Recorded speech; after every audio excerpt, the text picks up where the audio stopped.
sister and my mother are dead. Don't I know you from somewhere? That's just what I was going to say. That's the bloke we've been looking for. That's the Yang. What?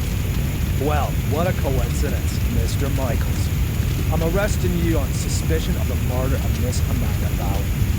Probably for arson, too. What? No! Take him away, Constable.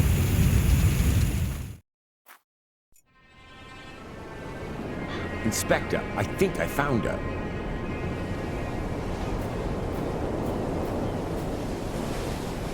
Damn!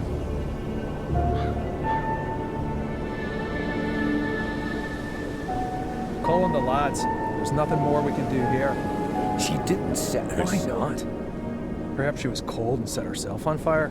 For God's sake, she was murdered. Am I the only one round here with half a brain? Anyway, we are not going to find any more clues. It's been raining all night. You stay here and wait for the cavalry. I'll go down to the village and ask some questions. Bit early for a beer, isn't it, Inspector? I'm here on official business, Tom. It wasn't me, honest. Me brother Bobby's me witness. Do you know Amanda Valley? Yes, unfortunately. I still owe her money. Well, hold on to it. Buy her a wreath. Heck, why? Is she dead? You could say that. Burned. Probably last night between 6 p.m. and midnight. Where were you at that time? Hey, Inspector, you know I wouldn't kill anyone, especially not over a few quid. I was out with Bobby at a theme park, Alton Towers. Got home pretty late, went straight to bed. So, do you know if Miss Valley had any enemies? Apart from the Gordons? The Gordons. Her brother was cut off by that Samuel chap. I guess that was before your time. Since then, she's absolutely hated that family. Have you seen her flat? It's bloody mad, I tell you. Any other tips? Have you seen that Yank that's been sneaking around here recently? I'd check him out if I were you. He's the one with the blood in his hands. He was chatting with Amanda Valley in front of the pub a few days ago. He asked me about a tackle for robbing houses. No idea why he came to me, but it sounded pretty suspicious.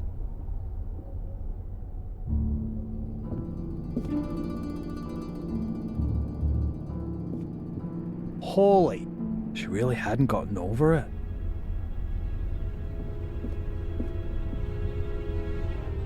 What have we got here? Interesting. Darren Michaels, Bedford, Maine, last week. I'll bet anyone 10 quid that's the Yank Tom was talking about. Inspector! Inspector, the castle's on fire! Oh, great. As if a burnt corpse wasn't enough. Come on. Just listen to what I've got to say first. You can't just... Come on, get in the car. Caught with a flaming torch next to a burning cask. If this isn't my ticket out of this dump, then God only knows.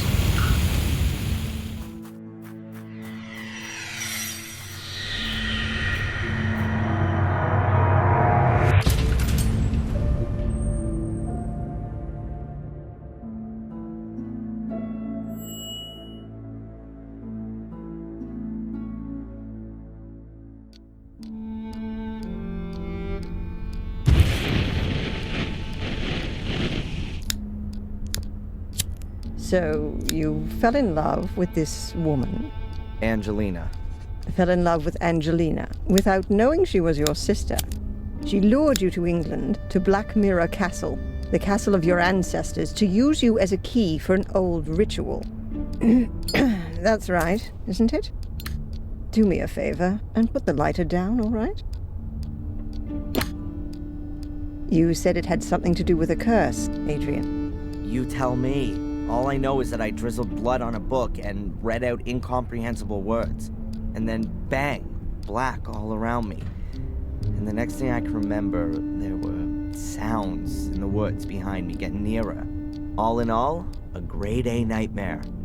The ritual probably worked, and now I'm possessed by a centuries-old evil soul that wants to bend my mortal body to its purpose. You believe you're carrying a second soul. Oh, Adrian, I know that feeling well. But believe me, no one is cursed. Children always believe they're to blame for grown-up suffering. These feelings of guilt have branded themselves into your soul. So, how was it for you to meet your biological mother after all these years? You said you didn't have much time to talk to her? No, she was taken hostage by Angelina. They both died shortly afterwards. They fell into the abyss in the ritual chamber. In the ritual chamber. Exactly. And your foster mother in America. Did you have a chance to talk to her about it? No, she was in a coma, and then she died. All right, then. Perhaps we should forget about the women in your family for the time being and turn to more happy matters. Let's talk about your father. Wait a minute, Constable. We're not finished yet. Perhaps we can leave that till tomorrow. As you wish. I don't mean to interrupt, but the inspector has something important he needs to talk with Mr. Michaels about. And you know what the inspector's like. It's about the bail. Is it still not high enough for him? There's no one who would spend a penny on me anyway. Don't say that. All right, Doc. Have you got a spare 5,000 pounds? Yes. Well, I can't do that, Adrian. I'm your doctor. Mr. Michaels, come along now, please. If there's anything you want to talk about, Adrian, I'm here most of the time. And Zach, tell the inspector he should keep to the arranged times. I don't burst in when he's in the middle of an interrogation. Yes, Mum. I'll tell him. So how's your abused little arsonist soul? Stroked better by the nice doctor? I hope you see the burning faces of the 4 poor souls you have on your conscience every single night. Thanks for asking. You know what? I'm starting to run out of patience with you. If I could, I'd have you deported. Your fellow countrymen should be made to endure your fairy tales. Unfortunately, I can't do that. If you'd led a decent investigation, then you'd have found evidence for my fairy tales a good while back. And now the little thug wants to tell me how to do my job. Constable Zach was down in the sewers for 2 days, and what did he find? Nothing. And Miss Valley's also a mysterious order. Nonsense. No one here has even heard of it. They had an assembly chamber in the mine, and Victoria knows about it too. Assembly chamber? Don't make me laugh. Miss Valley gave lectures on the cursed Gordon clan in there. And the old biddy hasn't spoken since the fire. Gordon clan? Old Biddy? Stop talking about my family like that. Your family? Yeah, well, you'd actually fit in with those loonies. Whatever. Can I go back to my cell now? Unfortunately, I have to throw you out of your little paradise. Someone's paid your bail. What did you say? Who? Doesn't seem to be a friend of yours. Wanted to stay anonymous. Well, whatever. Get your things and get out of here. But don't go too far. Otherwise, I'll have to put you on the money list. That would be pretty much the most stupid thing that could happen to you. I can well believe it. All the better. So be a good boy and go collect your things from your apartment.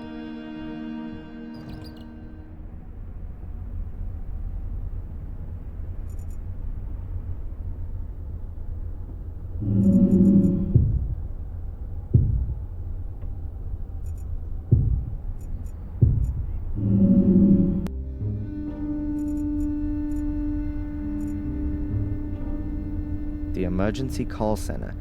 As you can see, it's manned around the clock.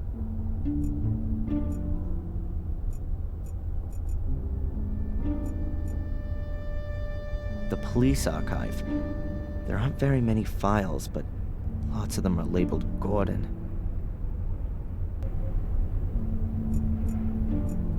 As far as I know, there's no evidence room here. Collected evidence is kept in these lockers. They're always locked.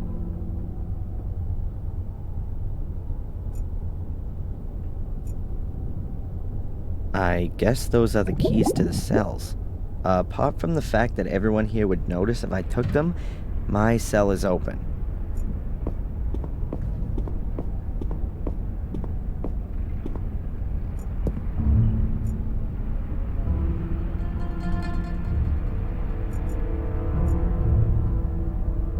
The road to freedom? More like the little turd's road to his big brother. If it doesn't smell as bad as it... A garbage dump would be more sterile than these toilets. The top bunk hasn't been occupied since I've been here. There are people in the adjacent cell sometimes, though.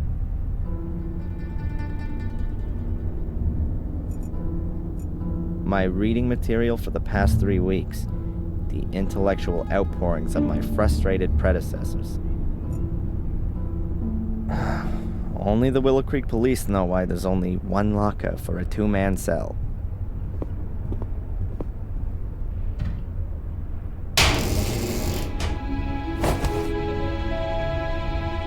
My pencil... but where's my diary?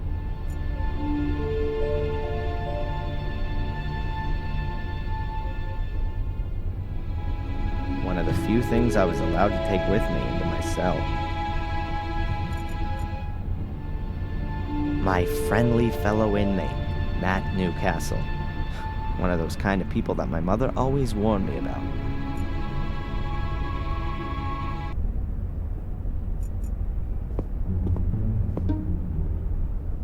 Have you seen my diary? Your diary? And here's me thinking it belonged to some nutter. I don't know what happened to me in the ritual chamber. What went wrong? How did you get into my locker? Stop that! Constable! Or worse, what if nothing went wrong? What if Mordred has been freed and has taken possession of me and is making me do his bidding? Please, somebody help me. Stop me from becoming a murderer. Give that here, bastard! I don't want to be Mordred's puppet. I want this fiend to disappear, back to the hell he crawled out of. I'll have you! I'll kill you! Boo-hoo-hoo! I don't want to be a murderer. Boo-hoo! Don't make me crap myself. I'm so scared.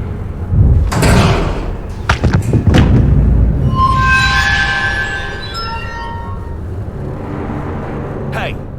What's wrong with you? Hey, Scarface! Oh, forget it, you nutter.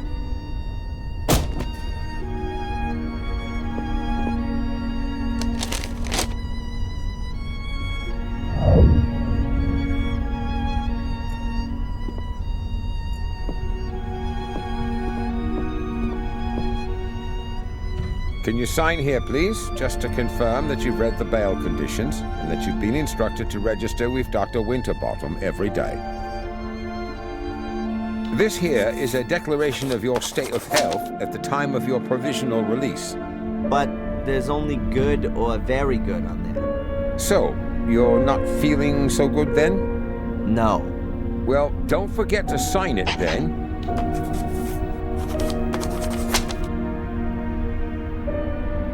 Here's your wallet. I keep the passport. And you need to sign here that you got your things back. You promise with all this signing you haven't secretly slipped a confession in there too? That's not permitted. Ah, so I'm in luck then. Just a minute, I was being a bit premature. There's $500,000 missing. You should have checked for that before signing for it. Any subsequent complaints have to be addressed to our regional HQ in Bristol. All right, just a joke. Is that it then? Yes, you're free to go now, Mr. Michaels. Amen. Mr. Michaels? Something else to sign? No. I just wanted to inform you that your solicitor is assuming you're going to call him soon. Here's his card. Got it. Catch you later, Constable. Free at last. Well, relatively. At least I can now prove my innocence by my own means. Now, let's see what my lawyer wants from me.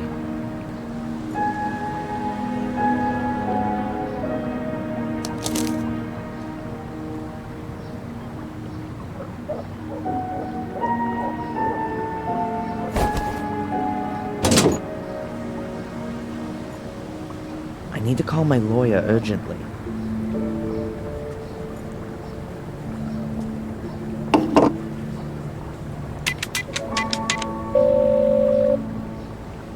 Mr. Jones from the law firm Jones & Partners. Hello, Mr. Jones. Darren Michaels here. I was told you wanted to speak to me? Ah, Mr. Michaels, yes. The investigations are stagnating, rather. As long as there's no evidence for the allegations brought against you, you can't be charged. So that's good. On the other hand, your fellow countrymen want to step into the ring, too. The American embassy is on our back. That's not so good. And what does that mean exactly? Well, that you're going to have to sit tight in Willow Creek for quite a while.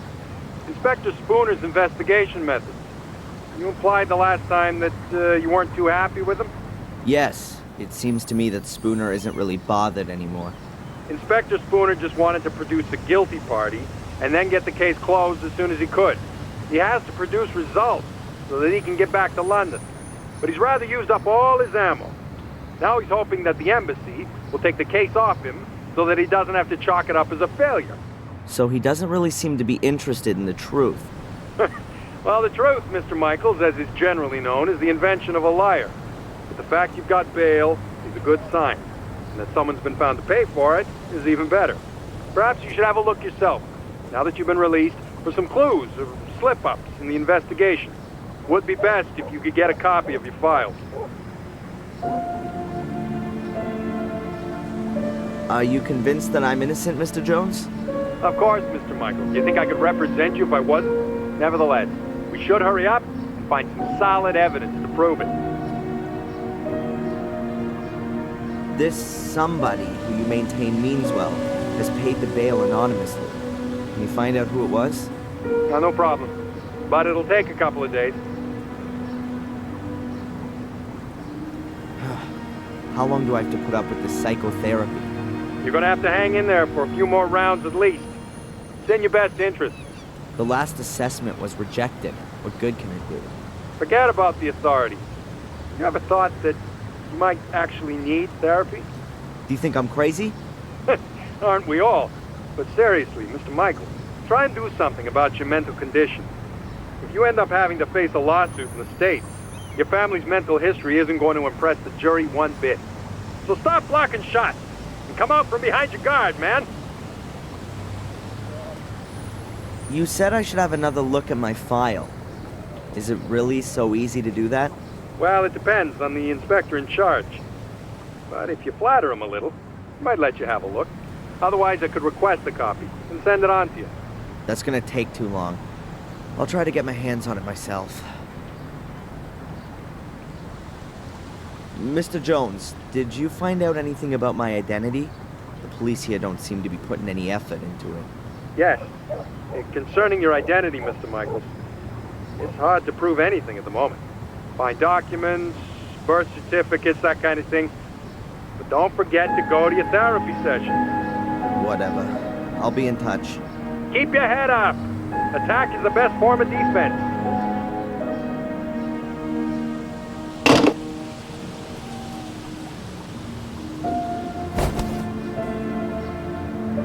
A fortune teller's business card. Madame Fortuna. You'll see your future. And her phone number.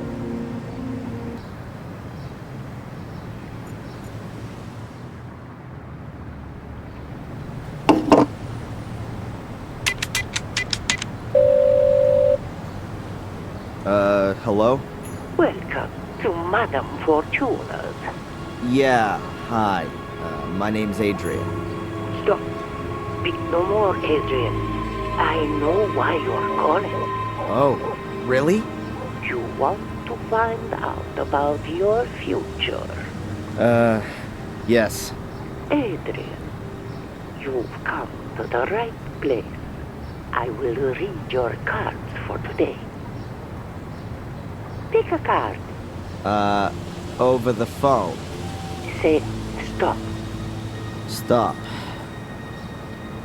I've drawn the tower. And I've put the pawn on A3. Tarot, Adrian, not chess. There will be drastic changes to your life. I see. there. Great. You will be ripped apart by wild beasts. Wild beasts? Huh. But Adrian, there is something you can do about it. Really? What then? Stay away from beasts. Yeah. Thanks. What a load of crap.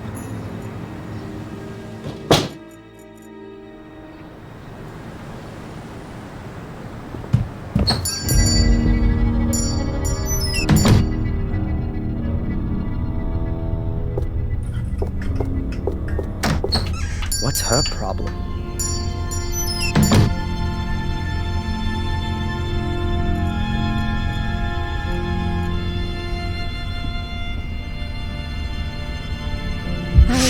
I hope you only want to cut up veggies with that. Sir?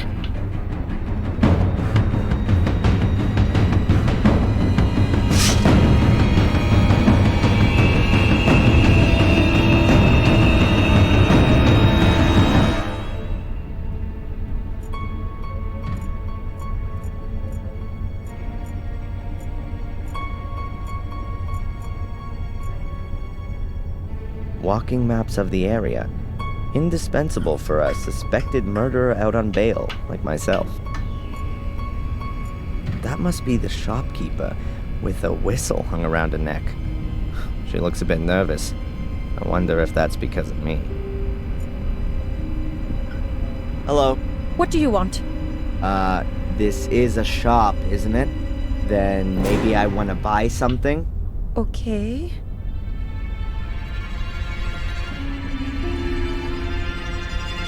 What is this? Willow Creek's main shopping drag? Oh, we've got everything that people need here. Usually, you can order too, but then it'll be delivered next week, if that's okay with you. That won't be necessary. I'm just having a look around. The old woman who just ran out. Could it be that she's a little crazy? Dorothy? Oh no, she's just as crazy as you are. I mean, she's fine. The whistle was her idea. I'd like to buy one of these walking maps. Please, take it. You don't need to come to the till. It's on the house. Oh, thank you very much. Are you scared of me? Of course not. I've got my whistle. As soon as anyone comes too close, I blow it. And it's so loud, even the gravedigger in Wormhill can hear it. Clever, Abaya. How do you know? You've got that little badge on? Oh, yeah. By the way, your name's quite uncommon, Abaya. Where does it come from? It's Indian. Don't you like it? Oh, I do. It sounds very pretty. Does it mean anything? The fearless one. See ya. I hope not.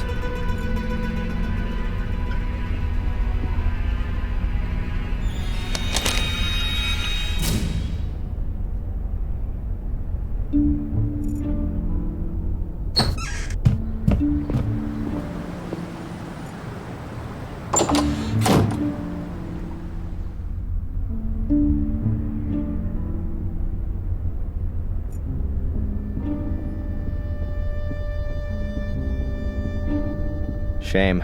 No donuts left. At last, a ray of sunshine. I was beginning to think there were only gross-looking guys with alcohol problems living in this dump. Hi, I know. I recognize you from the newspaper. And you're not gonna run away screaming? I'd have a lot of running to do if I ran away from every weirdo in this dump.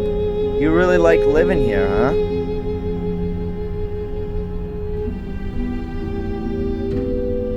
Has anything exciting happened recently? Apart from the fire at the castle? Wait a minute. Yeah, the espresso machine broke down. By the way, I'm Darren. Or Adrian Gordon. Take your pick. I'm Denise, or the one who's got no time for insane arsonists. Take your pick. Wow. I think I prefer Denise. All right then, Darren. So, what's a young woman like you doing in a place like this? Not one for city living? Hell yeah. I'm just waiting for the right moment. You mean when the twice-yearly bus to London stops here? Something like that. Are you out of donuts? No, there are some in the storeroom, but they're reserved for the nice inspector. He buys them here every morning. Of course. And what if I want one too? Then bake one yourself. When does the inspector usually come in? He should have been here to pick up his donuts ages ago. He's probably been delayed by the scum of the earth. Again. Phew, nice description. That's what Conrad calls his clientele, not me. Conrad? Conrad Spooner. That's what the inspector's called. Didn't you know? I didn't know that donuts was so popular in England. I don't know, but I do know that Spooner loves them, just as much as those cops in American TV shows. And what does the dear inspector do when there aren't any donuts left? He always gets what he wants. If need be, I bake him some. I'd like a coffee, black. Coming up. I think the door leads into the storeroom.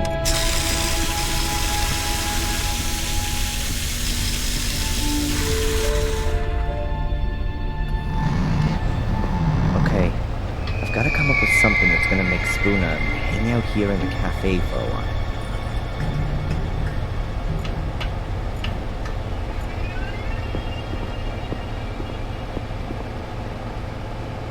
A high-performance chest freezer with a glass lid.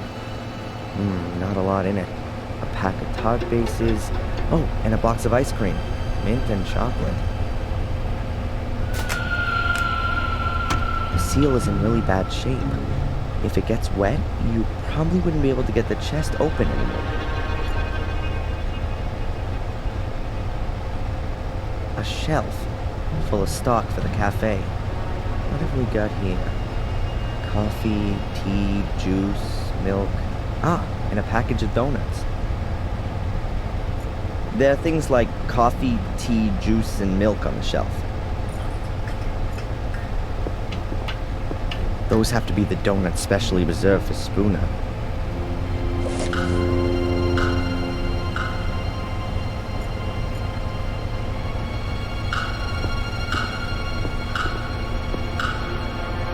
It's cold enough in here. I'll close the thing again.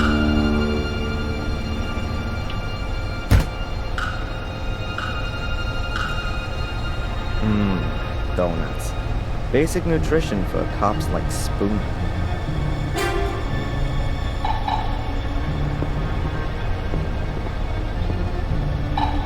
I'll put the donuts back.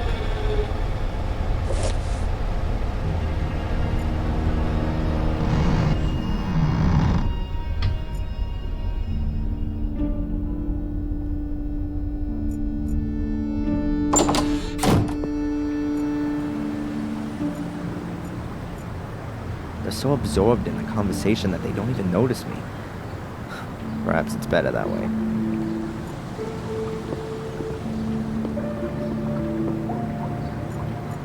It says 3 kegs, probably of beer.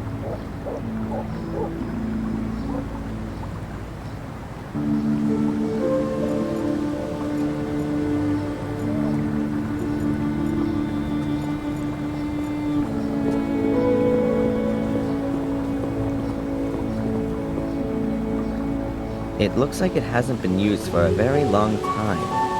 I'm about to change that.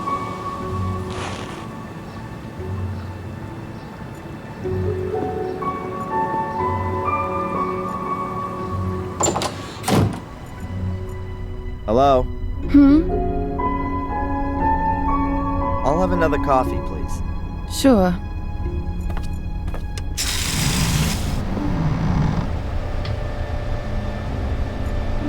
Now it's open again.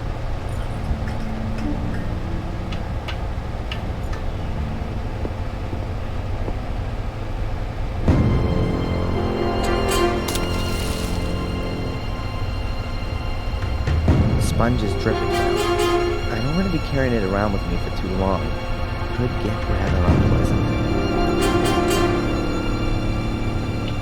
I'll put the pack back.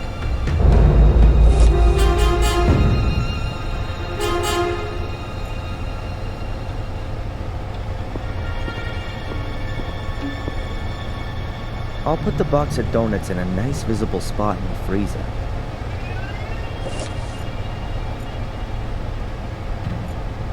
I'll wet the ceiling rubbers with the wet sponge.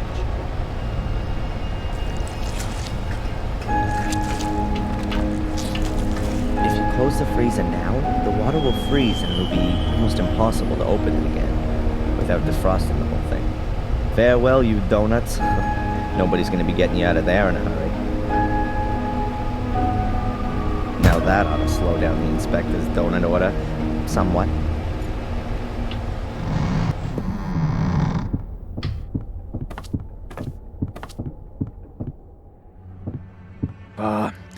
Another one of these flat days today. I could really do with someone to lift me up. Edward could come along at any time. Better if we wait till this evening. Sod Edward. Give me a couple of donuts at least. Yeah, sure. I'll get you some.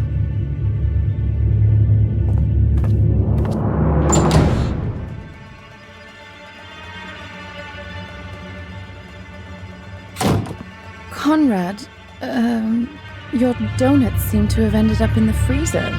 Yeah? But can't you bung them in the oven for a bit? The problem is, the lid's frozen solid.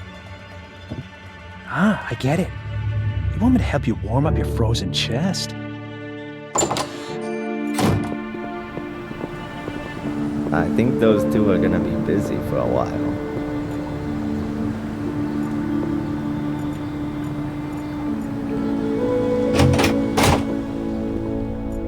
Constable said.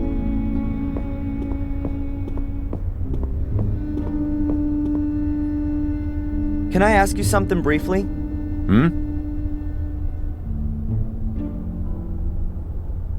Do you believe I set fire to the castle? Well, Mr. Michaels, you claim to be Samuel Gordon's son, and you were at the scene of the crime with a smoldering torch in your hand. I had that to defend myself with. Against the mysterious secret order that nobody knows about and nobody's seen? It's mentioned in the Gordon Chronicles.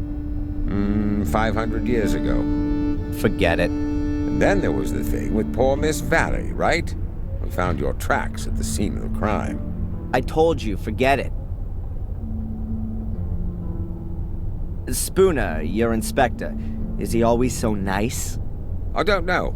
He was in the homicide department in London until half a year ago. Then, he got redeployed here as a punishment.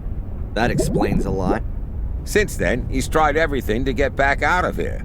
He locks people up for the smallest of misdemeanors. Good for the statistics, you see. And you can't do anything about it? What does a bear do about the winter?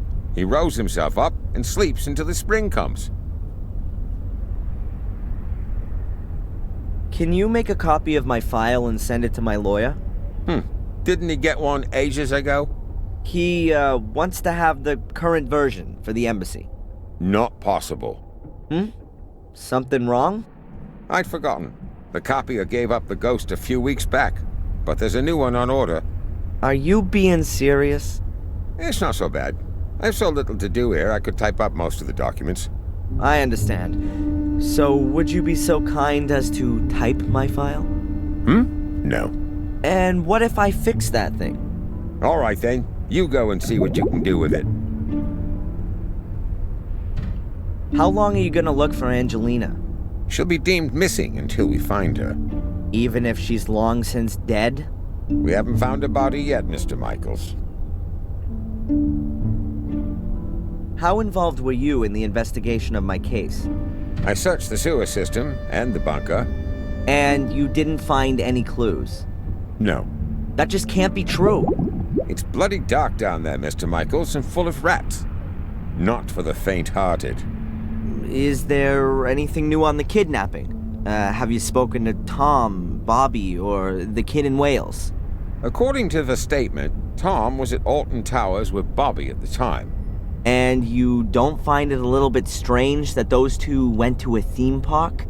The only strange thing was that Bobby was in hospital for 2 days afterwards with concussion. But we've got a medical certificate that proves that. And what if Tom was lying? We can't prove it. He had 2 tickets for the theme park and the paperwork from the hospital. Damn.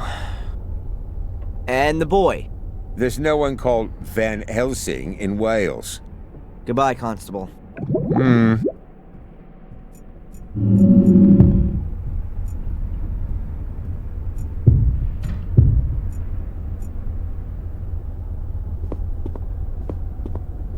It can't be that difficult to fix a copier. I studied it once. Well, kind of. What if we got here? The fuse has blown. Switch to turn it on, and you press the green button to copy. If I twist and connect the wires that work, it should be able to copy again.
That should do it.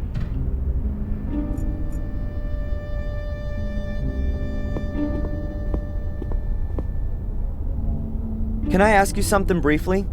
Hmm? The copier's working again. Hmm? Now can you copy my file? Sure. Then I'll send the copy to your lawyer.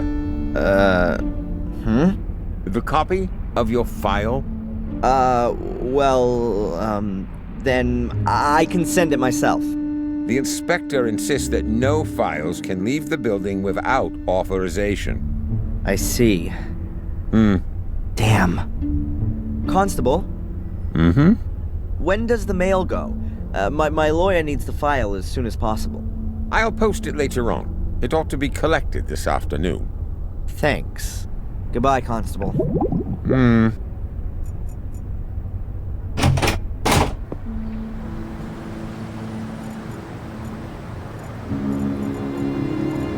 Okay, this is my last chance to get my hands on the file. I somehow need to stop the letter from vanishing irretrievably into the mailbag.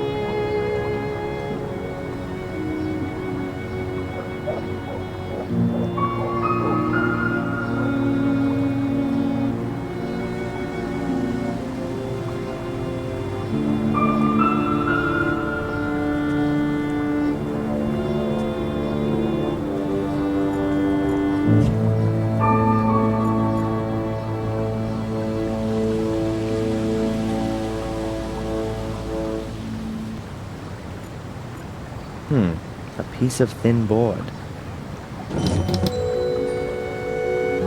Ah, it's a menu. They probably don't need it anymore.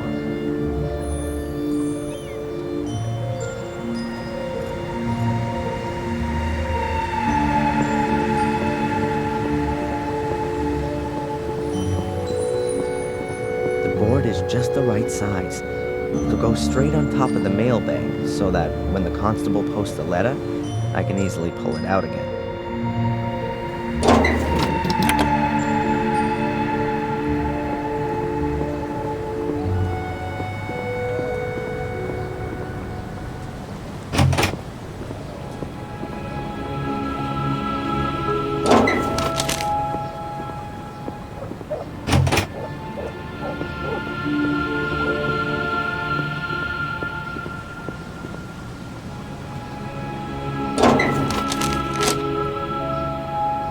It worked.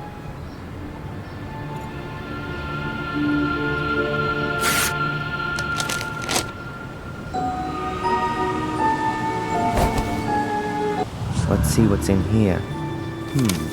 Friday afternoon, 12:30. Oh, they must have discovered the body then. The time of death for Miss Valley was the previous evening, Thursday, between 10 and midnight. Cause of death, burned alive after a blow to the back of the head. Grim. Witness interviews. Let's see. Not important. Saw nothing. It continues. Friday, 1837. Emergency services called out. At that time, I was in the ruins of the old academy with Angelina, Lewis, and my mother. Then, Saturday, 12:06 a.m. Fire under control. At that time, I was running from the ruins in the direction of the castle. 3 bodies were retrieved. Lady Eleanor Gordon, Edward Bartholomew Bates, the butler, and Sally Wood, the cook. 1 survivor, Lady Victoria Gordon, suffering from severe smoke inhalation. Also on Saturday morning, 12:12 a.m., Darren Michaels arrested on suspicion of arson and murder of Miss Valley. Witness interviews on the subject unproductive, and Lady Victoria Gordon could not as yet be questioned. She remains in shock. After a 2-week period of hospitalization, was discharged of her own wishes to continue medical supervision at home. Hey, it says here that Murray can't remember having seen me in the hotel on Thursday evening. That can't be right. That was exactly when he threw me out of the hotel. Oh, the rat was lying. Just wait. Evidence still insufficient to charge, but strongly suspected of crime. Current state of the investigation. Darren Michaels' conduct, as well as his contradictory testimony, is currently being examined for plausibility by the psychiatric expert, Dr. Joyce Winnebon. Here's a note to Constable Zach. If he's diagnosed as nuts, will he have to be remanded in a loony bin? Possible murder weapon, a torch, still smoldering, which was in Darren Michaels' possession when apprehended. He is undergoing forensic examination. Deportation to USA, not possible. Release of the suspect on bail on direction of the court. Dr. Winterbottom authorized as prime supervisory agent and point of referral. Good, and I've got 2 new goals already. Visit Victoria and see how she's doing, and let Murray know what I think. I'll write in the file so I don't forget. There are enough empty pages.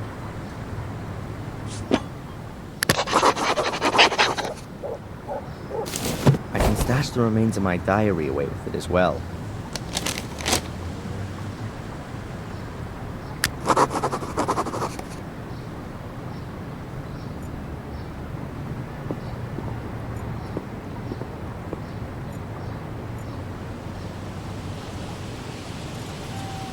Then let's see what Murray's got to say in his defense.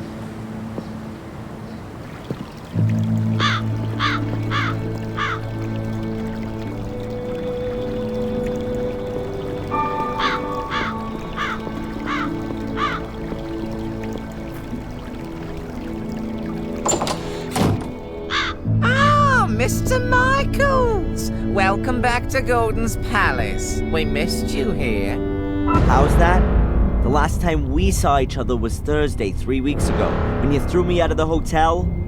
Thrown out of the hotel? How did that happen then? The thing with the sewers, the secret entrance in Angelina's room. That ring any bells? Really? Oh yes, there was something. Ah, well, please excuse me. I did overreact a little. I hope you're not going to bear a grudge, though, Mr. Michaels. I'm very happy to make things up with you. You'll also understand that I couldn't hold your reservation for such a long period. Unfortunately, your room is occupied at the moment. But you can have another, a bigger, nicer one, for a small price, really. And for such a room, a ridiculously tiny price. So you've remembered then. Very good. Then please go right back to the police and tell them that you know exactly where I was on the evening that Miss Valley was murdered. Was that the same day? Are you sure? Now, it may well have been. I don't pay much attention to that kind of thing. Why should I? It's really nothing to do with me. You two-faced snake! I insist you march down to the inspector and tell him you want to change your statement. Mr. Michaels, you're free. I don't understand your problem. I'm only out on bail. Oh, my congratulations. I'm sure that wasn't cheap. However, in spite of that, I still don't see why I should get involved with things that don't concern me. You can't be serious. Thanks to you, I've just spent the past 3 weeks sitting in a cell as an innocent man. Mr. Michaels, I really am extremely sorry, but I can't fulfill your request. My own credibility would be on the line if I were to simply change my mind. Unless... Unless what? Come on, spit it out and quit playing around, you pathetic little blackmailer. Otherwise, I promise you that the murder series will continue. Here and now. No. Admittedly, I'd be the last one who's standing in your way. But a man's gotta do what a man's gotta do, isn't that so? All the same, I would like a photo of you. Nothing sensational. Maybe somewhere in the woods with a knife in your hand. So they can send me straight into the madhouse. No way. Okay, think about it. A watertight alibi for a tiny little amusing photo. It's not a bad exchange. You are one nasty dirtbag, Murray. You know that? I'll even give you a camera to take it with. My best one. Yeah. Does it still work using a lever? It's a collector's piece. One of the first instant film cameras on the European market. An SX-70. And still in great condition, too. 15 years ago, a very well-groomed gentleman handed it over to me as a deposit in my pawn shop. He never picked it up again. So, you can say that I obtained it quite legitimately. And now, I entrust you with it. Pay attention, I'll tell you how it works. That's okay. I'll work it out. If I choose to use it. But that's not all. I've got another present for you. Here, a brand new rucksack.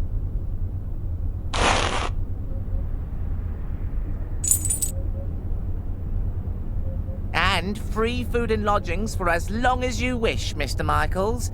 Accept it as a peace offering and reparations for the trouble with the statement. You really are a few cards short of a full deck. Mr. Michaels, wait! What do you want now? Forget the woods. In front of the castle would definitely have much more impact. The photo, I mean. And people think I'm crazy.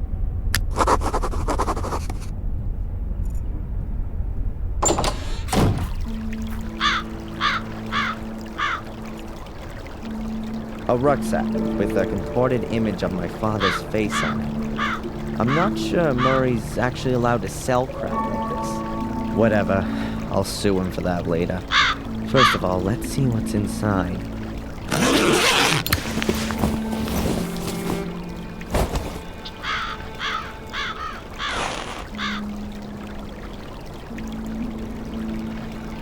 A lighter with Samuel's face on it. I could probably laugh about it if it wasn't my own father.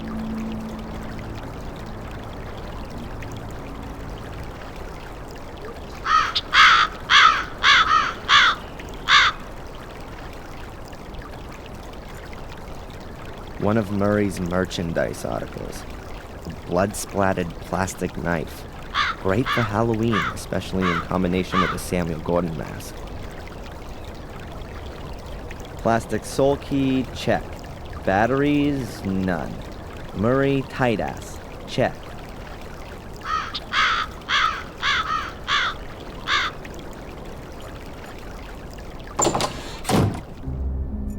Murray, my favorite hotelier. Obliging, helpful, polite, and always on the lookout to maximize his profits on the back of crime. Hi, Murray. Oh, the esteemed Mr. Michaels. What's on your mind? Do you know the inspector, Mr. Spooner? Oh, yes, I certainly do. He was here twice. Took half the hotel apart. A terribly inconsiderate fellow. But good for business, too. How often, as a tourist, do you have the chance to see this kind of an investigation firsthand? Unfortunately, he confiscated all of your and Miss Angelina's personal effects. Means I can only display replicas in the museum. What bad luck. This photo of me that you've pictured. Only a small favor. A tiny exertion on your part. Nothing huge. You just have to smear yourself with a little blood and swing a knife about. In a scary sort of way, of course. Well, naturally. Oh, and best naked under a full moon by the lighthouse, yeah? You're the pro. I trust your aesthetic sense completely. Who's guaranteeing that you won't immediately run to the cops with it? And what would I get out of that? You're judging me completely wrongly. Anyway, anyone would see that it's completely staged. I don't want anything authentic, rather something somewhat stylized, like for a movie poster. You want to make a poster out of it? I'm thinking more of a life-sized cardboard figure for the hotel entrance, if you wouldn't have anything against that. Do what you want. Just make sure you change your statement at the police station. Understood. See you, Murray. Back to work.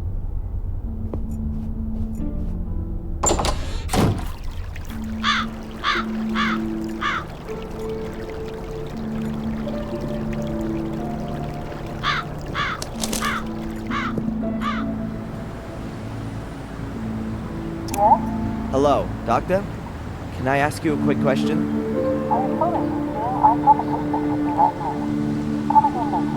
Will do. Till then. There's a poster hanging here.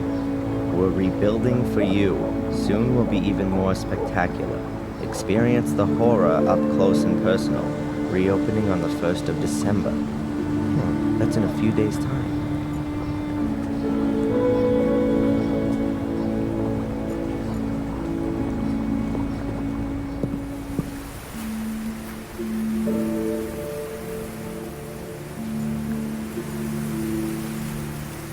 I've no idea where that path leads. Before I get myself lost in the woods, I'd rather stay on the road.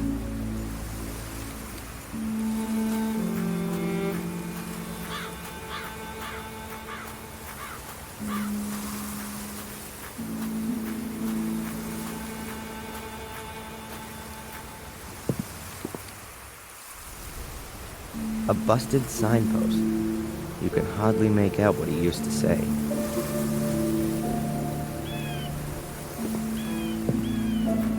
Spectacular backdrop, huh? But as I'm already here, I ought to look in on Lady Victoria and ask how she's doing.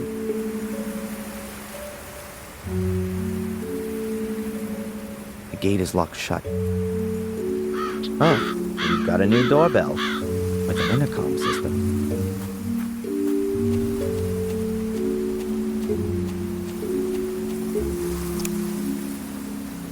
Who's there? My name's Adrian Gordon. I'd like to see Lady Victoria, please. Hello?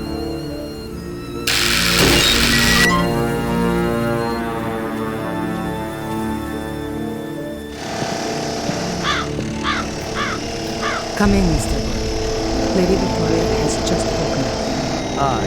Yes, of course. Please excuse the chaos. The builders are working on the renovations. You're looking after Lady Victoria? Yes. I'm a trained nurse of your... great-grandmother. I take care of all of your great-grandmother's needs. Thank you, Miss... Angeline. Sister Angeline. Thank you, Sister Angelina.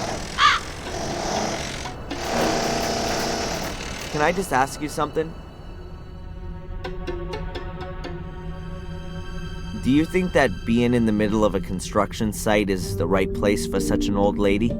Lady Victoria was most insistent that she be moved back into the castle. She said that she'd been born here and that she wanted to die here. And the walls here are rather thick. She doesn't hear that much. At least she hasn't complained as of yet. How is Lady Victoria? As well as can be expected. She's not speaking to me, unfortunately. Perhaps you'll have better luck. God, looks like a death chamber in here. I can feel a chill right to my heart. I can only hope Victoria gets better soon.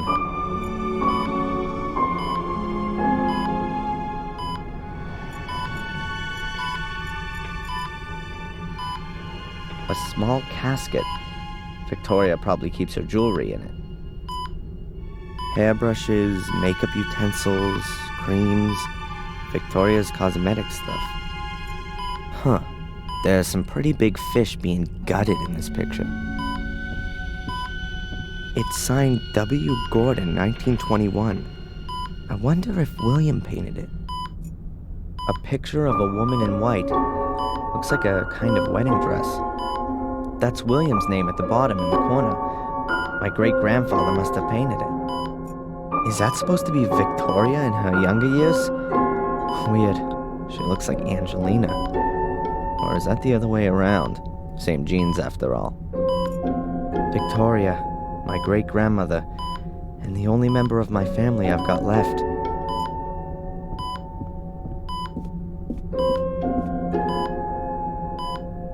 Hello, Victoria? It's me, Adrian.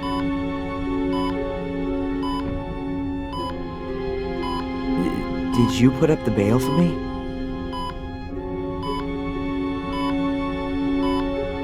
Are you being well looked after?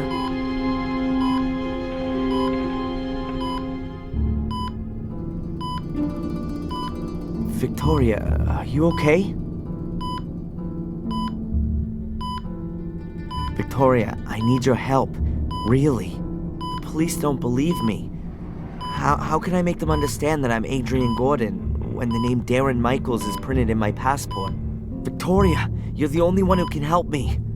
Please.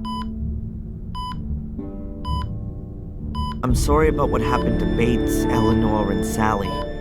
It must be awful for you. Adrian, tell me the truth. Was it you? Did you start the fire? No, Victoria, it wasn't me. It was Lewis. He did what Angelina told him to do. She was behind all the murders. It was her who also lured me here because she needed me for, well, you know, the curse which only affects the male Gordons. She wanted to achieve what Samuel was trying to prevent. She was possessed by it. She lied to me, to all of us. What's all that, Adrian? You sound like a coward. It wasn't me. It was Angelina. Why should I believe you? Why have you come here at all? Things were going well for you in America. If you'd only just stayed there, Bates would still be alive. Eleanor, Catherine, Miss Valley. You're too weak. You can't stand up to Mordred. His ghost rides you like a child rides a rocking horse. Since you've turned up, there's been nothing but calamity. Just disappear again, Adrian. Do me a favor and go back to where you came from before the other half of the castle goes up in flames.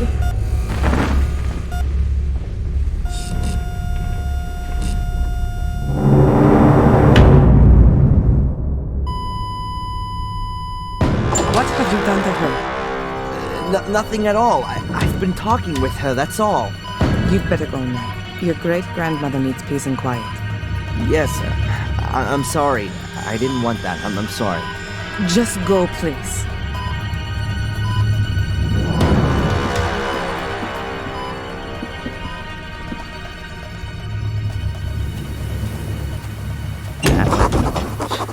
Now, it's not just everyone in the village that hates me. The only remaining member of my family, too. Real good job, Darren. If I wasn't already doing it, I'd be signing up for therapy right away.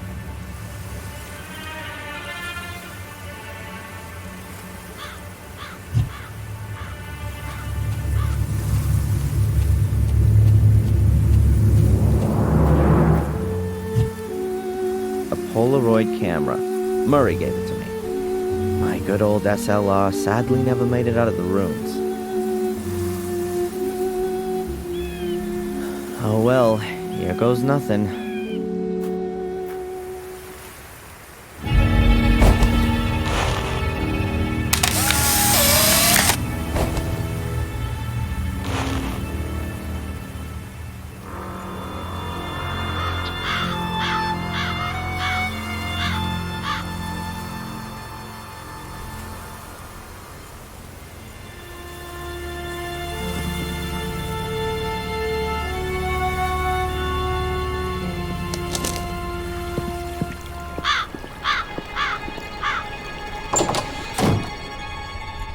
Hi, Murray.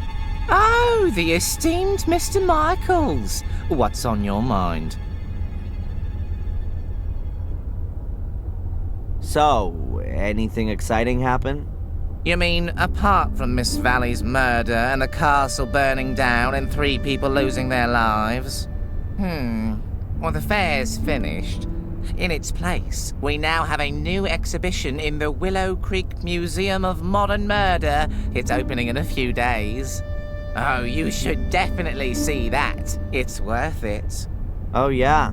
For you? Most definitely. The woods around Willow Creek are pretty gloomy. The woods are quite exceptional, I'll have you know. Full of ghosts and demons, if you like to believe the local folklore. The perfect backdrop for all of the grisly murders that have happened here and are, regrettably, yet to come. You can hardly wait, right? I've lived here long enough to know that patience is a virtue. Why don't you go out and kill a few people yourself if you're so hot on it all? I'm a businessman, not a murderer. A small but absolutely fine distinction, Mr. Michaels. So there, you've got your stupid photo. Happy? Oh, I can hardly recognize a thing. Me in front of the castle as agreed? Okay, off to the cops, Murray. I'm sure you know how important my exonerating statement in the Valley murder case is. Murray... Okay, I'll take it. First, go to the police station. All right, then I'll go today. I'm an honorable businessman. And I'm a possessed madman. I suggest taking a rest in your room first, and then when you wake up, everything will have been sorted with the police. I really could use some sleep.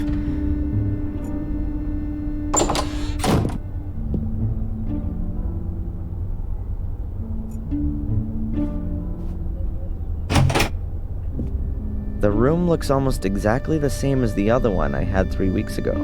I bet Murray got a discount on the interior decoration. While I'm here, I may as well put away the stuff I don't want to carry around with me.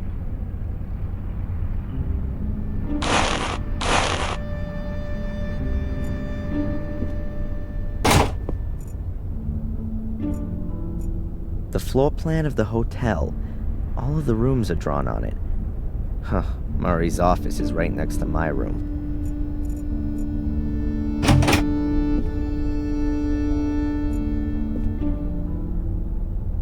Huh, someone shoved something under the door.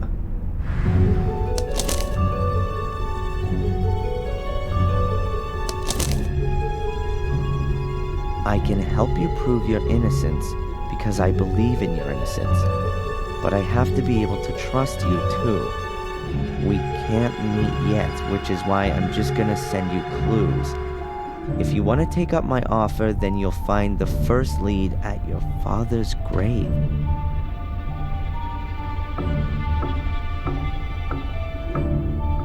Huh, that's a bit confusing. Who's this message from? Murray? He doesn't have an interest in proving my innocence. And anyway, he would just tell me himself. But who else knows I'm living here in the hotel? I need to follow this up carefully, and I ought to find out where the graveyard is around here. The only thing I brought with me from Boston is a jacket, and I keep that on day and night. This thing is completely useless to me. An antiquated thing for antiquated backsides. Murray's office is right behind this wall.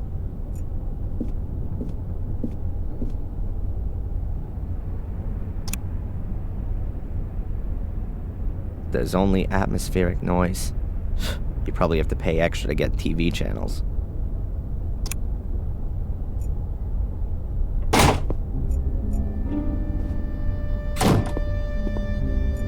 Hi, Murray. Oh, the estate. Murray, do you know where the local graveyard is? A graveyard? Didn't you want to take a rest?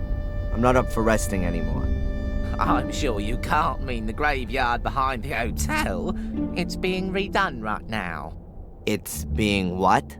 I've had it removed for the time being so I can relocate it in a sensational new setting. It means I can charge more for some of the rooms with views over the Gordon graveyard. You've had the Gordon family graves leveled? To be quite honest, there was only Lothar Gordon's grave there, the founder of the original sanatorium. The family crypt is in the churchyard at Wormhill. Ah, right. In Wormhill, then.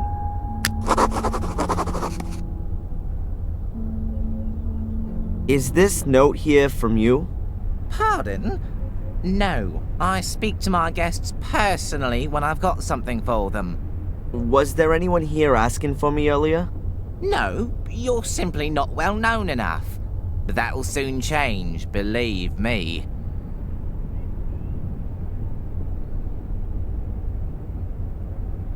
But you know I had nothing to do with the fire, don't you?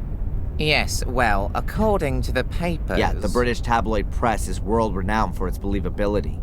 Well, of course they don't always have the whole truth in there, but the headlines do help me to keep the hotel going. In this case, at my expense. See you, Murray.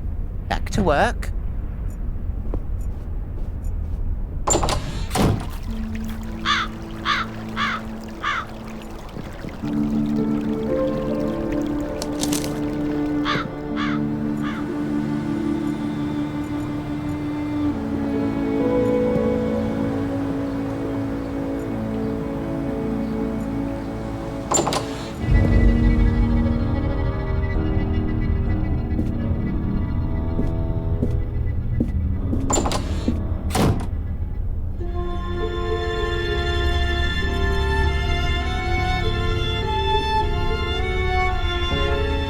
Doctor?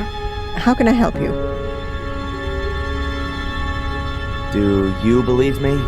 Darren, Adrian, We've gone through this so many times before.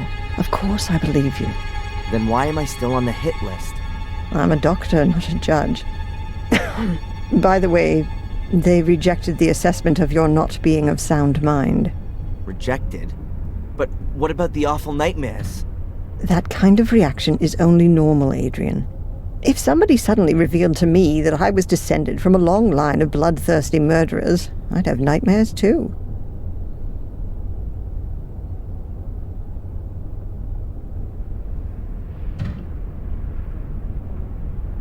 How come you ended up here in the first place? A colleague of mine I'd known from my student days. A doctor. Heinz Hermann. Once worked here in the sanatorium. He was a friend of the Gordons. Then, 12 years ago, those dreadful murders took place. Heinz was one of the victims. I came here to give his family and the others a little spiritual support, and I'm still here. That's just how life goes sometimes. Is it true that Spooner was sent here as a punishment? Yes, I've heard that too. What did he do then? As far as I know, he overstepped his authority back in London, and that led to some guilty people getting off. Or maybe the other way round. However, I'm not exactly right in the picture with all this. Oh, great. A bad-natured investigator who can't tell the difference between guilty and innocent. I couldn't have come up against a better guy. Can you tell me where the graveyard is here in Willow Creek? You'll have to go to Warm Hill. The graveyard's there. What can you tell me about Warm Hill? Well, not a lot, really. It's a little hamlet that belongs to Willow Creek. There are only a few people living there. Most of the houses are falling apart. I think it's where all the miners used to live.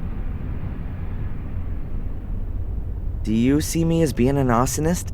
Judging by your nightmares, you do at least seem to have a violence-orientated imagination. Yeah, but Stephen King has that too. As far as I'm aware, he has never been under suspicion of an arson attack resulting in 3 dead. Whose side are you actually on? On your side, Adrian. Good. I swear to you that I've only ever told you the truth.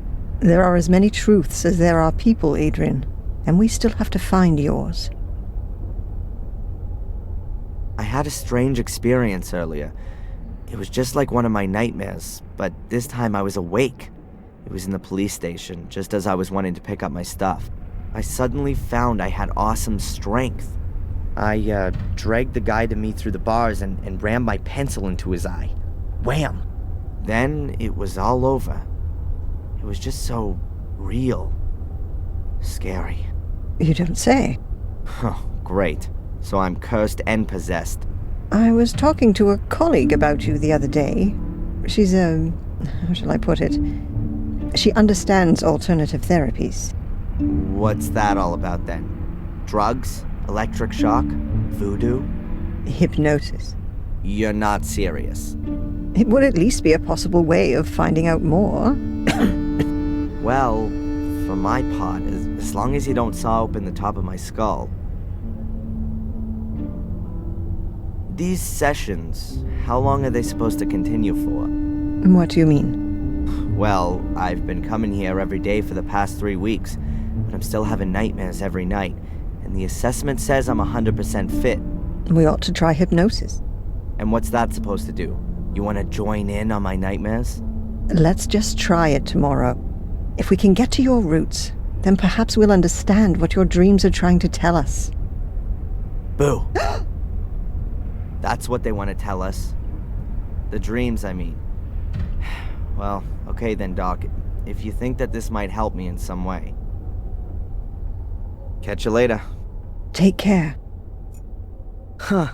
There's Bobby, the village idiot. Well, no, that's being unfair. He's pretty much the nicest guy for miles around. Hello, Bobby. Oh, hi, Darren. Is it true that you're evil now? No, Bobby, you don't need to be scared. I'd never do anything to anyone. The others said that you set fire to the castle. You shouldn't believe everything people tell you, Bobby. I'm innocent. I was just in the wrong place at the wrong time. That's what Tom says all the time, too. Okay, Darren. I believe you. Tell me, Bobby, do you know the village policeman? Yeah, but I don't like him. Tom doesn't like him either.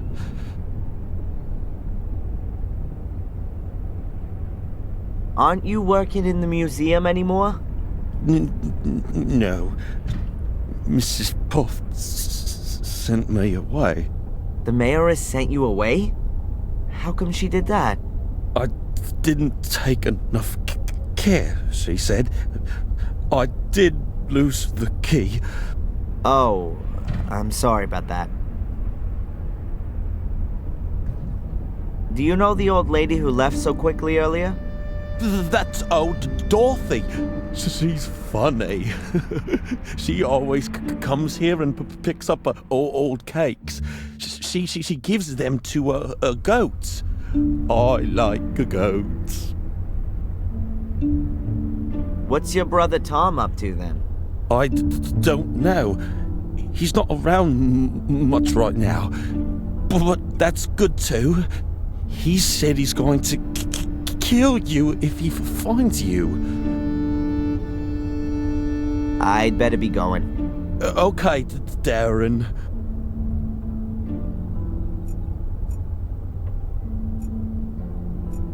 The cafe waiter is a real stiff. Maybe he's just swallowed something rather nasty? I'll just ask him.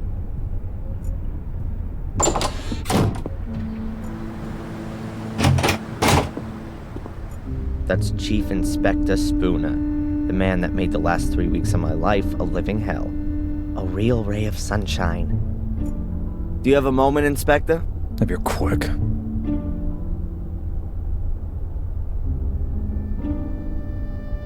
And you really don't know who paid my bail? It's paid to the court, not to me. I just got a letter from them saying I should let you go. Why should I want to set fire to the castle? Well, it could be because you were shipped off to America as a kid and had a miserable life there. Until you found out that you'd been taken for a ride your whole life. Then you came back to England to take revenge on your family. What a load of crap. So you finally admit it. It's all total bollocks. That's exactly why you have to see Dr. Winterbottom. And I'm gonna make sure that there are a lot more doctors taking care of you all day for the rest of your life. I can tell you why it was you. Because you're bloody mad. A nutter. You're obsessed with being a Gordon. A descendant of a murderous clan. It's some kind of justification for your irrational desire to burn and set fire to things. You pyromaniac. It was Lewis. Damn you. Oh yeah, the gardener. Then find him.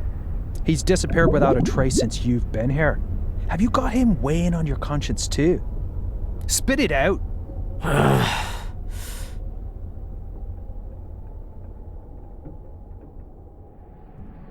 Perhaps you can tell me where the nearest graveyard is? Do you want to pay your victims a visit? Try warm hell.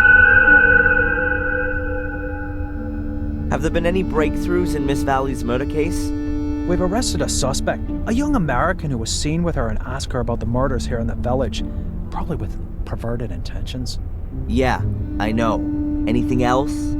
I just won't admit it. That makes me very sad. Oh, just forget it then. Have you found out anything about my ancestry? Yep, I've got a copy of Darren Michaels' birth certificate here. Born on the 27th of February 1970 in Boston, Massachusetts.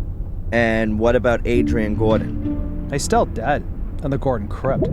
That's what it says in the death certificate signed by Dr. Heinz Herman. Cause of death, 5th degree burns. 5th degree? In other words, only his ashes are left. How convenient. How can I convince you that Angelina did all these things? Make her confess. She's dead, remember? Then show me the corpse. I'd love to, but she fell into the abyss. Yeah, the lava. I know. Go and annoy someone else.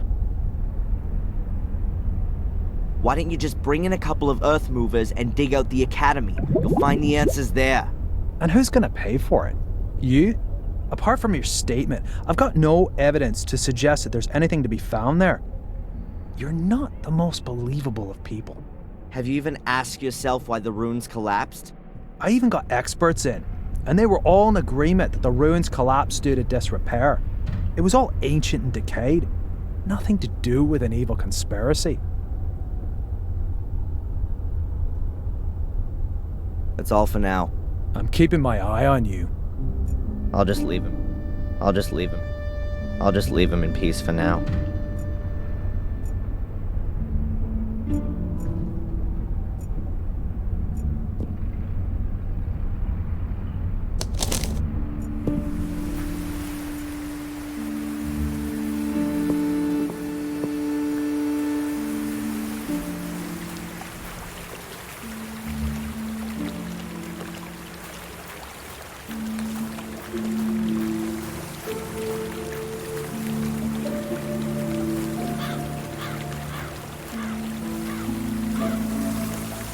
Why should I go into the middle of the woods?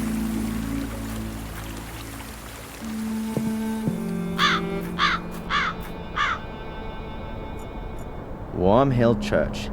800 years old and no spire. Very unusual.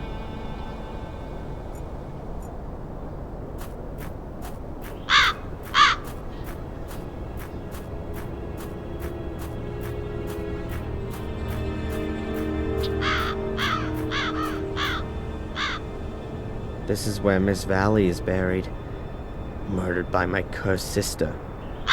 Perhaps I should bring a few flowers the next time I visit.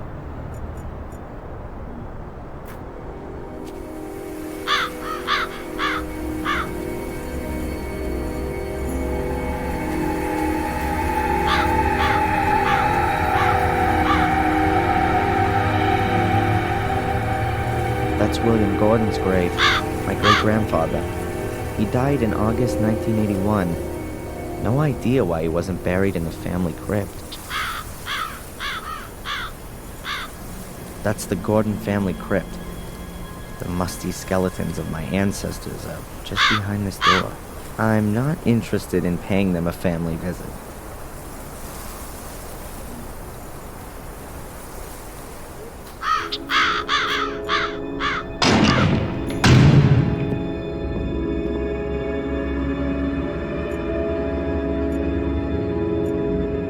There are some phrases from the Bible engraved in this.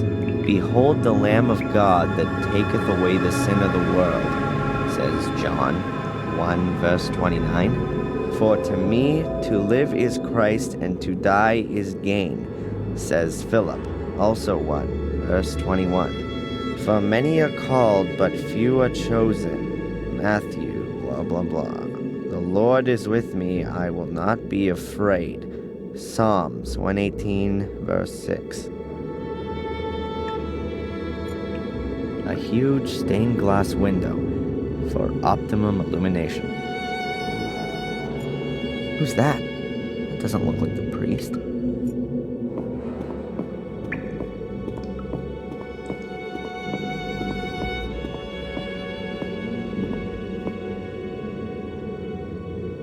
Hey, you there.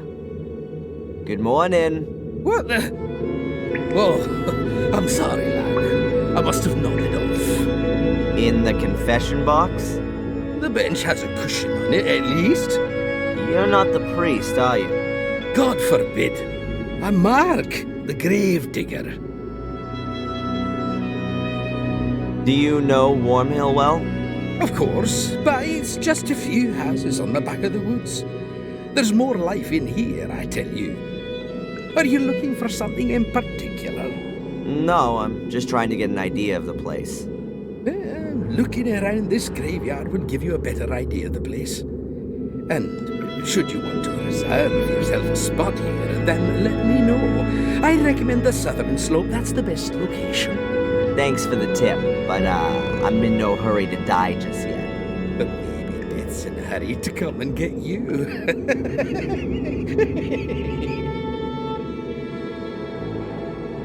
What is it you actually do all day? Answer stupid questions. I mean, digging graves can't be all you do. Yeah, you're right, lad. I don't just dig. I repair things too, keep the church in order, guard the graves.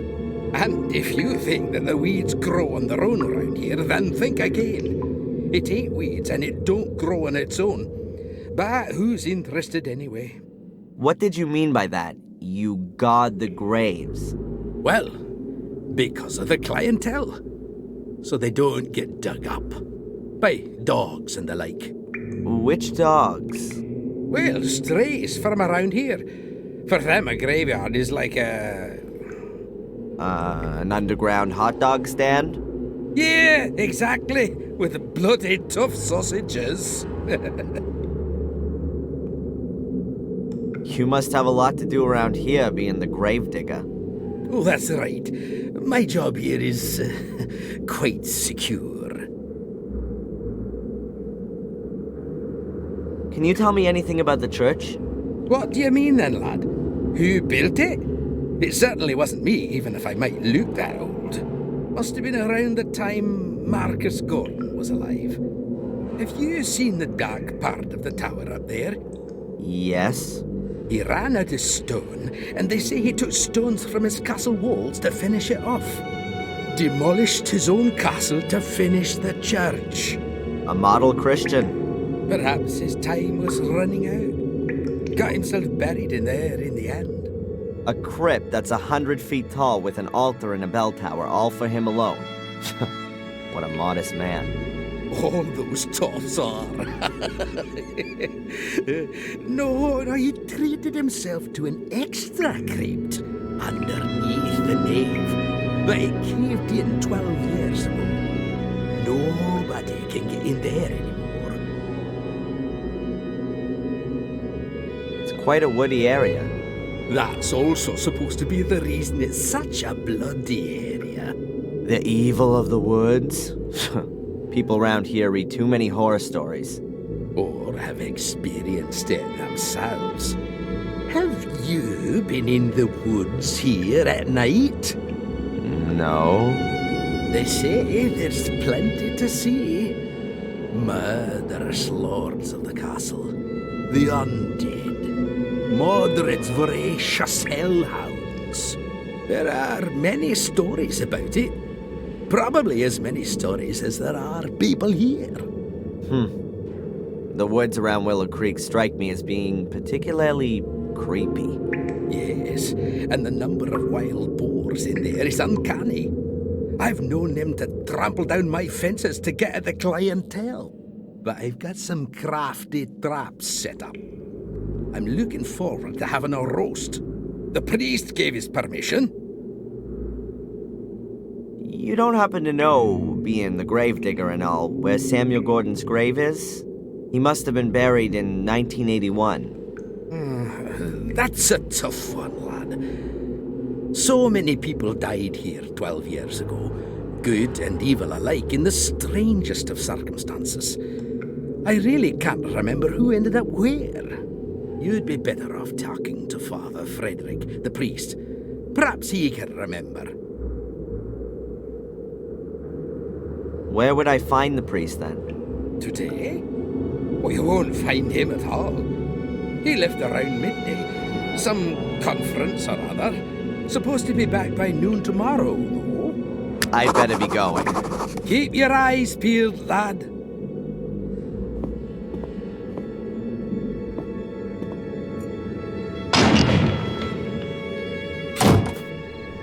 Oh, is it that late already?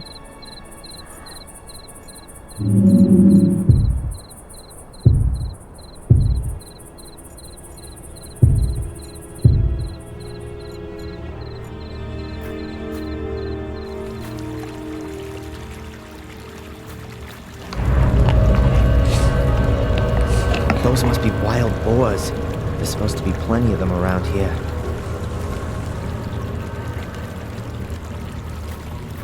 Or demonic hellhounds, as they say in the local fables.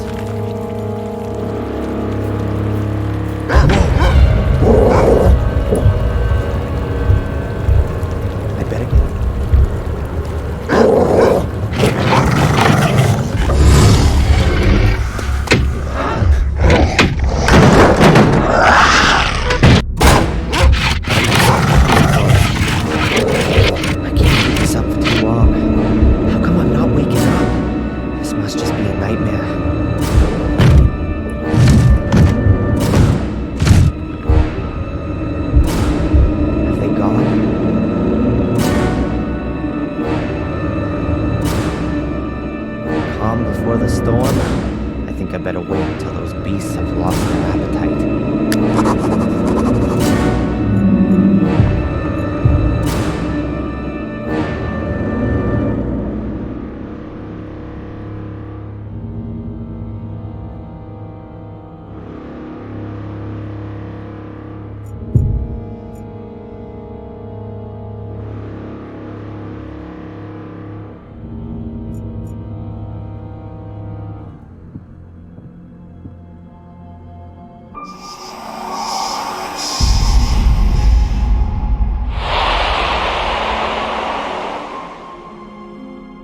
What the hell?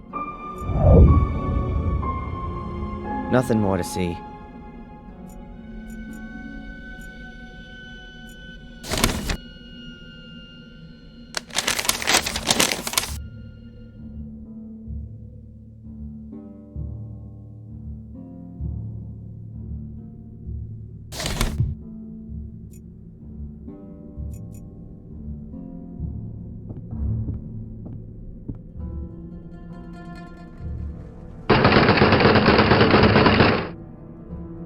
What the? Looks as though the door's been bolted from the outside. But how can that be?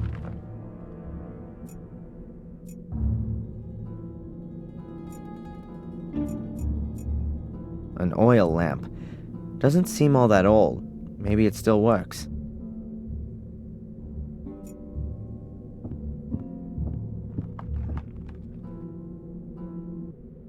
Ah, that's better. I can see now.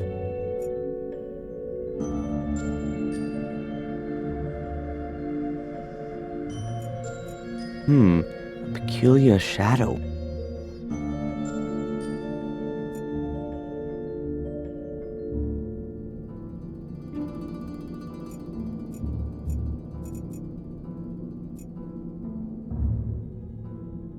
I think I know where that mysterious shadow's coming from. Well, how about that? And so the key falls into my possession.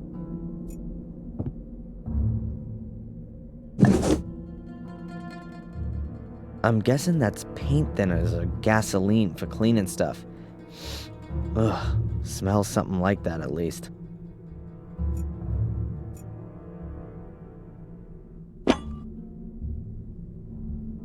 A file. Huh. The escape tool of choice. In the comics, at least.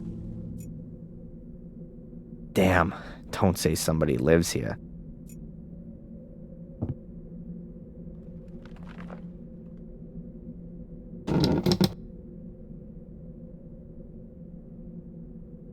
There's something lying under the bed, but I can't get at it.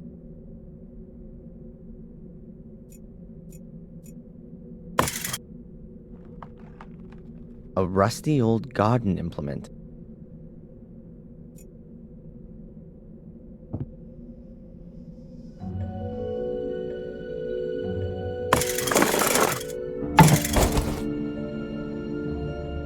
Gotcha.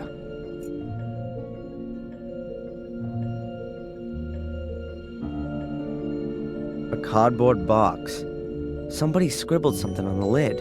I can't decipher it. The word definitely begins with an R, though.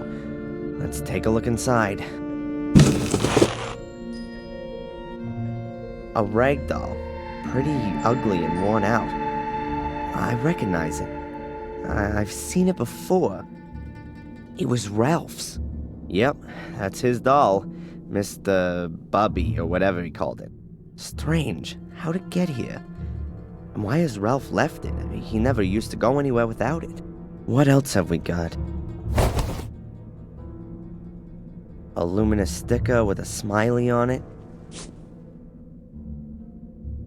And a cork from a bottle. This must be Ralph's shack. Or his hideaway. That almost looks the same as the shredder in the museum. There's something lying in it.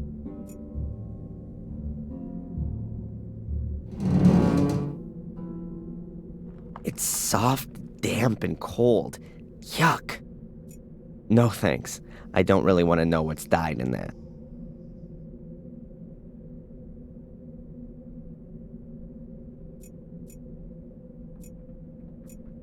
A box that's just rotten away. Don't want to know what's in that. A padlock of the really sturdy variety.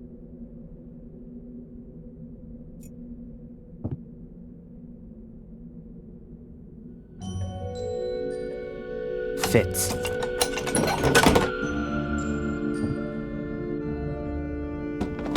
As I thought, full of junk. So let's have a look. Damn!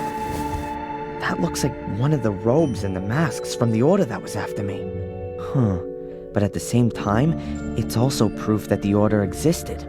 I'll take it with me.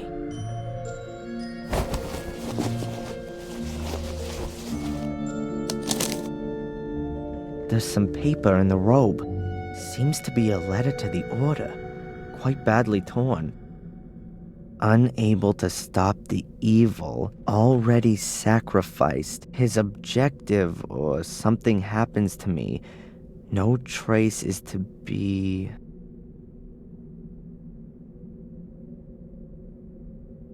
I'm not completely certain, but it appears to be a request to cover up all traces of the order.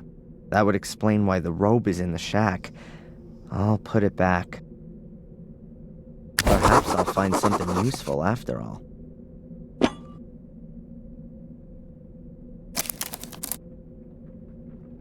A corkscrew and a yardstick. They look in reasonable shape. I'll take them. Whoa, a chainsaw. I've got a feeling that this baby's gonna come in handy.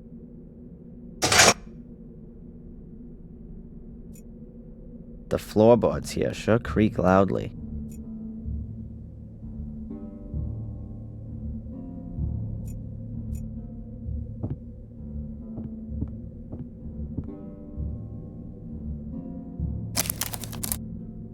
Interesting. There's at least half a meter of space below the boards. The shack must have been built on stilts. The next time I'm being pursued by hellhounds and hide in a shack, I'll look out for that as I go in. There's no gas in the chainsaw.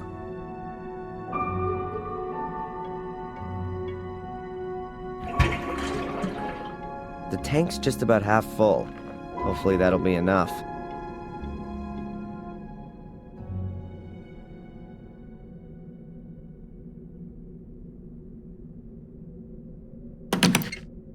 All right, that ought to hold.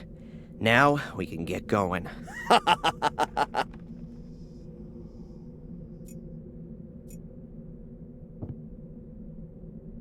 I'll just cut myself a trapdoor in the floor. It can also be closed again in an emergency.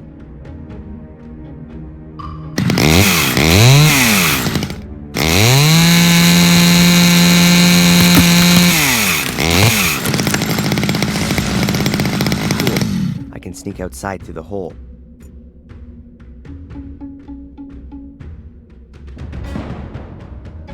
Good. Let's try it. I'm better leaving the heavy junk here.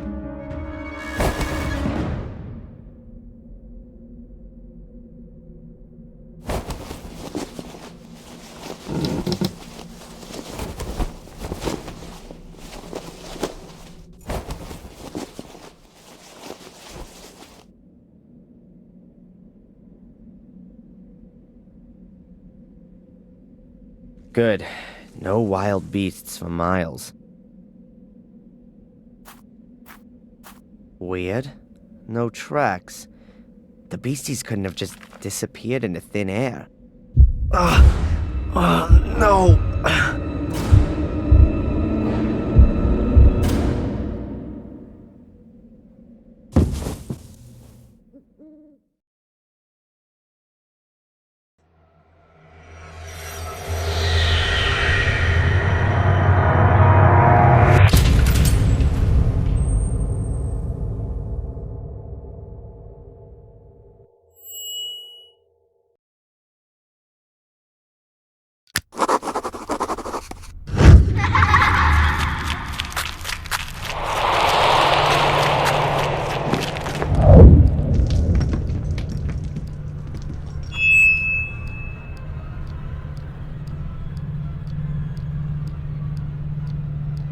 Describe what you saw. I saw myself as a child. I was playing with my sister in the woods. It's not far away from the castle. I could see it behind the trees. There was a man there, too. Could you make out who it is? No, he had his back to me. But something very bad has happened. What's happened? My sister, she's fallen in a hole. She's screaming. What should I do? Adrian, you're not there anymore. Remember what you did at the time. I ran to the hole, and I don't know. I can't remember. You woke me up before I could help her. I didn't wake you up, Adrian. You woke up of your own accord. It would appear everything in you is trying to fend off this memory. Seems you really want to suppress it. Or I just can't remember. The memory is still there. You just need to let it happen. It's easy for you to say. Perhaps you should tackle this memory in a conscious state. Try and find the place in the woods that you saw. You need an anchor in the present. If you say so. And with regards to the hallucinations, I've ordered a medication. It should help to suppress them. Very good. I'll take it. At least you can rely on conventional medicine. Please take this prescription and give it to a buyer in the shop. She'll give you the medication. Oh, she's a pharmacist too? In a little village like this, everyone has more than one role.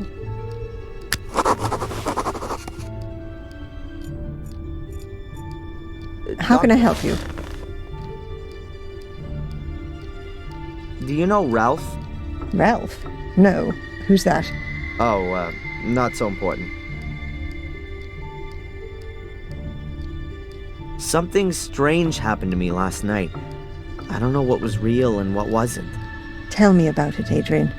I was just on my way back to the village when I was attacked by large black dogs in the woods. Fortunately, there was a shack close by, which I was able to hold up in. I couldn't get back out through the door. Once I cut my way outside through the floor with a chainsaw, there were no signs the dogs had been there at all. Then I fell unconscious. Supposedly, Murray found me there in the middle of the night and brought me back to the hotel. But I can't remember any of that. A classic dream of repression. The black dogs, and then... There's nothing there. It's a deep-seated fear of the consequences of your actions.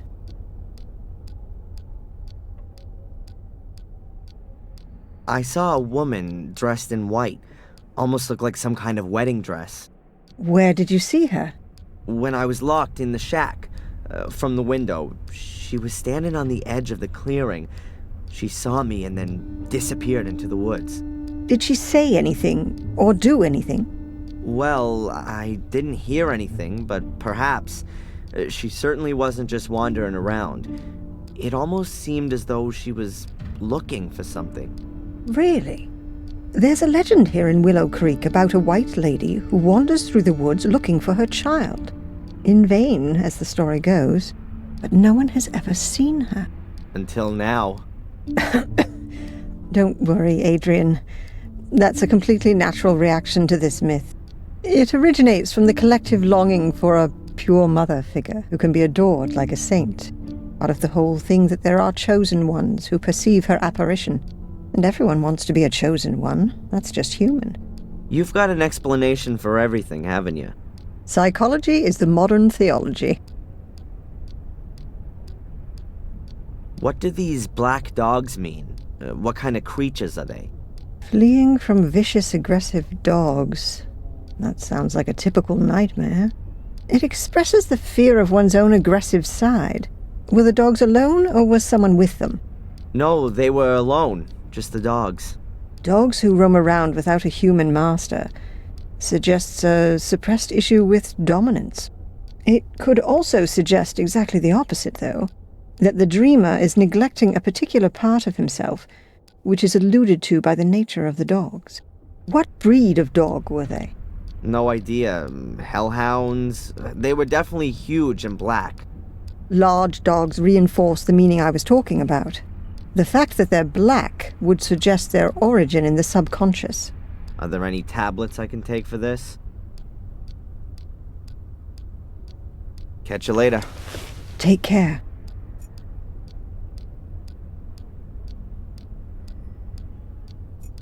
A Native American dream catcher. It's supposed to protect you from nightmares. My head's still pounding. Lucky that Murray found me in the woods yesterday. I probably would have frozen otherwise. I should get this medication as soon as possible. And I could ask the inspector whether Murray's finally corrected his statement. And I've got an appointment with the priest, too. It can't be that difficult to find my father's grave. Oh, and I should find that ominous place in the woods. Enjoy it, Darren. It's gonna be a long day.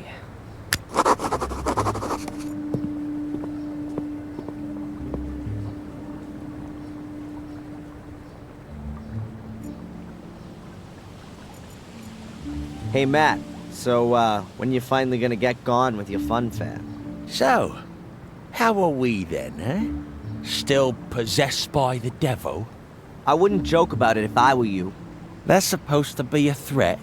Let's say more, well-meant recommendation. You really have got a few screws loose. So, what exactly did go wrong when you were born? Not half as much as when you were born, Mr. Twisted Fire Starter. Have fun. Oi, arsehole! When you miss me, paint a heart on the wall. Will do. In your blood.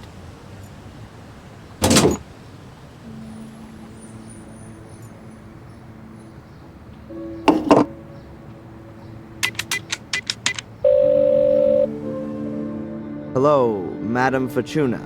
Adrian, I knew you would call again. Who else could it be? Pick a card.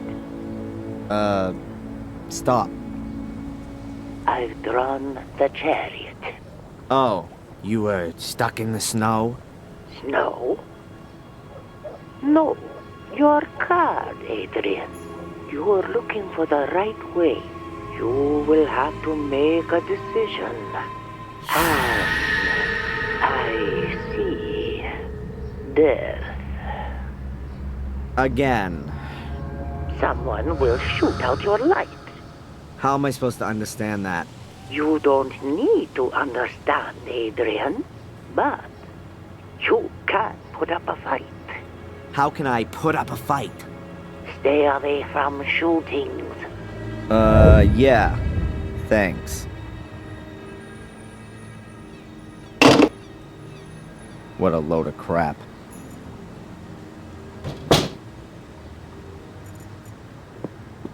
A barrel.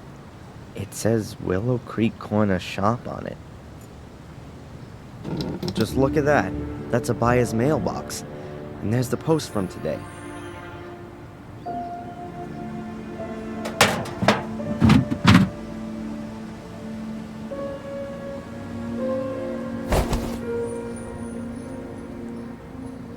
The package is from a tea supplier. It says here that the customer is Gordon's Palace. Either the postman's quite lazy, or he doesn't like Murray. Maybe I should take the package to him. I'll be dropping by the hotel sooner or later. What else is there?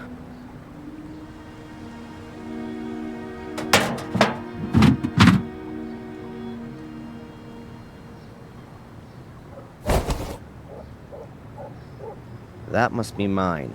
The sender's a drug company.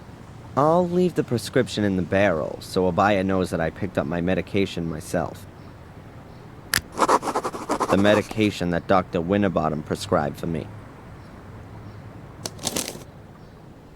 Halo Paradox, for the treatment of acute psychosis with delusion, hallucinations, or cognitive disorders. Oh, great. She's declared me officially crazy.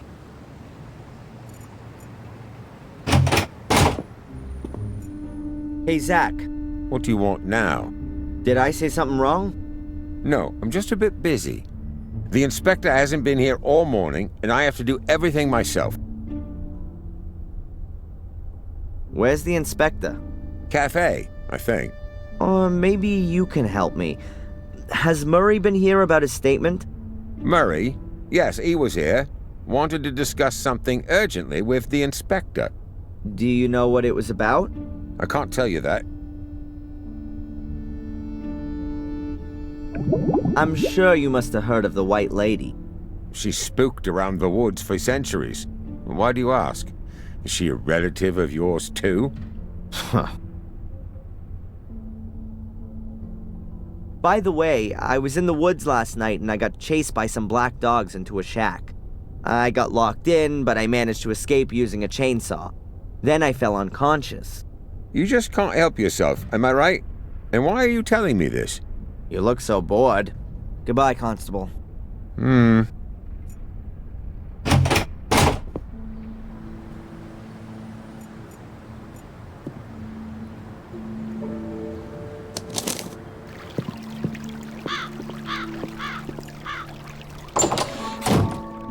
Weird. Murray isn't there.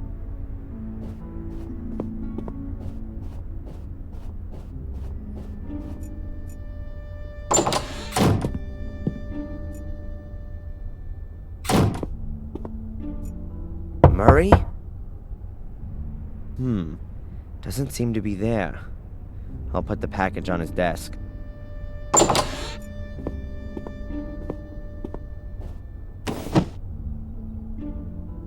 Hello? What's this?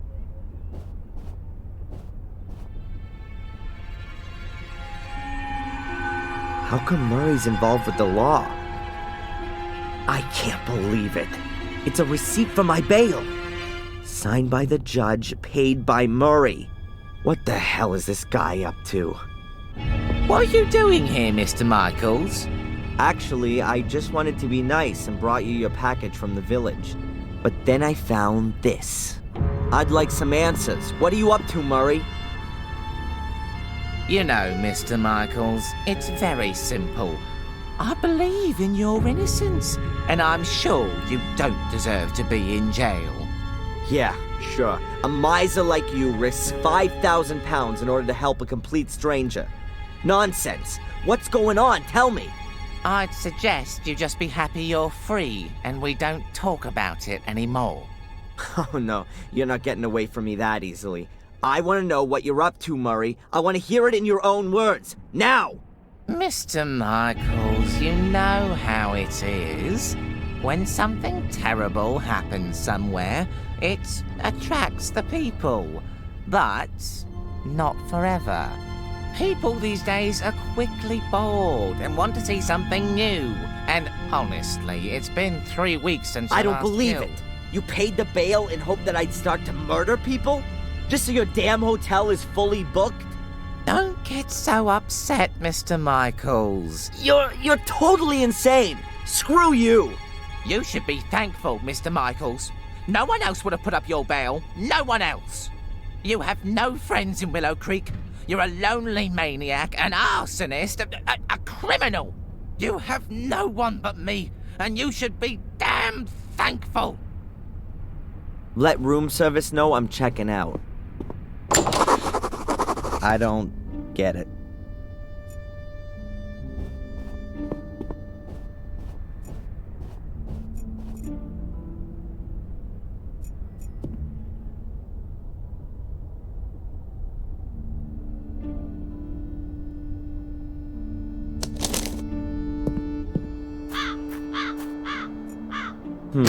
The church is closed.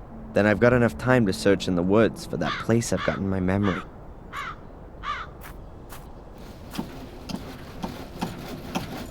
Nice greenhouse filled with all sorts of flowers. The priest seems to have green fingers. At least in the house. Hello? No one there. Mr. Gravedigger? Yes, lad. The church is closed. Didn't the priest say he'd be back again today? He wanted to set off after breakfast. Call back again later. Have you ever heard about the White Lady in the woods? Yes, I've heard about it, but I've never seen her. Apparently only those of pure heart can see her. That can't be true, though, 'cause no one here in the village has seen her, not even the priest. What does that tell us about the people of Willow Creek? Nonsense. There's nothing wrong with the people here. It's that murderous clan in the castle who've been spreading fear and terror for centuries. It's a pity you didn't do your job right, boy. The castle should have burned down to its foundations. Then there'd finally be some peace around here. It wasn't me. I'd better be going. Keep your eyes peeled, lad.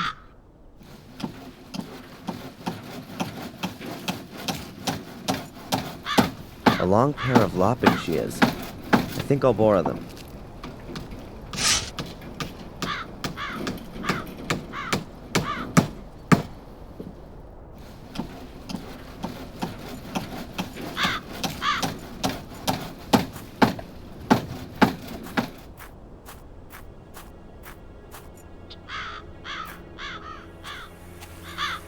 Anonymous gravestones. 5 of them bear the same date. August 1981. As long as I don't know who might be buried here, there's not much point in looking for more clues.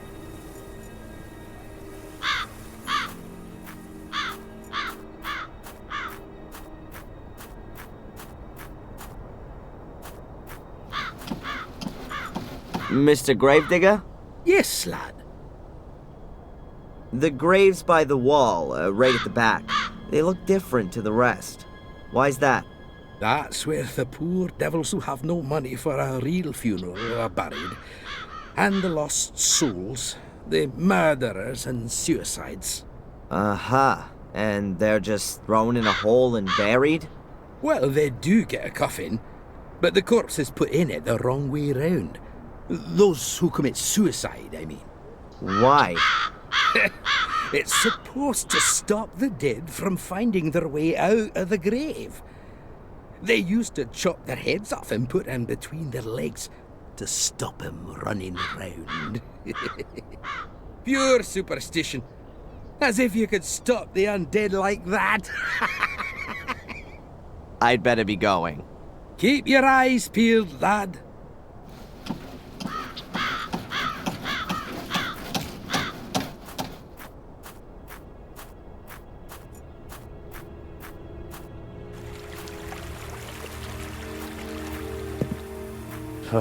This shack is even creepy during the day.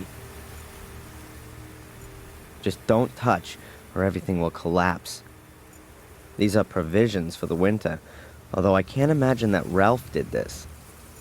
A rain butt must always be full around here. Fortunately, the shack is built on stilts. Otherwise, I'd probably still be trapped inside. Dragging tracks. Apparently, this is where Murray rescued me, but I can't remember a thing.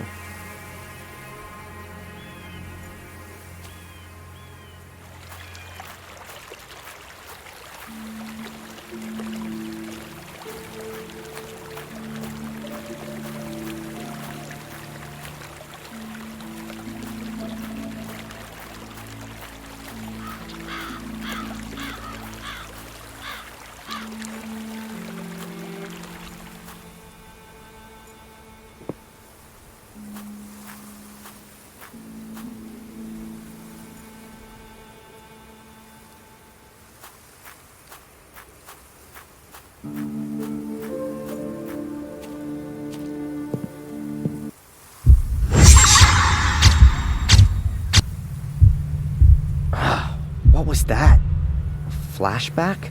Am I having them in the mornings now? What does this little man in my subconscious want to tell me? I better pop one of those pills.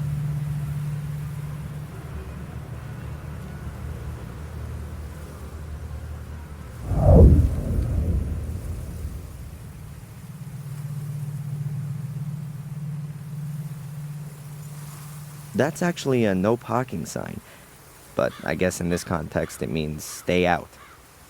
There's barbed wire attached to the wooden gate. Someone's got something against unwanted visitors.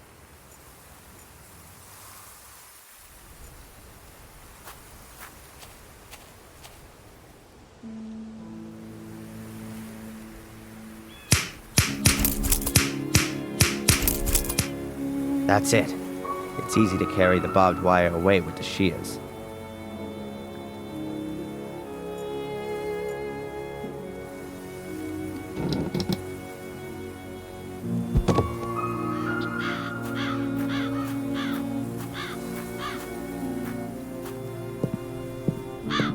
I remember this house. I used to play with Angelina here when I was a kid. Could it be that Joyce was right? What a rust bucket. But it suits the house.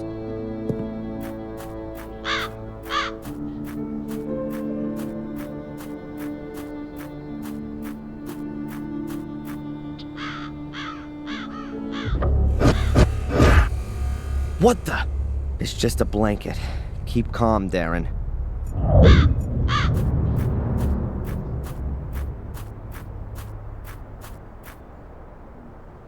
Goa? Inviting. I doubt that's the original lettering. I can see mounts for 2 more letters. Goa? I doubt that's...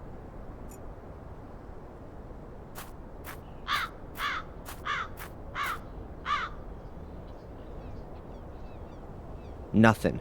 No hole in the ground. Wait a minute. There's something there. A luminous sticker. Just like the one I found in the hut in the woods. Perhaps Ralph lost it here. Or found it. Does he live here now? A garbage can with a lock on it. Could be protection against wild animals. Or prying eyes. Nothing. Nothing. Perhaps Ralph's looking for a new place to live. Maybe the hut in the woods wasn't lonely enough for him. I'll knock. Nothing. There doesn't seem to be anyone home.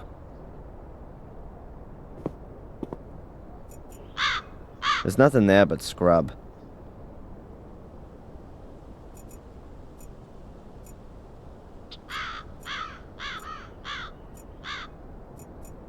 Looks like no one's lived here for decades, apart from the rats, of course. The glass is only broken at the bottom. Either someone wanted to climb in but then didn't, or the guy who smashed it had really short arms. The hole isn't here.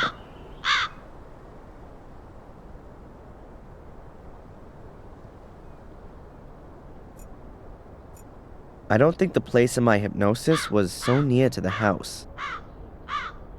I don't think searching around here anymore will help.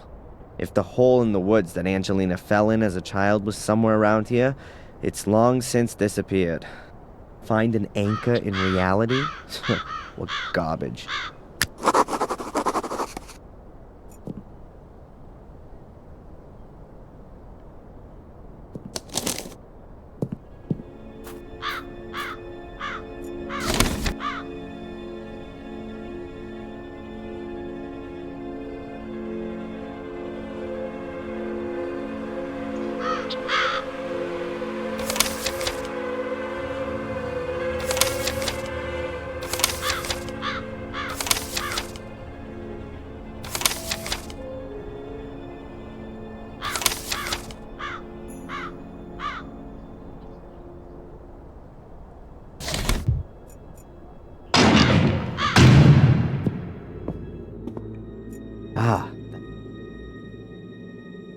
Excuse me, Reverend. Reverend is too much of an honor, my son. I'm Father Frederick. I see. Father, I'm Darren Michaels. You might know me already from the papers. I do. I assume you come to confess. No, actually I haven't. I don't have anything to confess yet. What can I do for you, then? Can you tell me something about the graveyard? Oh, it's wonderful, isn't it? You can really sense the centuries past when you're in it. According to the records, some of the graves are over 800 years old. Probably all Gordons. The Gordons have had their own crypt since 1512. The academy was burned down, and, well, Space was needed for the many dead, and that's why the graveyard was rearranged. Seems the gravedigger has also been working here for an eternity. Mark? Oh, he does his job well. Yes, he really feels all that digging in his bones. He's been looking for an apprentice for years, but no one seems to be interested. Are you educated in a profession? I'm a physics student. Ah, well, let's talk about something else. It would seem you've been in charge here for a long time. What are 40 years compared to eternity? The church here was built by Marcus Gordon, right? The good Marcus, yes. It was the year 1213 when Marcus Gordon struck down his brother Mordred in a duel. Marcus killed Mordred? Why? A brotherly feud which had been smouldering for some time. Marcus embodied good, Mordred evil, according to the legend. Marcus beat Mordred. Good prevailed. And what's this got to do with the Gordon curse? It originated in this period, right? Yes, as far as I know. Mordred uttered the curse shortly before he drew his last breath. He put a curse on Marcus and all following generations. But that will soon be over. Lady Victoria is the last of the Gordons. The family line ends with her. Mercifully, one would be forgiven to say, as the clan has terrorized this whole region with its dreadful family history. But I'm sure you already know all of this. Seems like you are well informed. Let's put it this way. I've been forced against my will to look at the curse in a bit more detail. What do you mean by that? My real name is Adrian Gordon. I belong to that clan there in the castle. Oh, that's, I'd say, a surprise. Adrian Gordon. I thought he died as a 13-year-old. Didn't he fall down the castle staircase? That's part of the dreadful family history that you were talking about before. But as you can see, I'm still alive. Risen again from the dead. My congratulations and God's blessing, my son. And what is your relationship to the Gordons, if I may ask? Perhaps you can remember Samuel Gordon? Oh, yes, Samuel. He came to confession shortly before he... well, you know. Yes, I remember him. He was my father. That explains quite a lot. Can you tell me where Samuel Gordon is buried? I'm afraid I can't tell you in which grave he's buried, but I can understand that you'd like to know. Is there any kind of plan of who is buried where? Not for the anonymous graves. But wait, I think I know how I can help you.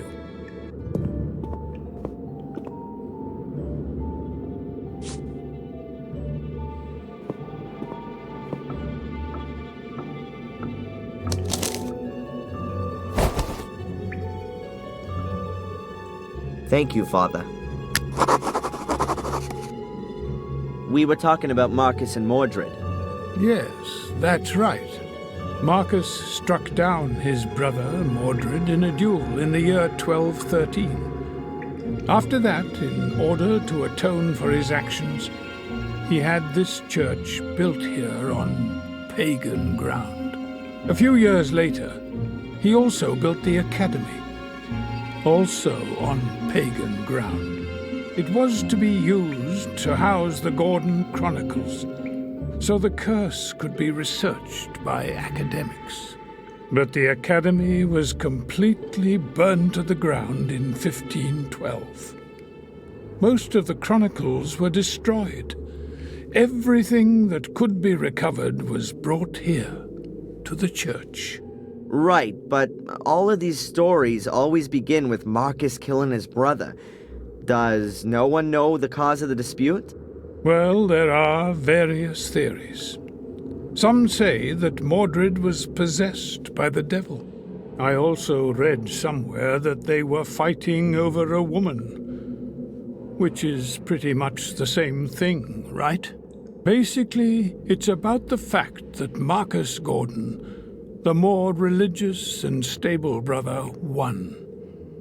Mordred is depicted as a godless sinner who's burning in hell to this day. Do you know if the brothers were born here?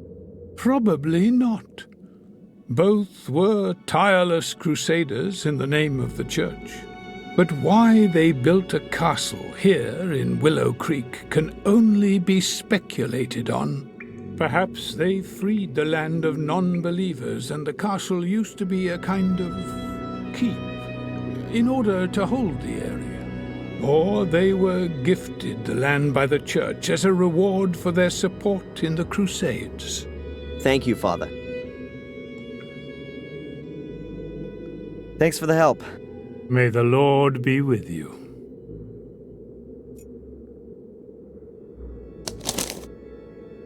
The lists of the names of all those who were buried here in August 1981. There are 5 names left. Henry Stanton, Dr. Heinz Herman, Dr. Robert Gordon, James, and Samuel Gordon. Hello, Father. Adrian, welcome to my church. Did you know Dr. Herman? Yes. He worked in the mortuary. Was a very busy pathologist and a friend of the Gordons. He was in league with the manager of the sanatorium, Robert Gordon, hence the closeness to the Gordons. They both died a violent death. They were murdered. And why were they buried anonymously? After their death, they found out unpleasant things about them. What kind of things? Dreadful experiments on innocent souls, their patients. I don't really want to talk about it. They certainly never came to confession. Neither Herman nor Robert Gordon. They died as sinners and as such forfeited their right to receive the last rites. Who was Henry Stanton? Henry. The name is familiar, but I can't remember exactly. He definitely wasn't from around here. I'm sorry. I don't know anymore. Who might know more then? Ask Mark. He's in the village more often than I am. Did you know Robert Gordon? Oh yes, Robert. Victoria's first son. He was manager of the sanatorium. Caused Victoria lots of distress. She was so disappointed in him when she heard about what he'd done in the sanatorium. He managed to keep it all secret during his lifetime. Who is this James on the list? Doesn't he have a surname? Yes, well, James. He was William Gordon's illegitimate son. He hanged himself after years of being experimented on in the sanatorium. It's thought that he is the one who murdered Robert Gordon. What kind of family have I been born into? How come William Gordon isn't in the family crypt? He committed suicide, and actually belonged on the northern wall. But Lady Victoria convinced me that the circumstances of William's death couldn't be clarified completely. Samuel also doubted that William committed suicide. The way that William fell from the tower window suggested that he was pushed rather than jumped himself. But as I said, that couldn't be clarified. So this burial place was a compromise between what Lady Victoria wanted for William and my duty as a parish priest. Last rites. What's that for again? And why can a murderer get them, but not someone who commits suicide? The last rites wash you clean of your sins and prevent your soul from having to burn in hell. Only those who repent their sins can receive it, though. If a dying murderer repents his actions, then he can receive the last rites. Someone who commits suicide cannot, and therefore lands in hell. How simple life can be sometimes. Thanks for the help. May the Lord...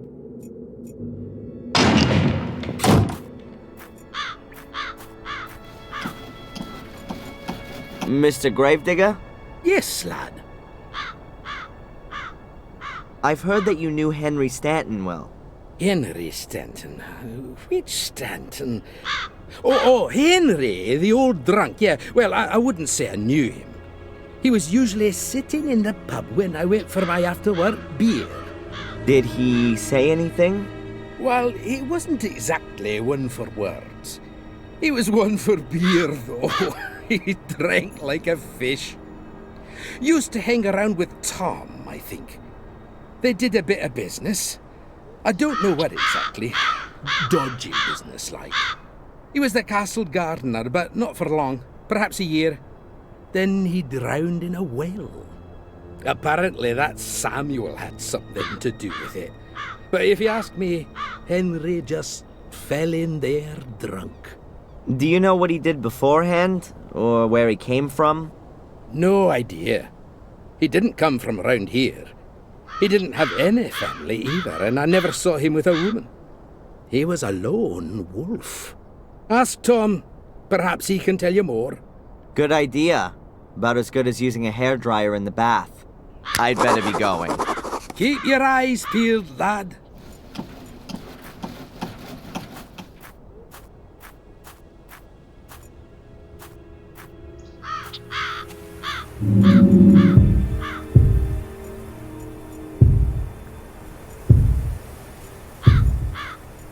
Good.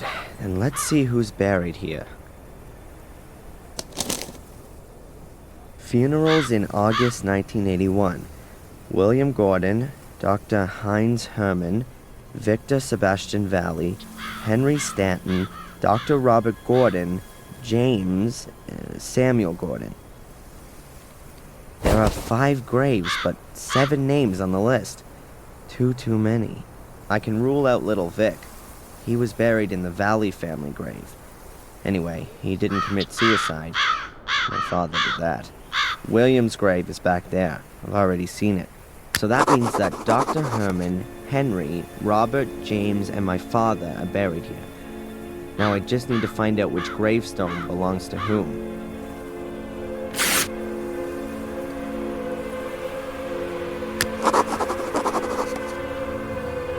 A dream catcher. I've seen one of those before somewhere.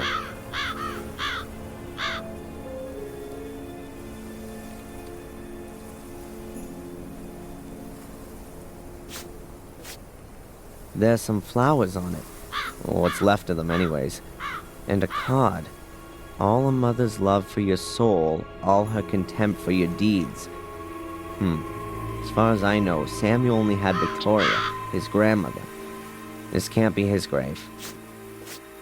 A neglected grave, but still with a quote from the Bible. Mihi enim viver Christus est a mori lucrum. What the hell does that mean? Maybe, rot in hell, you sinner. Christ didn't pee on the cross for you. Or something like that. A neglected grave. The most pathetic and saddest of them all. It could be my father's. Here it says, Ichi egnas dia ki tolit peccatum mundi. A quote from the Bible and some rotting flowers. At least someone's been looking after the grave. Oh, but no more clues.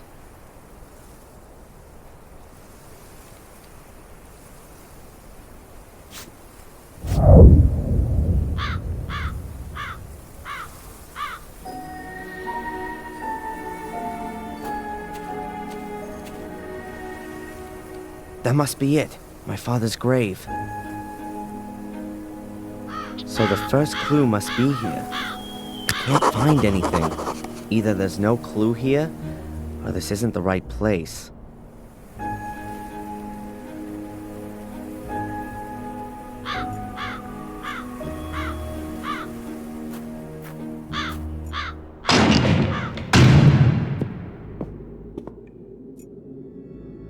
Hello, Father.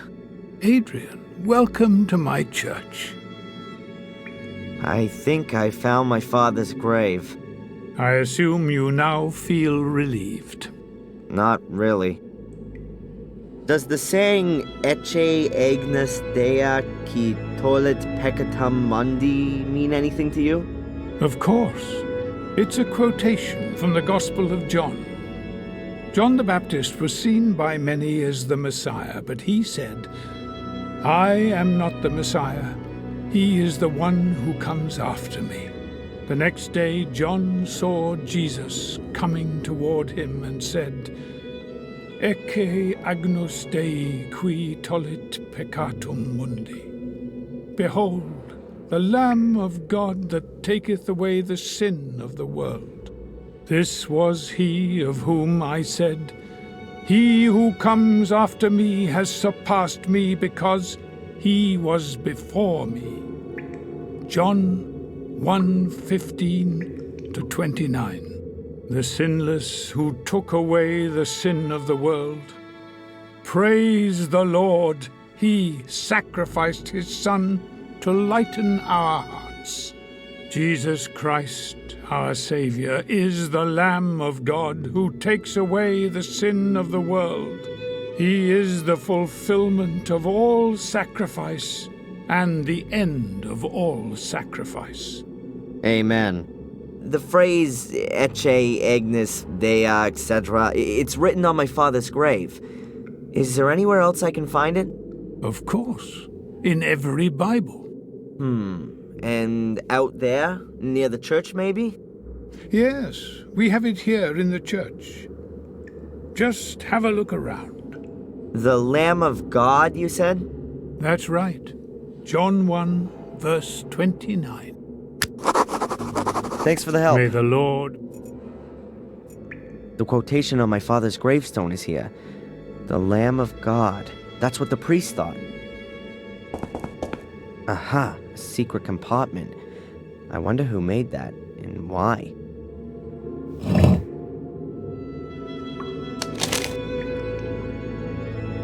The plot thickens. If you don't want to suffer the same fate as your father, just keep quiet about everything that happens to you. No one must know of the secret that lies at the end of your path. But you're only at the beginning, and you'd be well to prove your innocence first. If you fulfill all the tasks that I set you, no one will doubt your innocence anymore. In this first task, you must look out for people who need help. Fulfill tasks? What's that all about? Must be another one of Murray's sick ideas. Huh. Well, I'll play along. Maybe I can piss on his parade some.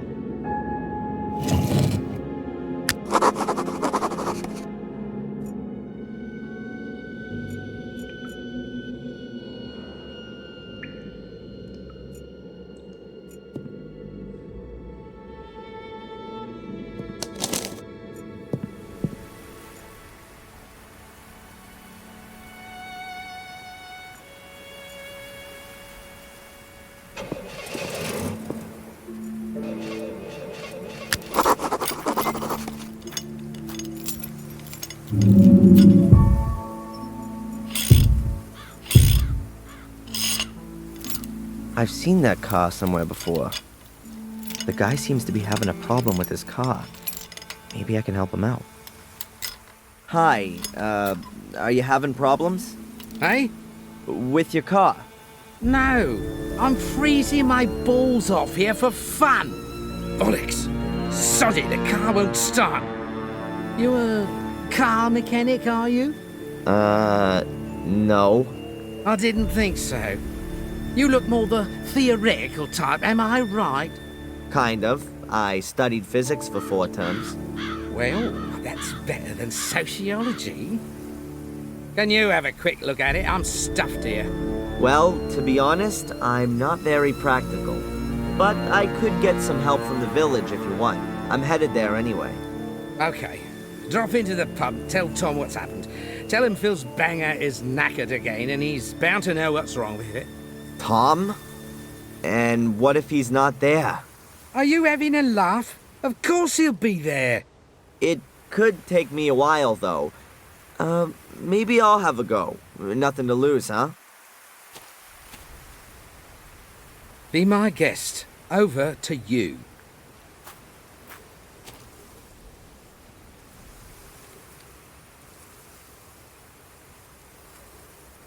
How old is this car? It's more rust than engine. God knows.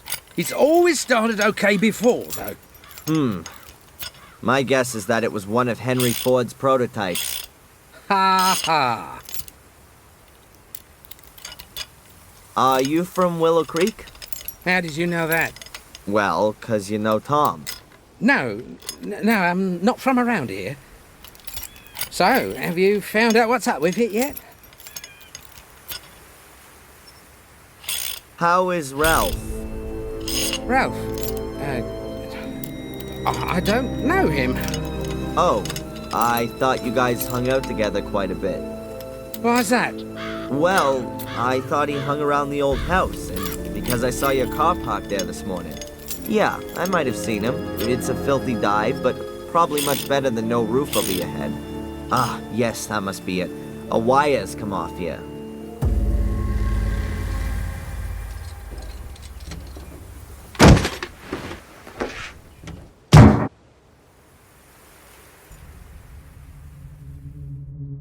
Jesus, what the hell is that?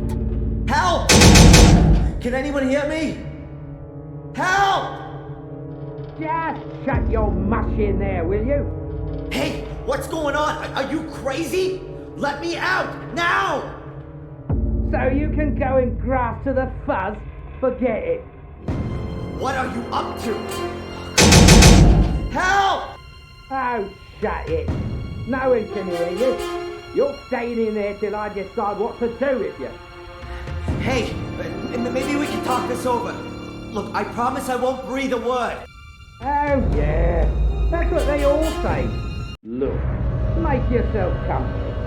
Today could be your last. No, you can't do this!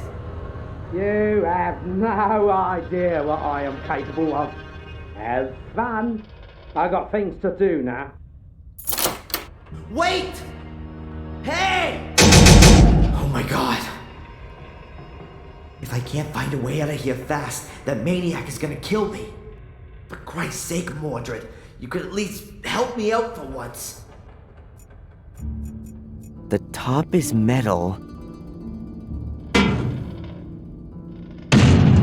but it doesn't seem to be that thick. It's really rusty. The whole thing's fallen apart. It's totally rusted through. Maybe I can get out this way.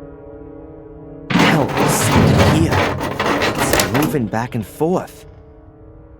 Oh my god, I think I know where I am. It must be some kind of cold room where they keep dead bodies. Huh, there's a kind of stretcher up there that you can pull out.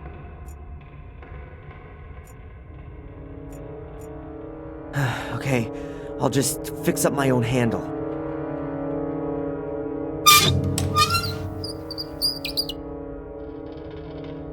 Whoa. Oh, yuck. Gross. What kind of stench is that? I gotta get out of here fast. Okay, I've really gotta get behind it. At last. I'm out of here. I don't see a significant improvement in my situation here.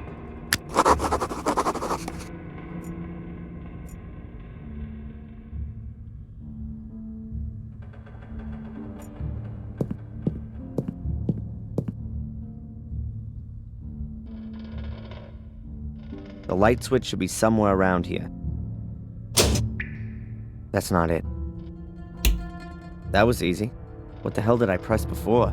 Oh, it looks like an intercom system, but it doesn't seem to be working. Weird. No door handle, just a keyhole. I won't bother trying it. I heard Phil locking it. An old yellowed screen.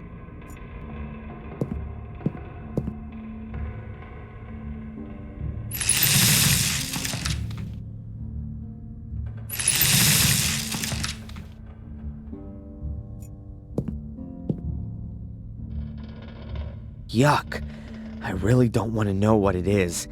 It stinks like hell.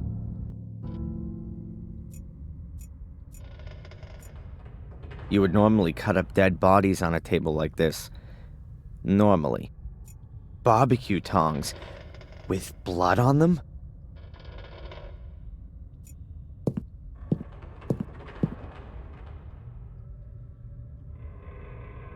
The blood seems fairly recent.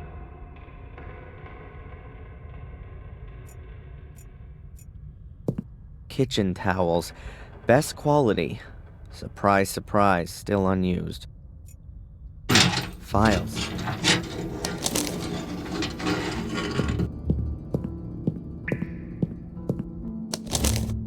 Or to be more exact, medical records. How have they got lost in here? James Gordon. He was a patient in the old sanatorium. So are the medical records from there? There are death certificates in here. Quite a few. Issued by Dr. Heinz Herman for James Gordon. And for different causes of death. Heart attack, suicide, all undated. Ralph Thompson, date of birth March 3rd, 1960. Diagnosis, delusional schizophrenia, therapy-resistant depression with suicidal tendency.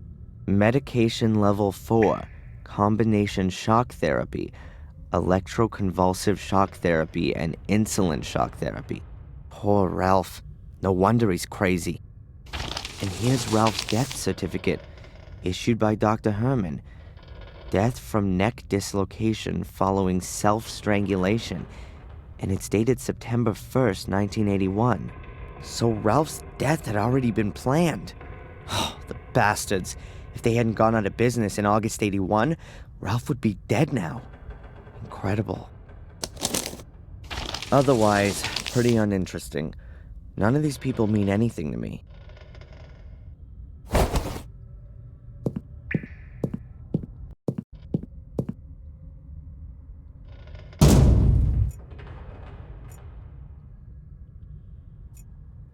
These metal boxes are normally used as cash boxes. This one has a combination lock. A small bottle of smelling salts? None left. Plain, untipped cigarettes.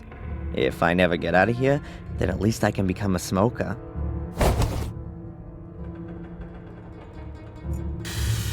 A working Bunsen burner.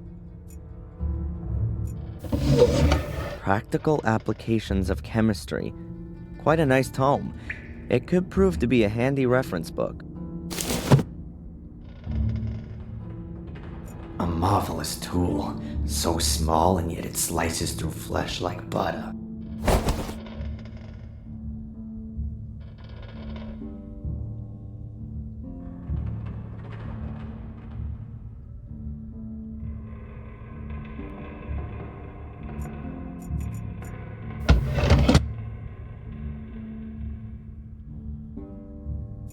A meat cleaver, like you used to see in a butcher's shop.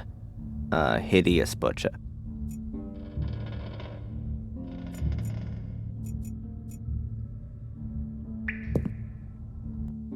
A cassette player, but I don't know if it works or not. There's no plug on the end of the cable. An old skeleton. That's not very useful. What can I do with it? Whoops, the skull looks a bit wobbly. Yep, it's loose. So off with it. 2 heads are better than none at all. It gives pulling my leg, a whole new meaning.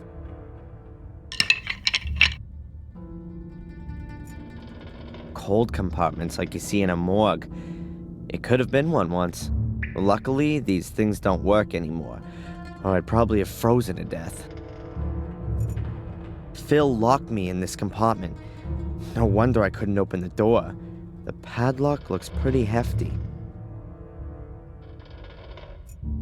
I can't get at it.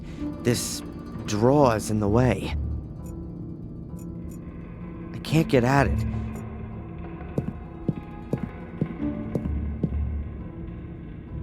I know it's definitely not a good idea to have a look inside. It stinks like hell. But I'd love to know if there's anyone or anything moldering in there.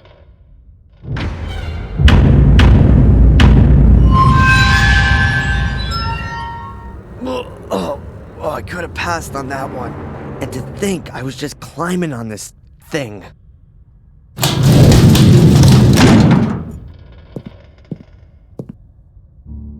The compartment is padlocked, too. There are air holes here, like in my compartment. Damn!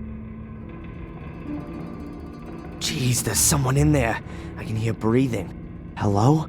Hello? Anyone there? Can you hear me? Whoever's in there must be in a deep sleep. There's no way of waking them up. An ancient film projector. I'd be amazed if it still worked.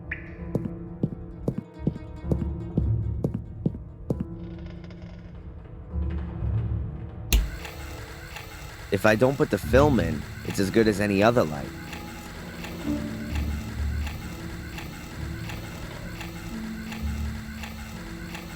A human skull. A replica, probably. Something's rattling around in there. Either his brain has dried up,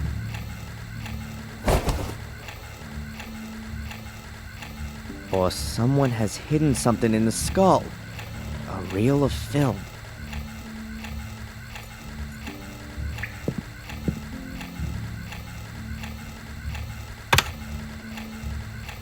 Lucky I always had to load the films in school. It's not as easy as you might think.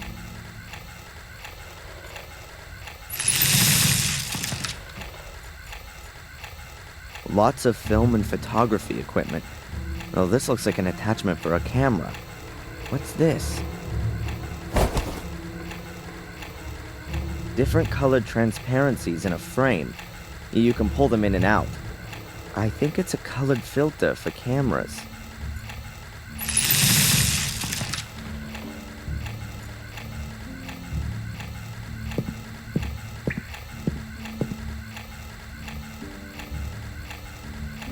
So let's have a look and see what's on this film.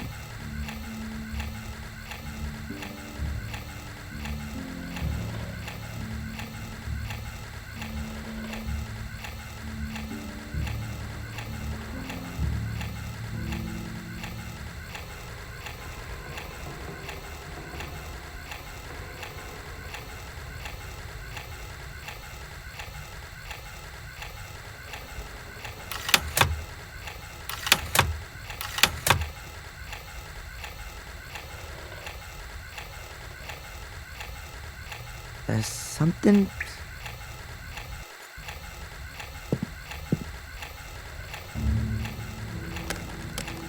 I fixed the color filter to the front of the projector, so I can now use the different color gels to watch the film in bright colors.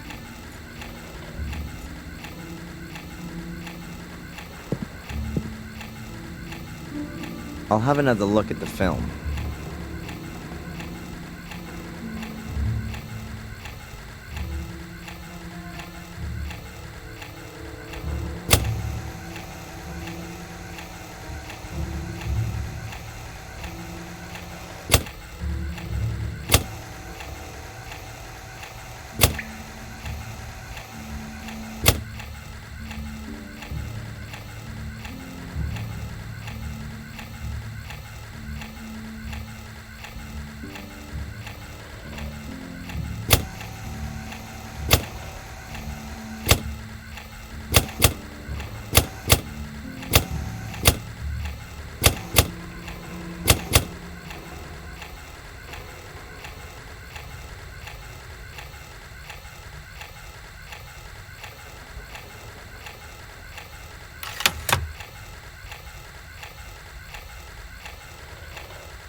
2180. A 4-digit combination.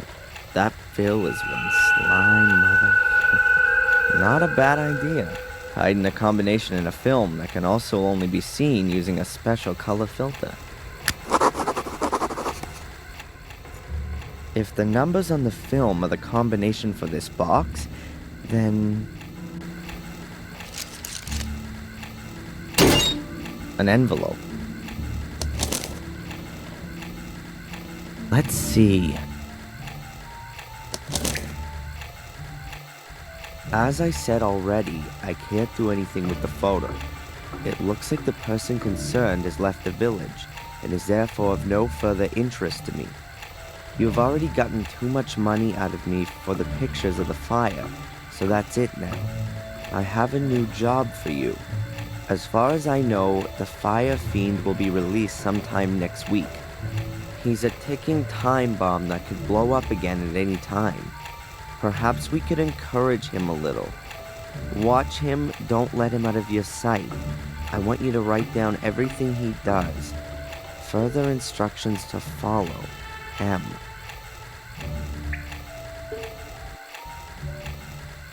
M? M. That can only be Murray. That, deserves the worst. There are gonna be some serious consequences. I've been through some horrible things, but this is really going too far.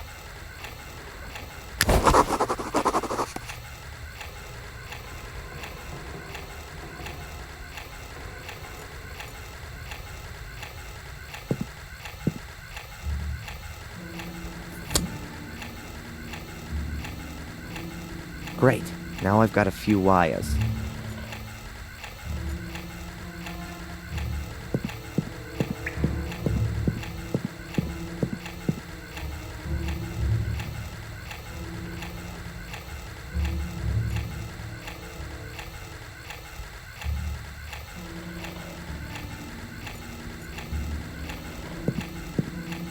If I can repair the photocopier, the intercom will be child's play.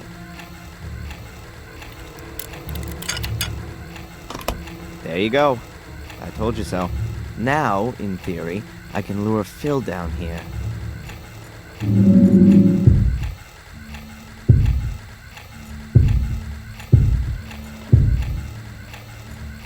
Okay, I can try it now.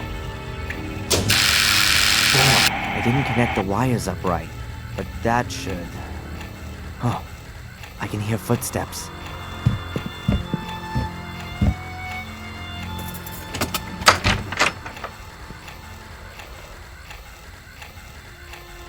What's all this? Turn that light off!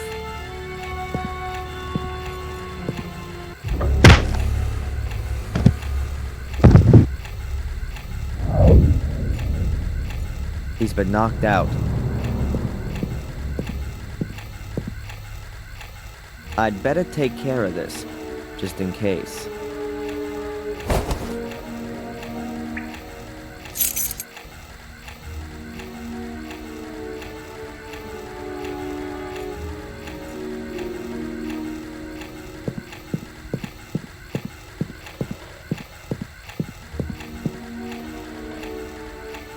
This key fits.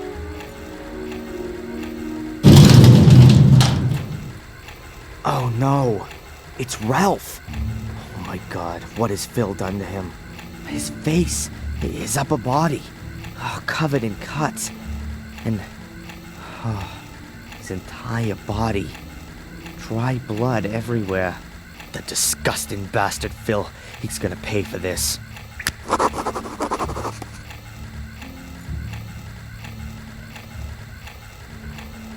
Ralph? Ralph! It's useless. I don't think Ralph can hear me. It looks like he's been drugged. I gotta try to wake him up. An empty bottle of smelling salts. It looks like they need a lot of these to bring people around. Let's see. Maybe I can find some info on the compound.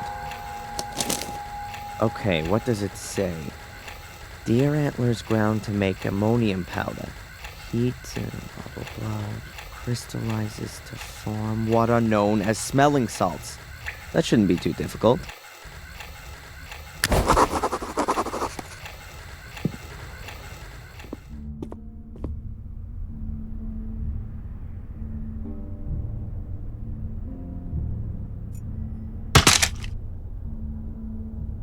I have the most important ingredient for my smelling salts. Phil doesn't seem to have touched the display case. No wonder. The only things in here are books and a glass flask. They're mainly used in chemistry. An ad for telephone sex hotlines. This Phil is a sleazy bastard.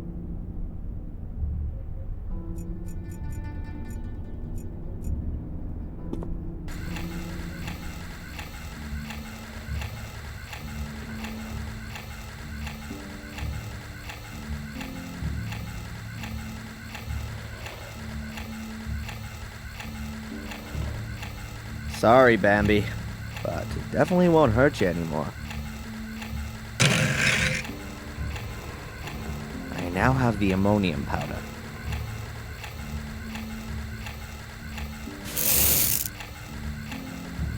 Okay, that should be enough. The powder is in the glass flask.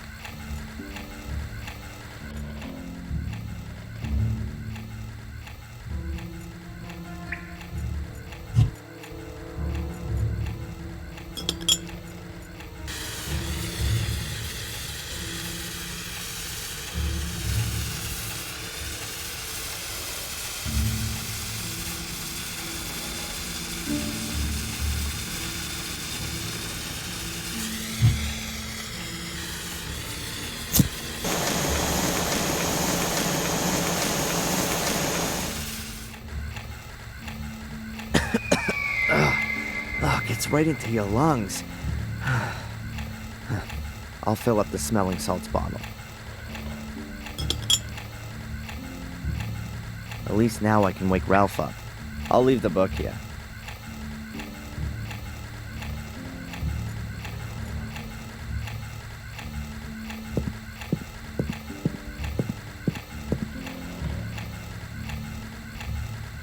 What? Where? Ah! This isn't Ralph's house! This isn't Ralph's house! Go away! Go away! Ralph, Leave it's okay. Ralph alone! It's okay! Ralph! Mr. Bobby! Where are you? Mr. Bobby! Ralph, it's all right. Shh! Ralph, it's me, Darren. It's okay.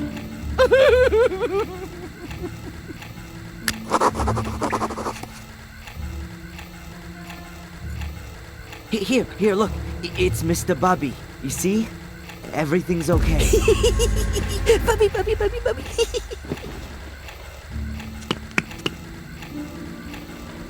Wow. Ralph ran like the devil himself was after him.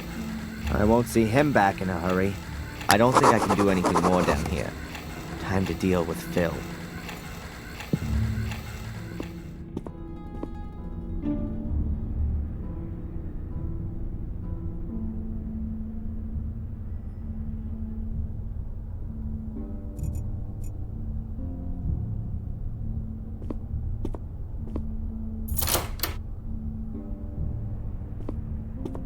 Then, I'm out of here. Just in time. You Yankee tosser! I'll have you! Better get out of here! Just you wait while you still can! That was obvious. I need the BIOS password.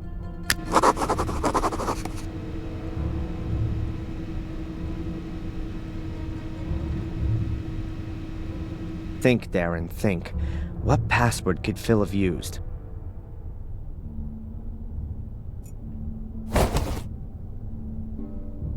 An empty plastic bottle. Something tells me I'm gonna need it. Locked.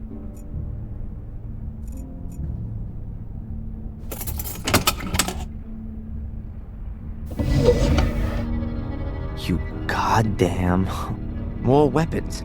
A gun, a heap of ammo, and a knife. Cheap knives. The cheapest and nastiest for miles around. But a gun might come in handy.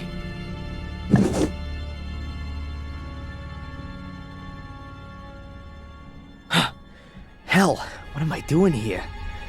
Am I out of my mind?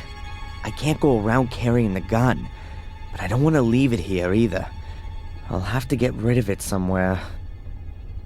I'll pocket the ammo, too.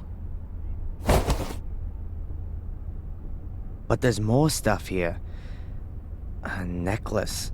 Oh, it looks valuable. Stolen, more than likely. I'll take it as compensation for all the crap I've suffered here. Phil will just have to get over it.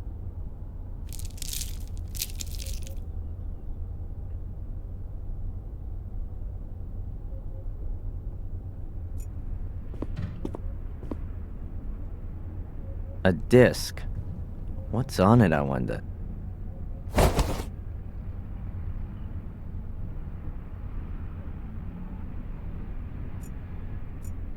It says here, if you've been stupid enough to forget your password again, it'll come back to you when you come back in again.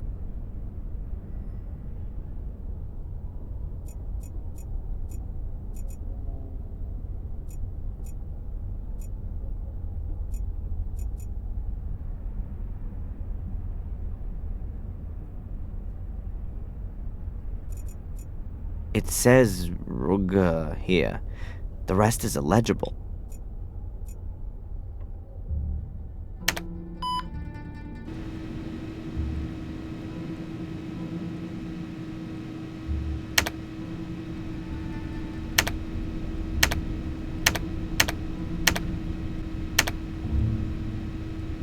That wasn't it either. It must have something to do with this building. It says Rug.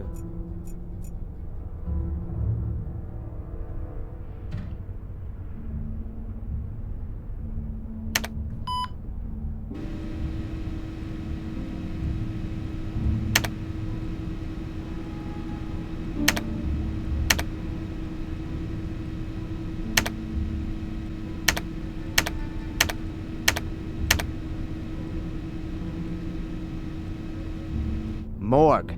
That was the correct password. So let's see what we can do with the PC.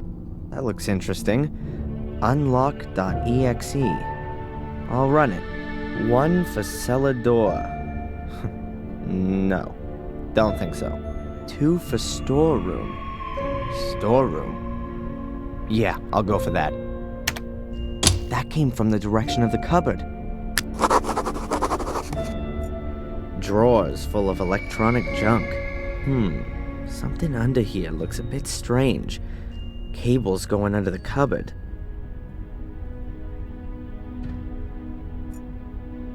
Something clicked. I'll have a look. Aha!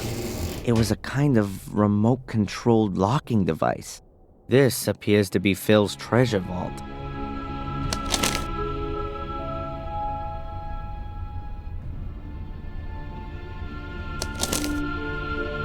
A list of sums of money. The library tot, £200. The foreign woman, £500. The Yank, £100, £2,500, £300. I think Yank must refer to me. What's that all about? Some kind of bounty? Is that why Phil locked me up? To get money?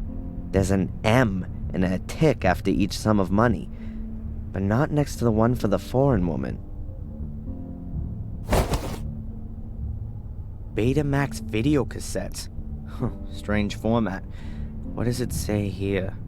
Ralph, summer 1990.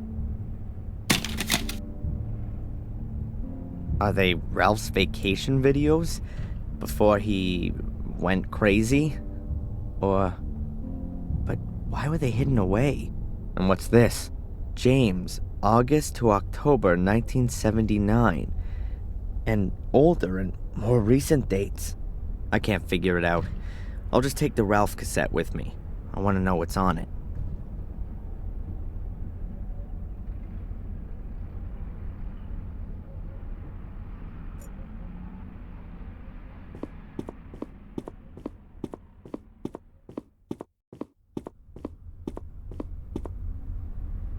There's a Betamax recorder plugged in here.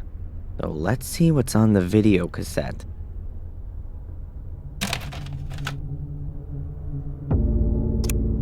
What's that? Ralph sitting there, tied to a chair. That's here in the cellar. What are they? Oh, it's a torture video. I don't need to see anymore. I really don't want to know what's on the other videos.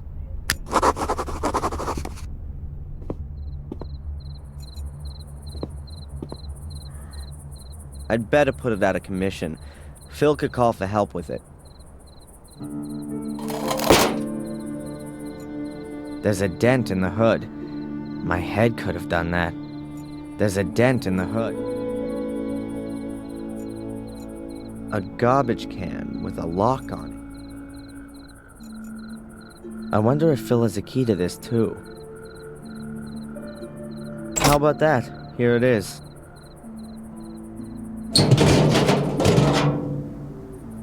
Ugh, just a heap of ash.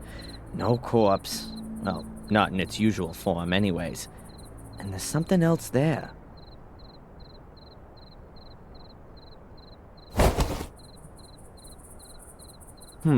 A small cardboard tube that Phil must have thrown away recently. It actually looks quite useful.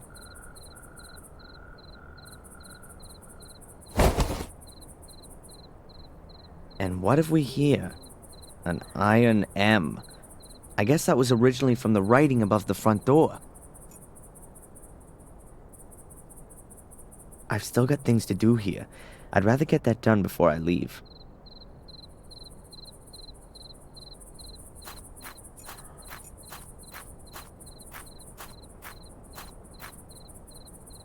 Chuck the thing away. I'll get rid of the other weapon, too.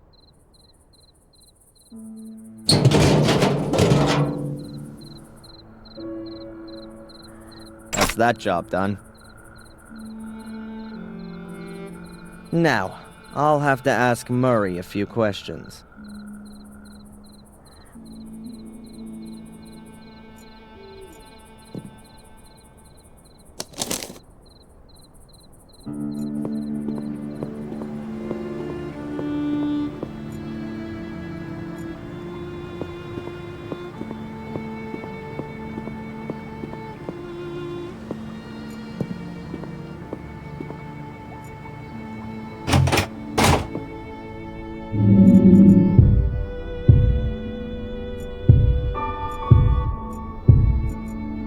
Night shift?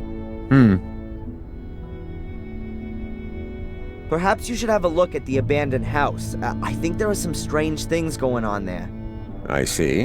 What kind of things? I'm not exactly sure, but I think people are tortured there. Okay. What else would people do in an abandoned house in the woods? Why does no one take me seriously here? You want me to read your statement out to you again? Bloody rituals, ancient curses, a mysterious order, and a murderous twin sister. Never mind. Forget it. Do you know the story of the Gordon brothers, Marcus and Mordred? No, but I know the story of Tom and Bobby, and that's enough for me. Okay. Goodbye, Constable.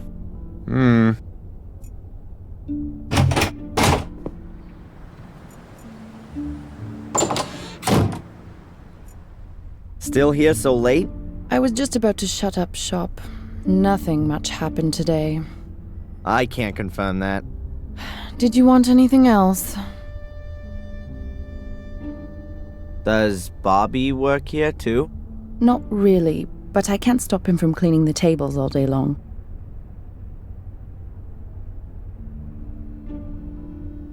Hey, do you know Ralph? The tennis coach from Ipswich? Surely not. The Ralph I'm talking about is a bit mentally, well, challenged. Oh, then perhaps you mean Mrs. Puff's husband. No, I don't think that's him. Has he got a doll called Mr. Bubby? What? No, you must mean Bobby. Well, whatever. Forget it. There's a rundown house on the road that goes to the lighthouse. Can you tell me anything about it? A pathologist used to live there, I think. He was also murdered there. But wild horses wouldn't drag me there. Has this cafe been here long? I've never noticed it before. We were closed during the fair this year. Is it even worth having a cafe here in the village? You'll have to ask my dad. It's his cafe. Why do you ask? Do you want to open one too? Yeah, sure. Right next door. A Black Mirror special cafe with ritual blood cappuccino and latte morbidato. Good idea. Could have come from Murray. Maybe I'll see you later.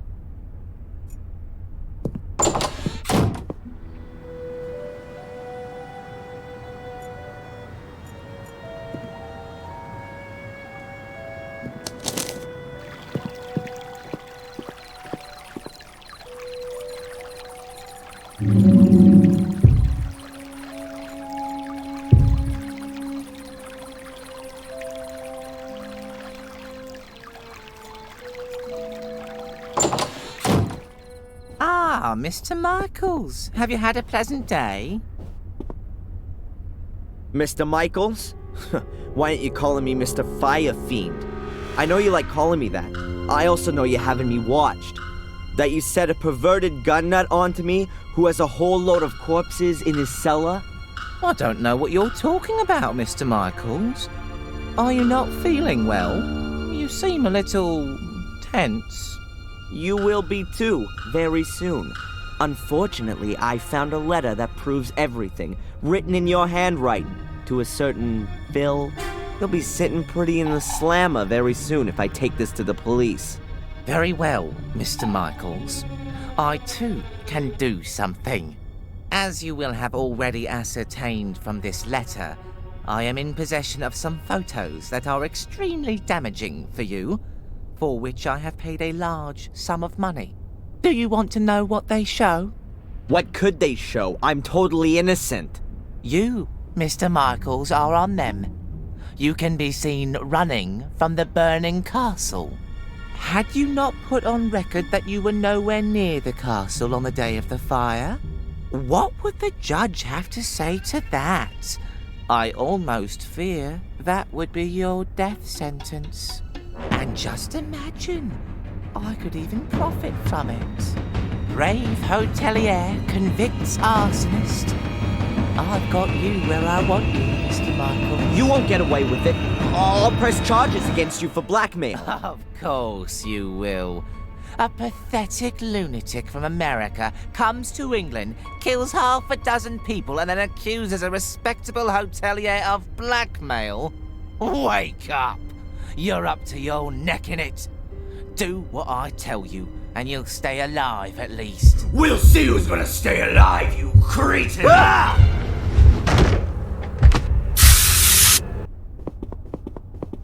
God, oh, that burns. I wanted to kill him. I really wanted to kill him. And I had no scruples whatsoever. There was something liberating about it. Oh, what's wrong with me? This can't be me. First these visions, and now it's becoming real. It isn't good, Adrian. It really isn't good. The medication, I should take it more regularly.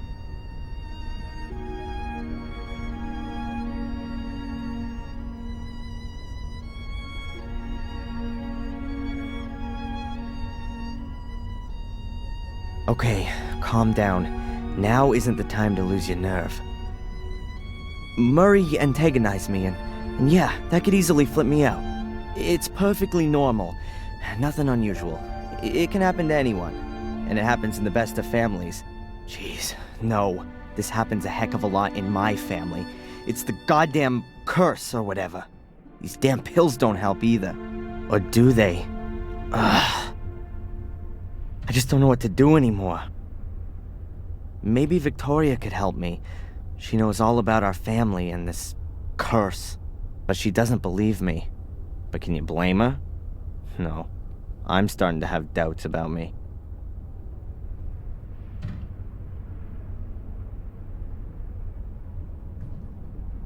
Okay, slowly now. What should I do? If the guy goes to the police now, I've had it. These photos. I must find and destroy the photos. Then he won't have anything more on me. One problem less. I bet that thing infringes several personal rights. That doesn't seem to bother Murray at all. I bet he's got the photos somewhere in his office.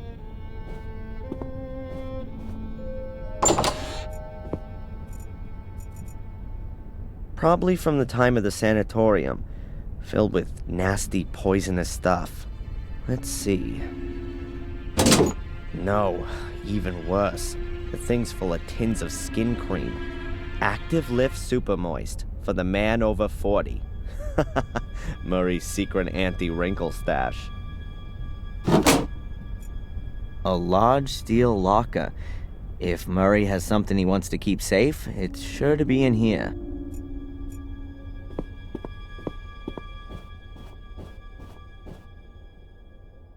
I can't believe that Murray keeps the key for the locker here, but I'll check all the same. What have we got here?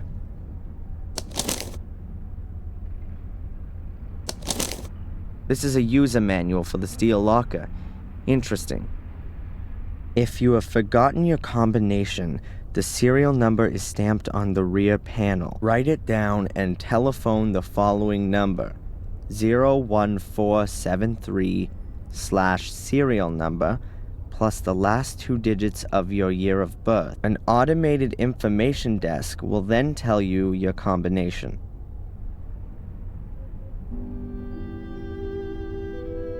That's what I call service.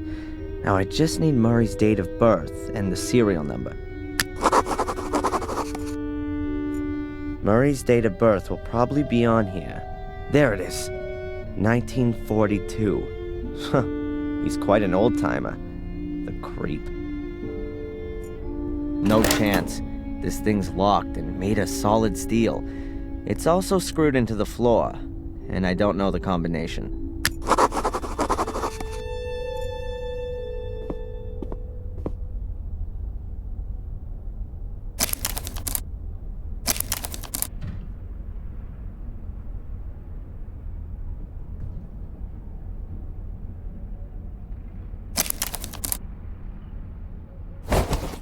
It's 3.5 meters from the corner to the place where the steel locker stands.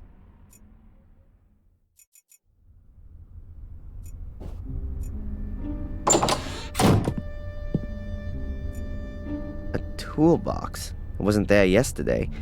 Is Murray doing the renovation himself? Whatever. I'll just help myself. Not too well organized. Pliers. They could come in handy later. Otherwise, just screws, nails, and fuses.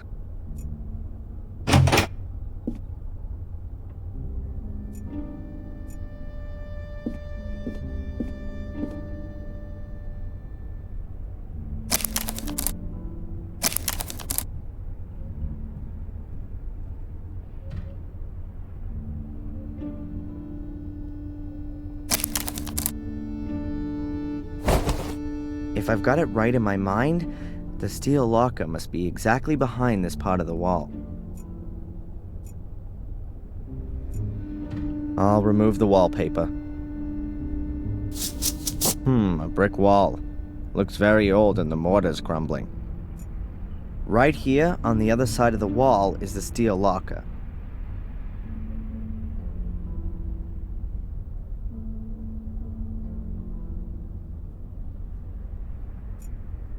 I can use this to scratch out the mortar from between the bricks.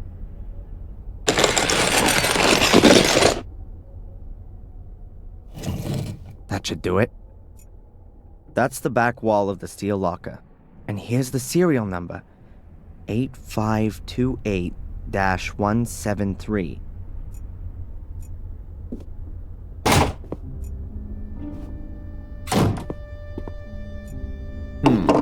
The service you require is not available from this device, says the woman with the nice voice on the tape.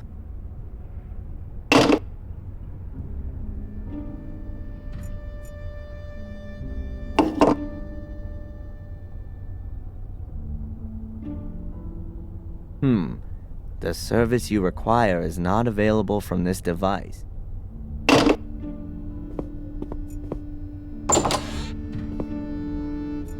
All right then, let's see if it works.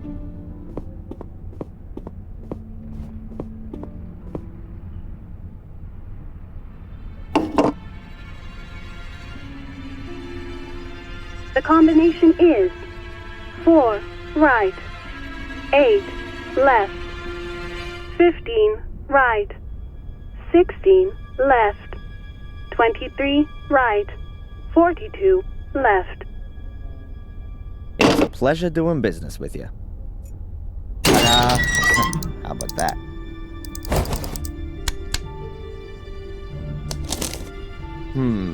Various photos of different people. Denise and Spooner doing... Oh, and here's one of Matt taking a leak on the police station.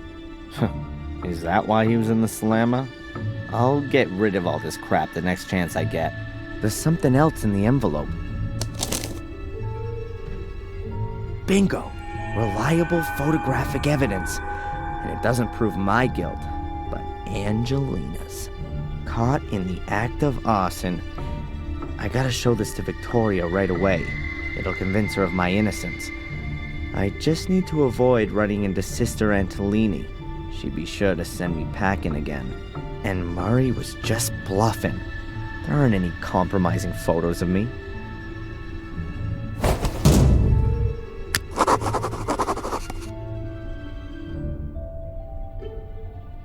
Murray's collection of blackmail material. That guy is so sick. And here, a page from the Willow Creek Daily from last year. What did he save that for? Perhaps because of the article about the robbery in an old people's home in Ipswich. Valuable objects, cash, and passports were stolen. Or perhaps Murray was interested in the article about Spooner's transfer to the provinces. It says here that a young cop from London will replace the well-loved Inspector Collier, who's retiring. Conrad Spooner led the investigation in a case which didn't exactly cover the London police service in glory. More on page 7. Is Spooner just the scapegoat, or did he really do a bad job? One thing's for sure, he won't be able to fill Inspector Collier's shoes so quickly. I guess he really doesn't like them either.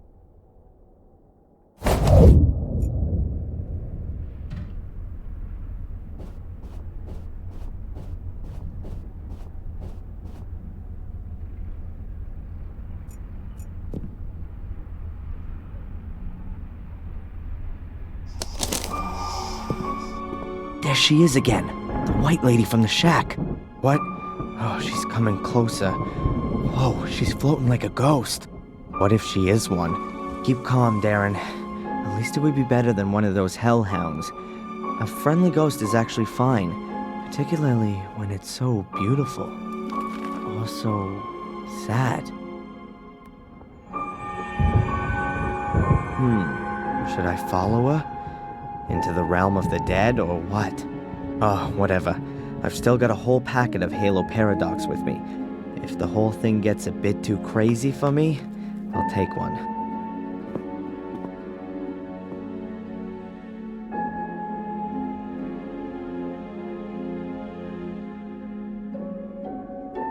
Where's she gone now? Strange, I hardly let her out of my sight.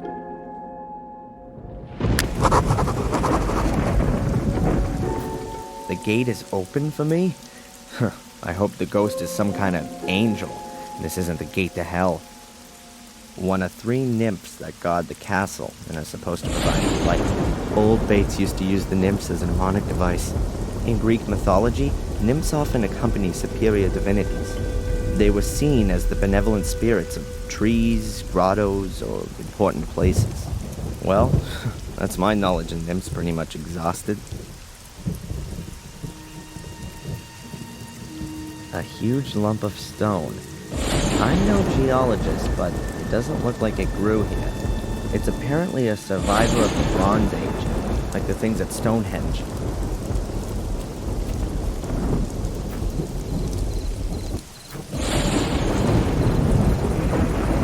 There are people in the hall.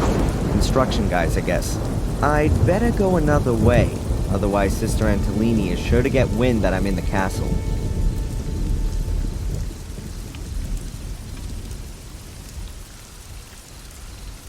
A huge skull above the door. It makes you feel right at home. Whatever's being mixed in here, it can't be cement. Otherwise there'd be a pile of sand nearby. I hope the construction guys know what they're doing.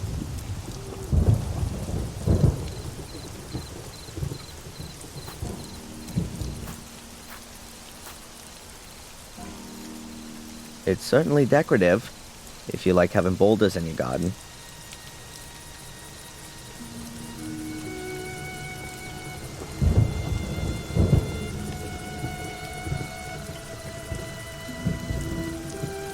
You can hardly see any signs of the fire on the west wing.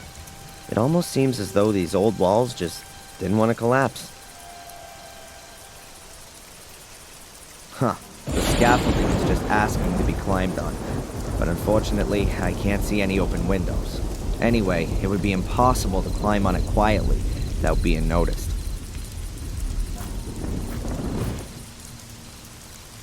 It's certainly decorative, if you like having boulders in your garden.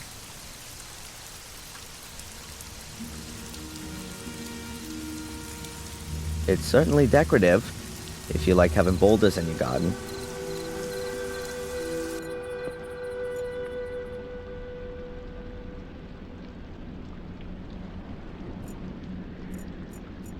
There's a candle.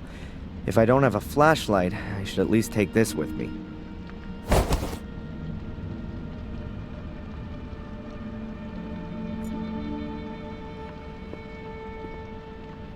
Shh, just don't step on a creaky floorboard. Damn, it'd be impossible to sneak past them unnoticed. I have to distract them somehow.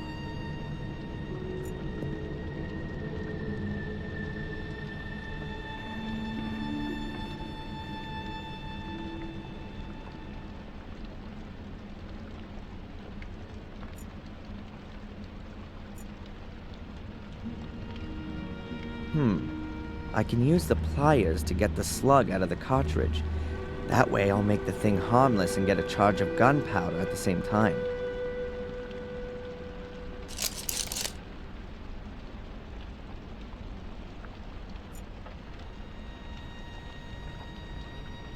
I'll fill the cardboard tube with the gunpowder. Just a shame that it always trickles out of the ends.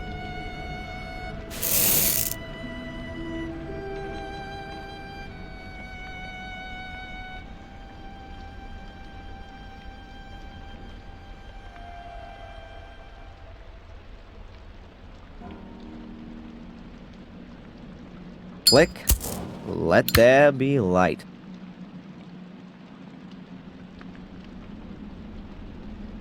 I can seal the cardboard roll with the wax, so the gunpowder doesn't trickle out.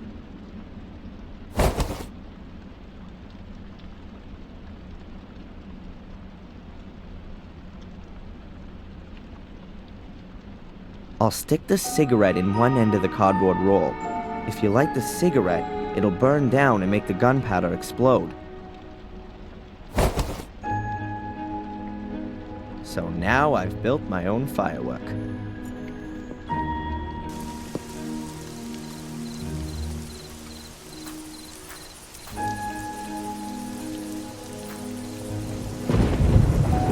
The pane of glass is missing, but it still works.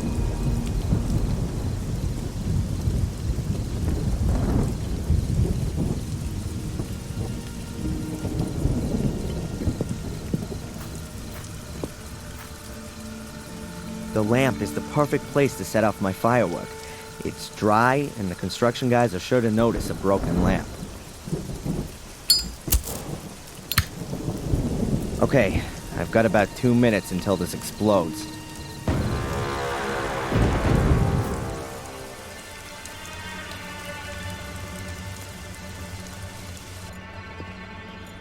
So, it's time. After all, I want to be in the front row when the show begins.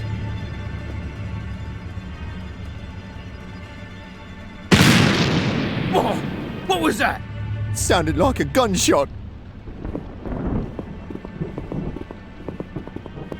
Damn, why aren't they going out? Might have been a firework. I saw one of them spotty kids messing around on the wall again recently. Have you seen what they've done to our scaffolding? No. I've been on the facade since last week. They've covered it in paint. Go and have a look. It's like a hippie ladder. Little sods. Why are they hanging around here not in school? What's that about? Steve, I've got an idea. What kind of idea, Greg? Why don't we stick their fireworks up their spotty buns and fly under the moon? Yeah, why not?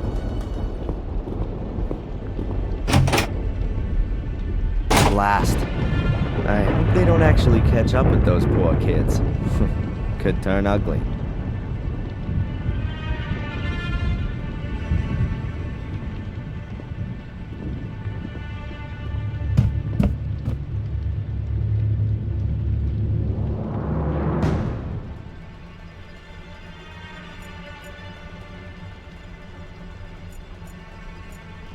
Damn. What's all that noise? Greg, Steve, was that you?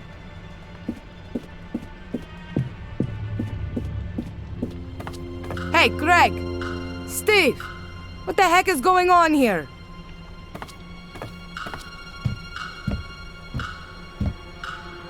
She's disappearing into the hall. Now full speed to Victoria.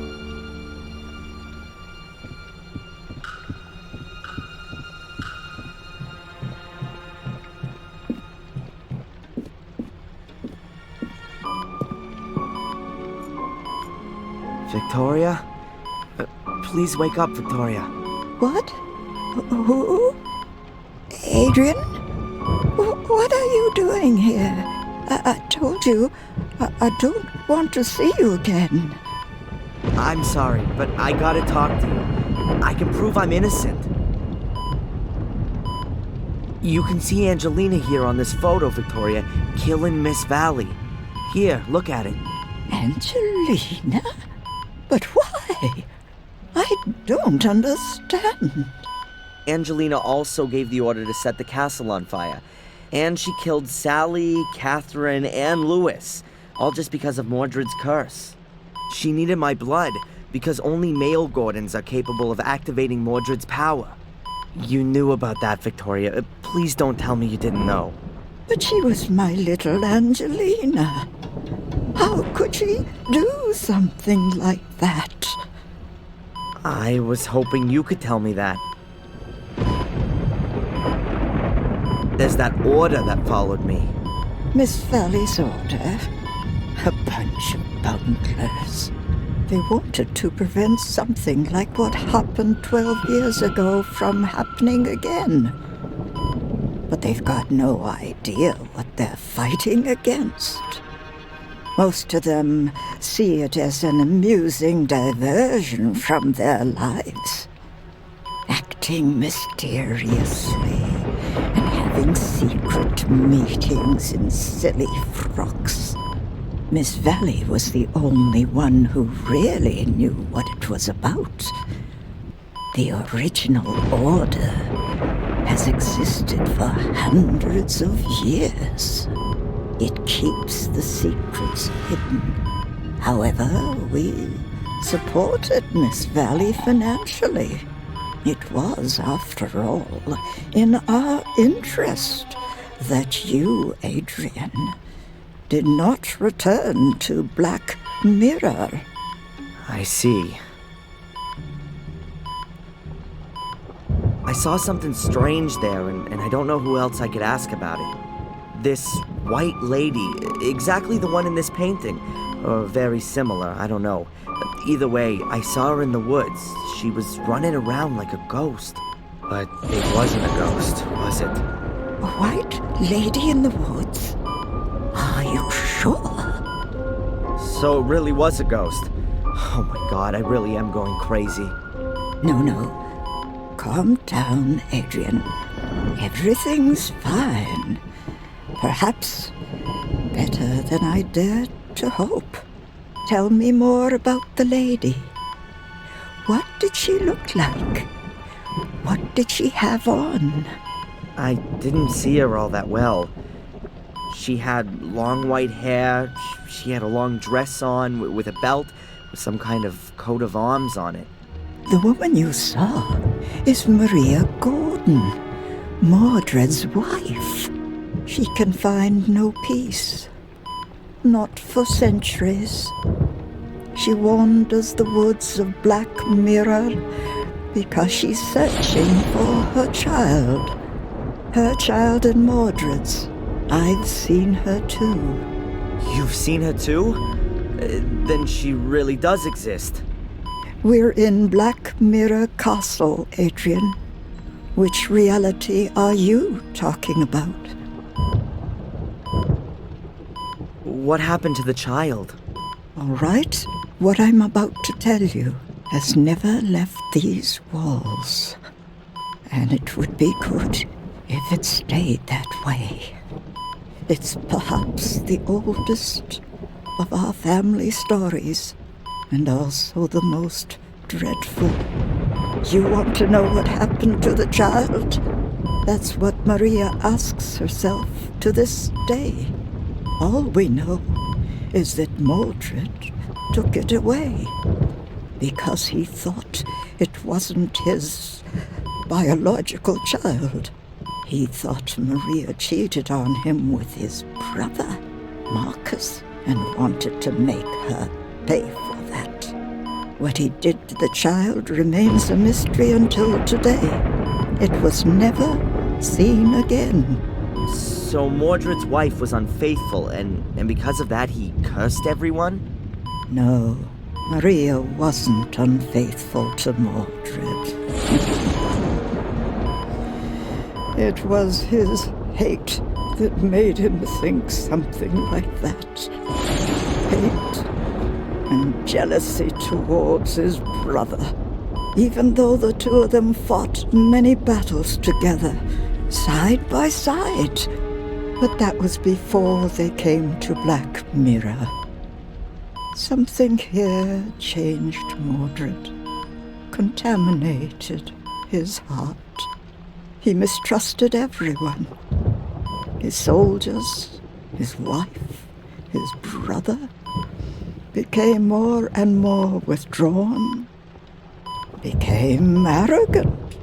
Finally, he looked at his own child and didn't recognize it. Thought he could see similarities with his brother in his face. He wanted to kill it, but no one knows if he did. One thing's for sure. He snatched it from Maria and took it into the catacombs under the castle. In her desperation, Maria called for Marcus, begged him for help. For Mordred, this was further evidence to support his suspicion. Marcus came, challenged Mordred to a duel, and killed him. But he didn't find the child, no matter how he searched. It was as though he'd disappeared. What kind of curse? Before Mordred died, he put a curse on Marcus's male descendants. They were to complete his work. One day a Gordon devoted to evil would be born, who would bring Mordred back to the realm of the living. And Angelina wanted to have his power. But why, if only the male Gordons were cursed? Because your twins, the curse, must have somehow got mixed up. How's that? I'm sorry. I can't tell you any more, Adrian. It is just an assumption. What? Shh. Adrian, we've no time to lose. You're the last Gordon of the Marcus lineage. The castle should belong to you. Give me some paper and a pen. There, in the drawer. I must confirm your true identity. Otherwise, no one will know that you're the lawful heir. Hurry. I can feel my strength waning, Adrian. My life's coming to an end. No, Victoria, please. I need you. I won't know what to do without you.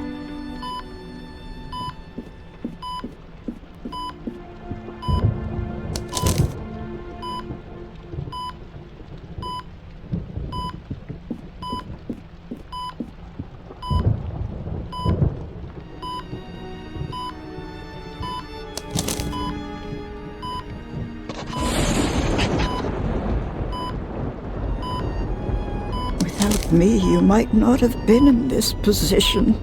We were very thorough when it came to you. He even had you a death certificate drawn up. Let me guess. Dr. Herman did that. We made a mistake. Forgive me, Adrian. It's all right. You only wanted to protect me. But it might have been better if I'd known what it was about. Then I might not have walked into Angelina's trap. What can you tell me about the ritual chamber? I've never been there myself. But apparently Mordred's power is strongest there. That place is not of this world. It's in the Shade world. I think me and Angelina, we heard Mordred when we were there. What exactly happened in the ritual chamber? Well, I completed all of the tasks. Spilled my blood on the relief. And did you speak the words? I think so. Oh God, Adrian. Then the ritual's complete. You've laid open the way for Mordred. What do you mean? Am I cursed now? Worse, Adrian. Worse. Mordred's spirit is now in you. Adrian, in you. Oh my God, Adrian, what have you done? Mordred is inside me? Oh, hell, that's exactly what I feared. Stay calm. Let's stay calm and think. How do you feel? Is anything different? Yes, there are these visions. They feel quite real. They're sick, violent, but maybe they aren't anymore. I wanted to go for Murray's throat earlier. That definitely wasn't a vision. When did you see the White Lady last? Just now, in front of the castle. Then you haven't yet done evil. Your heart is still pure. You're strong, Adrian. You've managed to resist, and you must continue to do so. Resist Mordred for as long as you can. He will get stronger and stronger, and you will get weaker. He wants to control you. At some point, he will take control of you. How can I prevent Mordred from controlling me? There are only two ways to banish him. Mordred's vessel must be destroyed. You know what I mean by that. I guess you mean Samuel variety? A little jump from the tower, directly onto a pointy iron fence. Sounds tempting. It's certainly the easier option. Really? What would the difficult one be then? You have to go back to where everything began. To the ritual chamber? But it's buried. Where everything began. But do you mean where Mordred uttered the curse? It's all written in the book. In which book? I'm so tired, Adrian. I can't go on. No, please don't close your eyes now, Victoria. Stay awake, please. Just tell me what book you're talking about. A chronicle or the Bible? The book. Please read it. In the room. Which room? Under the ground. The 6 menhirs will point you to the entrance. Which menhirs? The path begins there. The path you have to follow to the end. To the very end. Do you mean the big stones around the castle? Stop there. Search at the menhirs. Adrian, promise me. Yes, I'll do it. Promise me. Yes, I promise. Victoria, please wait. There's so much you have to tell me. Victoria.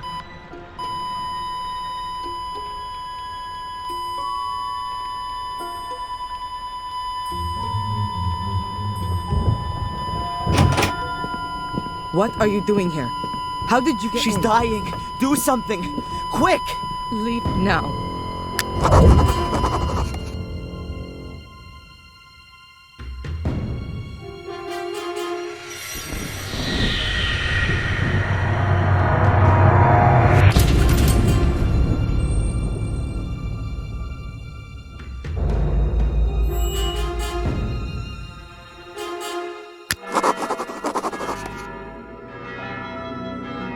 Lady Victoria Gordon has passed away. She leaves behind an empty place in our hearts. Let us pause a moment and bid her farewell in silent prayer.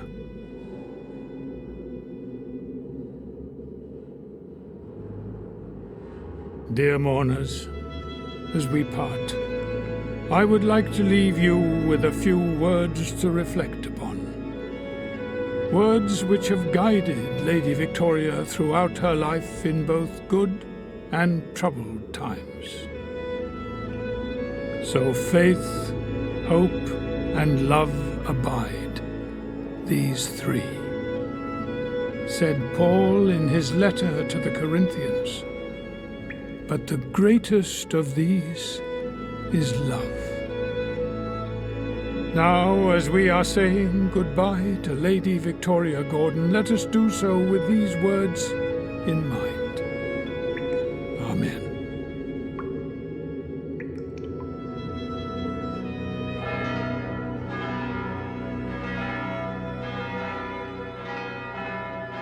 Adrian, my sincere condolences. Thanks. Your great-grandmother was a quite extraordinary woman. Yes, she was. Upright and of good heart. Yeah. It's a pity I only got to know her so late. Better late than never. You are Lady Victoria's only kin, and therefore her sole heir. You can now move into the castle and take some time to reflect, to find some peace, Adrian. And say farewell not only to your great-grandmother, but to your old life, too. If you need any help, you know where to find me. Thank you, Father Frederick. My condolences, Adrian. Thanks, Doc. How are you? Well, this is the funeral of the last member of my family. That's it. From now on, I'm alone on God's earth. Utterly alone. I suddenly find Mordred's presence in my head a little comforting. He is part of the family, after all. We could have our session now, if you like. No, I'd just like to have some space right now. Can we move it to this afternoon? How about 3 o'clock at my practice? Okay. See you then, Adrian.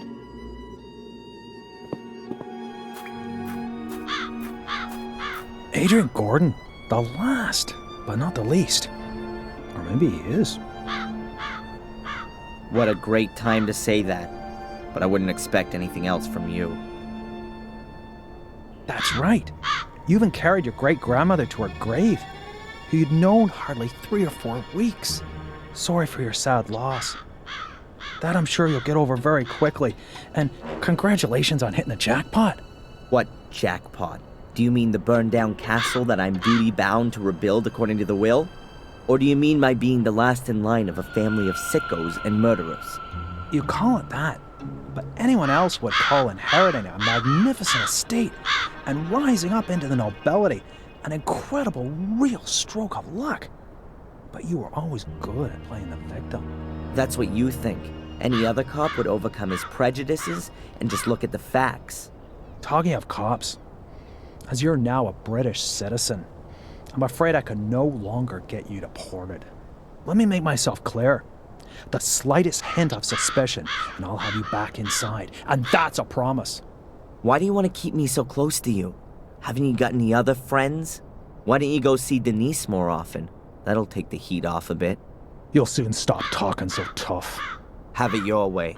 And now if you excuse me, Inspector, I have to go count my guest bathrooms.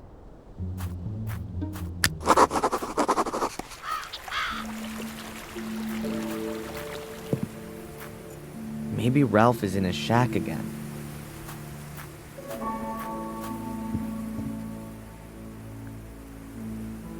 Ralph? He isn't here. It's me, Darren. I rescued you from the cellar. I once gave you a flute by the ruin. Do you remember? Yes, Darren. But I broke it. I didn't mean to. Tell me, Ralph, have you ever come across the White Lady?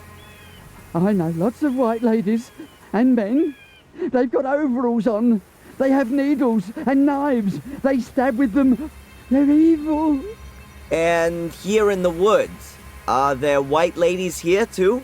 One, yes. She runs around here looking for someone. But she won't find Mr. Bubby. I hide him.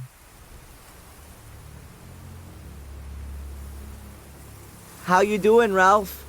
Mr. Bubby has lost an eye. How long were you locked in the cellar? 100 years.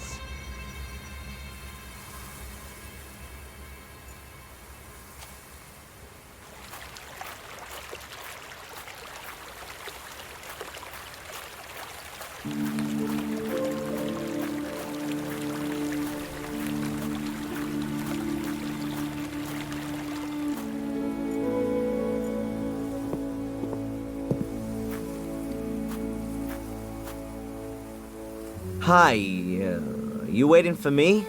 Good morning, sir. Yes, we are. Our condolences, by the way. Thanks. I'm Adrian. Okay, Adrian. I'm Greg.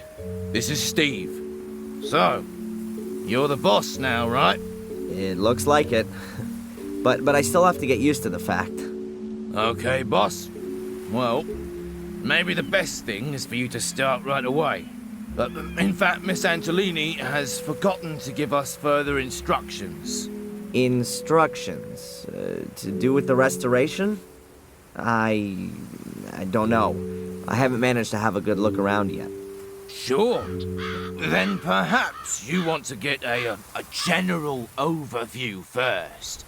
Well, there is a heck of a lot of building work going on. So, why don't you just get on with your work then? No offense, sir, to the name of the Gordons, but it would be nice to know if the good lady left anything behind. I mean, apart from the building work. You mean money-wise? Yep. Okay, I'll look into it. Well, see you later then, sir. We'll wait for you in front of the castle.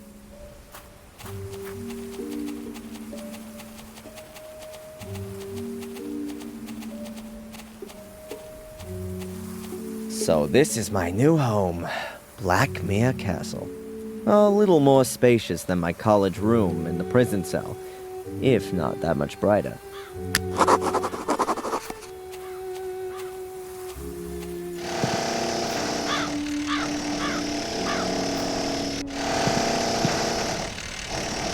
Steve, the more industrious of the two workers.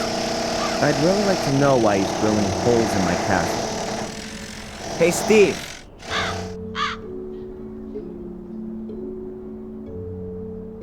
Yeah? Why are you drilling holes into the castle? Oh, it's simple. The foundation walls are full of water from extinguishing the fire. They sucked it up like a sponge. If we don't get the moisture out of the walls, then the whole castle will start to go moldy. And the water just runs out of the holes? I can't believe that. Of course not. I'm drilling the holes for these cartridges. There's liquid in them, which crystallizes in the wall and binds the water. Oh, right. Do you work for free? No, sir. But unlike Greg, I believe you've got enough money. You have, haven't you? I own a castle, don't I? Oh, of course. I was just saying. I mean, you hear all the stories nowadays about poor nobility, and the castle ain't exactly in tip-top condition. I'm sorting it out.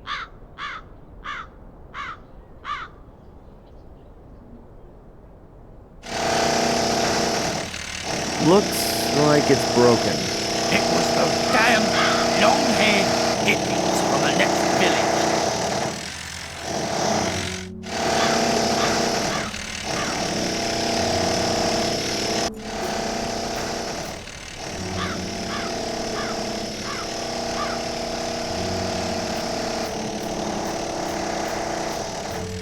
A lunchbox. I guess it belongs to Greg.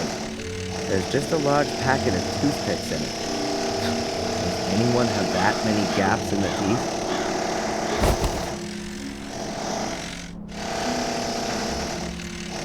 I ought to get it removed.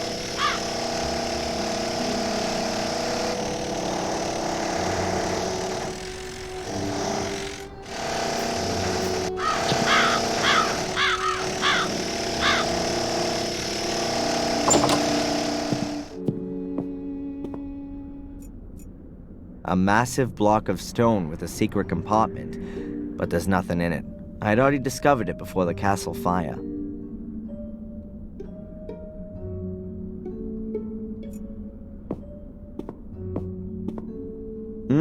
Tasty. Dried wallpaper paste. It's a roll of damp-proof sheeting used in construction. The craftsmen should really cover the floor with it, so they don't make everything filthy. I guess that's no big deal while the place is looking like it is. I'll leave it here. If I do need some of the sheeting, I'll know where to find it. The Gordon coat of arms. Pretty uninspiring. I'd expected a fire-breathing dragon or a griffin with bloody claws.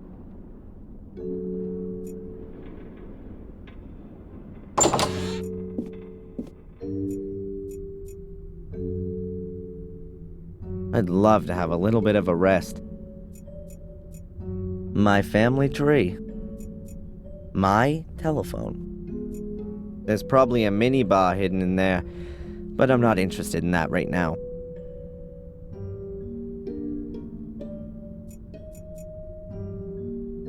Someone doesn't seem to have understood what a bookshelf is for.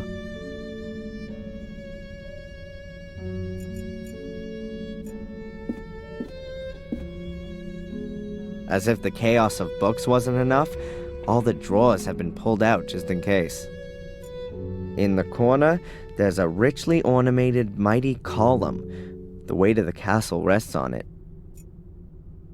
The Encyclopedia Britannica, in at least 3 editions. Will there ever be a bigger reference book?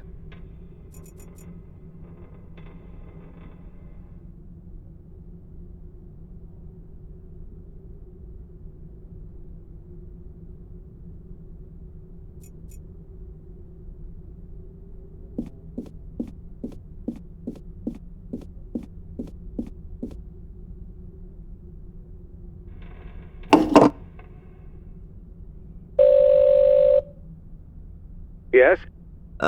Is this Mr. Dukes? Notary for inheritance law and whatnot? Absolutely correct. And you are? Gordon. Adrian Gordon. Ah, Mr. Gordon, my condolences once again for the loss of your great-grandmother. Thanks. I'm assuming you still have a few questions concerning the reading of the will yesterday? Mr. Dukes, can you tell me again what exactly is included in my inheritance? Well, Mr. Gordon, you're the last descendant of the Gordon lineage and inherit the Black Mirror Castle estate and the one in Wales, a few 100 acres of woodland, as well as the assets in the family bank account amounting to £100, with all privileges and responsibilities. What responsibilities? The proper management of the woodland, adherence to hunting regulations, maintenance of the property and the garden. Sale is explicitly prohibited. At most, you can hand it over to the church. Nothing outstanding, no debts. Not a bad inheritance at all, don't you think? I'll be in touch, Mr. Dukes. Of course, Mr. Gordon.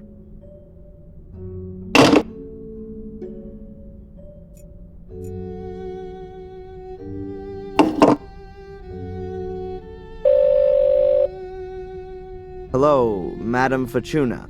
Adrian, I knew you would call again. Who else could it be? Pick a card. Stop. We have the Emperor. Yeah, on the line. But it was in all the papers, too, so... What? No, the card, Adrian. The Emperor card. You're gaining in external power and strength. You have a strong will. And I see death. Again. A bear will follow you at every turn and devour you. At every turn? What the... Adrian, you can defeat the bear. How can I defeat the bear? Clear the way for the bear. Then he will let you live. The way for the... yeah. Thanks. What a load of crap.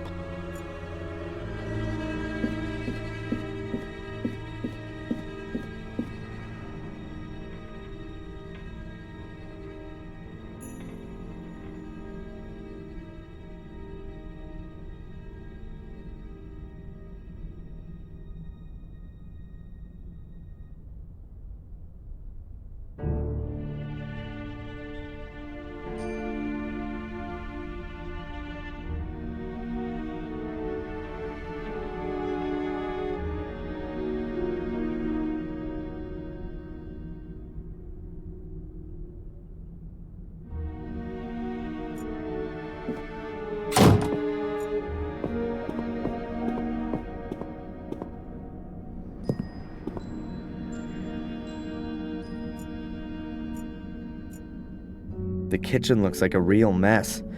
Lewis must have started the blaze here. There's nothing left to eat here. The most I could hope for here is smoked meat.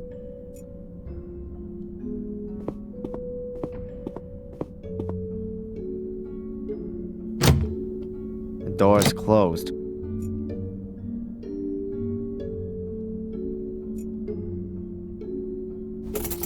I've got the right key here. The door's unlocked.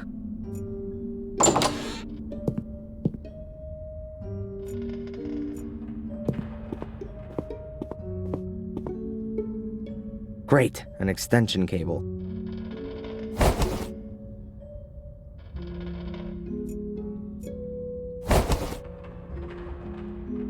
These are pipe clips, like metal cable ties. Extremely useful. Quick setting foam, industrial quality, particularly suited to damp areas.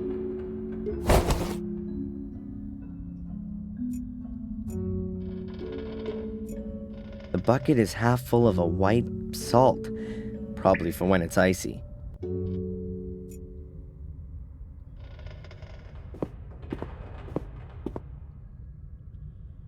Ugh, it's as gloomy here as in Mordred's poor soul. I'm not going any further. I'm sure Victoria wouldn't have hidden her money in the cellar.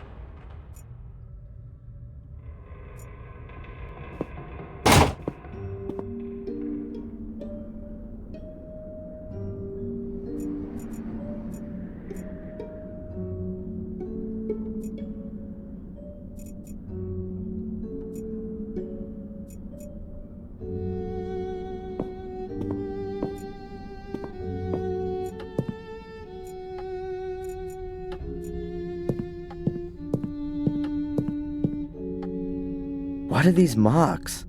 It looks like mildew. Ugh, not that healthy. The clock has stopped, probably during the last century. Ugh, what horrible things. Beats me what people think is so great about statues of naked kids with wings. Horse breeding was once a big thing here. The sculpture probably originates from that period. Bills, bank statements.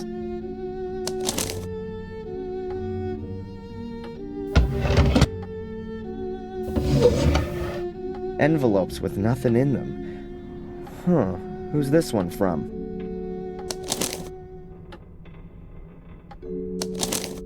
Città del Vaticano, Roma, Italia. It's from the Vatican. What did Victoria have to do with the Vatican?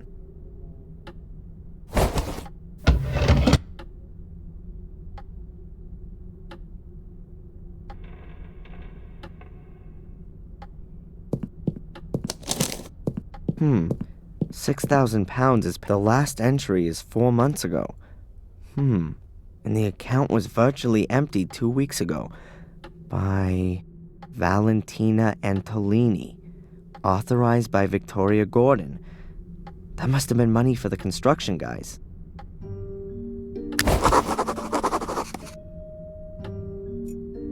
Maria, the mother of all statues. The plinth is probably marble. What's a tea room without a teapot? This one's being used as a flower pot.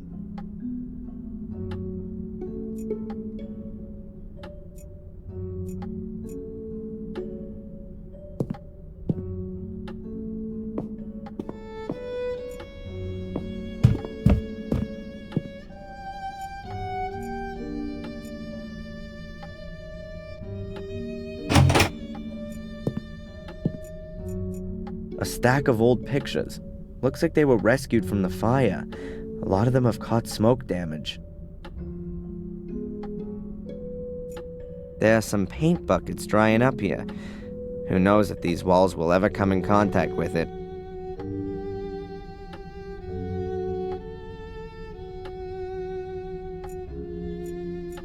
Oh, beautiful two-handed swords with ground steel blades, shoved up on the wall any old way, and also next to an ordinary flail, as wielded by mere bandits and riffraff. Whoever hung these weapons here had no idea what they were. A mattress seems to be a bit too unusual to serve as a hiding place for the Gordons.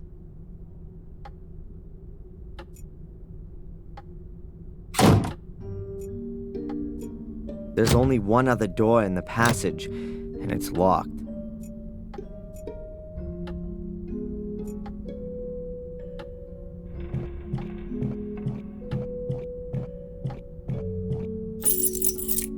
Strange, none of the keys fit.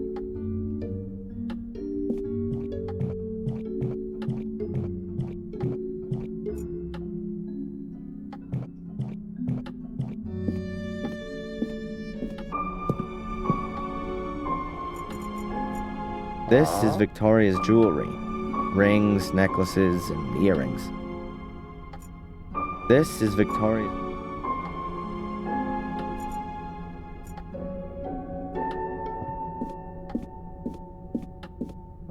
This is the monitoring equipment and medication Victoria used. Shouldn't Miss Antolini have taken these away with her? Or is someone else from the diocese coming to collect them? Looks like I'll have to take care of it. Reminds me of Lady Eleanor's castle in Wales, but during better days. When Tom was holding me prisoner there 3 weeks ago, it was already half sunk in the marsh. The White Lady. The great mystery. Hey, what's going on here? The blood is gone. But there's a black mark just where I touched the picture. Or was it there already? No, I'd better not handle it again.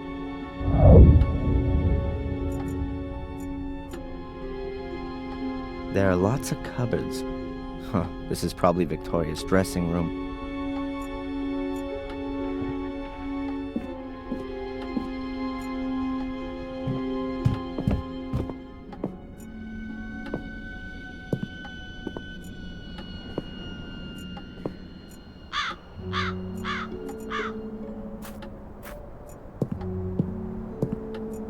Pretty tall, this greenhouse.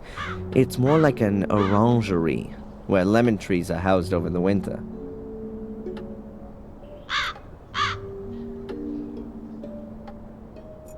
Looks like Lewis hadn't taken his job seriously for quite some time. Not exactly what you'd expect from a castle garden.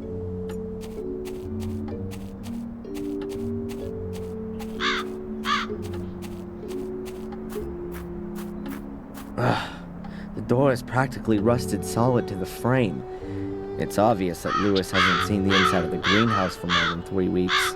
This is in dire need of a good tidy-up. Welcome to the jungle. Half of it is dried out, and the other half is rotten.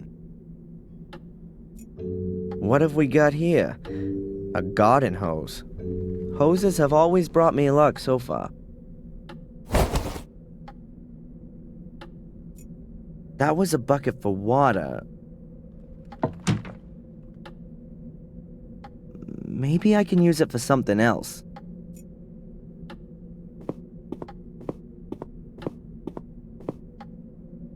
That must have been one hell of a rake. Now it's just a long wooden stick. The bottom part is broken off.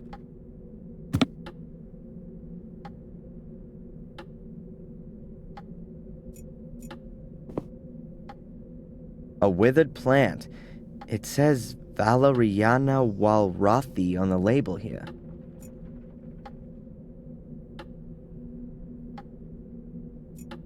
A statue.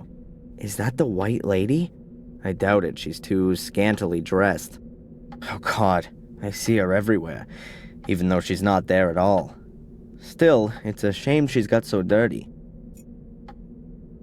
It's very unusual to put carpet down in a greenhouse.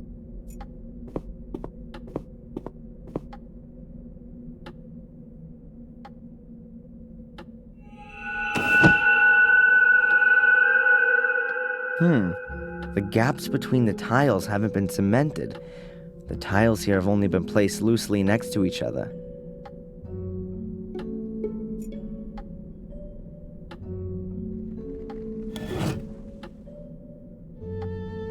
The tiles here have just been placed loosely on there. There's a trap door underneath them.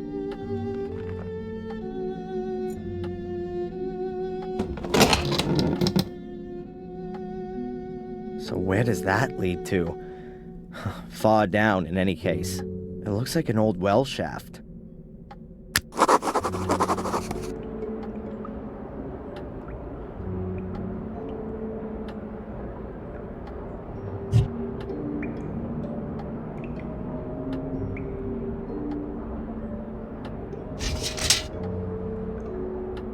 I've attached the clamps to the stick. In theory, you could now attach even more stuff to it.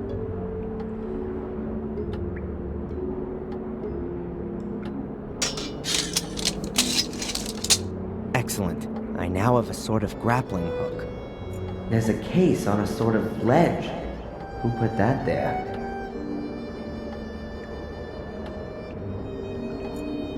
I'll need to use all my skill here, otherwise it's gonna fall off of the ledge.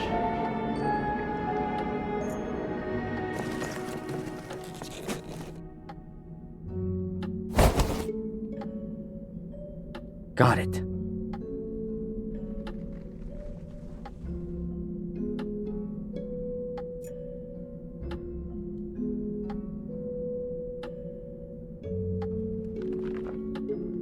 A black plastic case. Let's see what's in it. A 10-pound note, a bottle of wine, and a notebook. Maybe it could tell me something about the owner. Aha! Here on the first page it says, Henry Stanton. What did our Henry write about then? Well, that's interesting. He appears to have been some kind of informant. At least, he recorded everything meticulously when he saw any castle residents in the tea room. 3:00 p.m.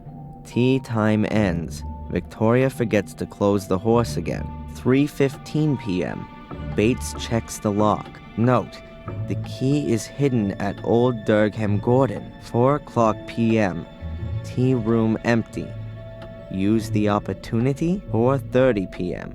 Visit of Dr. Herman. And it goes on in the same vein. And here's a drawing of a horse.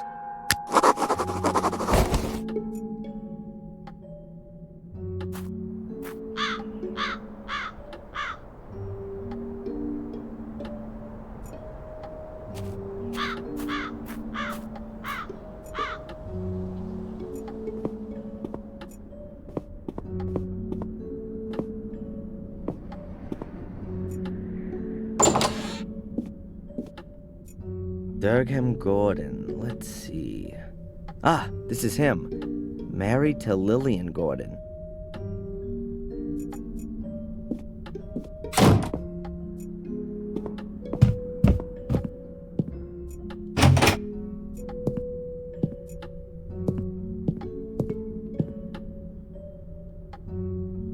Let's see. Maybe this Durgham Gordon is here somewhere. Looks like there's no Durgham Gordon among these. The only names are Lillian, Garmer, and Lothar Gordon. The other pictures just have the year. Lillian Gordon was Durgham's wife. Her portrait was painted in 1662. Here's one dated 1659. It could be Durgham.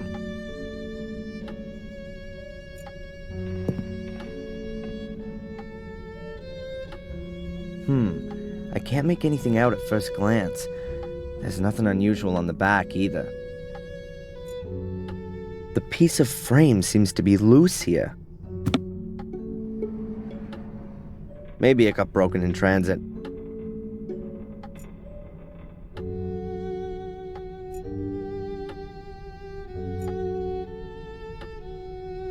A charred piece of picture frame. There are 2 metal pins in it. It doesn't look like the piece just broke off accidentally. It was sawed off. What's this? There are 7 small holes here.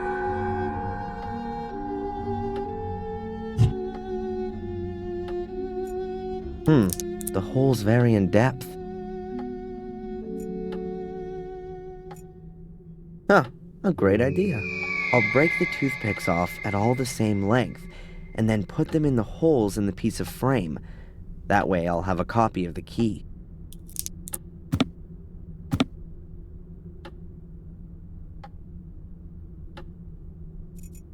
This must be the portrait of Durgham Gordon.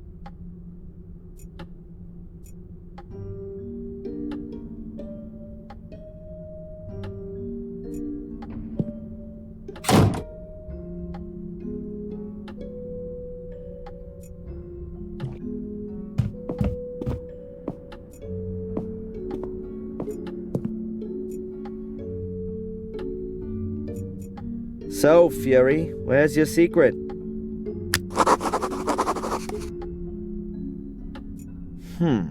Well, if that's not a button, nothing's happening. Am Am I just imagining it, or are those actually scuff marks? 7 small holes all next to each other. These could be used for ventilation if any of Mordred's colleagues are living in there. But it kinda looks like you put something into them.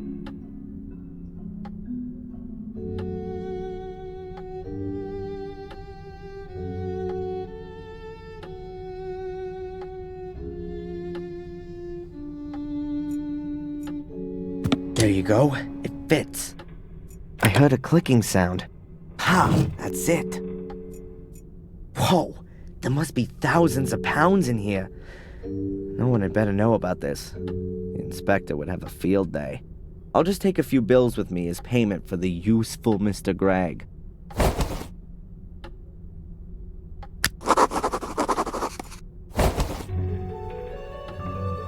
Wow, a really ancient letter. From Mordred's time, with a coat of arms and a seal. Looks like it was from a king. The letter is from a scribe of Pope Innocent III. It contains instructions for further procedure in terms of the incident with Mordred. Letter from the Holy Father Pope Innocent III to the faithful follower Lord Marcus Gordon, Duke of Blackmere. Esteemed Lord Marcus Gordon, I am writing in great anguish concerning the developments in the case of Mordred. My instructions regarding further modi operandi are to be carried out immediately as follows. Firstly, I demand the utmost secrecy and the sealing of all entrances to the ritual room. Furthermore, an academy will be established to conduct more thorough research into the possibilities for the 5 small portals. Concerning the large portal, all records and documentation are to be sent to the Vatican immediately, as the very foundations of Christendom would be shaken should its existence become generally known. Any talk, thoughts, or writings regarding the Shade Portal shall be deemed an act of heresy and shall be punished in accordance with the rules of the Fourth Lateran Council. Therefore, until the papal revocation to decree otherwise, the Gordons are henceforth responsible for ensuring that no one comes too close to the Shade Portal. With great faith in you and unending trust in God, I send you my apostolic blessing. From the Vatican, 29 Septembris 1213, on the feast day of the Holy Archangel Michael, Innocent III, formed from the earth, conceived in sin, born to be punished. Should man commit an evil act that is forbidden, a shameful act that ill behooves him, a vain act that is of no use, he shall in the end become fuel for the fire, food for the worms, and a heap of putrefaction. De miseria conditionis humanae, on the misery of the human condition. Someone has written something on the back, but the writing doesn't look as old as on the front. The menhir in the hall must be hidden. The menhirs that stand around the castle seem to be directly connected with the demon gates.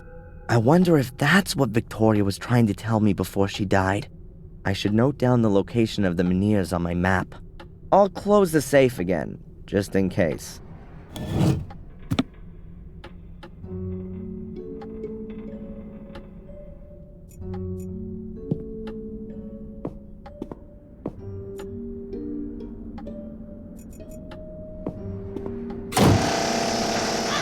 That's Greg. He watches Steve while he works. Hi, Greg. Hey, Adrian. What's up? Have you sorted out the finances? Why are the books all spread around the floor of the library? You'll have to ask Miss Antolini about that. She'd often pick up a book. Didn't have much to do by the looks of things. Was reading all the time. The medical equipment in Victoria's room, is it gonna be picked up at some point? I suppose so. I bet they aren't cheap. I'm sure the diocese will come for them. Where's this Miss Antolini got to, anyway? She wasn't even at the funeral. What do I know? Probably back in the convent. Ask the priest. They're both back for the same team. And you were asked to renovate the castle by her? Correct. Headhunted us. We were working for old Murray before, for a pittance. We get twice as much here. That one room on the upper corridor is locked. Miss Antolini's room? Yep, she always locked it. She was scared we'd pay her a visit in the night. How come I, as Lord of the Manor, don't have a key for it? She probably took it with her. Can you open the door for me? Why? The room has already been completely renovated. I'm sure Miss Antolini will turn up in the next couple of days. Or send the key back. And if she doesn't? Well, I could always break it down for you. Thanks a lot. I think that'll be enough to start with. Yep, that looks good. Are you gonna continue working now? That depends. Have you got anything for me?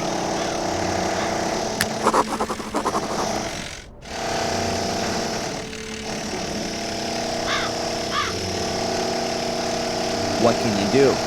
Well, everything you have to as a handyman here in the village. Wallpaper, paint, lay floorboards, bit of wiring. I'm sure we'll find something.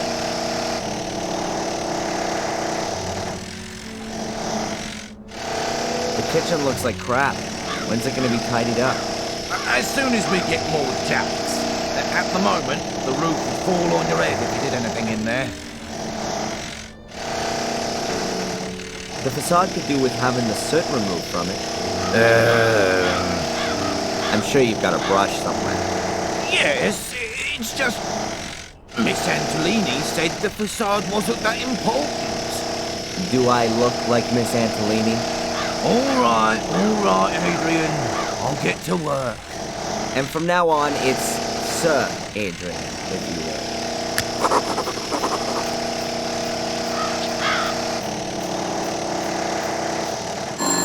Huh? A telephone. Who could that be?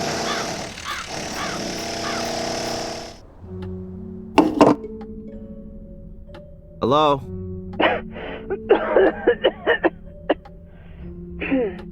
Oh, hello, Dr. Winterbottom. How are you? Hello, Adrian. That's just what I wanted to ask you. Everything's okay so far, thanks. You're already 5 minutes late for our hypnotherapy session. I have some other appointments and really don't want to have to move them. Oh yeah, sorry. I'll be there as soon as I can. All right. See you soon, Adrian.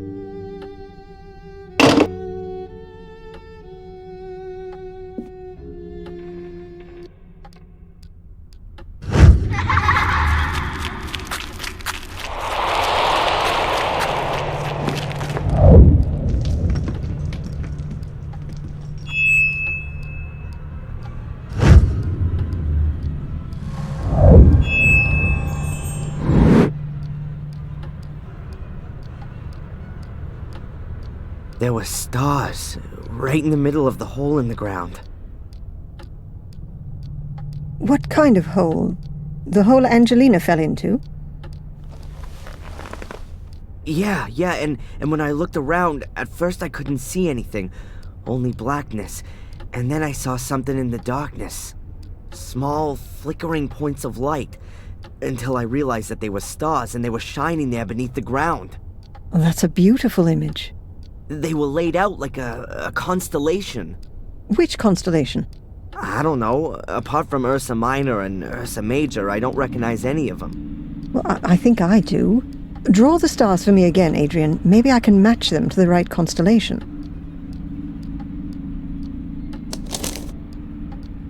Constellations generally represent mythological figures. Maybe that has some significance here. It looks a little like the Corona Borealis, the Northern Crown. But this is made up of 7 stars, not 6.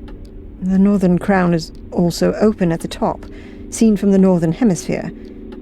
So, it depends on where you're looking at it from.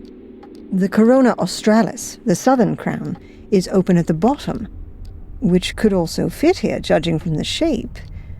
But it has more stars, namely 11, if you count the binary stars as one. Are you sure that there's nothing missing from your drawing? Yeah, quite sure. 6 stars. It looked exactly like that. And I can't help you any further. I don't know of any constellation which looks like that. Well, never mind. It may not mean anything at all. Perhaps. But if it's important to you, then it will be revealed sooner or later, Adrian. You can be sure of that. And how are you otherwise? I mean, as the brand new lord of the manor. Weird, I guess. Everything seems so surreal. I mean, I've spent my whole life in Boston as Darren, and now I'm here calling myself the last Gordon, and sitting all alone in a half-burned down castle full of ghosts.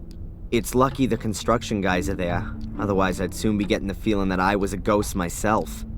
I'm still here too, Adrian. You aren't all alone. Did you have the chance to say goodbye to your great-grandmother? Yes. That was good. She gave me a few things to take with me as I follow my destiny. May I ask what her last words to you were? She told me how I can find peace in my soul. I shouldn't go down the same route as my father, but go to the bitter end and start at the Menhirs. At the Menhirs? That's what she kept repeating. At the Menhirs, at the Menhirs. They seem incredibly important. Then you should take note of her advice. I'd better take the drawing with me. Perhaps I'll have some use for it.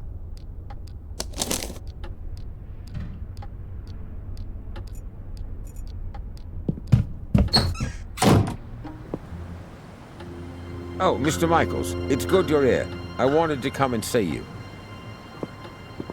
See me? Why? Has someone else been murdered?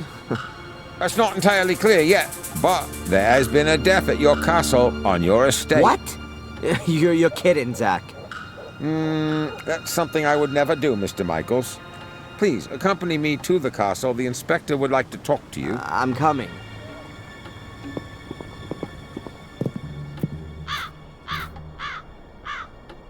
Here, come and look, see? That's the place. That's where Gregory was killed. But they have already taken him away. Right by a stone skull. There's nothing more to do here. I take it the inspector wants to talk to me, Zach? Mm-hmm. And he's gone ahead and is waiting for me in the castle, right? It would appear so.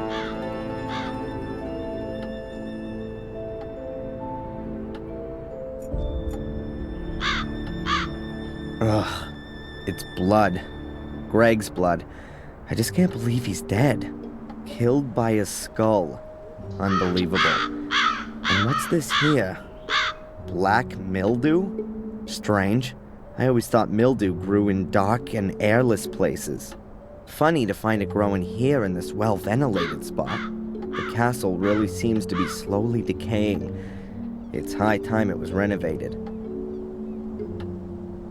An even better idea would be to fumigate it, thoroughly. Is this the stuff Greg wanted to use to clean the facade? It's an industrial cleaner. I've only seen as many warning notices as this on bottles of acid. I'll take it. And the brush as well. There sure is enough cleaning to do around here.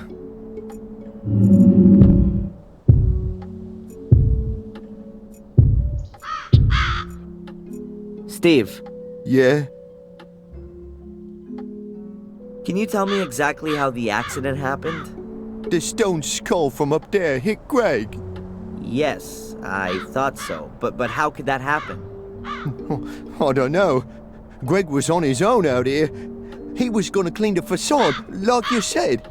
Perhaps he took a break for a little pee, and when he was walking under the skull, bang! I guess the ancient stone had been weakened by the fire. It just broke off. Maybe the vibrations of the drill shook the wall, and then the loose chunk simply fell down. You can tell yourself that if you like, but if you ask me, nothing happens here just like that. This castle is jinxed, and everyone knows it. The walls are alive. When we bricked up holes, they were there again the next day. And it was just like that with the skull.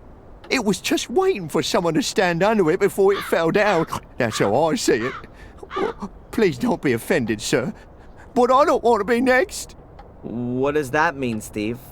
Are you quitting? Yeah. I'm sorry, sir, but I should have listened to my wife. She didn't want me to work here from the very beginning. Better to work for Murray without paid breaks than in the Black Mirror Castle without a head. That's what she said, and I should have listened to her. Steve, please, wait. I'm sorry, sir.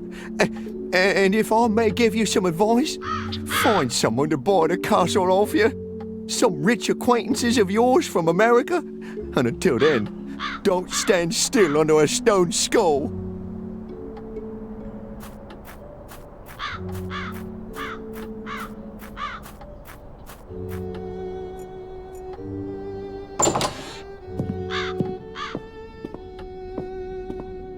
Inspector, I'm sure there are a few questions you want to ask me. But you know, I can actually predict what your answers are going to be. I know you, and I'm sure you'll have a watertight alibi. Yeah, I was with Dr. Winterbottom anyway, exactly as set out in my bail conditions. Ask your constable. Bravo! A cast iron alibi. You see, I didn't even have to waste my breath talking to you. I'll just have a look around here in this big castle full of old works of art that must be worth a fortune. I'll find out what I need to know from wandering around this huge estate, Mr. Legacy Hunter. That's enough! I'll have no more of your insults. I don't know what you're busy figuring out in that miserable little skull of yours, and I don't want to know. I'm not any old castle creeper fumbling around aimlessly and who takes the blame for everything bad that happens. I am a landowner and the master of Black Mirror Castle, a powerful lord. And what are you? A small-time disgraced cop. So get out of here, now. Okay, Adrian.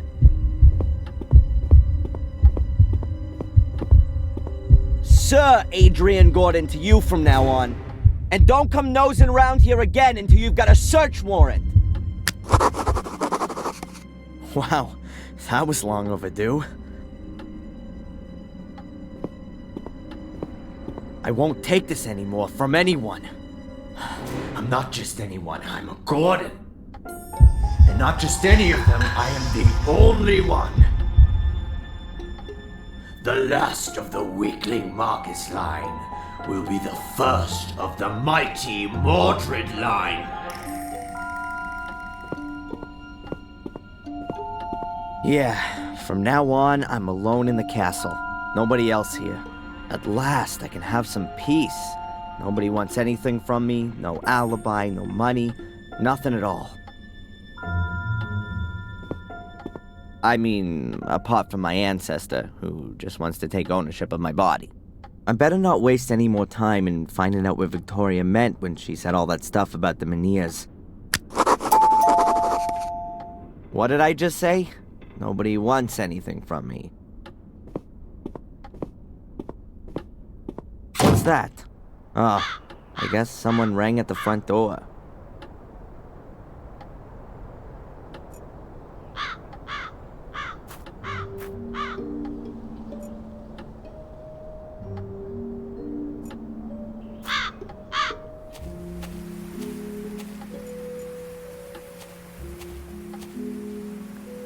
I think the mailman's been here. I'll have a look.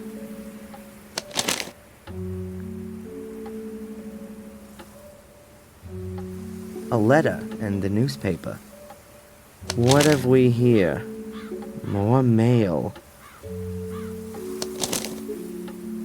A letter from Murray? What does that creep want again? We will charge £100 a day for as long as the hotel key has not been returned. bill for over 500 pounds for 5 days? What, was I staying at the Willow Creek Hilton?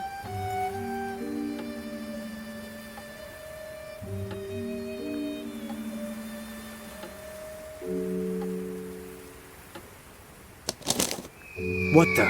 A picture of me. That's the one I did for Murray. He can never get enough, can he? I don't want to know what kind of dough he screwed out of the newspaper for that. Well, what does it say here? Blackmere Castle has a new Lord of the Manor.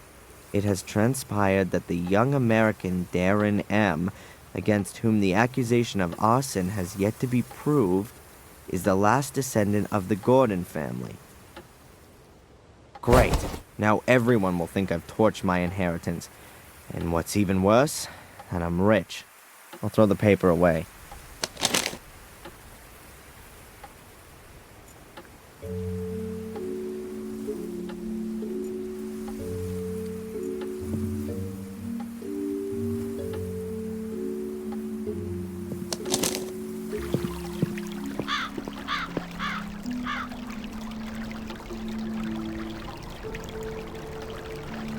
An empty envelope.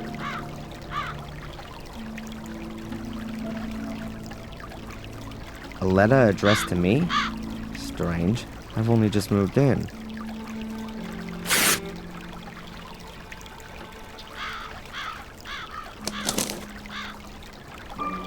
The Guardian's third virtue is mercifulness. Just as water grows drop by drop and becomes a mighty ocean, so should every call for help be heard and find a sea of answers.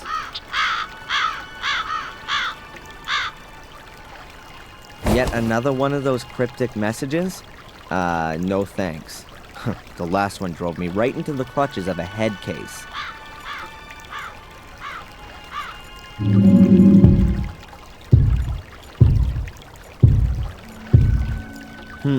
Now that I live in the castle, I don't actually have to see Murray again. But I still get the hotel key, and I'd love to rub the old crook's nose in it in person.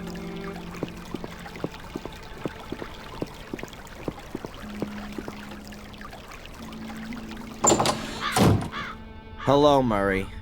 It's always a pleasure to see you, Mr. Gordon. Mr. Gordon? Huh.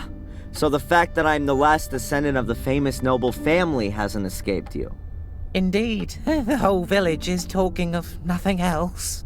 So you will also be aware that not only does the name belong to me, but also the entire Blackmere estate. My warmest congratulations on your wonderful inheritance, and naturally, my sincere condolences for the loss of your dear grandmother.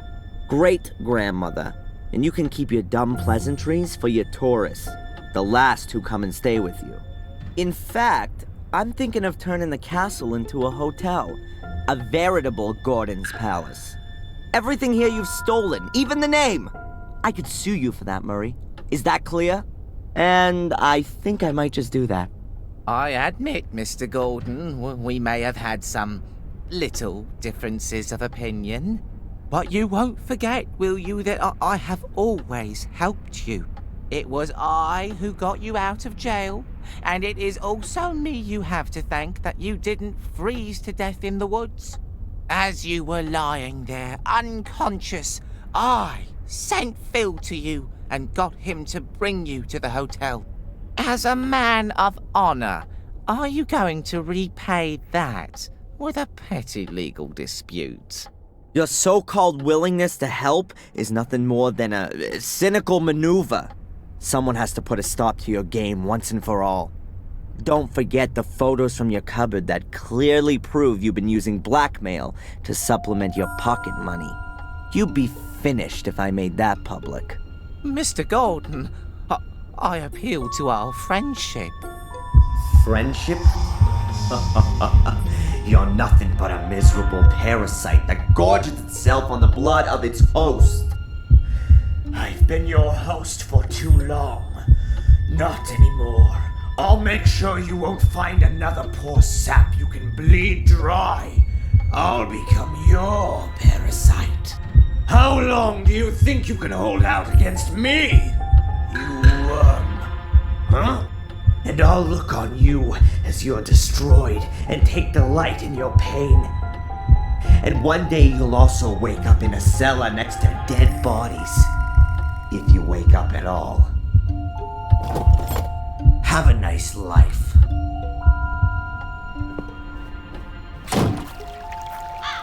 I showed him. He who will take care not to spoil my plans again. How easy it is. Just exert a little pressure, and the whole world buckles before you. To whom could I next teach the meaning of fear? Tom, or maybe the tattooed fellow inmate? Or the amusing old wench who always runs away when she sees me. These annoyances must be eliminated right away. I wonder why I haven't asserted myself before. To live by pure hatred. Holy crap! That doesn't sound like me at all. More like what Victoria said about Mordred when he started to change. He didn't trust anyone and became more and more hostile. Damn. I've really got to pull myself together.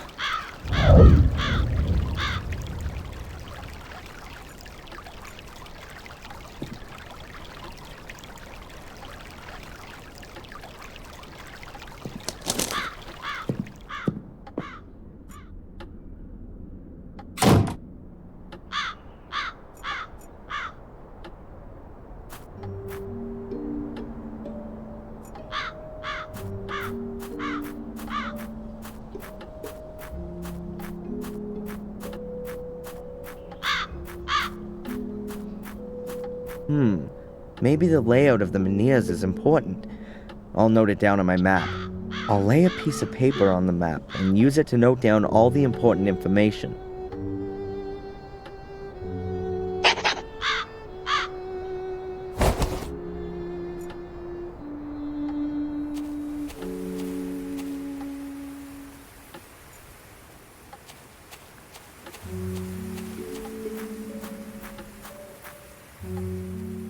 I'll mark the position of this menhir with a cross.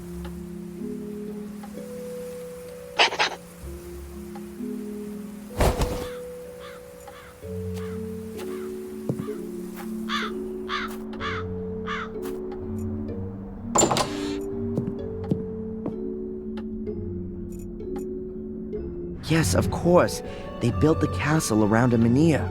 They probably carved the foundation stone directly out of the menhir when it had to be hidden. I'll mark it on my map.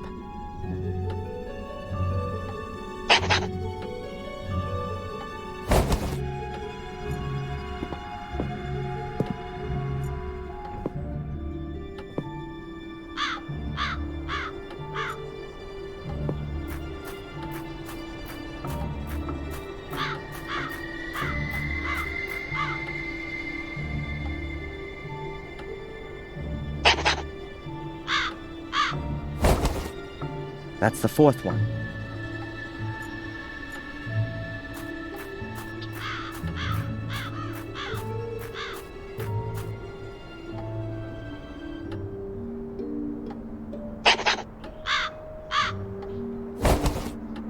I have plotted 5 menhirs. I'm still missing one.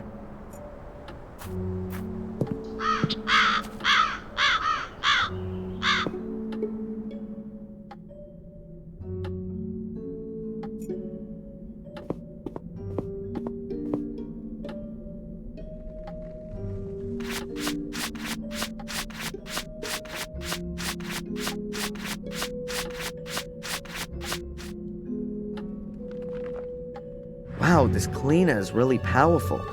It's even removing the marble. That was painted to look like marble. The statue's actually made of, I bet it's some sort of local stone. Granite, maybe. I should have thought of that earlier. The statue is made out of the same stone as the other menhirs. And someone, at some point, carved a statue out of it. I've marked off all 6 menhirs. We'll see what I can find out with this.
A link to the church passes through a site of a menhir. Maybe there's a portal there.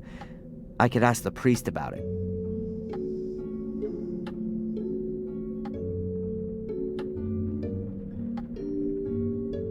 Strange.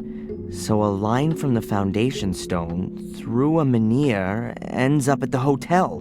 There's absolutely no way I can imagine a portal being there.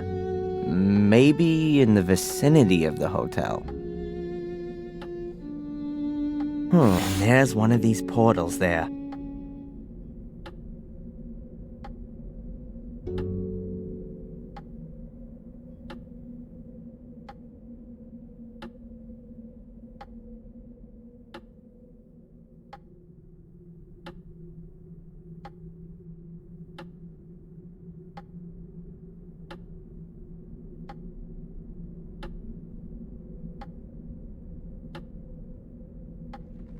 Anyway, I should check at the ruins to see if there's still an entrance there.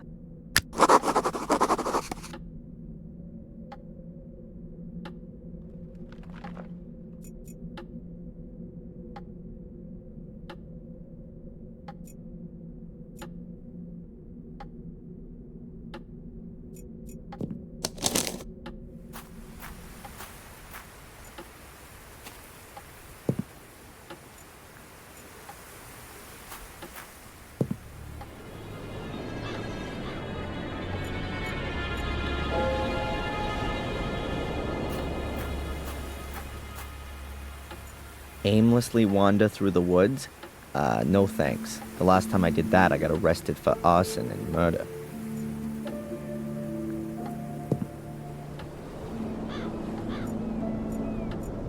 An old, abandoned lighthouse. It must have collapsed many years ago. The spiral staircase is completely decayed.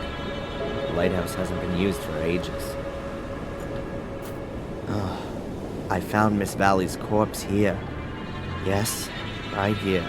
But there's no evidence of the crime to be seen. Next spring, lovers will be back here, looking out at the sea, arm in arm.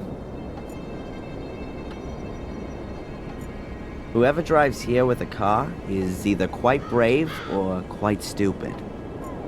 The North Sea. This is where England stops. Fine.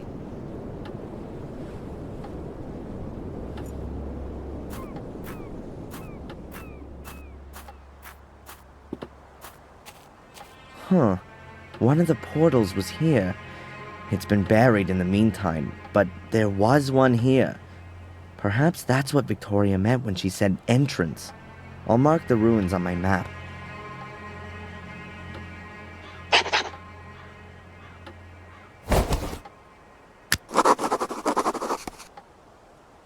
Even if I know that there's a portal buried under all this rubble, I'd never get to it. No one would. Unless someone decides to build a subway here. The shed has also been destroyed. Now it's even uninhabitable for Ralph. A silent witness to the destruction. It won't be long until it's gone, too. Half of a huge archway. The academy must have been an impressive building.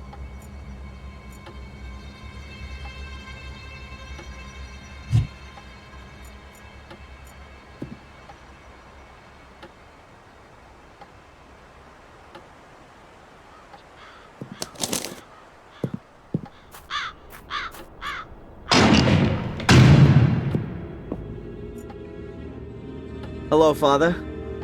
Welcome back, Adrian. Miss Antolini, Victoria's nurse, what do you know about her? She was sent by the diocese. They have very well-trained nursing staff, competent and trustworthy. You didn't know her personally? I know the manageress of the diocese, Mrs. Puft. She's the wife of the brother of the mayoress, Mrs. Puft, her sister-in-law. Yeah, but you've never met Miss Antolini. I saw her a couple of times when I visited Lady Victoria. Made a nice impression. I'm the last Gordon. Sounds like the last Mohican. What does that actually mean to me? My son, you don't have to remain the last one. It's up to you whether it's the end of your lineage or a new start. So, if I should decide to become a Catholic priest, then it would pretty much be the end. You can still think about it.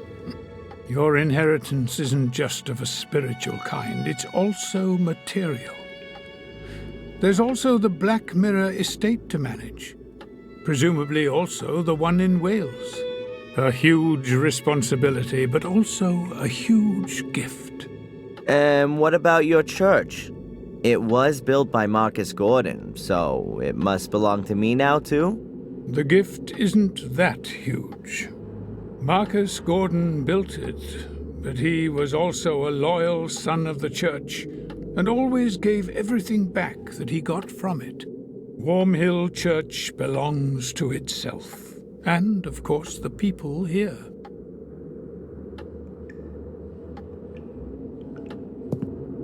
Father Frederick, I found a letter here, a very old letter. Please have a good look at it. But it's from the Vatican. From Pope Innocent III himself. Do you know how valuable this is? You mean if I auctioned it, I'd get a few bucks for it? Yes, a few suitcases full. But I didn't mean the material worth. Pope Innocent is regarded as the most important pope of the Middle Ages. He called out the Fourth and Fifth Crusades and formulated the foundations of the pontificate, which is still used today.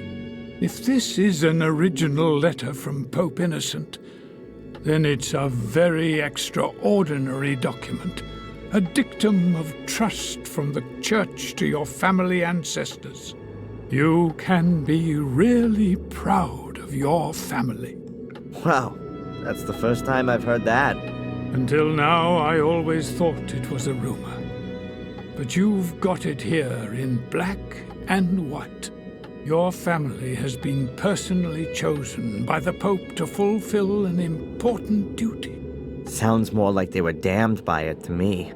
It's quite obvious that this duty outgrew them pretty quickly. We're all tested by God, and it's a challenge for every one of us.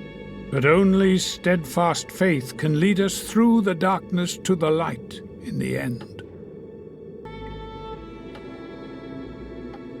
Please have a closer look at the letter. It mentions a shade portal. Yes, that's true. One big one and 5 small ones. But I've never heard about them before. These 5 small ones probably mark the entrances that lead to the big one. The big one must be the shade portal that's described. Either way, I definitely think that one of the portals could be here under the church. Under the church? But that's not... But no. That really could be possible. Samuel visited Marcus's grave back then, and what can I say? It collapsed. It's been inaccessible since then. I was very saddened by the incident, but if you think about it, that kind of thing can only collapse. If there's a cavity underneath, bingo! But doesn't it say in the letter that the entrances have been sealed, so that no one could ever reach the big portal? And that the Gordons must make sure that it stays that way. Exactly. And I'm the last Gordon. After me, there's no one else to take care of it. That's why I've got to get rid of this whole thing for good.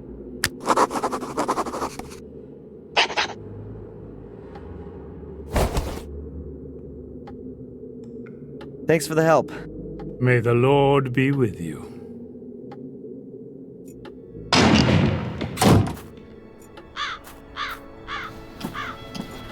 I'll leave him in peace for now.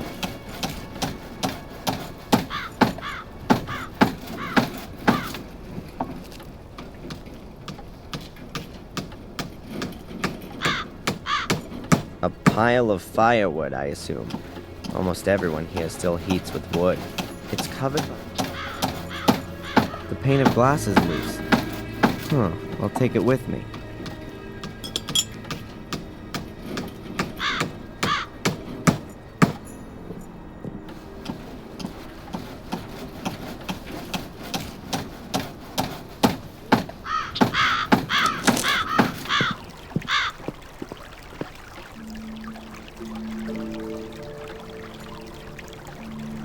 According to my map, one of the portals could be down there.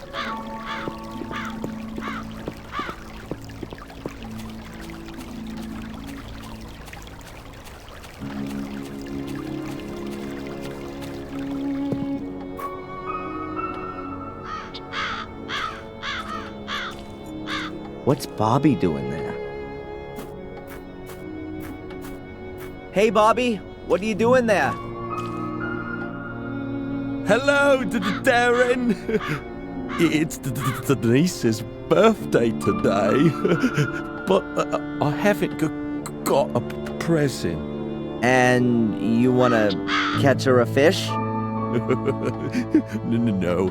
I want to collect some mussels with pearls in them. I want to make a pretty pearl necklace for Denise. Yeah. I see. Look, Bobby, wouldn't that make a lovely present for Denise?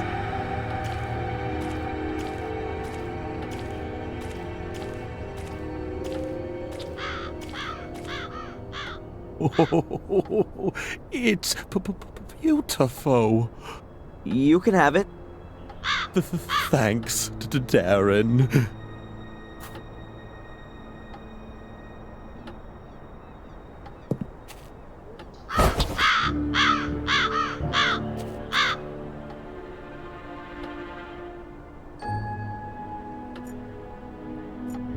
You're not allowed to swim in there.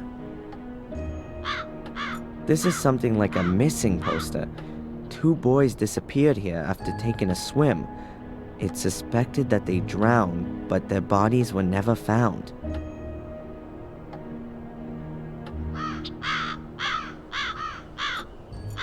There are 4 menhirs in the river. That could be a pointer to the portal. I can't get any closer. Those are the waders that Bobby had on. With a huge hole in them. Huh. Bobby must have ripped them when he rushed to take them off.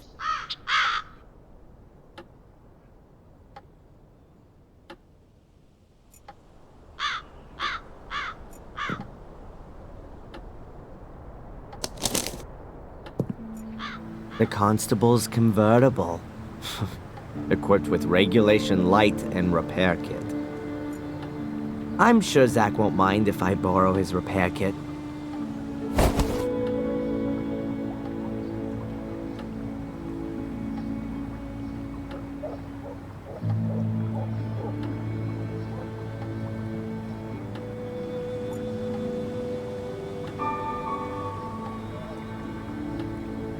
The repair kit is perfect, as if it was made to do this.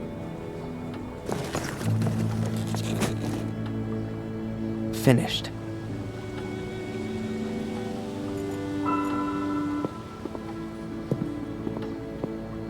Hey, where's that skinhead gone?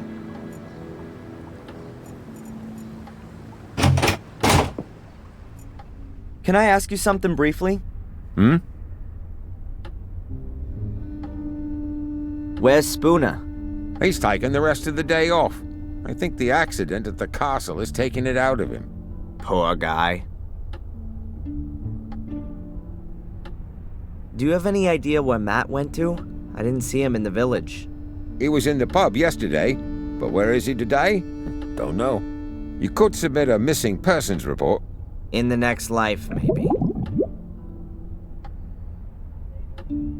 Constable, do you know what I'm doing right now? I'm looking for demonic portals. They were built here before the Holy Ghost had even dared think of Jesus. Ah, yes. Well, happy hunting. Goodbye, Constable.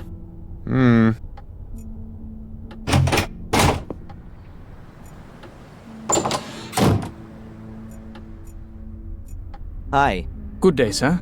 You almost look like a waiter to me. You're absolutely right, sir. My name is Edward.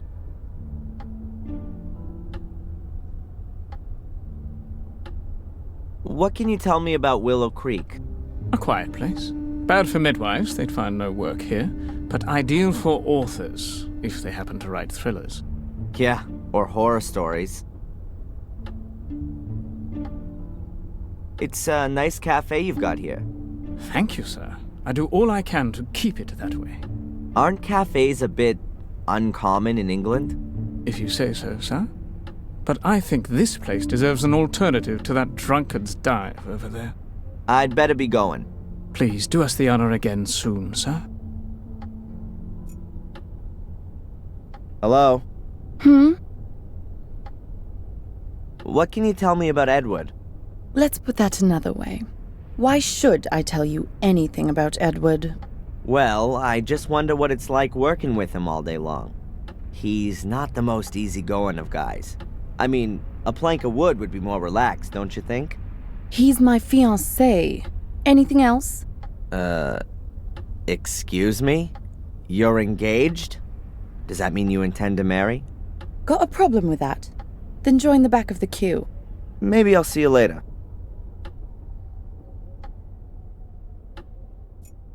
How you doing? Wonderfully. What can I do for you, sir? You and Denise are engaged. Yes. Our families have been friends for generations. We spent our childhood together, and we will spend the rest of our lives together, God willing. God willing. And you? Is that what you want? Of course. Denise's father has already made me manager of the cafe. Well, that's certainly a reason. It's a huge responsibility, but waiting tables means a lot to me. It gives me great joy to serve our customers. Let me guess. You'd rather have become a butler. Indeed, sir. But the position in the castle was already taken. Besides, Denise's father needed a successor for his business.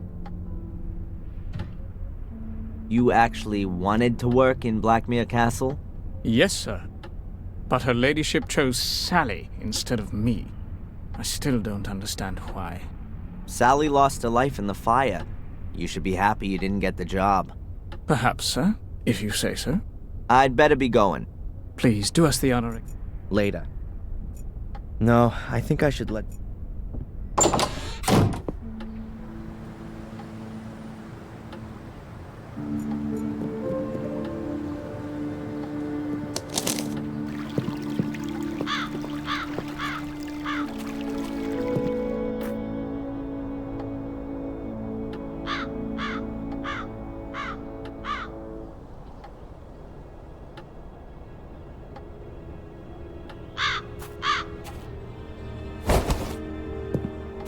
Now I just need a clown's nose and some big shoes.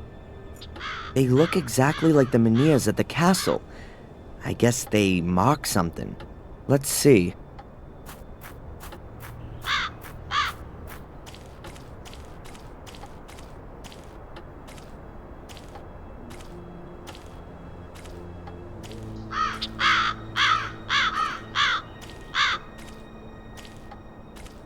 Damn, it gets deeper here. There's something down there, something dark, but I can't make it out exactly. Some diving goggles would be good, or something so I can see underwater without having to dive.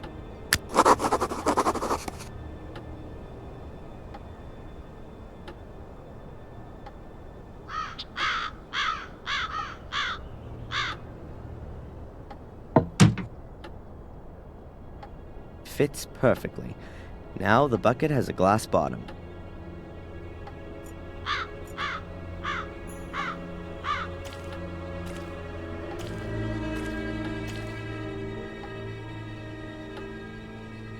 Interesting.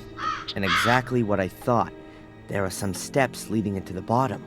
Unfortunately, the river has flushed tons of gravel down the steps and blocked everything up. Almost the same problem as at the academy.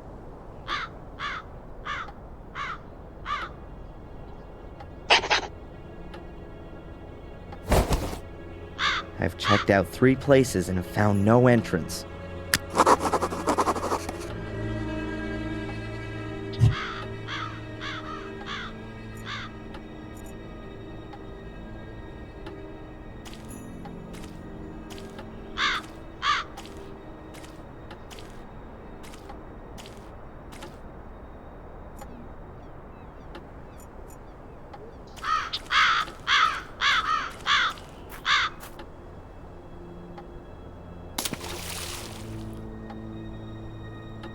Finished. The bottle is now full of water, but I wouldn't drink it.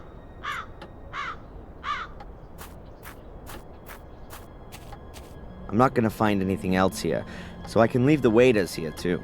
I'll leave the bucket here too, in case Bobby wants to look for presents again.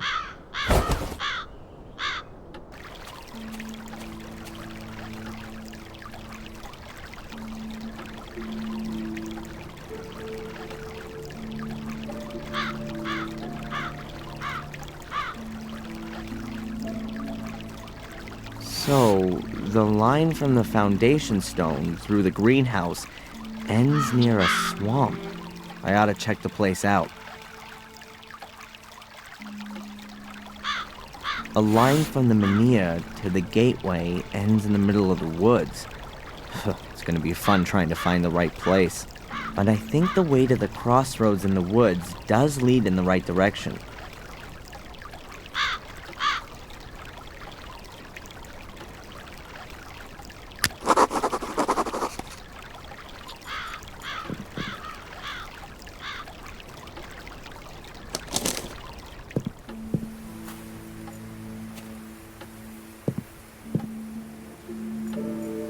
I've ruled out the ruins, the church, and the river.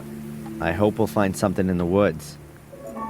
If the map is correct, then you have to follow the trail here to the north to get to the place where one of the portals can be found.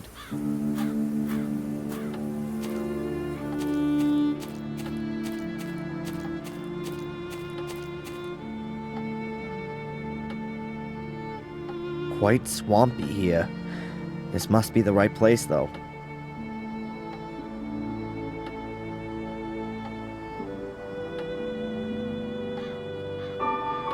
No portal in sight. Oh, it must have sunk into the swamp a long time ago, so there's no chance of getting to it.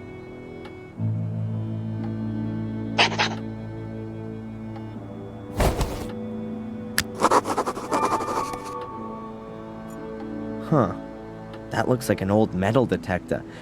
It's probably broken, but that kind of thing can be repaired.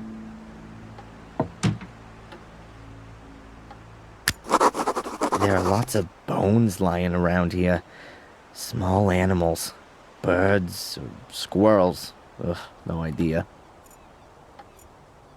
The ground there is quite swampy. I should be careful where I tread. The bridge goes halfway out into the swamp, then it sinks into the ground.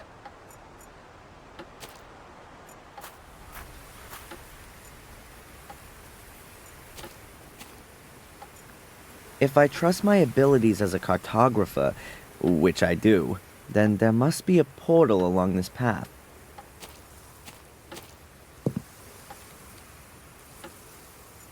A bear trap. It's called Mammoth. What the hell are they hunting here? Danger of death.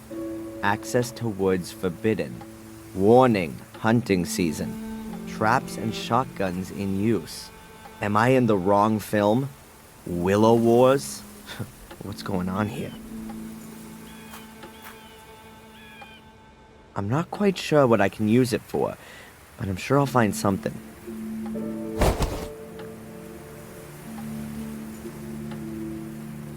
The signs are clearly trying to dissuade me from going any further.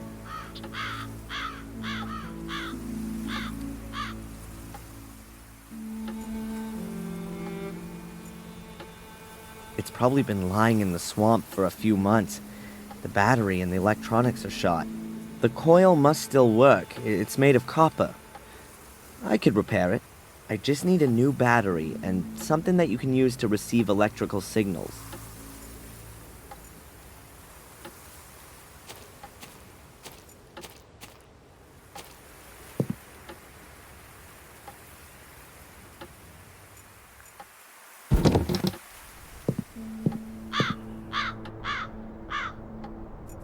I know the motor well enough. 100% garbage.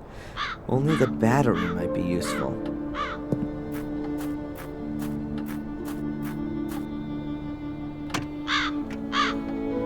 Locked.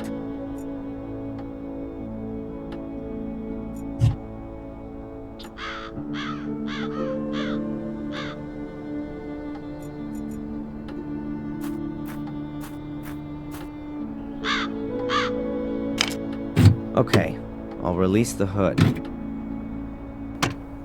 Hey, here's another one of those glow stickers. I'll take it.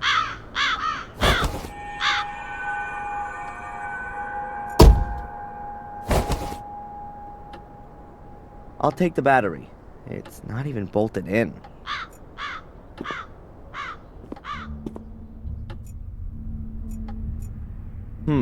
A transistor radio. A device that can receive signals. I think this might prove useful.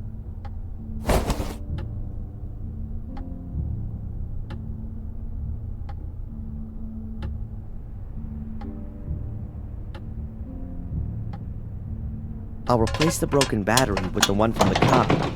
Fortunately, both have the same voltage.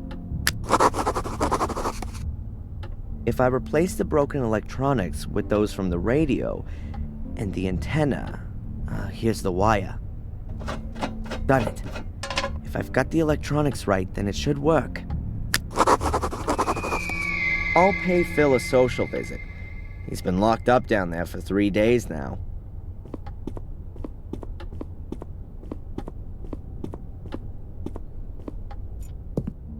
Whoa, jeez!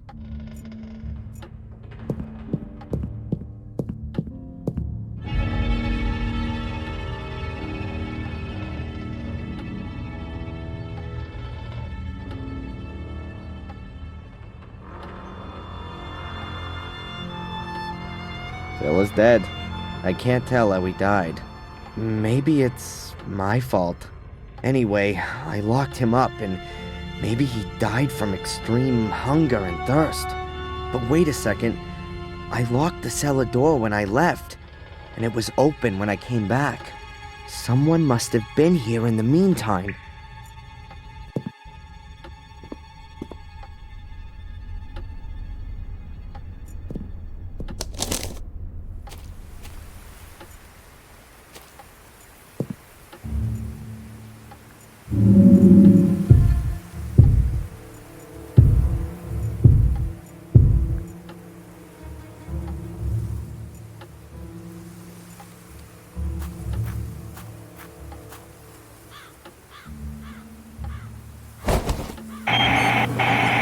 It works. Excellent. Let's hope the battery lasts until I'm back out of the woods.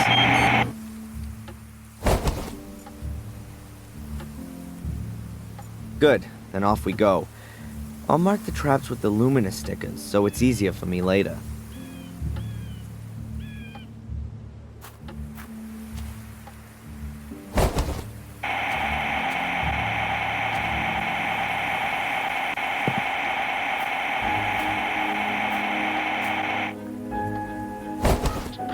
has to be here. That's where one of the portals has to be.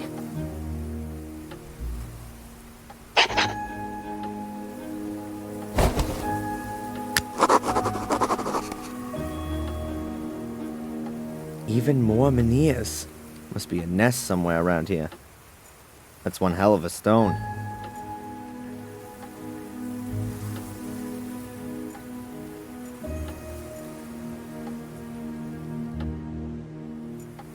There's a crevice under the rock. Could be a rabbit burrow.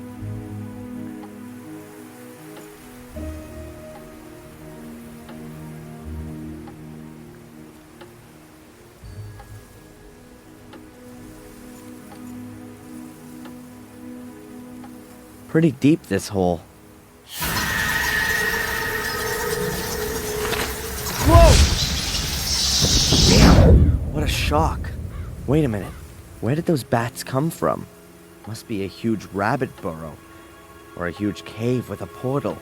And in this case, it's only a tiny rock that's in my way. I should be able to manage it. But how?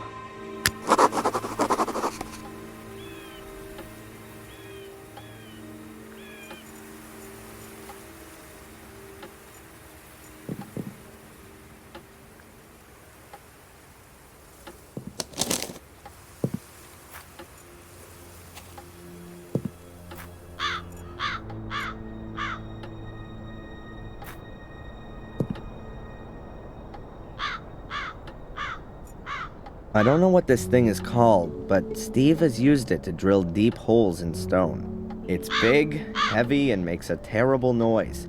Tim Taylor would say, a real man's toy. It has a gas motor, but the gauge says the tank's empty. I should get some gas first before I lug that thing around with me.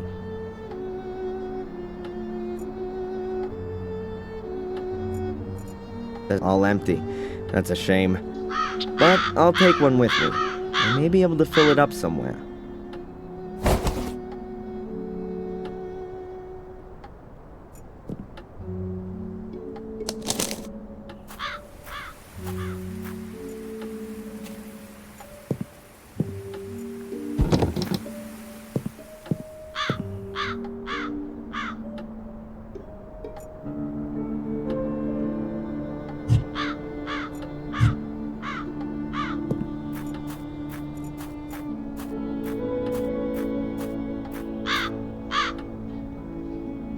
Can't really see much, but it smells as if there could be still gas in it. I can use the hose to suck the gas out of the tank. I have a can, too. Let's do it.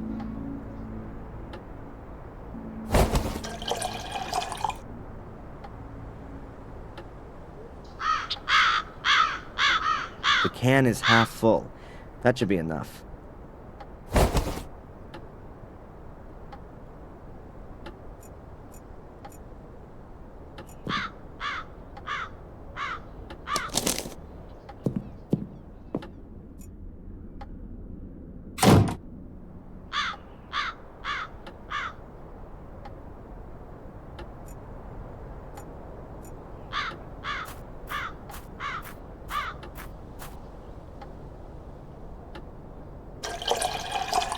Full.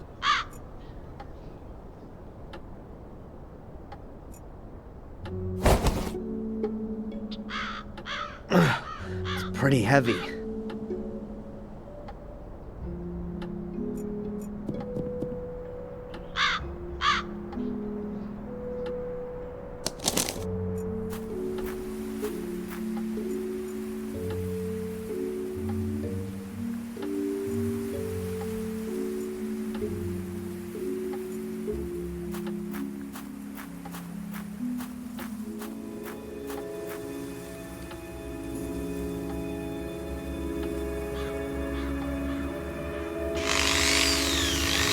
Always wanted to do this.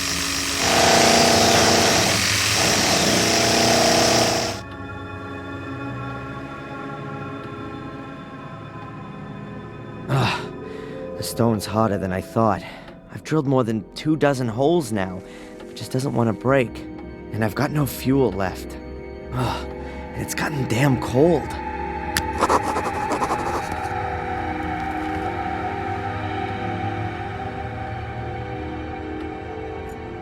There'll be a heavy frost tonight and the water will freeze. It expands, and in theory, the rock should crack.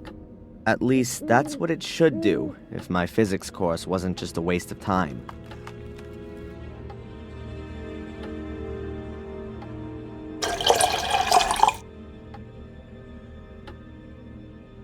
Stop. I still need something to plug the holes. Otherwise, I'll just have icicles stuck in the holes, and the stone will still be in one piece.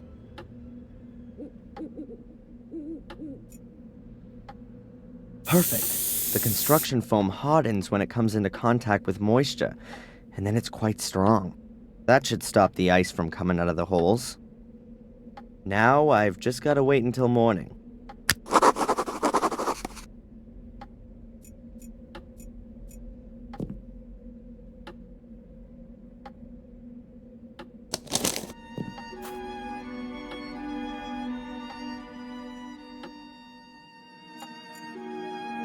What's Bobby doing here? He looks very sad. Bobby? Hey, Bobby, what's up? Tom hit me and threw me out. I don't know why. Doesn't he do that all the time? Not beating me. So why don't you go to the cops? I've been there already. The inspector sent me away. He doesn't want to hear about it, he said. Denise sent me away too. She said I shouldn't complain. And now everyone's sitting in the pub and won't let me in.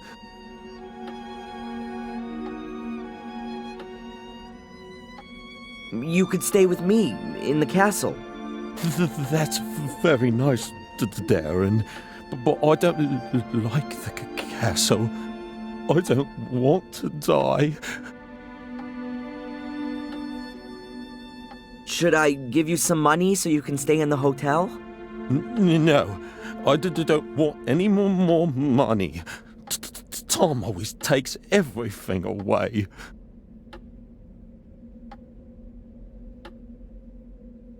Should I talk to Tom? That's not a good idea. He wants to kill you. But you said the inspector is in the pub. Yes. I'm sure he's not stupid enough to kill me in front of his eyes. Anyway, the guy's due for a beating. I can't stand by idly anymore. Look, I'll sort this out for you. Let's hope the inspector really is there. Otherwise, this'll be Tom's last night. Tom, calm down. You shut your mouth. I want to know where the hell you got that necklace from. Why should I tell you that? That's I lent that to a friend as a deposit. It wasn't to be given away as a present. Damn it. Friend? Since when has Bobby been your friend? What's Bobby got to do with it, huh? What are you on about? Keep your fingers off Denise, or you'll be in the slammer before you know it. You stay out of this, you village Bobby. Watch what you say, boy. What did you say about Bobby? What's he got to do with the necklace? He gave it to me, just before, for my birthday. What? That can't be. I'm gonna kill that idiot. If someone's doing some murdering around here... Then that'll be me. What the hell is that brat doing here? Listen to me carefully now, you stinking, brainless waste of space.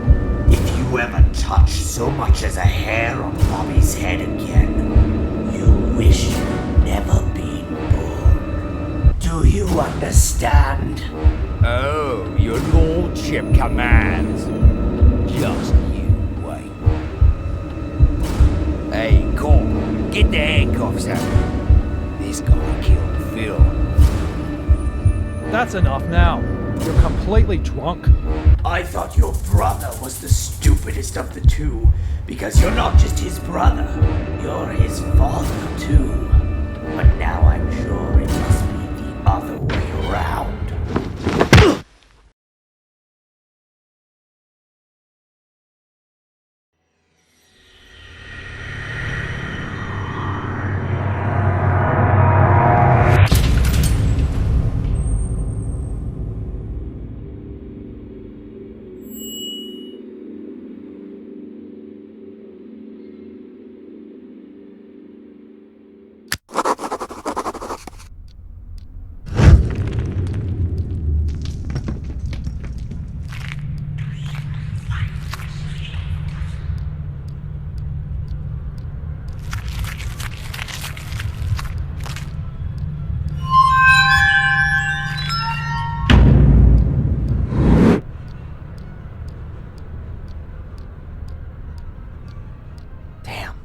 Angelina. She was really evil from the very start. Those black eyes, like a demon, a witch. I think your subconscious is processing your relationship with her. No, that's not my subconscious. I'm remembering this encounter. Her face. What kind of mirror was that? And where was it? The crevice, remember? I climbed in there to help Angelina. There was a large room down there, and this mirror was in it. Perhaps it was a cave with an underground river, and the reflection in it was simply distorted. No, I'm sorry, Doc. A few days ago I would have believed you. But this time I'm completely sure it's not just my imagination or some kind of trick by my subconscious. It really did happen. Excuse me for a moment.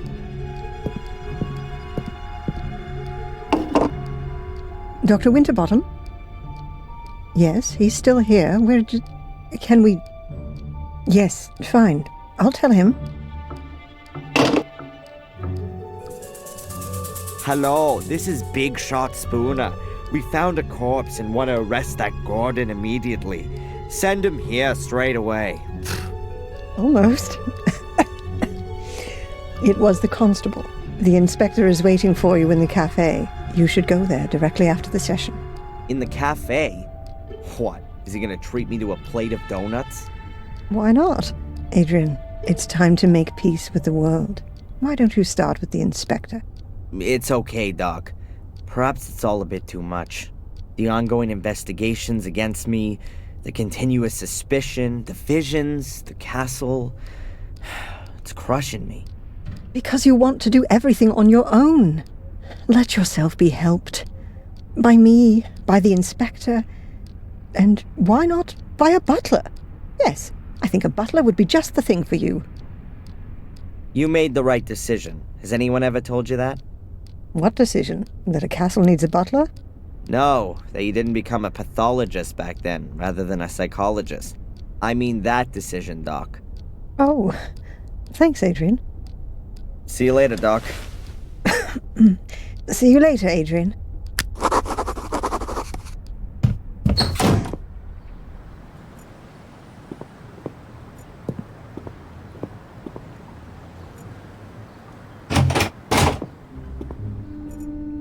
Can I ask you something briefly? I found a bear trap in the woods. Are those kind of traps even allowed? I know there are hunters out and about all year round, but I'm sure they don't use bear traps. There aren't any bears in England. What are the traps for, then? And who set them? Maybe the bears have laid some to catch the hunters. You've got a logical explanation for everything, haven't you? The most important thing for you is that you don't have to waste any time having a proper look at things. That's what it looks like. Goodbye, Constable.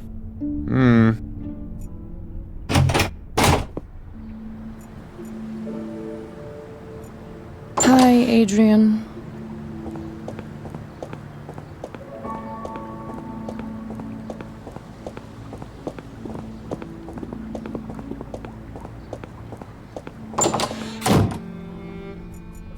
Later. I've asked all I want to know. The worthy Mr. Gordon is honoring me with a visit. Have you taken something? Sit down. Do you remember what happened last night? Only up to the punch in the face. Strangely enough, I have a mental block of what happened from that point on. Really? You stood up as if nothing had happened and just walked back to the castle. I followed you because I thought you might collapse at any moment. But nothing. You didn't even sway once. You took the knockout punch like a man. I wouldn't have expected that of you. Thanks for the flowers, Inspector. But in reality, I didn't cope with it so well. The blackout. Never mind. The most important thing is you can still remember what Tom said when he noticed you. You mean I'll kill you? I'll punch you in the face? By the way, you can report him if you want to. Sure, and for kidnapping too. No one believes me anyway. I already said 3 weeks ago that he kept me locked up in Wales. Until now, I assumed that these abduction stories were made up. But Tom's reaction makes me wonder a bit. But more importantly, who is this Phil, who Tom said you murdered? Ask Tom. I haven't been able to find him all morning. Oh, and now you want my help. Okay, Adrian. Perhaps I wasn't always that nice to you. Can we just forget the past for a moment? Did I just hear an apology? Well... Phil's the guy who locked me up in his morgue a few days ago and wanted to kill me. I knocked him out from behind and took off. But I know he was still alive at that point. That means the corpse is still lying there. Where was this? In a house in the woods. I think it used to belong to a Dr. Heinz Herman. That sounds familiar. Listen, Inspector, how about I just take you over there? After you. Here we are.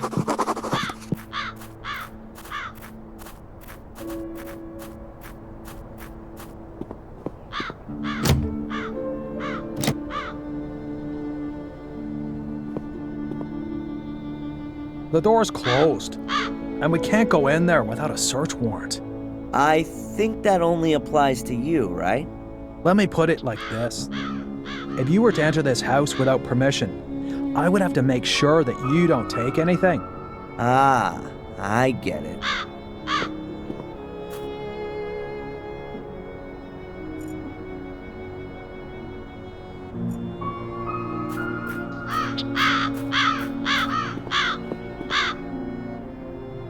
Hey, Inspector! The door's wide open. Well, who'd have guessed? His lordship has a key. I'll have to take that as evidence. Sorry.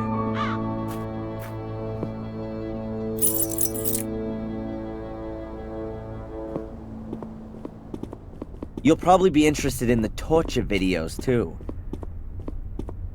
Torture videos? Yeah, Phil's got a whole secret compartment full. They're gone. Perhaps your corpse was bored. Wait a minute, there must be one still in the video recorder.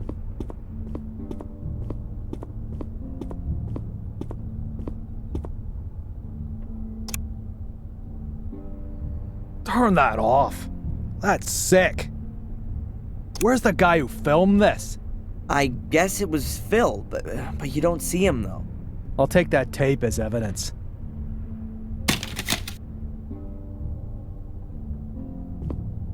Okay, and where's the corpse?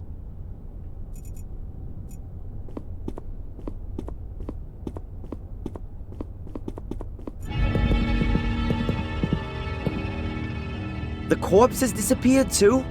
This is starting to get quite implausible, don't you think? Tom must have been here. He tried to cover his tracks. That's why the other videos are gone too. Tom? Or you? I've got nothing to do with it. I'll prove it.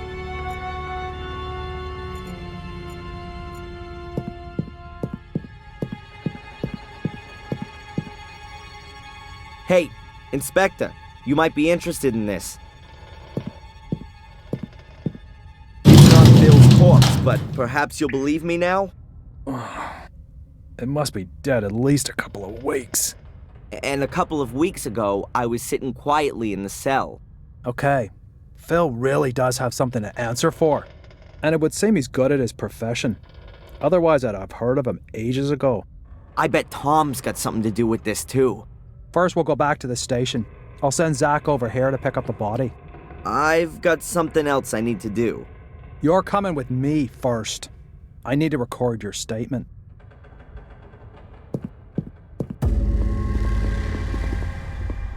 Oh! Stay where you are! Tom! So now I've got time to have a look at the stone circle then.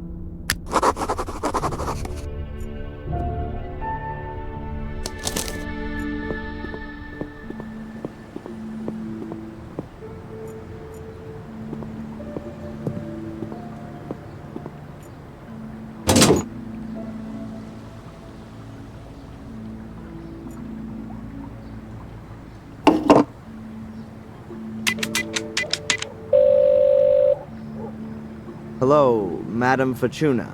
Adrian, I knew you would call again. Who else could it be? Pick a card. Stop. I've turned over the moon. That's what you sound like, too. The tarot card, Adrian. Your card.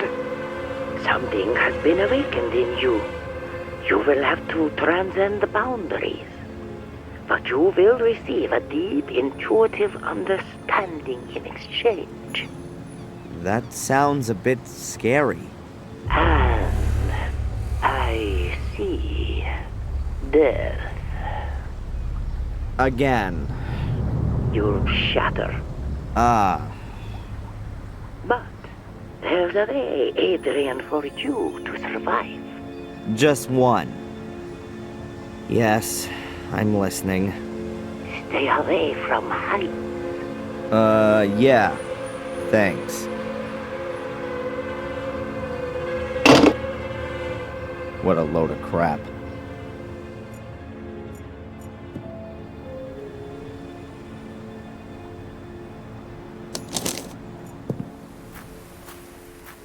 That looks very promising. Some steps? I wasn't expecting such luxury. I wonder what's waiting for me down there.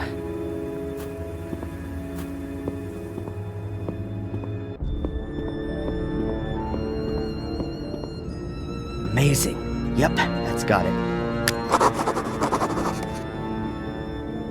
About 4 meters wide and... Oh, it's not that deep at all. A few 100 meters, maybe. There are fluorescent, things hanging everywhere. They look like huge glowworms, but they're not moving.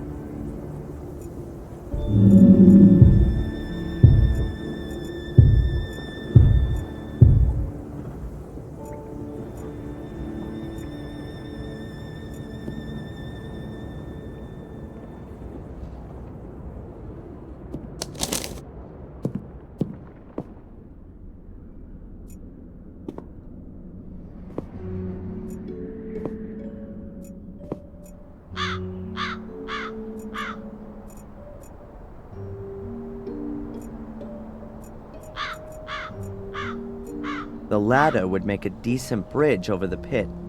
I'll try it.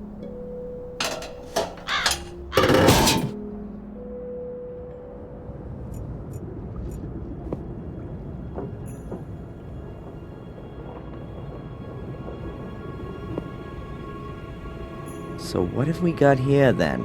An ancient comic? It looks like a kind of picture-based script. Let's see if I can work any of it out. Some guy carrying a black ball.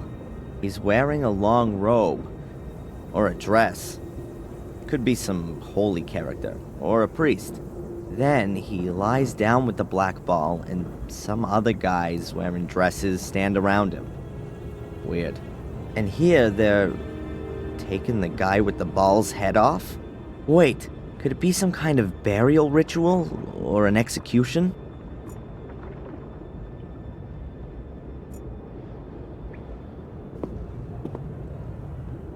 I've seen one of these before, in the academy. Angelina placed a black ball in it. And then the portal opened. I think she'd stolen it from the museum. But now she's dead. And she had the ball with her when my mother threw her to her death.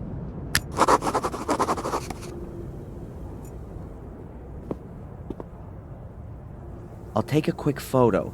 Maybe I'll find someone who knows about hieroglyphics.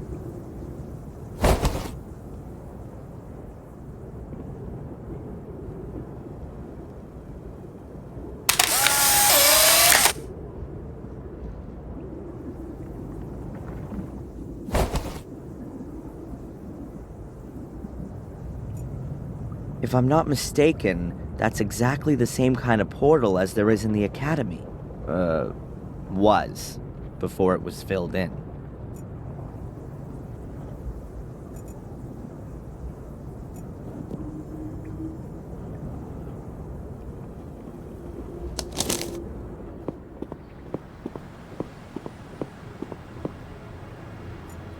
Yes? Hello, Doctor? Can I ask you a quick question? Of course. Come on up. Hi, Doc. Adrian, what can I do for you? It's been a while since I've had visions. Probably 3 days. What does that mean? I'd say it means that the medication is working well. It could also be that the emotional events of the last few days have suppressed the images of the past for the time being. Either way, we're making progress.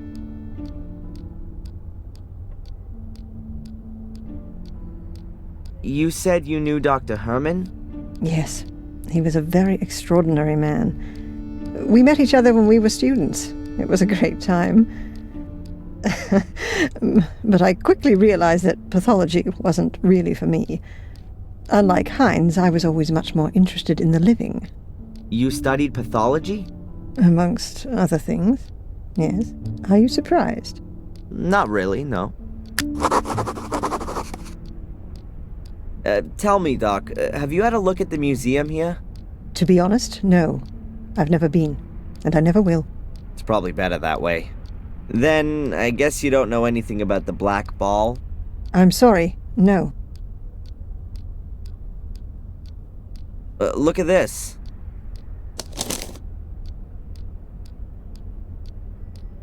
What is it?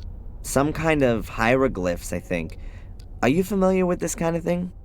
With hieroglyphs? No. But I think I've got a book about it. Just a minute.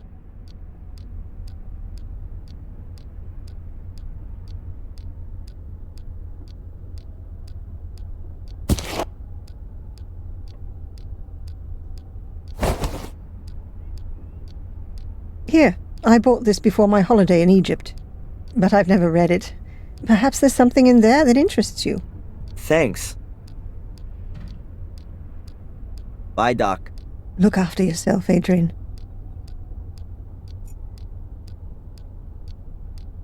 That could take a little time right now. Okay then, there are a few signs which are in other languages as well. I'm definitely not going to find any others in here. I'm pretty sure that the script from the cavern is not in this book. Pity, but it was worth a try. There's something here on the last page. Dr. Winterbottom, thanks for the loan. The text was very enlightening. Best wishes, Edward.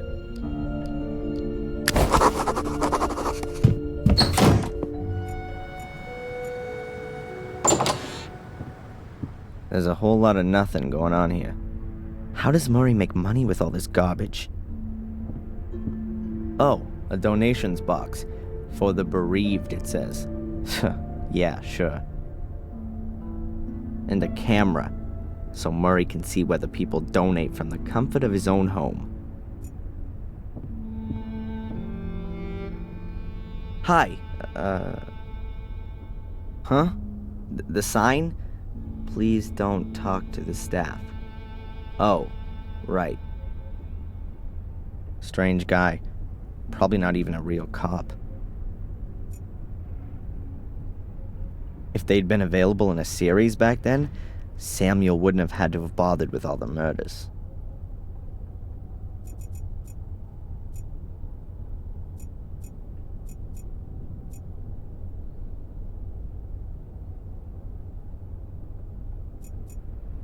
Various pamphlets on the history of Willow Creek. the river diversion, the old academy, skeletal finds, excavations, the dangers of swamps, and so on. Nothing really interesting there. All of the pamphlets were put together by this Edward guy. He seems to be really interested in history and archaeology. Sadly, there's hardly any information about the excavations or a black ball. At least nothing that helps me any. Here we can see a typical Willow Creek tourist couple, probably on a romantic honeymoon. Excuse me, may I ask you something? Gozlady. Svetlanushka, look. They even got the Darren Michaels lookalike. Fantastic! He looks so much like the real thing! What you want to ask, Yunosha?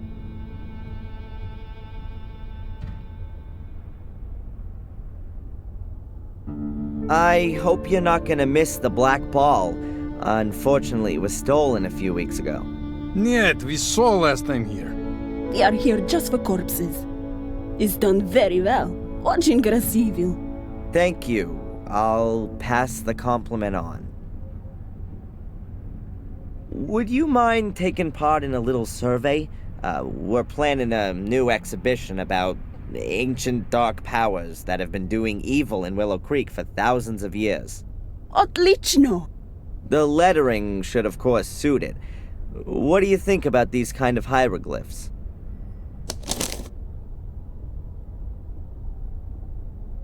What a kaya chunya! It looks like children's book from Egypt. No horror. Boring. More death, da. I'm sure we can manage that. Thank you. Enjoy our museum. We do that. Спасибо.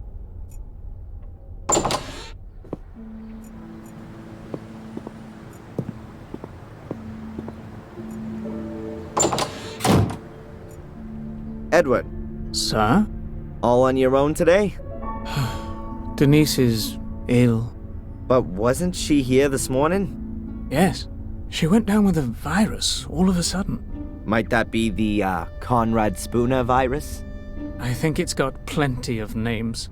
Whatever the case, it doesn't just make you unfit for work. It makes you unfit for marriage, too. I'm very sorry, Edward. Well, anyway, it's not infectious. Have you ever been in the local museum? I'm very interested in museums of all kinds, especially ethnology and history, sir.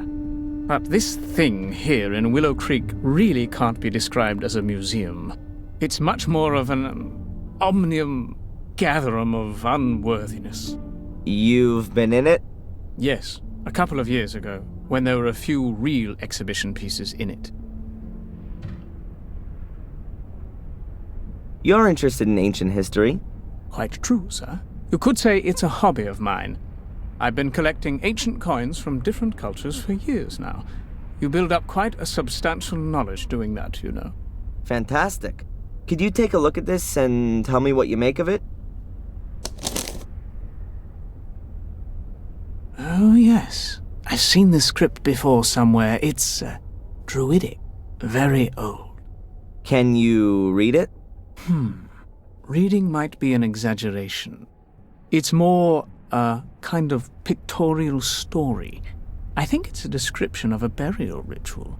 Yes, that could well be the case. Here, the dead person seems to be some kind of ecclesiastical person. A priest, if you will. You can see that by the crooked staff. That symbol was often used for spiritual leaders. And he has a black ball in his hands. Are you saying that it could be like one of those that was in the museum? Oh, you could even be right there. If that's the case, then I'm not at all surprised it was stolen. It would be worth a fortune. Might it be possible that there are more of them? I wouldn't exclude that possibility. If it's some kind of a burial gift for priests, then there could be a chance you'd find one under a burial mound. The last time you were in the museum, did you ever look at that black ball? Yes. Apparently, it was the only thing of any value in there. That's why it got stolen. However, I still ask myself to this day what it was supposed to be exactly. It was too dark for a kind of crystal ball like fortune tellers use. What's your opinion? Well, it certainly wasn't a bowling ball. You mentioned a burial mound. Is there one around here? Oh, yes, sir. There are supposed to be one or two around here. At least they discovered some a few years ago. It was even in the paper. Ah, now I remember where I recognize the hieroglyphics from. There was a photograph of the tomb in the paper, along with the research team. These kinds of hieroglyphics were engraved in the rocks. A research team? Damn. I bet they cleared out the tomb completely. You would think so. But you could... I could what? Excuse my tactlessness, sir. Miss Valley, she was involved with the excavation. A group of archaeology students were here in this area looking for pagan relics, and they discovered a burial mound quite by chance. It was quite an exciting event. And, who else was involved in this enterprise? Nobody I knew, I regret to say, sir. Thanks anyway, Edward. You've helped me a lot. Sir, would you happen to have a moment's time? Yeah? It's rather unpleasant for me to mention this so brashly, but Dr. Winterbottom said I ought to do it. Now, as master of Black Mirror Castle, would you happen to have any staff requirements? I would be most pleased to be able to work for you, sir. Huh? What's gonna happen to the cafe if you're no longer here? Oh, don't worry about that. Denise's father already has a new business idea, and I, don't believe I'm the right sort of chap for it. Is that so? Isn't the cafe doing so well? What could do better here in Willow Creek, then? An undertaking business. Funerals, sir. Huh. Of course. I should have thought of that myself. But I really don't know if I can actually use a butler. I need construction guys or a demolition company more urgently. It is precisely a butler's job to look after such things. Maybe you're right. Well then, why not come up to the castle tomorrow sometime? Then we can give it some more thought. Thank you very much, sir. Take care, Edward. I'll do my best, sir.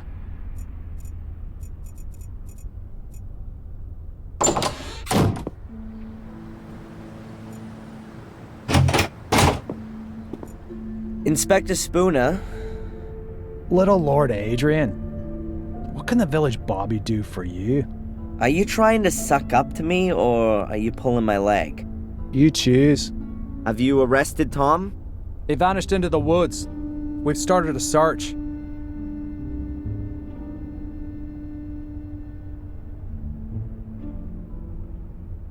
By the way, the necklace that Tom got so wound up about, did you ever consider that it might be stolen? From an old people's home, for example? From an old people's home? In Ipswich? Just an idea. This black ball that was stolen from the museum... You want to give it back? That'd be very nice, of course. So, it hasn't turned up again? No. Have you seen anything like this before? Something similar. In the cells on the wall. There are supposed to be burial mounds in this area. Do you happen to know where any of them are? You've just inherited a castle. Now you want to move again? Couldn't you give me just one decent answer, please? Ah, well. If it means so much to you. No, I don't know where you might find a burial mound.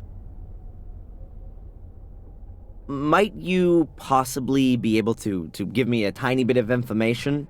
Really? I can't wait. You searched Miss Valley's house, didn't you? Did you come across any kind of archaeological notes or drawings while you were at it? Zach? Shouldn't you been off on the beat long ago?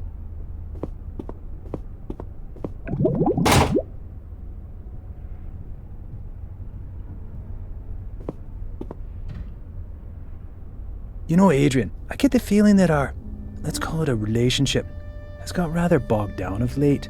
You're constantly coming to me with some new request. It's always me who's supposed to give you something.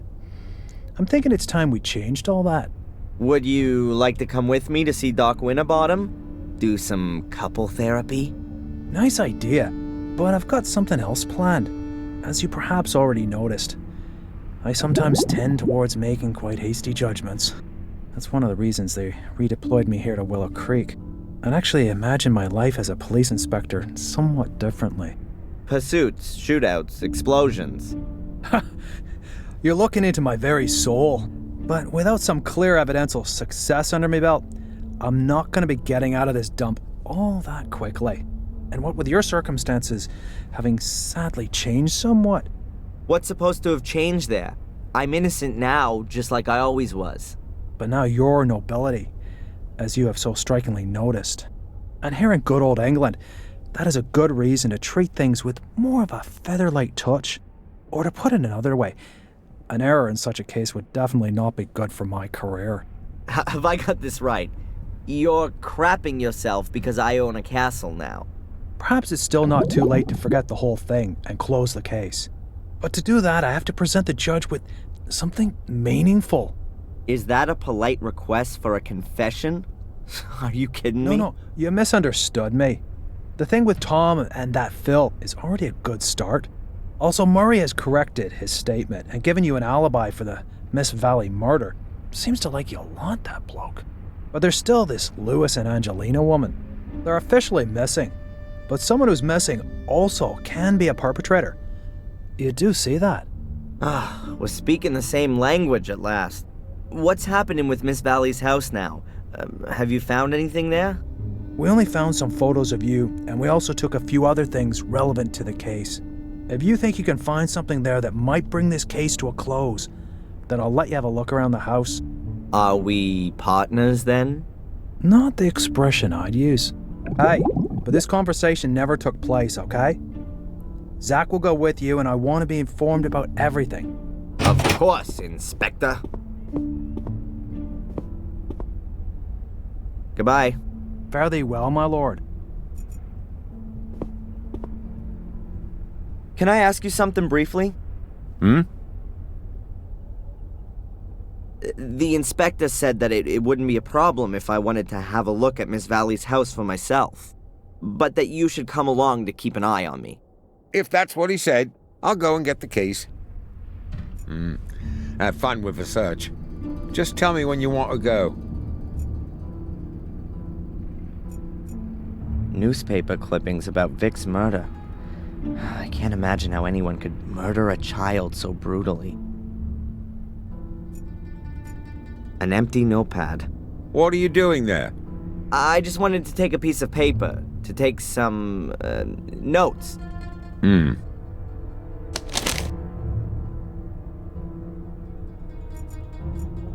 Anything against me taking a piece of coal? I don't think anybody would have anything against that.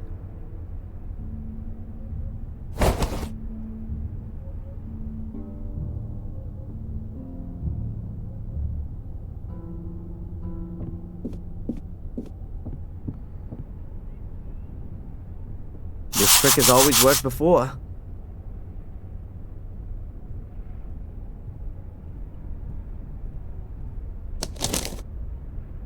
That has to be the same letter as the one I found in the shack. You can still read a bit of it. In case we are unable to, the evil, we fail in our goal and the order never existed, already sacrificed. That was never my intention. If the cursed one, then... now it's looking very faint. Can't be allowed to find any trace that might lead to us. I get it. This is Miss Valley announcing that the order should be disbanded should anything go wrong. That explains a lot.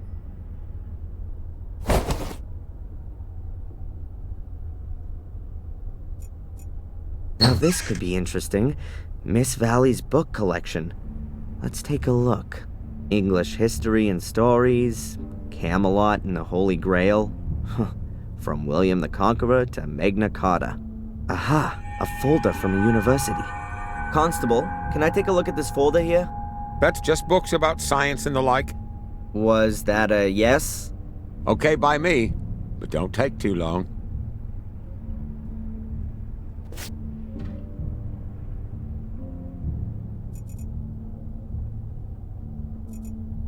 Miss Valley's brother, Vic. She has quite a lot of pictures of him, but that's no surprise. She was pretty obsessed with his death, and particularly with his murderer, Samuel Gordon, my father. No black ball. If I'm lucky, then nobody else will have found it either. Now all I have to do is find out exactly where this burial mound is.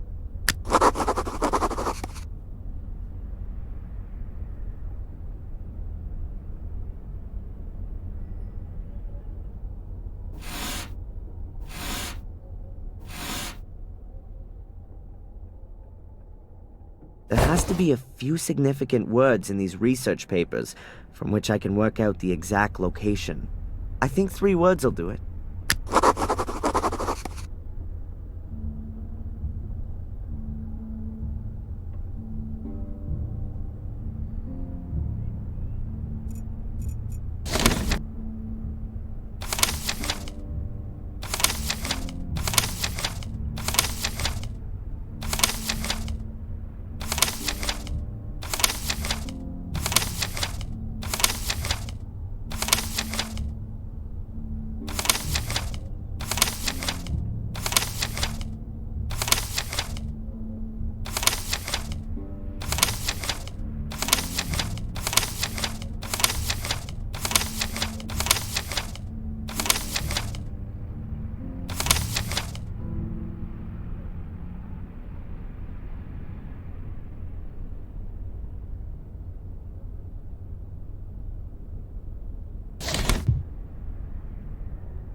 Earth samples from the marsh.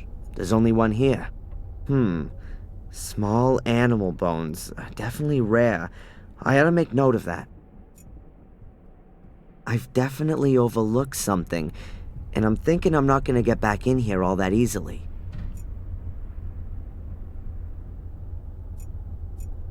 What are you up to? Maybe there's a secret trapdoor under the rug. What a load of nonsense.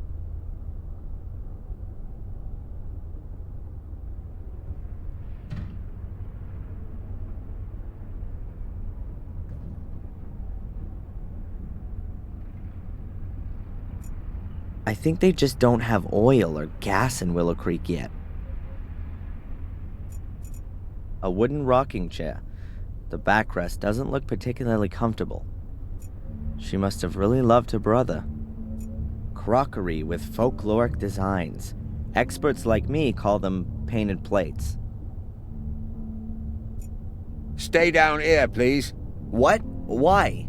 Maybe there's something worth looking at up there. Miss Valley kept all of her papers down here. We've searched through everything upstairs and found nothing except a couple of photos of her brother Vic. All right. Old newspapers and a book with English children's songs. That's no use to me. Seems Miss Valley wasn't just scared of the Gordons.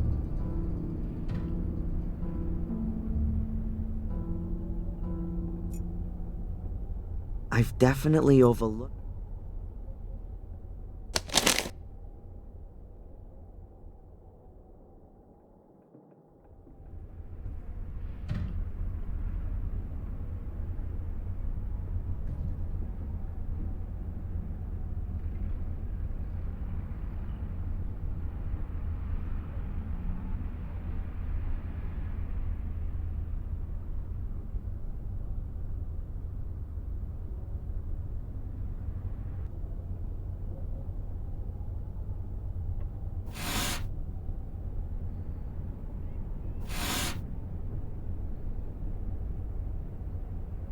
samples from the marsh. There's only one here. Small animal bones. Definitely rare. I ought to make note of that. I've definitely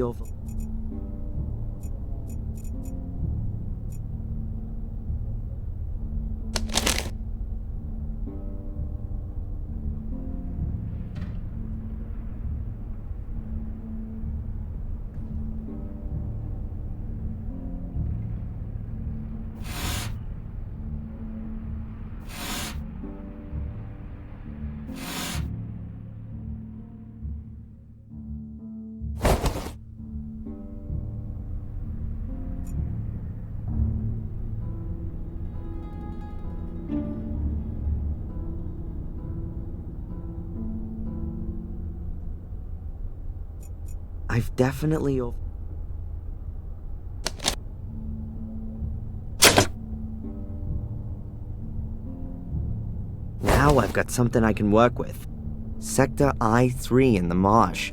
I've been round there already when I was looking for the portals. And there's a place where there are lots of small animal bones. I must be able to find that. Zach, I've seen enough. Let's go. Please, put the folder away again, and then we can go.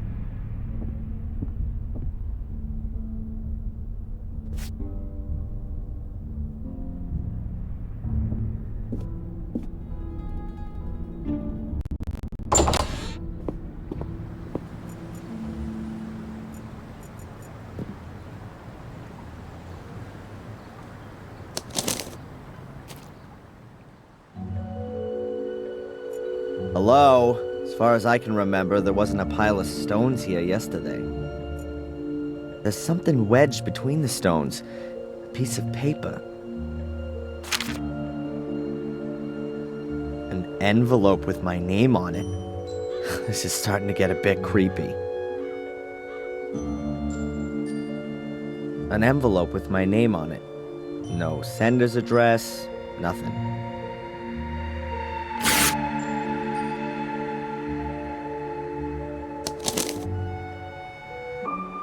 Hope is the guardian's second virtue. It nourishes the wise, but it fools the measured, who mindlessly rest on its promises.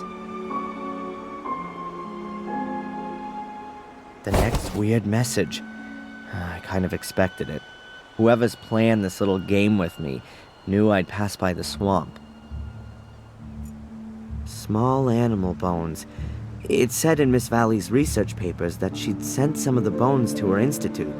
That would point to there being a burial mound somewhere here close by. I'll just have a try in this direction.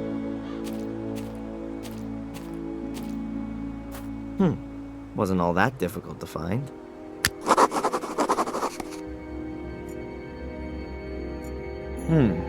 A spare menhir that was left over from building the tomb? There are plenty of twigs and branches here. I'll take some dry ones.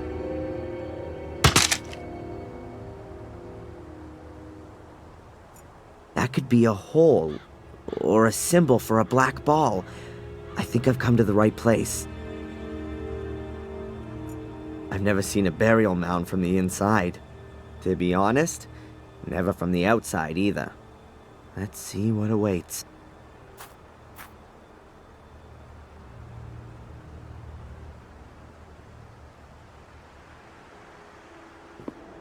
It smells old here. Very old. The wind's blown half the wood in here.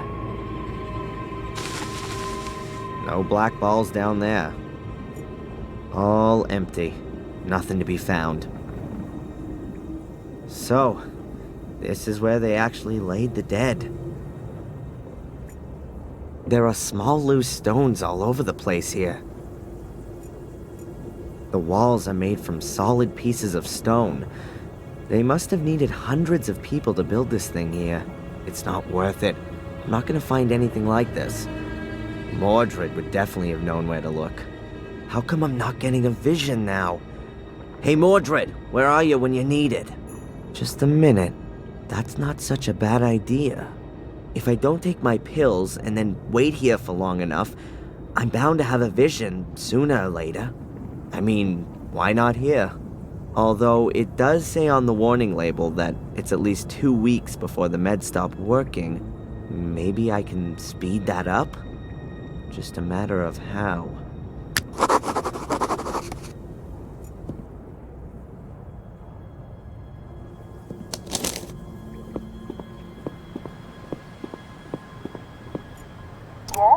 Hello, Doctor? Hi, Doc. Adrian, what can I do for you? I think the medication is causing me problems. What do you mean? Are you having negative side effects? Does it make you feel sick? I, have the feeling that it's not working like it normally does today. Could it be that I've eaten something that's reducing the effect? Have you drunk a lot of valerian tea or St. John's wort tea? These herbs can both impede the effect. No, tea's not really my thing. Perhaps you've taken some antacids for stomachache or heartburn? It would be better if you didn't.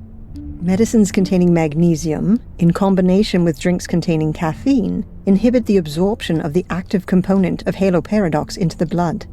I should have told you that, I'm sorry. That means it's not only valerian and St. John's wort I need to avoid, but also stomach medicines and coffee? Not altogether, but 1 of 2 cups of coffee a day is not so bad. Just don't overdo it. Your cough is getting worse every day. Bye, Doc. Look after yourself, Adrian.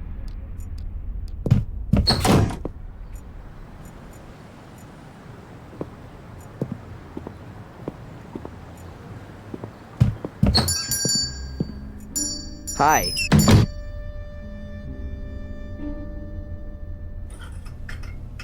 Abaya, have you got something for heartburn? Yes. Yes, of course. I recommend bicarbonate of soda. Does that contain magnesium? No, it's just salt. Have you got anything else? If you need magnesium, you could also take an antacid. You need a prescription for it, but I'll make an exception for you. Okay.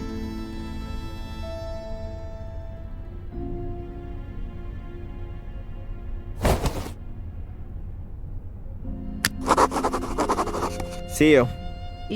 Yes.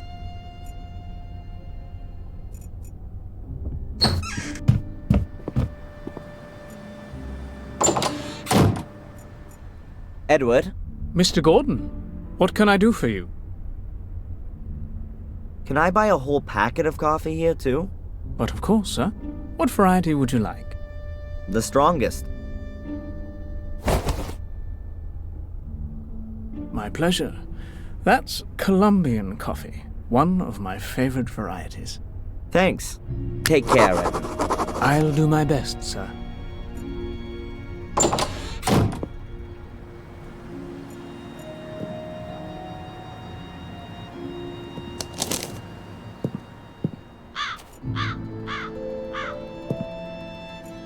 Tumulus valerian. That's exactly what I'm after. And the plant's already dried out. Ought to burn well, that stuff.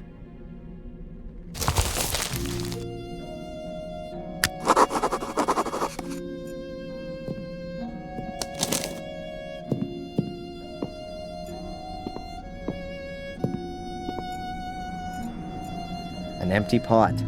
I'm guessing the guys here have heated up their lunch in it. And I can make myself tea or coffee with it. I'll just pour in a bit of water.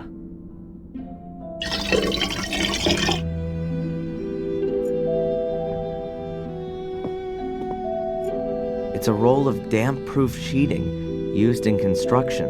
The craftsmen should really cover the floor with it so they don't make everything filthy. I guess that's no big deal while the place is looking like it is.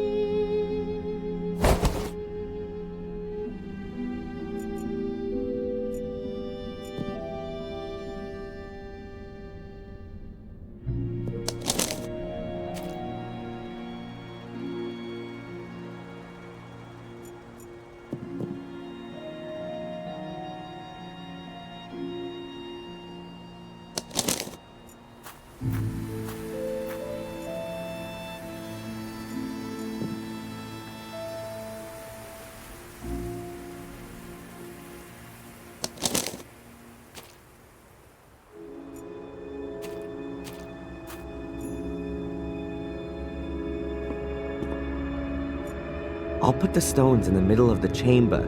That'll give me a small fire hearth.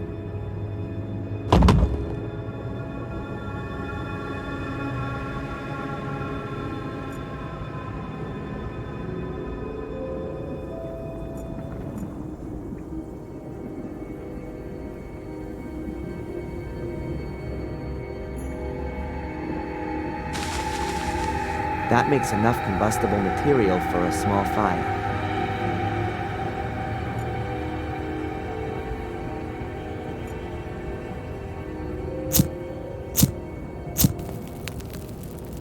Father and son by the campfire. How touching.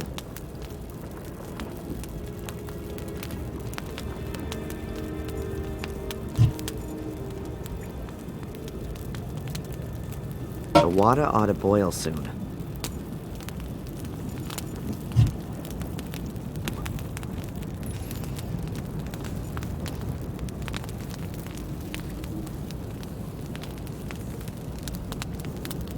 Damn, all that beautiful smoke's going outside.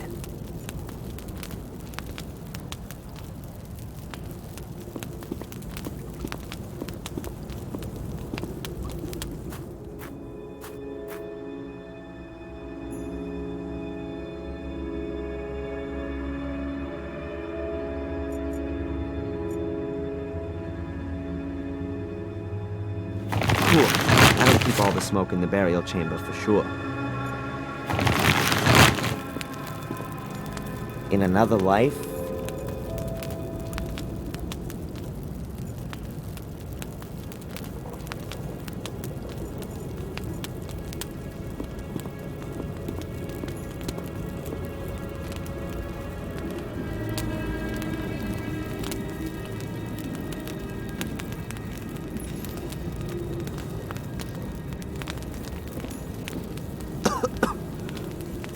oh, I'm gonna stink like a kipper when I get out of here. Not exactly the best deodorant for an unjustly alleged arsonist. Oh, I'm already feeling a bit weird, woozy, like I've been wrapped in wool. But that's not enough. Something's still missing.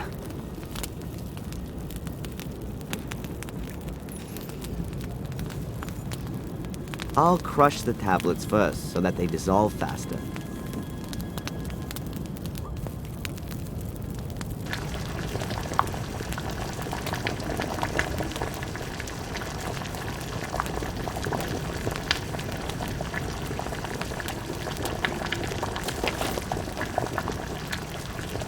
And now today, the Turkish variety. What the hell am I getting into here, for Pete's sake? So what? It's not gonna kill me. And if it does, then I'm already in a tomb, aren't I?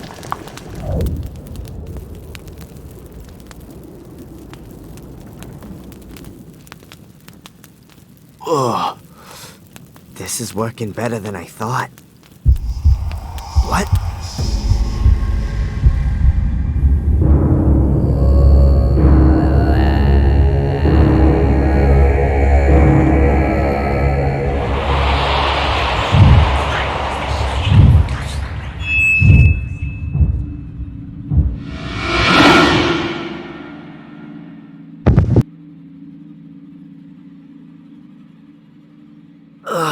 My head. My pills, I need them urgently. Damn it! I never thought it'd be so intense. How long was I out for? Well, anyway, I've seen the ball thing.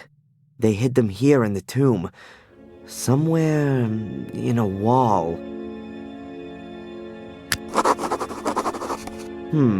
This mold wasn't here before. Or was it? What can that mean?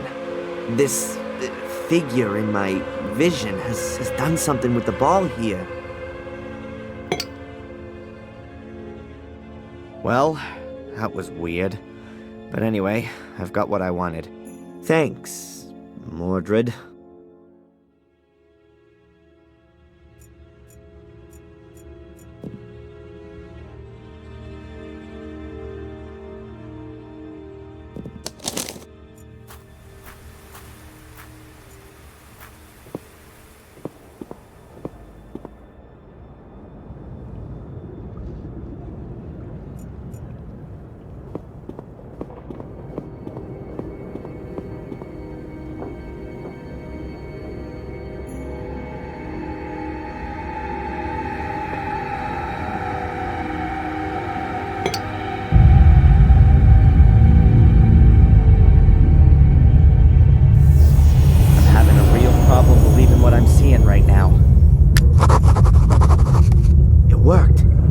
Open.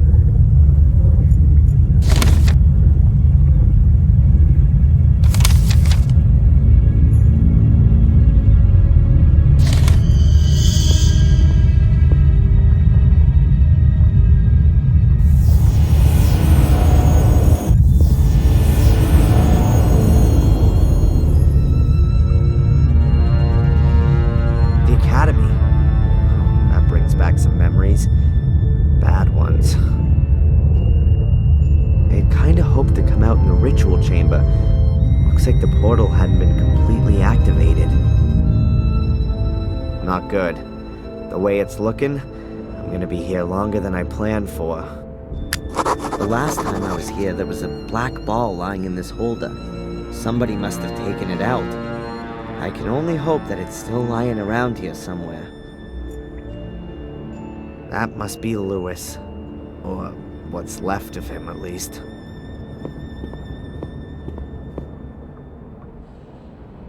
Angelina wouldn't have got all that far without his help. He let himself be used by her. Just like I did. But never mind what kind of a guy he was. I still have to feel just a bit sorry for him. Let's see if the guy's got anything else on him, apart from bugs. Keep nice and still. Ugh. Something about this corpse feels quite nicely alive. Must be something to do with the circle of life.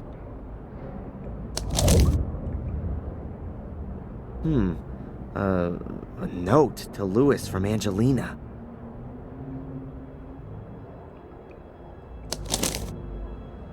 A letter to Lewis from Angelina. Lewis, I've taken care of Valley. She's not gonna cause us any more trouble. You deal with the people at the castle. Best thing would be to just set the place on fire. Just make sure that the American comes out of it at least half okay. I need him alive. Bring him to the academy as quickly as possible. I'm gonna try to be there with Catherine ahead of you. You'll get your money as soon as I've got what I want. Angelina. Obviously, all I need to do is make sure that Spooner finds this note on Lewis's corpse, and that'll mean I'll be off of the hook at last. But it's impossible for me to let him in here. In doing that, I might just as well sell off my family secret and have Mordred tattooed on my forehead. I'll think of something or other. Normally, you'd take this route here, but it looks pretty blocked up.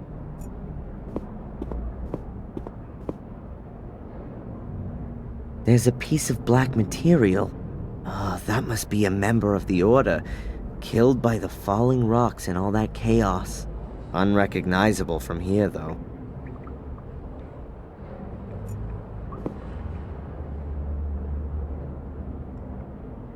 There's a gap here between the stones. But I can't recognize anything. It's much too dark in there.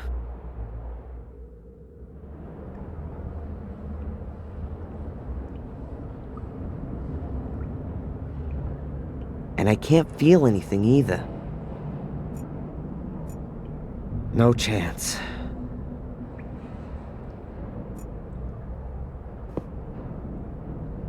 That ought to do it.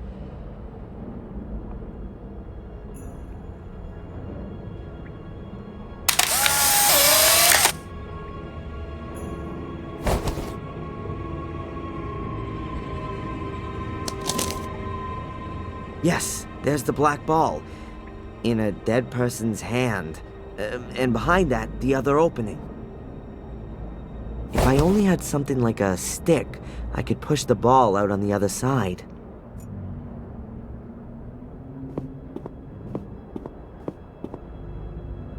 It's pretty damn grisly for sure, but...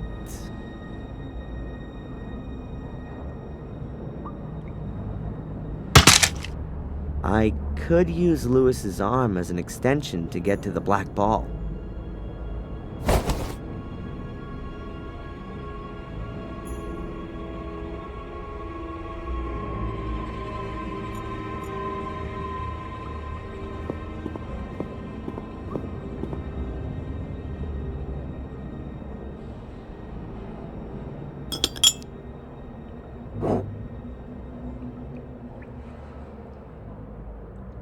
Good. The ball's a bit closer to the other opening now. The black ball is certainly grabbable, but I just can't quite get to it.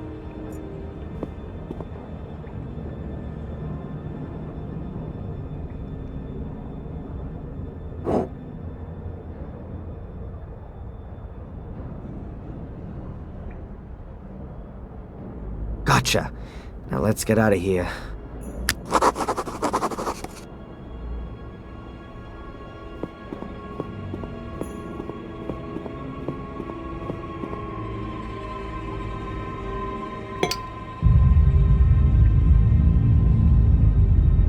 Adrian Gordon, Grandmaster of Portal Magic.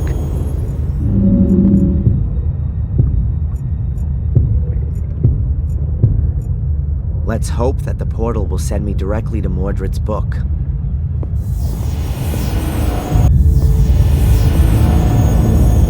It worked. I'm in the ritual chamber.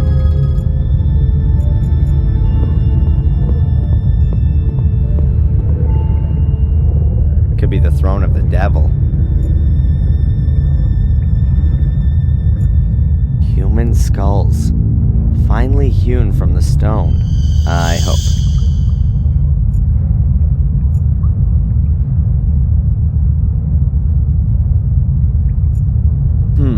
No idea what language that is. And I don't really want to know. It certainly can't mean anything good in here.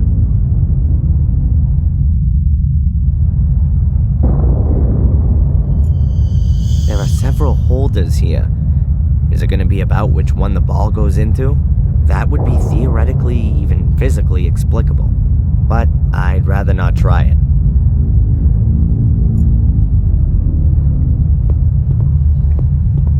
Everything's in the book. Sono care, posadire.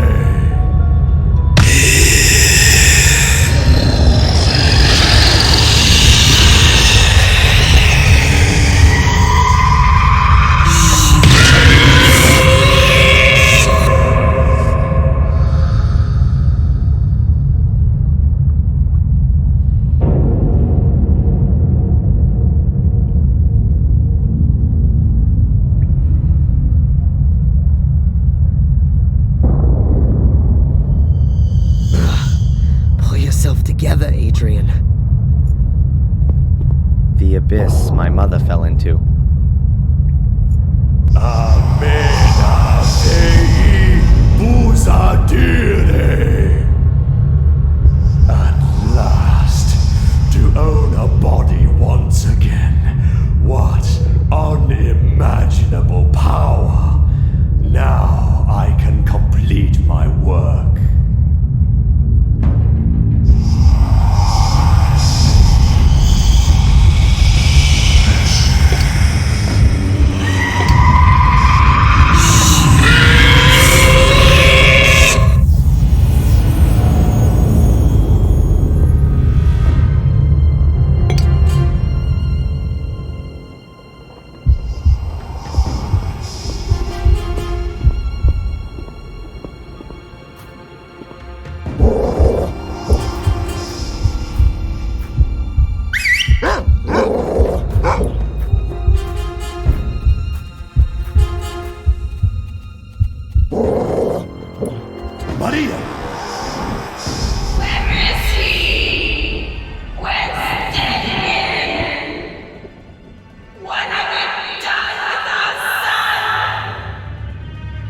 dead.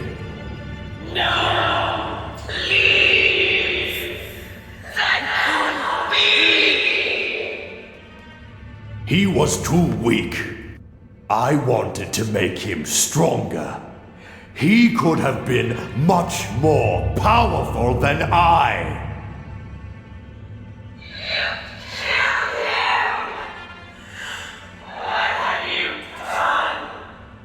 Out of my way, woman!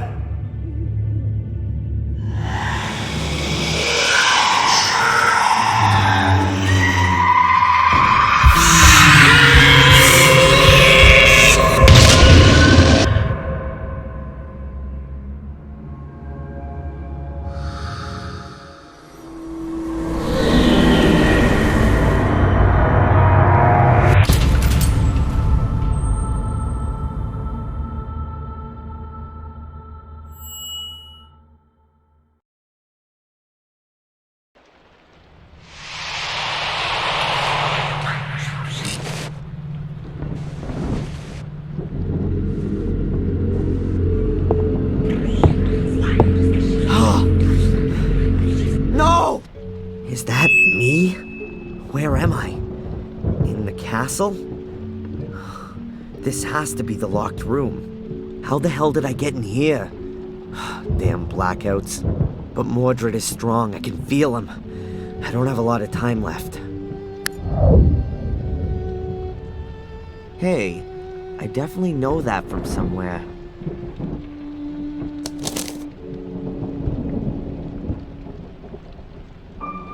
The Guardian's highest virtue is faith, as much in himself as in God. These notes, who's writing them to me? Am I writing them myself? Or Mordred? Photos of my ma and pa. They can't help me anymore either. And what have we got here? A pair of pliers. I don't need them right now. There's a rope dangling right in front of the window. Or is it a noose? Better take it, I guess.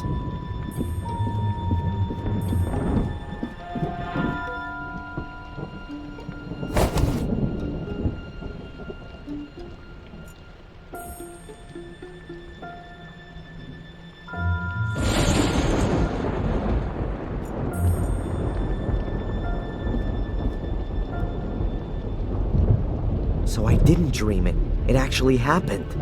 That's the book from the ritual chamber. Mordred's book. The pages are empty. Damn. Can't be. What the?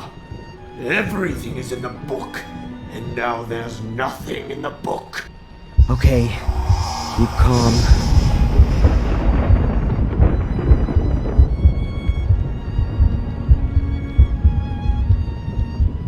Remember, in the ritual chamber with Angelina, the blood of a male Gordon. If I drop some of my blood onto the book, then the writings ought to become visible.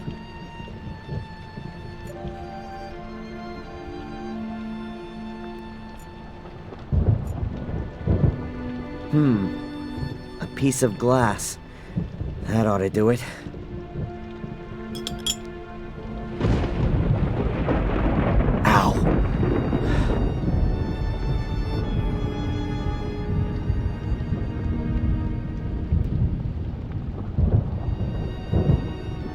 Nothing. Not a single letter. Stop. Here. Here's something. Oh, no, it's just Mordred's dumbass summoning formula. All that for nothing.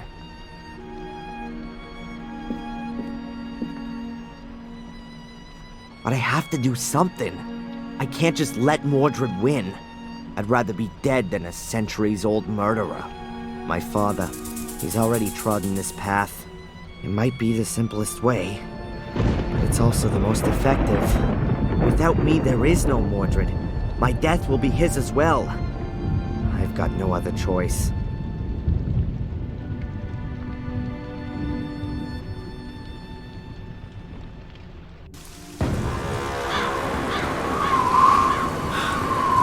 The Gordons, centuries-old family. cursed right down to the very last descendant. And I am him. The story of the Gordons ends with me.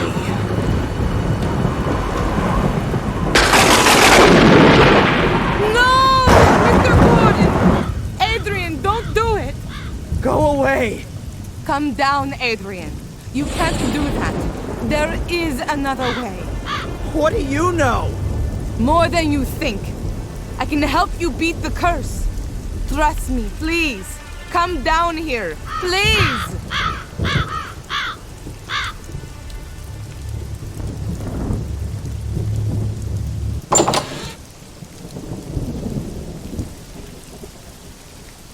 Who sent you, and why?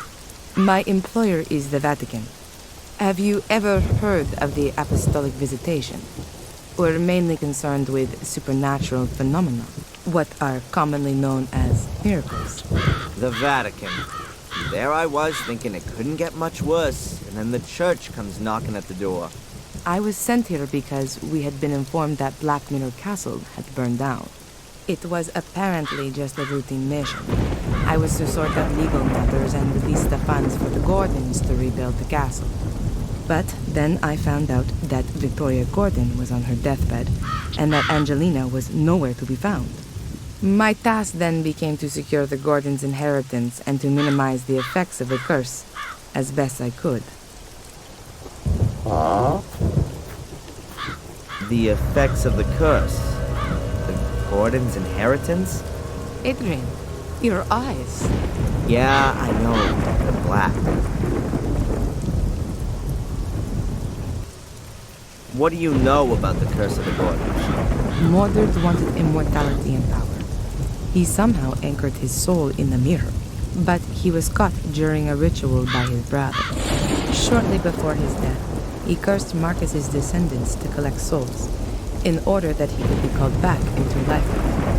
And it would seem it worked, judging by your eyes. Collect souls? You kill people? Yes. You're wrong. I haven't killed anyone, and still Mordred lives in me. As far as I can gather, your twin sister, Angelina, did that for you. We got it all wrong. Angelina was originally supposed to take over the Guardian role. We didn't know anything about you. We thought the last male Gordon committed suicide 12 years ago. What do you mean, Guardian role? You mean to guard these portals, right? That is the Gordons' inheritance. The Guardians are people of pure heart who were chosen by the church a long time ago to guard the Black Mirror. The Black Mirror? Yes, a great mirror, which also serves as an ancient portal and lies deep beneath the castle. Marcus Gordon took over this duty and passed it on to his children. But how should a Gordon stay pure of heart if they're all destined to murder? Your family has produced more Guardians than it has murderers. Only Marcus's descendants are in a position to resist the Black Mirror. We still don't know why. However, we don't have any time now to research the exact reason for this, and then find any alternative Guardian from outside the Gordon family. So, I'm definitely your last hope then. How do you know all this? From the Vatican archives, and also from this book here, which I found in the library. It's the Book of the Guardians. There are no longer any Guardians of pure heart here, just Mordred. Adrian, right from birth, you were destined to become a Guardian. Without Angelina, Mordred's curse would never have passed over to you. Victoria would never have wanted nor permitted you to kill yourself. Do you want to simply ignore her final wishes? Adrian, if you're going to kill yourself, everything could only get worse. If there were no longer any Guardians, then the Black Mirror would be open to all. The mirror would enslave the weak and bring Mordred back into the world of the living. And the Black Mirror would be unprotected. Victoria would have never allowed you to commit suicide. Are you going to simply ignore Victoria's last will? All right then. I'll give you one chance. Did I understand that correctly? I'm the last Gordon of Marcus's lineage, and therefore also the last Guardian? But I can't guard the portal because a cursed part of me, Mordred part, wants to open the portal. And if I kill myself, the portal can be opened because there are no more Guardians. Something like that. Yeah. So, what do you suggest? An exorcism. In the church. An exorcism? It's an ancient ritual. Long before there were Christians, ghosts and demons were being cast out of people. It works. You only have to believe in it, Adrian. I'm possessed by the devil. Don't talk to me about belief. Okay, I'll do it. Thank you, Adrian. And now let's go to the church. We should complete the exorcism before nightfall.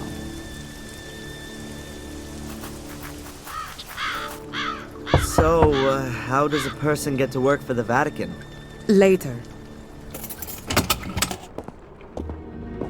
Holy Mother in Heaven! Yeah, a good day to you too, Father. Prioress Antolini, welcome back.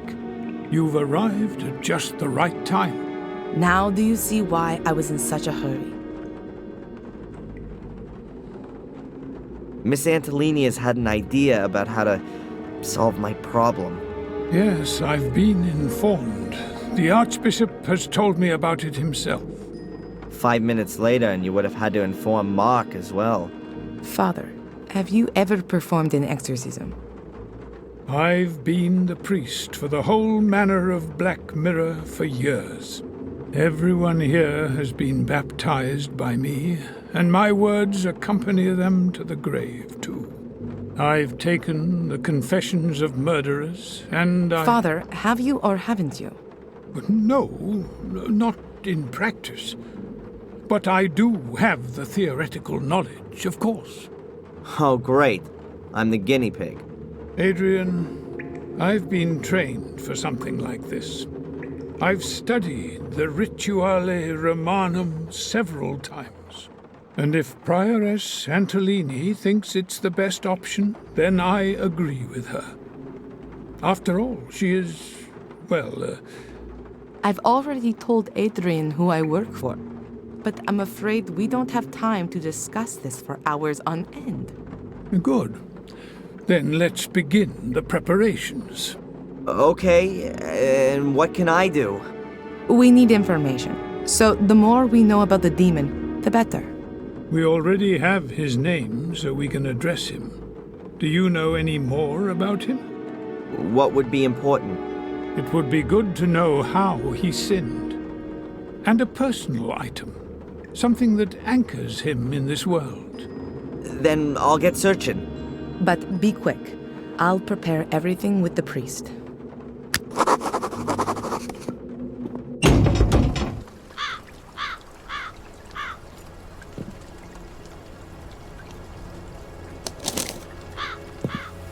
Good day, sir. Edward. Hi, Edward. I didn't expect you so soon. If it's inconvenient, I could come back another time. Why are you here again? You said I should come by during the course of the day, about an eventual position as butler. Oh, yes. Excuse me, Edward. As you see, I don't really have time just now, and... Perhaps I can help you. Actually, there is something. It would be great if you could deliver this letter to Inspector Spooner. Tell him I found it while tidying up the greenhouse. Of course, sir. You're not going to tell anyone else about it. The thing with my eyes, I mean? Most certainly not, sir. Discretion is the most important virtue of a butler. Good man. In other circumstances, he'd be the perfect new Bates.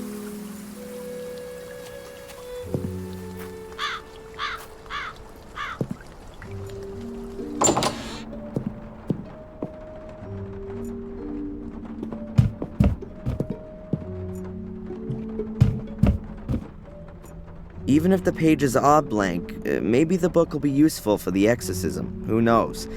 It did once belong to Mordred, after all.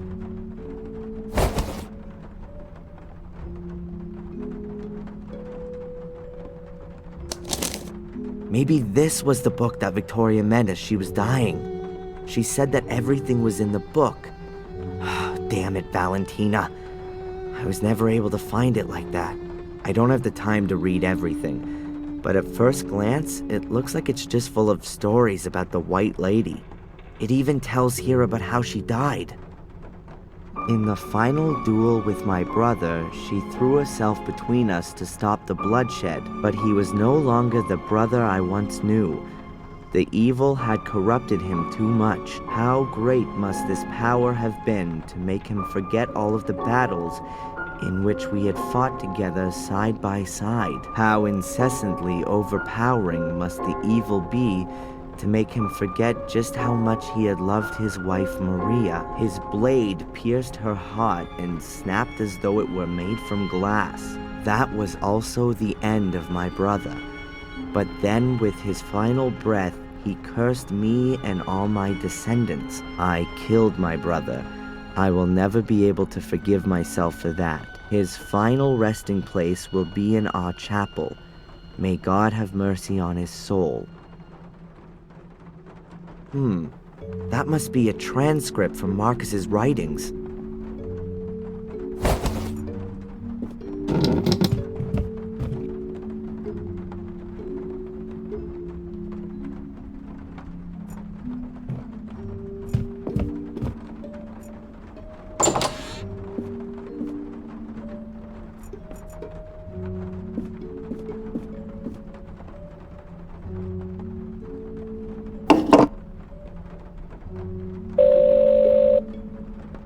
Hello, Madame Fortuna. Adrian, I knew you would call again. Who else could it be? Pick a card. Stop. I've drawn the Hierophant for you. Hero... huh? The Hierophant. He is also called the Shaman, the Pope, or the High Priest, Adrian. You will receive the assistance of a higher power. The only question being, which one? And I see death. I'm not surprised. Oh, one moment. Now, what has the tower lost here then? Now I've gone and dropped all my cards. Just a minute, Adrian. Could that maybe mean now that I'm gonna fall from a high tower? No. How do you come to have a silly idea like that? Ah, now then. I can see it clearly. Death will touch you. Or also, maybe not. Okay, that's enough. Thanks.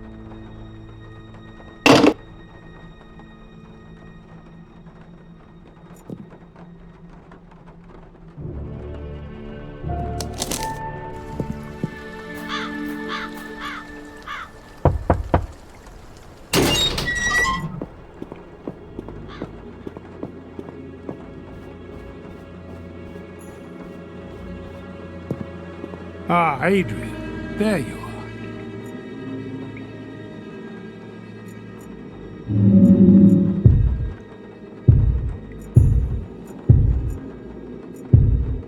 Father Frederick?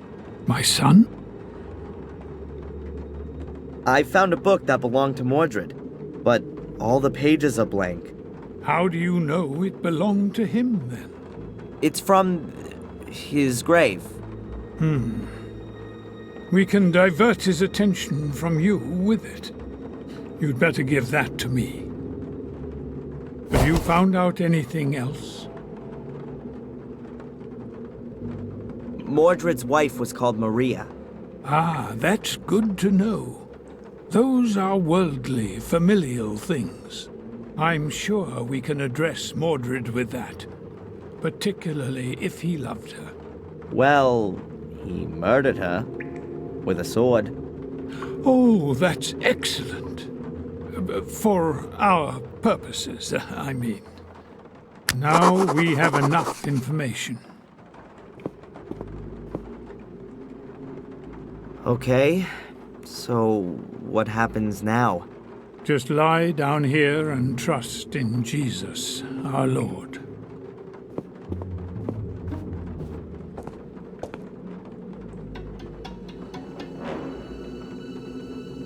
Miss Antolini, are you recording? This is the exorcism of Adrian Gordon. Present are Father Frederick, pastor of the Church of Wormhill, as conducting exorcist, and as witness and doctor, Prioress Valentina Antolini. It has begun. Let us pray. In nomine Patris, et Filii, et Spiritus Sancti. Amen. Amen. Most glorious Prince of the heavenly armies, Saint Michael the Archangel, defend us in our battle against principalities and powers, against the rulers of this world of darkness, against the spirits of wickedness in the high places. Come to the assistance of men whom God has created to his likeness, and whom he has redeemed at a great price from the tyranny of the devil. We know your name, demon, you that calls itself Mordred. Release Adrian, I command you in the name of our Lord. Stoop down, impure spirit.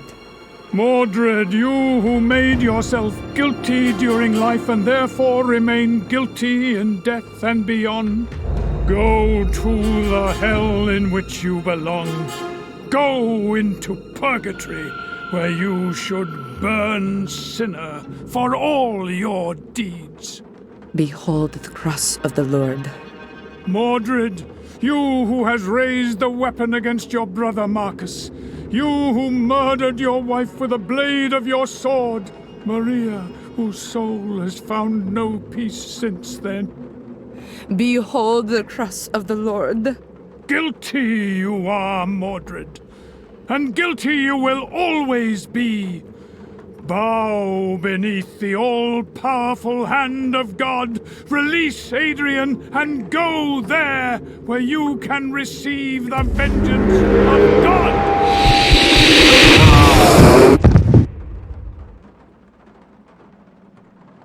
Father Frederick.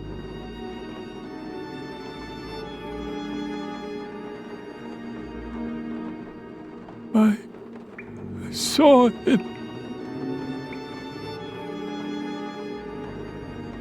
He spoke to me. It's the wrong place.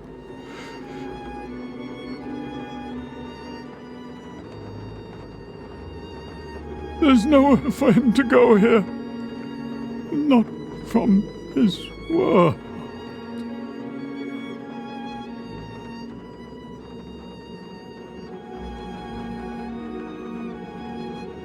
Oh, Father.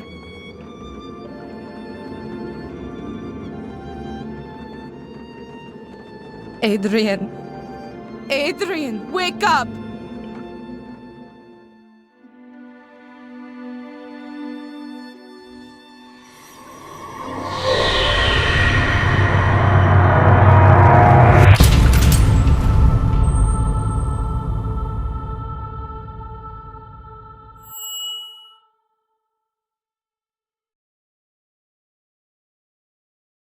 Thank you again for helping me bring Adrian to the castle. But of course, miss. Is there anything else I can do for you? No, not at the moment. Then I'll come over again tomorrow. Have a nice day. See you. As long as Adrian's still asleep, I should let the Archbishop know about the current state of affairs. The Gordon file from the Vatican Archives. The last entry is from 1923.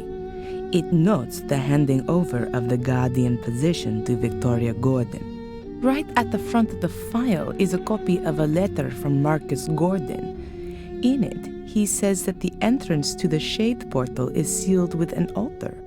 The underground chapel was consecrated and prevents the Shades from entering the catacombs.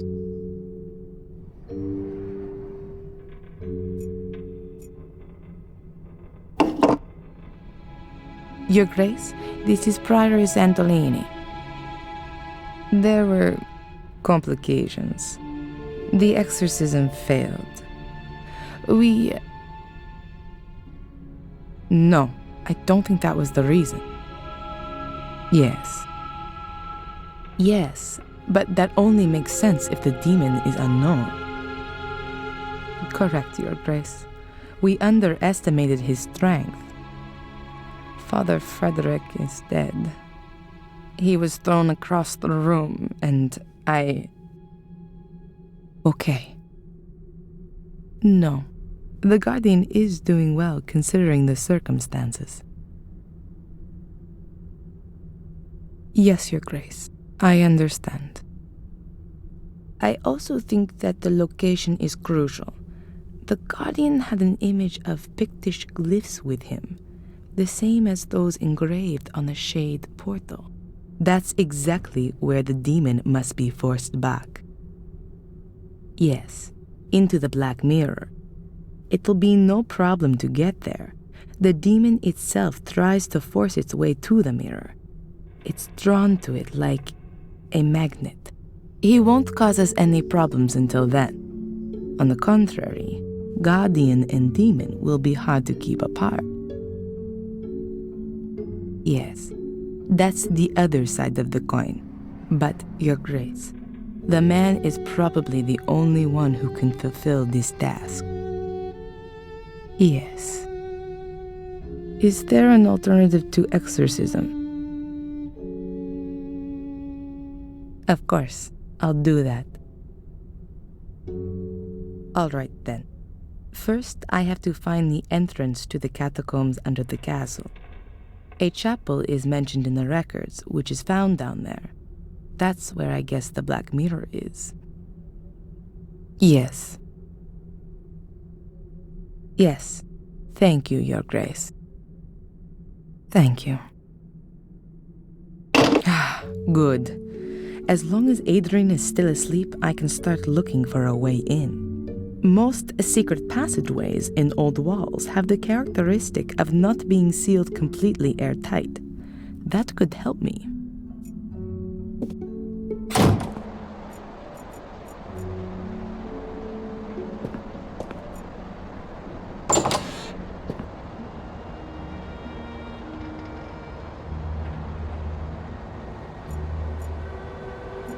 The electricity in the cellar has been turned off for safety reasons, so unfortunately the light switch doesn't work.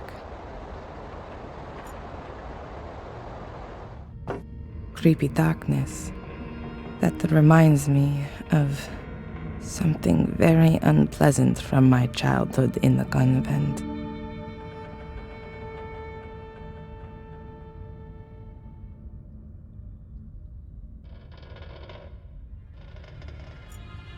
The wine barrels have been empty for decades.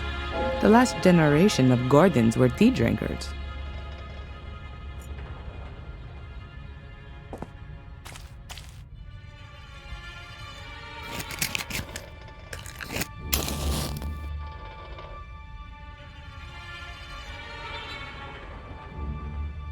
The sewer system under the castle couldn't deal with all that firefighting water. 3 weeks ago, the water in the cellar was still up to my knees.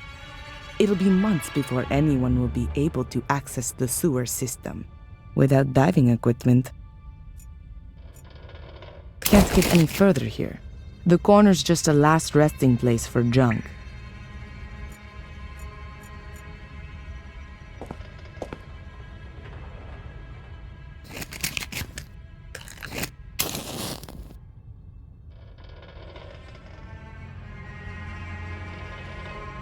The main switch for the cellar. The electricity has been switched off completely for safety reasons. The well seems to be dry. A water pump. The workmen brought it with them to pump out the cellar. This was actually only rented for a week. The well seems to be dry.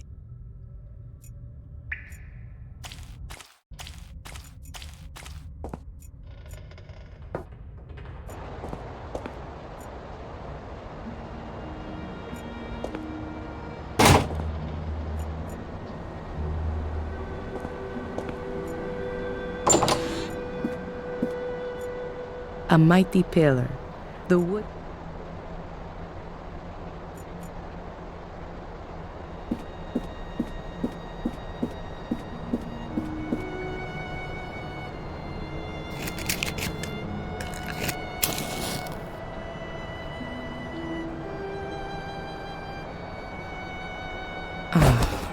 There you go.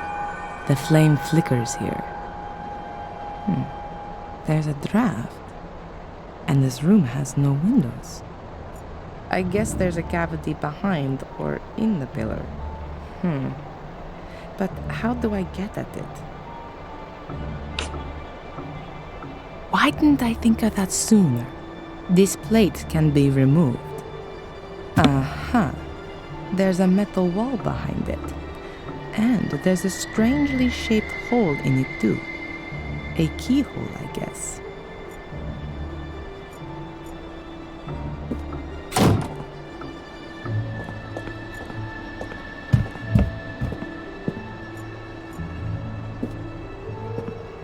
Lady Victoria was always very vigilant when I was in the room.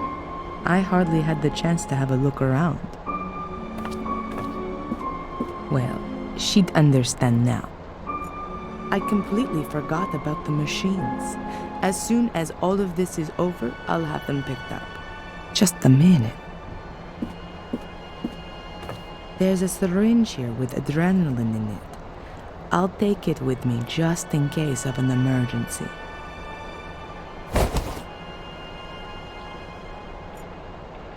There's only jewelry in here. 2 necklaces, a pair of earrings, and rings. It's all silver and stylish. The jewelry case weighs at least 5 kilos. And what is that? There's some kind of flap on the underside. But how do I open it? I can't see any keyhole or anything like that. I'll show it to Adrian as soon as he's awake. Perhaps he knows something about it.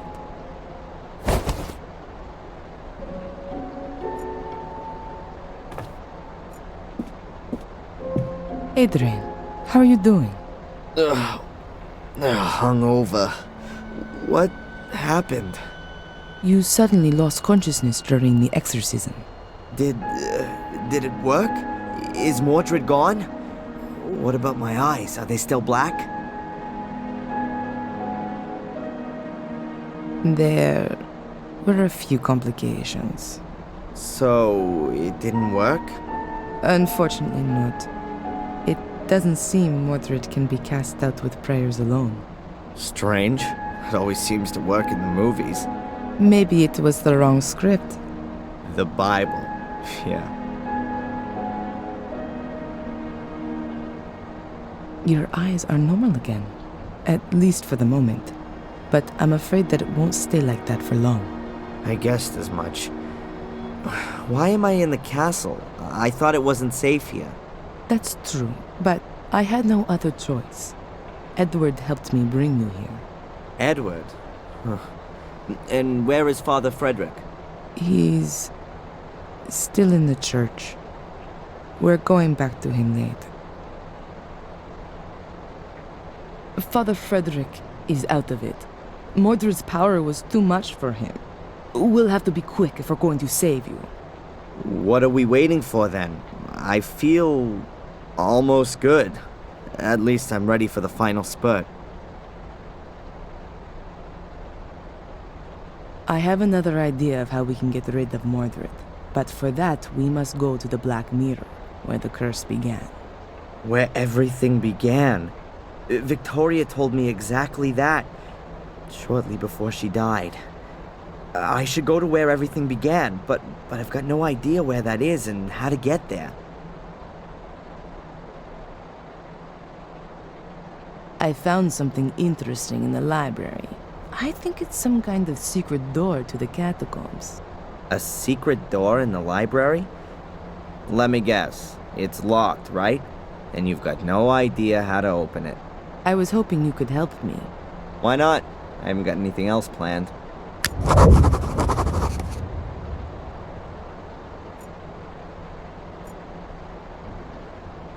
Have you got any idea how to open this? I mean the secret compartment on the bottom.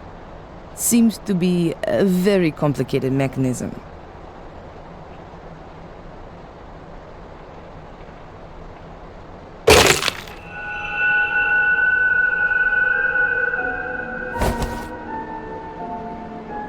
Yes, of course, there's that way too.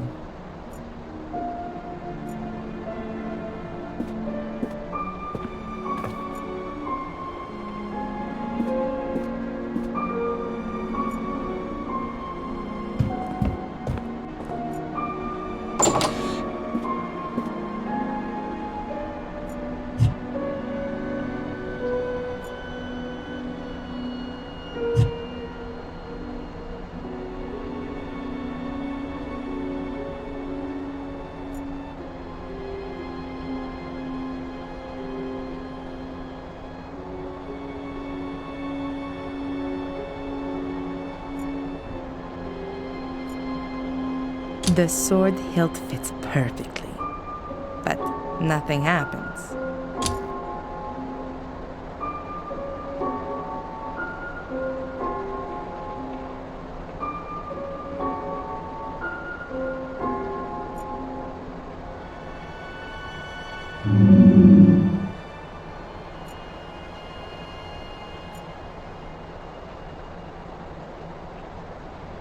A golden sword hilt from Victoria's jewelry casket. It's decorated with 4 gemstones, probably rubies. There's a 5th socket there too, but it seems there's a stone missing.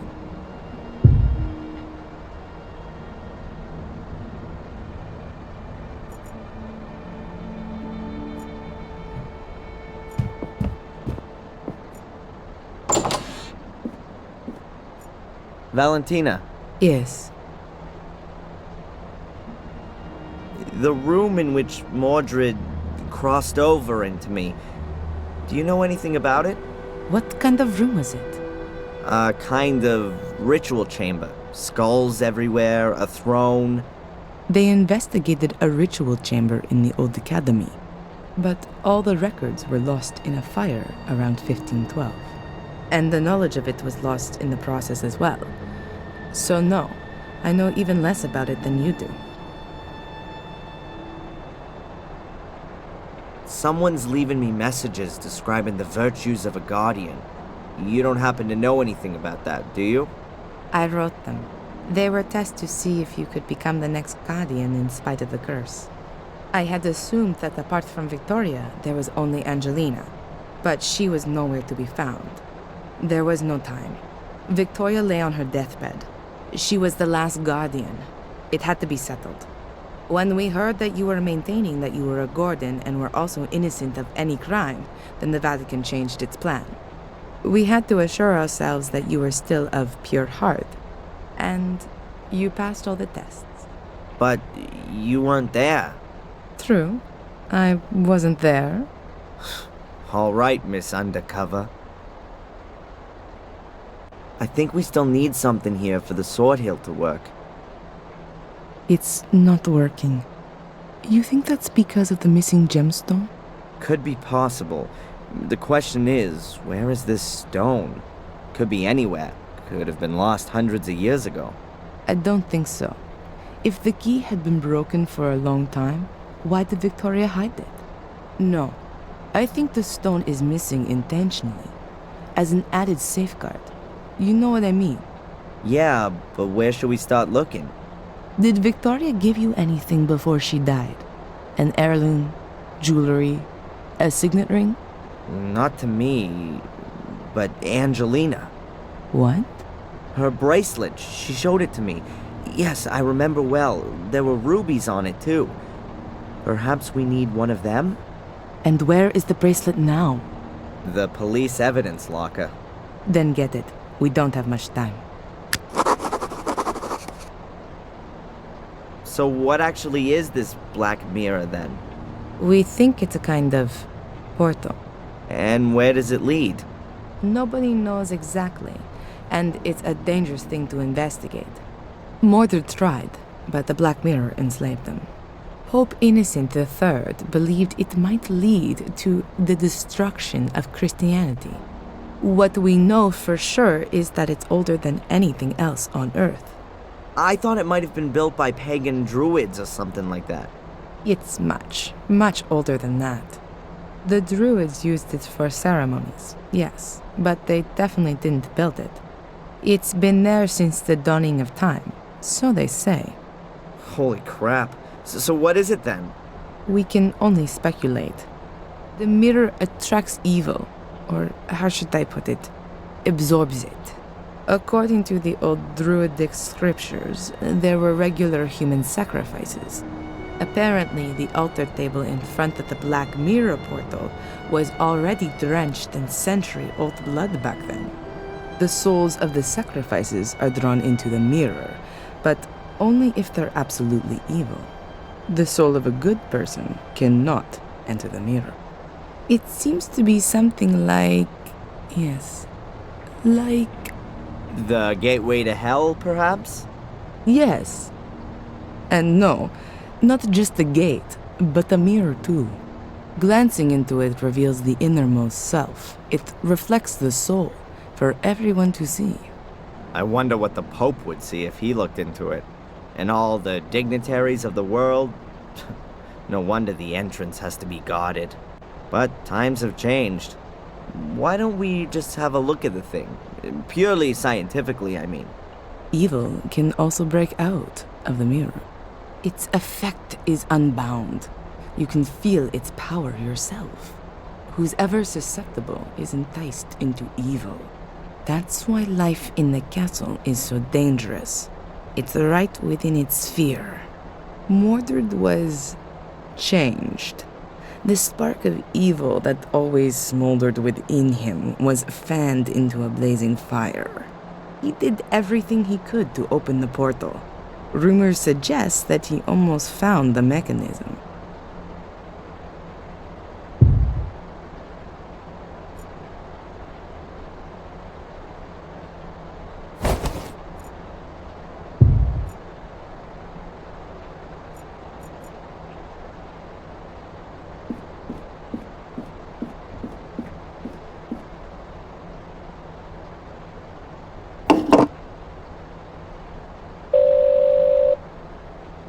Hello, Madame Fortuna. Adrian, I knew you would call again. Who else could it be? Pick a card. Stop. I've drawn the death card. Why doesn't that surprise me? Adrian, don't worry. Death means that you'll release yourself from all the ties. You'll experience a transformation. Well, that certainly cheered me up. And I see death. A lightning bolt. A bolt flashes down on you. Stop. The death card again. Adrian, the cards are correcting me. I see a deluge which will suffocate you. Oh, no. Oh, another death card. Adrian, I see darkness. You will be devoured by darkness. How many death cards have you actually got there? Just one in the major arcana. Oh, I've mixed up several tarot packs. That must have happened yesterday. Oh, no. I'm sorry, Adrian. I have to call someone back urgently.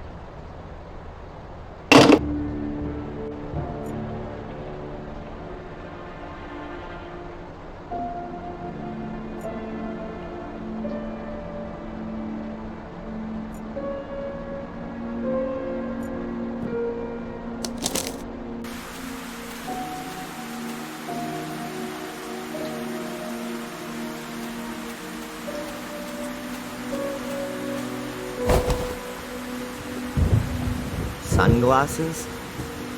They've got to be from Edward. Actually, an umbrella would be better right now. But what the hell?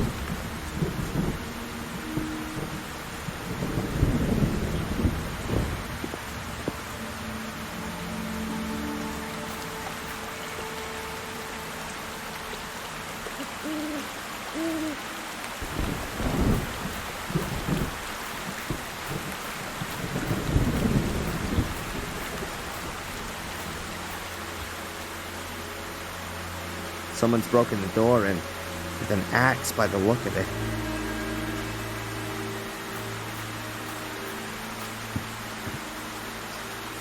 Damn! Looks as though Tom has been here.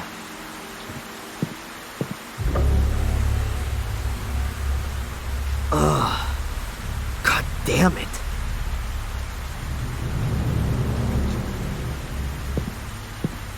There are some things you just don't want to see. I'd better get out of here.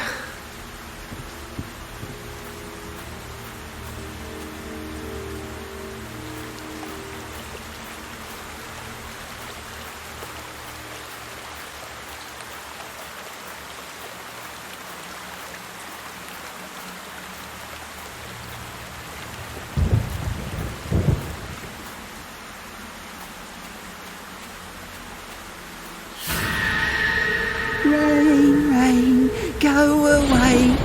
Tomorrow will be a rainy day. Damn. Then comes the snow. Don't you know?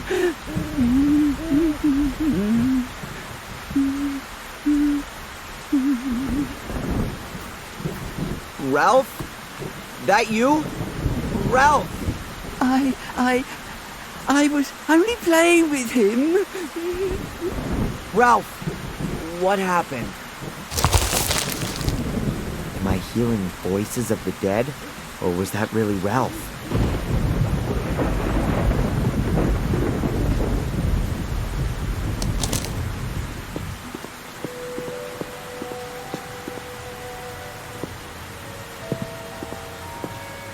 Strange.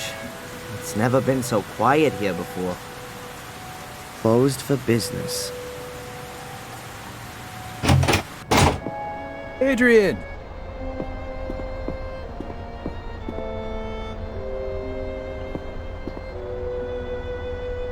It's done. Case closed. Angelina's letter convinced the judge completely. Some good news. A lot more than that. And is there anything I can do for you? Any new developments in the Tom case? None. That piece that has disappeared. Not even Bobby's seen anything of him. Would it affect your transfer if you found him? What a question. Of course it would. The faster the... Hey, you've not just... Well, if I were you, when it stops raining, I'd get myself over to the shack in the woods, over at Warm Hill, and take a closer look around. Ha! Have you actually found his hiding place? If things get too boring for you up at the castle, I could do with a good constable. Thanks, but I've had to answer to a higher calling.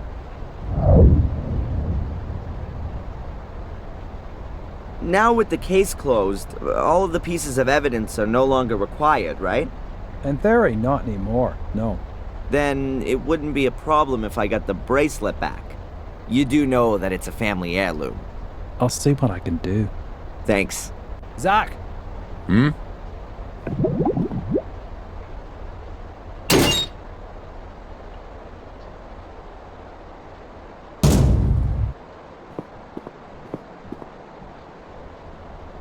Please.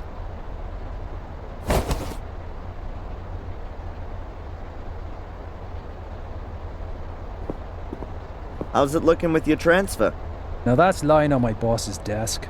And knowing him like I did, he's gonna let me stew for a while. But it'll come through sooner or later. Goodbye. Fare thee well, my lord. Hi, Constable. Ah, the Mr. Gordon. Has the cafe shut down? Yes, you really missed something this morning. Apparently Edward resigned, and then there was the massive argument between him and Denise. Well, you could see it coming. Goodbye, Constable.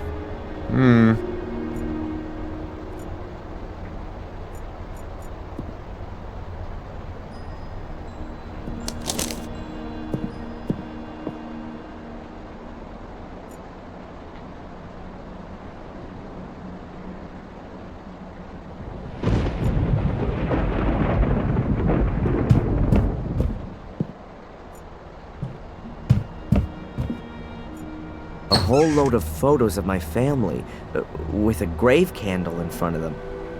And then what have we got here? A pair of pliers. I'll take those and the candle. I don't need the other stuff right now.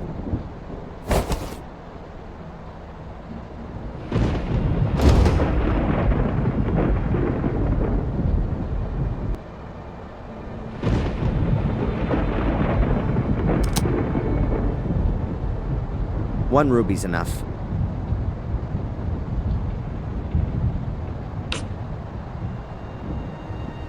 The ruby fits exactly into the socket on the hilt of the sword.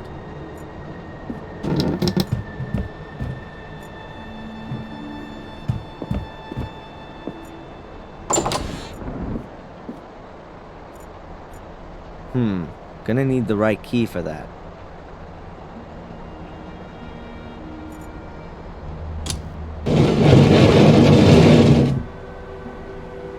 There's a spiral staircase here. I can't see how far down it goes. It has to be a good few stories. Ladies first. Are you scared? Or are you exercising your role as lord of the manor? The Guardian isn't allowed to die. Those were your words. I'm just playing it safe.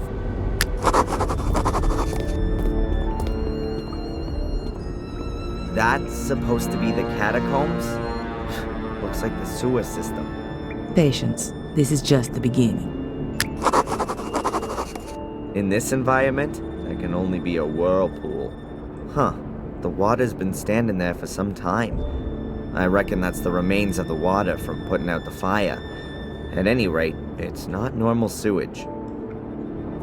A hefty chain. It's hanging into the water. There are high... Here's an illustration of a house and a jar.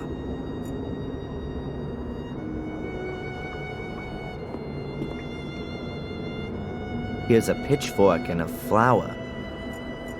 There's a bird and a head chiseled in here.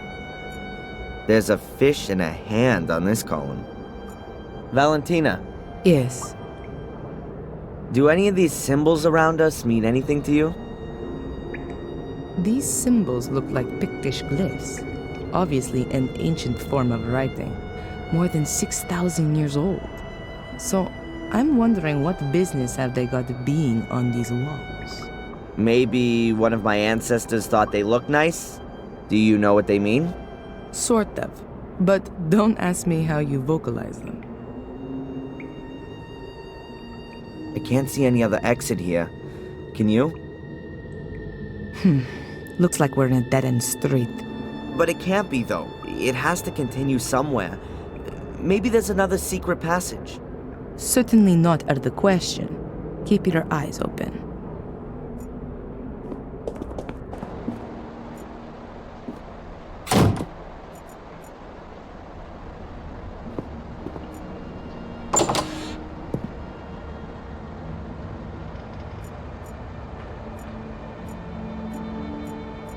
The bucket is half full of a white salt, probably for when it's icy.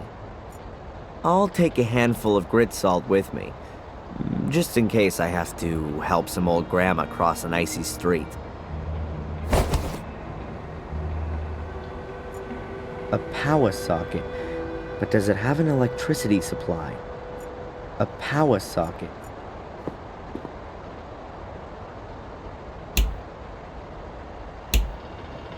Huh. Why should the cellar light in Blackmare Castle work? I won't be able to see a thing down there. I should get myself some light first.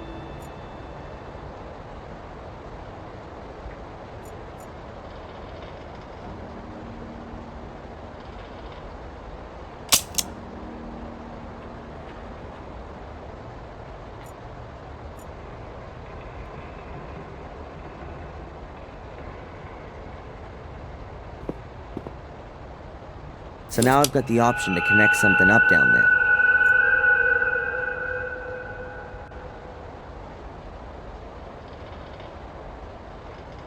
A candle for the dead.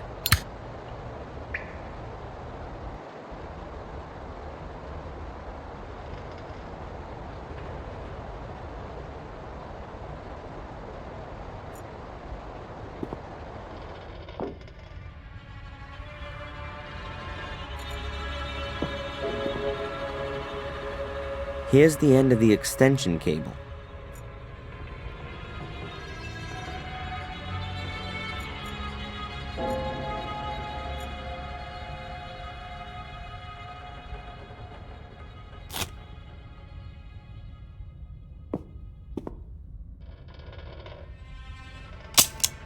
Energy.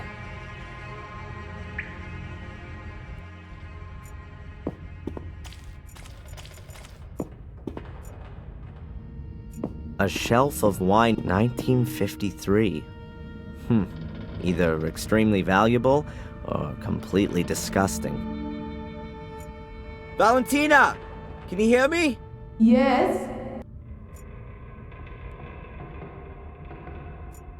Must be a seriously heavy water bucket if you need a chain like that to lift it.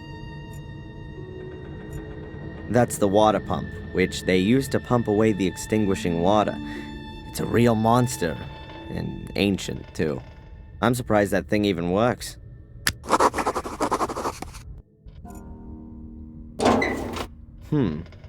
Quite a clear design. The motor's on the right, the pump device is on the left. The two are connected with a long shaft.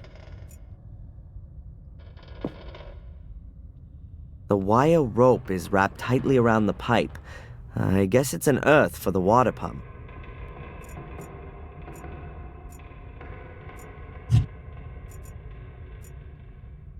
I'll put the cable into the connecting terminal on the pump.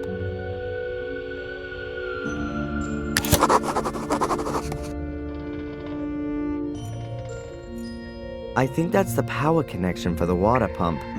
I guess there were no power plugs back then. Oh, that's just one pole. Does this thing use direct current? So that thing on the pipes isn't an earth. It's probably the second pole.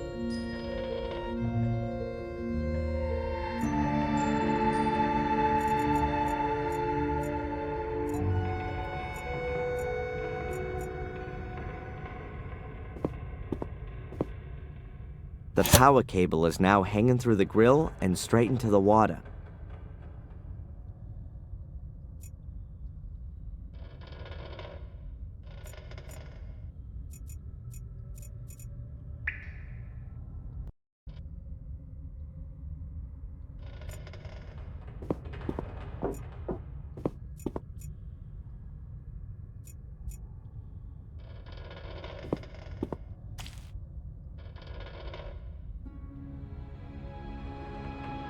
I'll give the pepper and chilies a miss.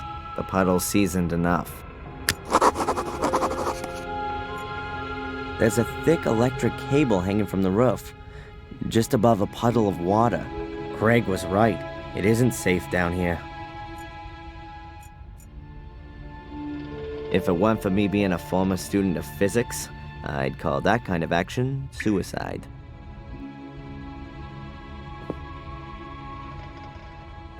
Now, the end of the cable's hanging directly in the water. I guess that's the main switch for the electricity in the cellar.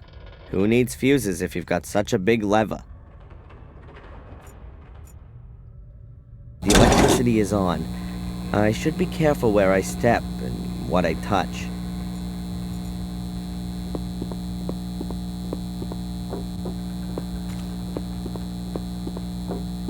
The innards of a water pump. You can turn the pump on and off with that. You can even adjust the direction of rotation and the speed. Theoretically, I could pump the cellar full of water again, slowly or quickly.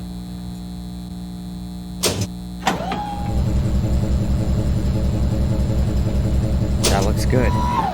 Here's to electricity.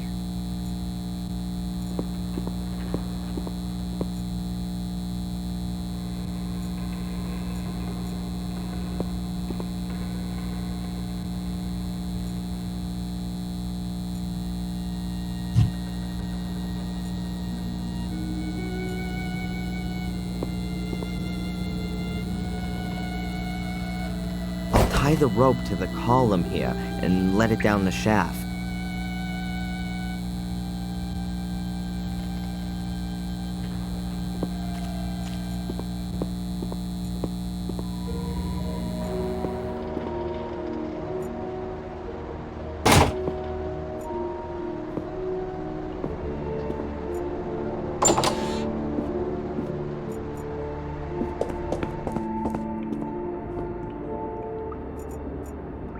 If my sense of direction's not misleading me, then we're directly beneath the cellar and the chain's leading up through the well shaft.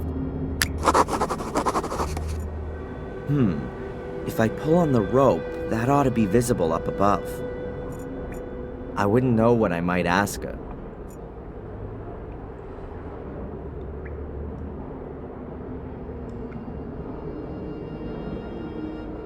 I wouldn't know what I might.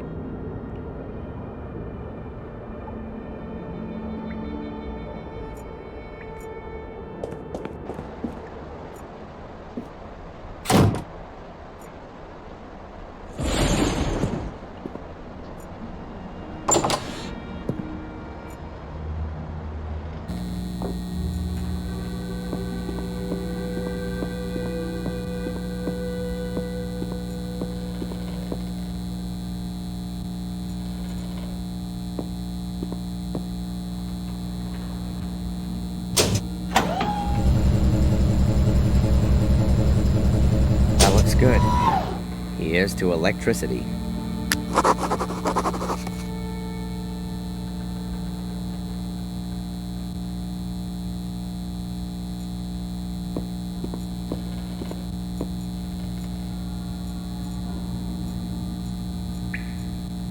The electricity is off again. The electricity is on. I should be...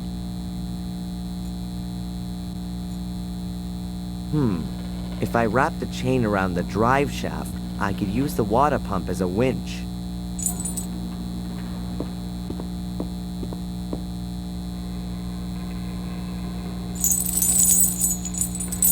I hope the motor's powerful enough.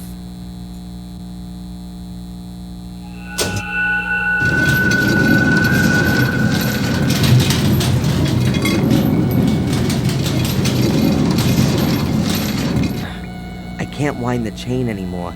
Something's blocked. What are you up to?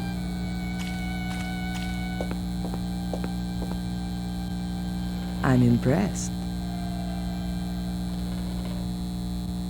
I wouldn't know what I might ask her.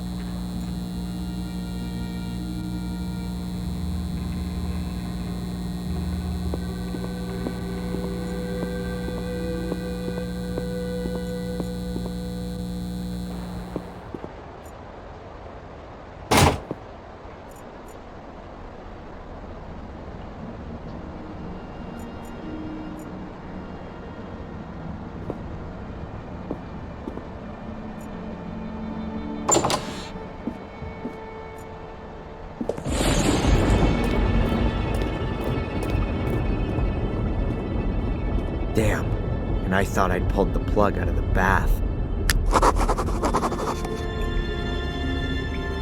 Valentina. Yes. What do you think's going on with this cage?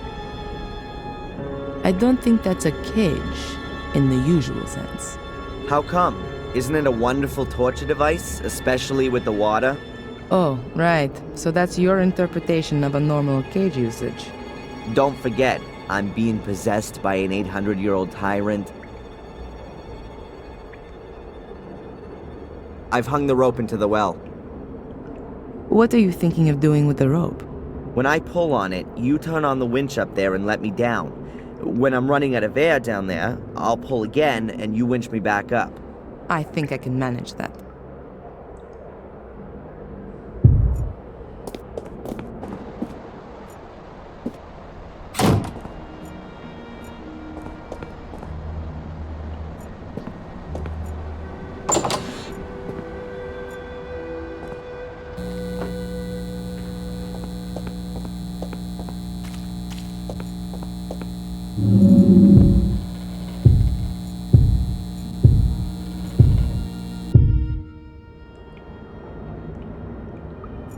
What the heck?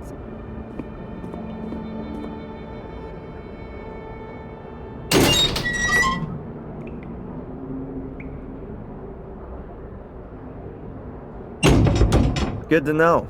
I could lock up unwelcome visitors in here.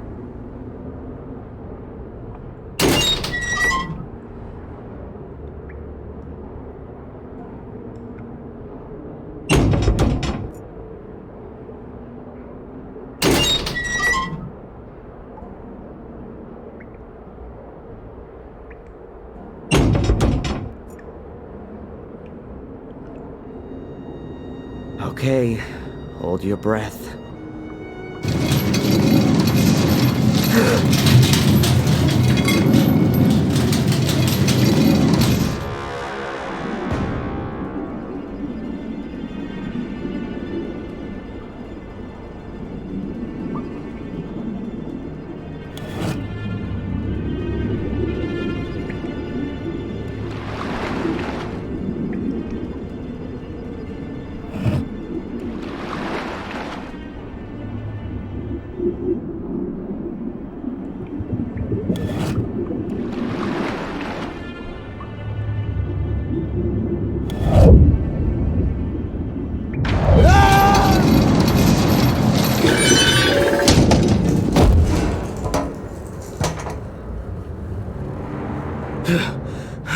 That was close.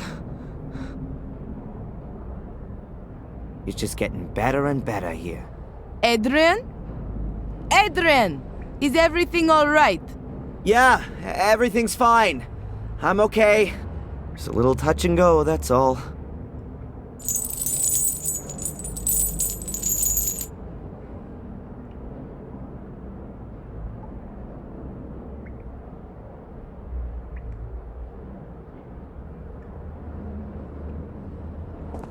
Is everything really? Wow. I've never seen anything like this. Isn't that just so impressive? Well, I'm so glad you like my humble wine cellar. A ginormous statue of a guy with a sword, without a head. Could that be Mordred?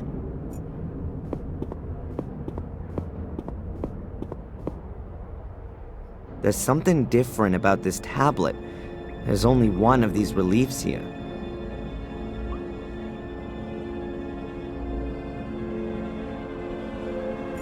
Seven people standing around the place. Oh no, 3 of them are lying down. Are they sleeping or are they dead?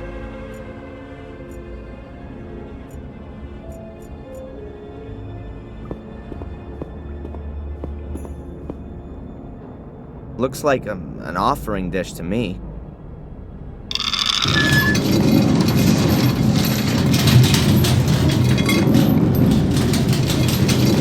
Oops. There's a metal capsule hanging between the chain links. Is that a little door? Oh, it is a door. And inside the capsule there's a golden key. Or maybe just gilded.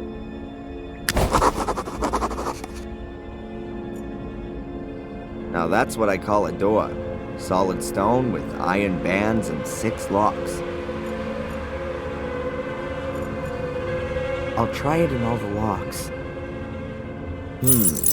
Well, the key fits in all the holes, but it won't turn. I'll leave it here.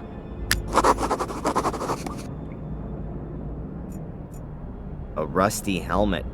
Somebody probably lost it. A stone coffin, I'm thinking.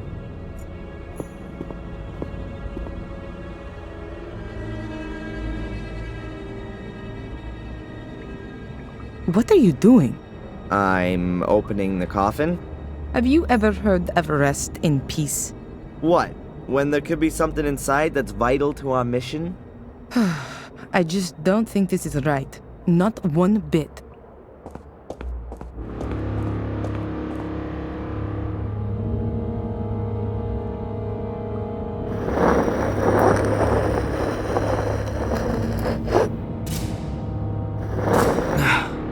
I can't get the lid open any further, but it's moved enough to see inside.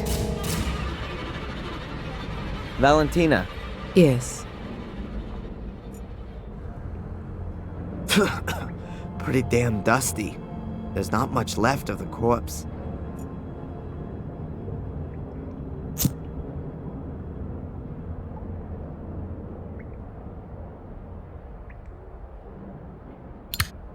There's an arrowhead in here.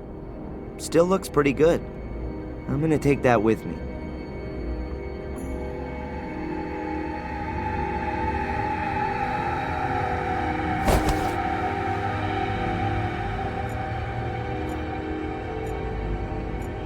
There's a weird disc thing lying among the bones.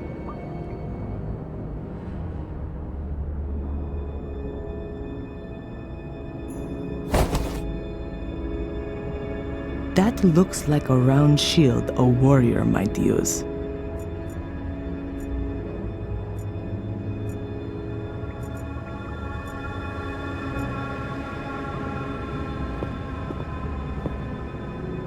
There's a rusty broken sword lying on the ground here. No idea how that could have got here.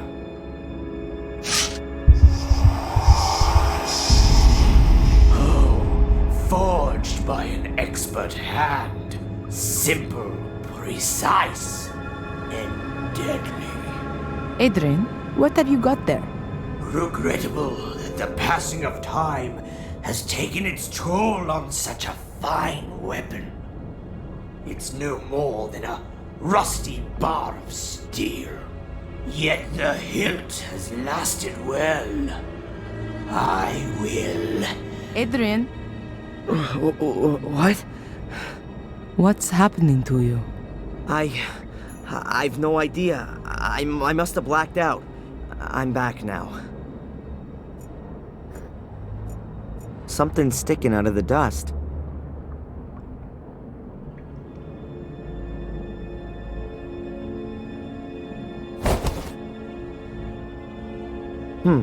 A piece of jewelry, shaped like a fish. Hieroglyphic. There are only a few bones in here, nothing else. There's a small boat here.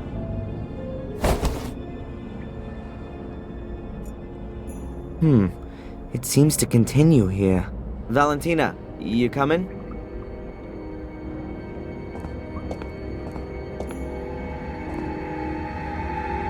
Wait. Yeah? You see that there? Yeah. Those aren't hieroglyphics. That's Latin. Your ancestors must have written that. And what does it say exactly? A warning. Beware, guardians of the shades. They will take possession of your soul as soon as you venture into the dark. Shades? Is that some kind of metaphor? No, I don't think so. In the Book of Guardians, it said that Marcus had to battle through an army of shades that his brother had summoned out from the mirror. Makes sense. First Mordred, now Shades. Well, my soul's not gonna get bored, that's for sure.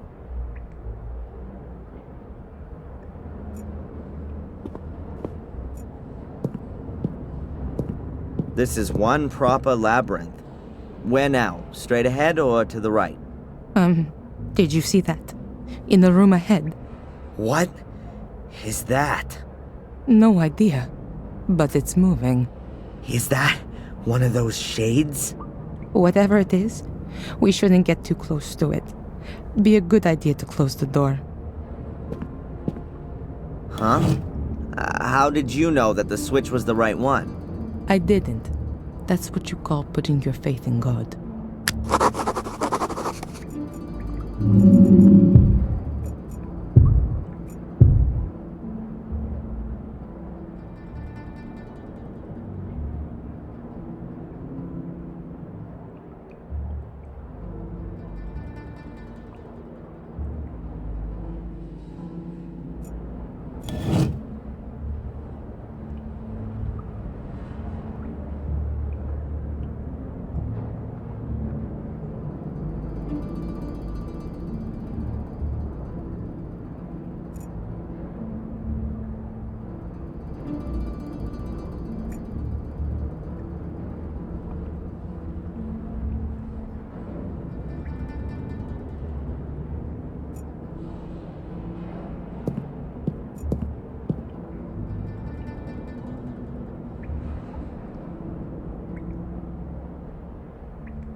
Dust, bones, and a crown. That has to be a king's grave.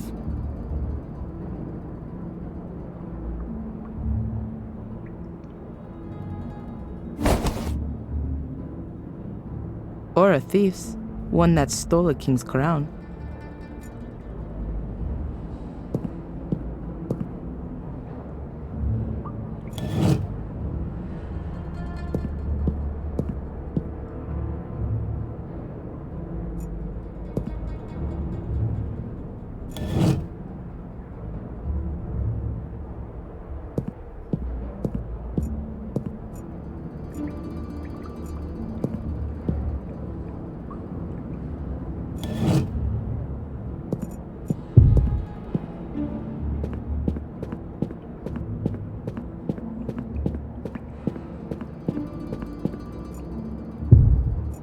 I need Valentina's help.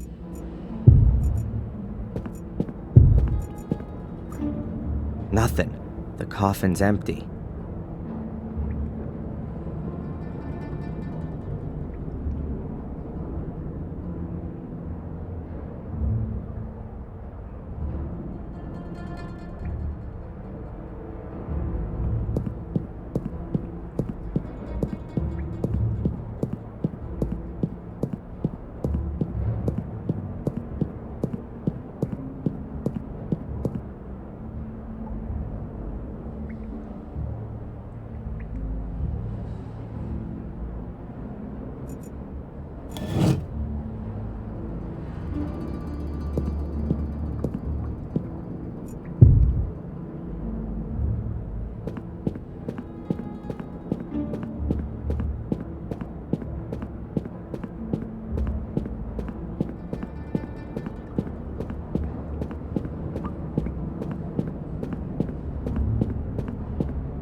Everywhere, these weird green lights.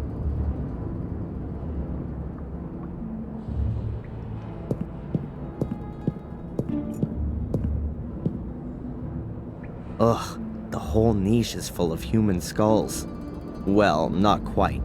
Here's a bowl, rather nicely decorated.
There's only dust in here. Oh, and a weird-shaped staff.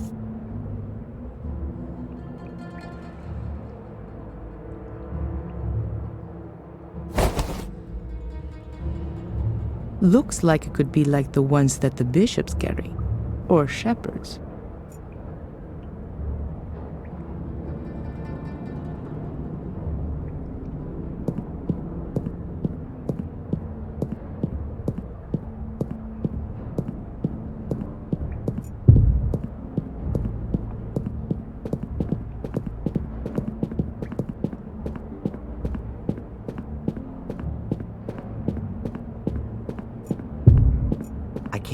I can't leave Valentina back here on her own.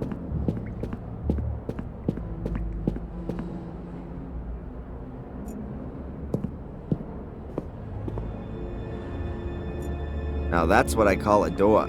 Solid stone with iron bands and 6 locks.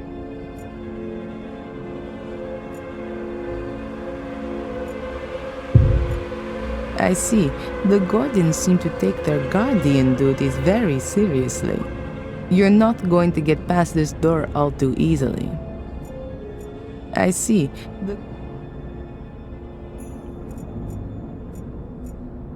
A very strange depiction. What can it mean?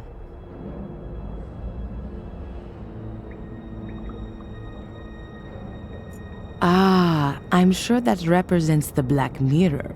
The death's head is symbolic of death.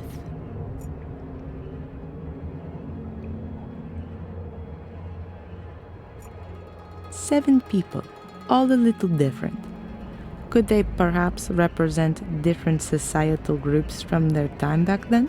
3 people are lying down, 4 are standing. In the middle, there's an altar chiseled in. I don't know all the symbols, but they seem to be describing something. At least it looks like they've been divided into 7 groups. Perhaps each of the symbol sequences describes one of the people on the upper half.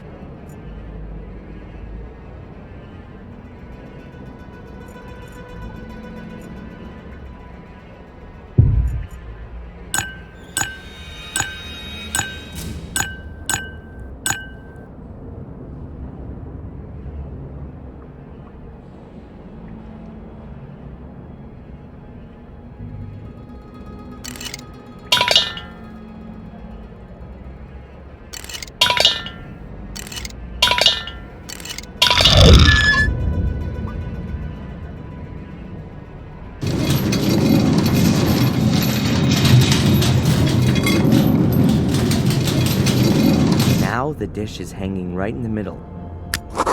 Now all the capsules are hanging level. Something tells me that the keys in there have to be the right ones.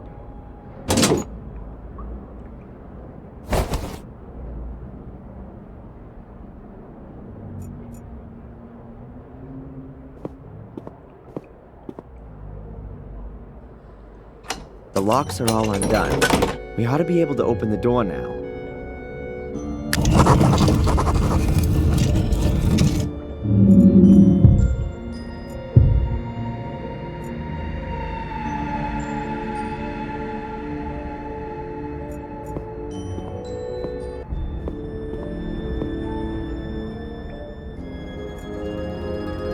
Highway to hell. Damn, the route is crumbly. I hope it's gonna hold out for a bit.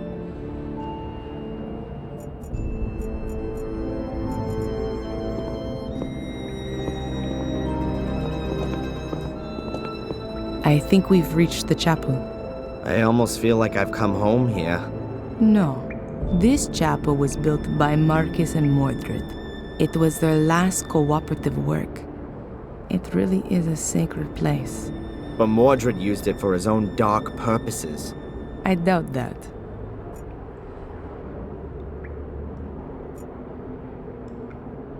Valentina.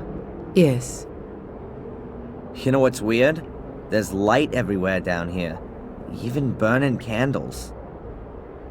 Everything seems to be rather unearthly. Especially with all the lights. It could be that they come on when a certain door is open. But when was the mechanism for that installed? And by whom? Or we're not the only ones who are wandering about down here. Whatever the case, we still haven't reached our goal. Marcus thought that the way to the Black Mirror had been closed forever with the chapel. But he hadn't reckoned with the genius of his brother. Are you starting to admire Mordred? Just take a look around. The castle up there suddenly seems tiny compared to all this down here. It's so imposing and overwhelming even. Kinda majestic. The vaulted roof is just awesome, don't you think? I don't think we should waste too much time hanging around. There's a whole bunch of hieroglyphics on the altar.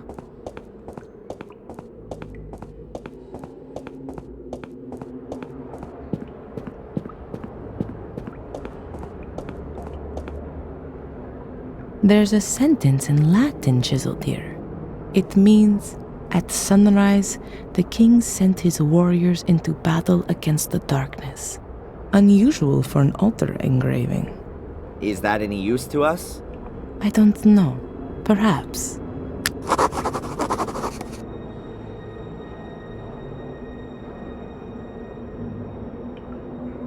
Maybe Valentina... A stone coffin with a skeleton in it. If we were to believe the Book of the Guardians, that was once Mordred. Hey Mordred, how does it feel to be looking into your own grave? Huh, you two are getting closer. Please excuse me. A skeleton. Those are Maria's remains, Mordred's wife. How do you know that? That's a female skeleton. And you can see the sword tip in a ribcage. It broke off when Mordred murdered his wife. You're right.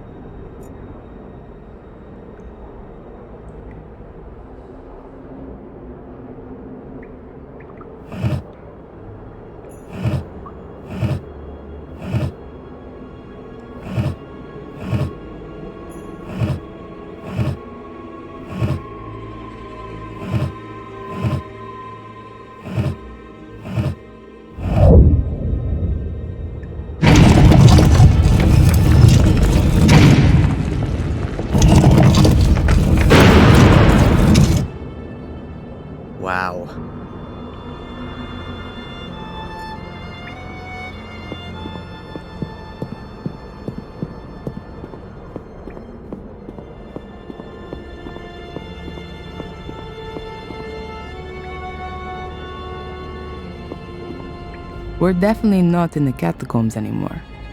This looks more like an alchemy laboratory. I've been here before. Mordred? No, as a child. I've got a kind of faint memory of it. Have a look around. Perhaps it'll come back to you more strongly. Yeah.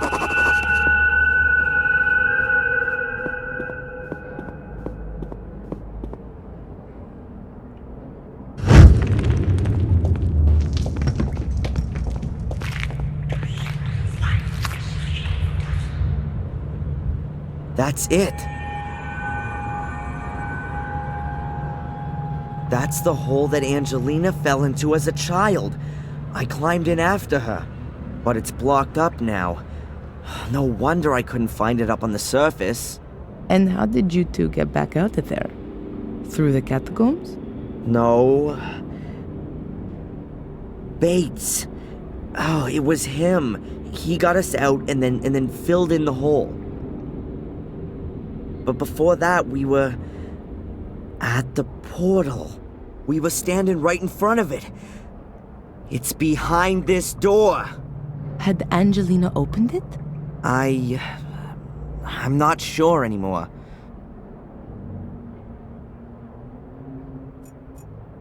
Oh, a real witch's kitchen. Mordred would definitely have ended up being burned at the stake sooner or later. Aw, Mordred's tea kettle. How cute. Ruler of the underworld or not, 5 o'clock was tea time. Oh, maybe there are some 800-year-old homemade cookies here too. Great. Even more tea kettles.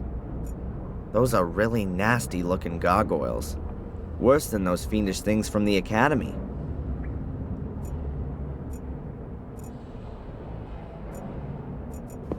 Prima materia, planet metals, basilisk. Welcome to Discworld. There are water basins everywhere here. Mordred must have been a bit of a clean freak.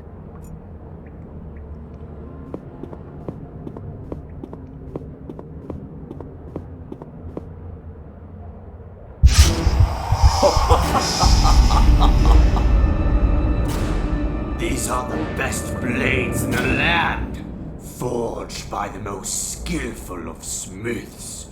Much too good for those butchers that my brother calls soldiers. Adrian, you're scaring me. Please, put that away. And yet, they're nothing compared to my sword. Adrian, stop it! Huh? What? It's all right. Everything's okay.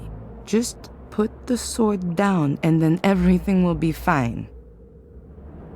From now on, we'll have to watch out you don't pick up a sword again, okay? You're not going to go near a sword again, Adrian. Do you understand? We don't want you having an accident or anything, do we? Okay, Sister Valentina. Is there a reason you're talking to me like some kind of wacko? None. Apart from the fact that you look like one and are behaving like one. Your eyes have turned black again, and you're fiddling about with a sword, and you're speaking like Mordred. Now then, please do us both a favor and keep your fingers away from sharp-edged weapons. Valentina. Yes? Have you got any idea what all this machinery and stuff down here is for? That's a perfectly equipped alchemy laboratory. Mordred was a man of science. He's certainly not going to be able to help me with my physics studies. Alchemists were only bothered about creating gold. That's not correct. There were definitely alchemists who worked on other things too. Oh yeah, opening demon gates. I'd forgotten. They also tried to concoct healing potions, or the opposites, poisons. They were definitely more successful at the latter. Are you gonna let me take a look at your dagger? What? No, definitely not. I think I know how to open the door. It's quite simple. All right then. I hope you know what you're doing. What are you doing there? There was a door in the academy. it could only be opened with the blood of a Gordon. My blood. When I wanted to help Angelina as a child back then, I'd cut myself. That's why I was able to open the door. Gordon blood. One further reason why only you can be the Guardian. Let me go first. Why? I don't know what might happen when Mordred sees his beloved mirror again. Think about that thing with the swords. Okay.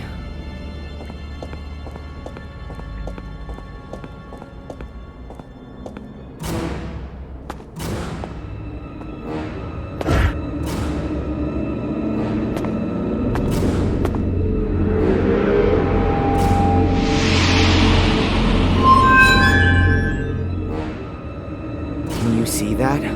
Yes. What does it mean? Is that Mordred? Or is that me? And why do I have the urge to touch the mirror? No, it's Mordred who wants to make you do that. Don't touch the mirror, ever! Okay.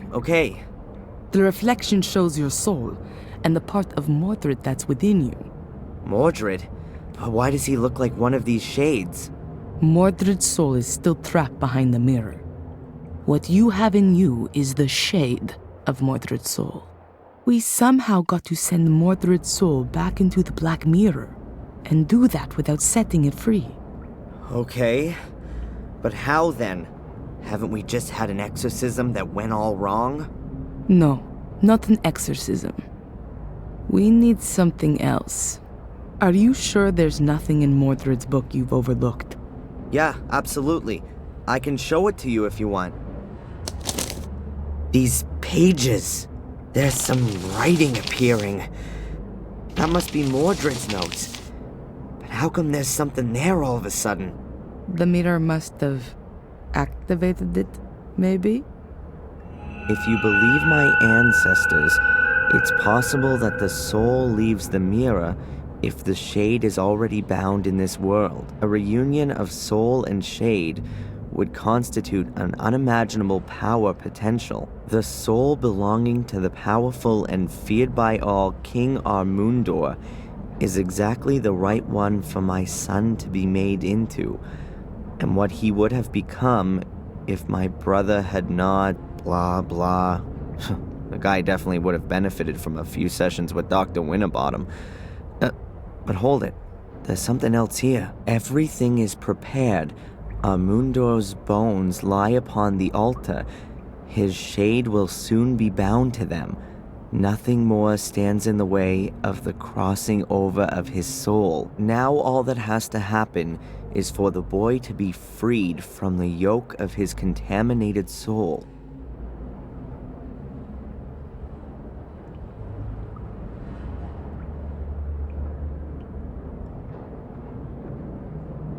Soul transfer. Mordred's soul shade in me. Yes, of course. That's his plan. He's lured me here so that his ritual can be completed, and his soul can cross over into my body. That's exactly what the curse has been for. Only Mordred hadn't reckoned with his soul shade landing in a Guardian's body. That's the only reason you've held out for so long. But that doesn't help us all that much. If we release this shade that's inside me, Mordred's soul will then enter me. Shh, Adrian. I think I've got an idea. Let me think about it for a minute.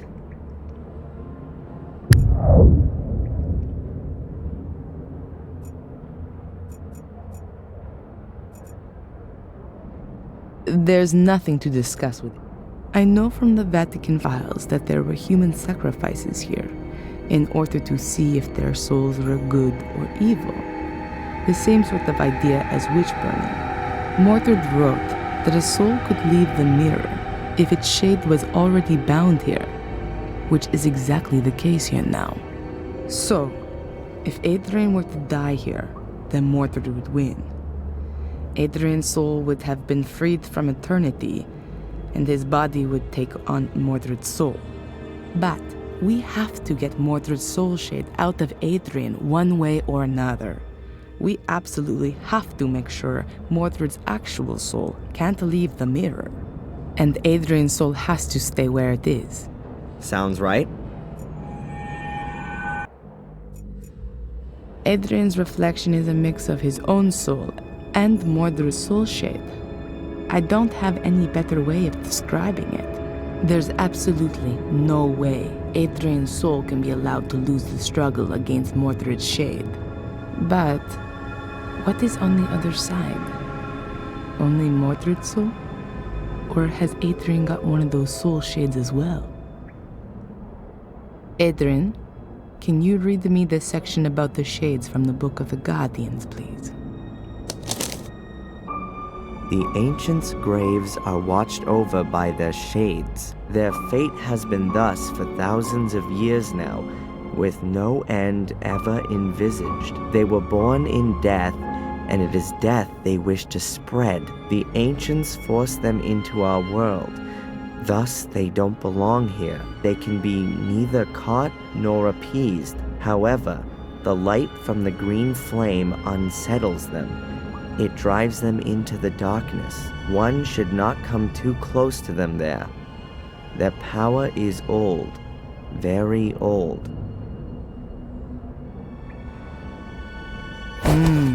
A shade is created in every case when somebody dies.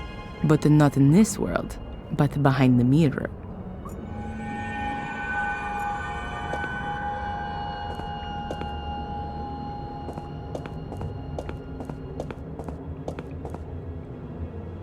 Adrian, have another look in Mordred's book. Maybe there's more there now.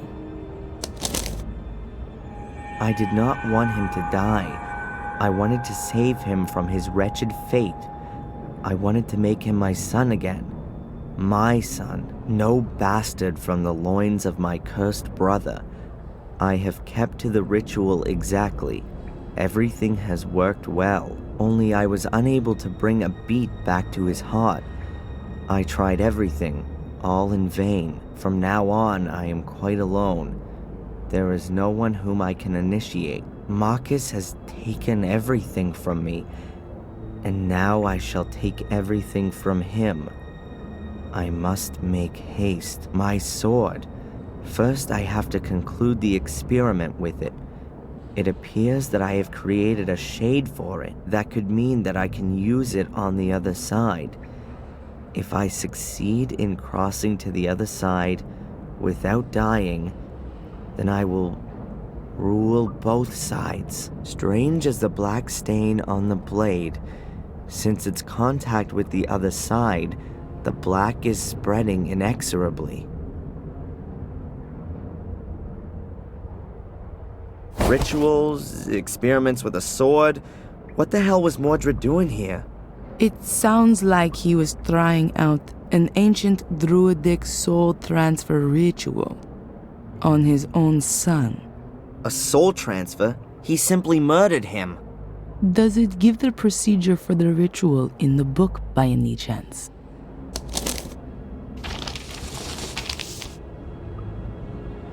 No. Adrian's shade needs a weapon to conquer Mordred, but I'm afraid that an ordinary blade isn't going to do the job. Mordred's already dead, and you can't pass a weapon through the mirror just like that. Wait, Adrian, what was that just now in Mordred's book about his sword?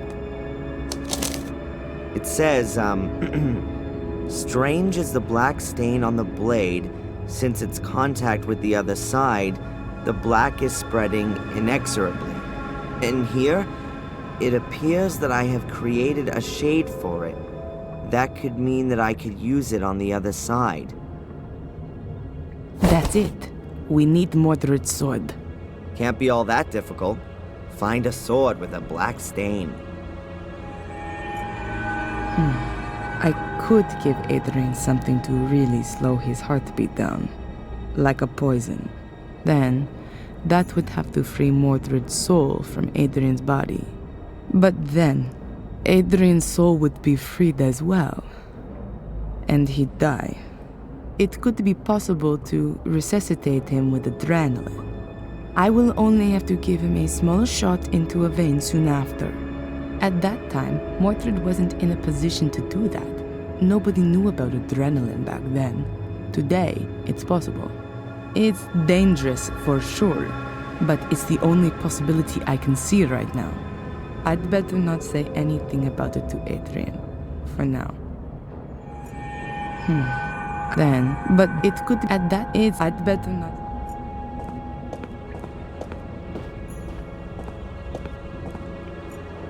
Mordred's remains. According to Mordred, he used the bones of the dead to bring their shades into this world and then keep them here.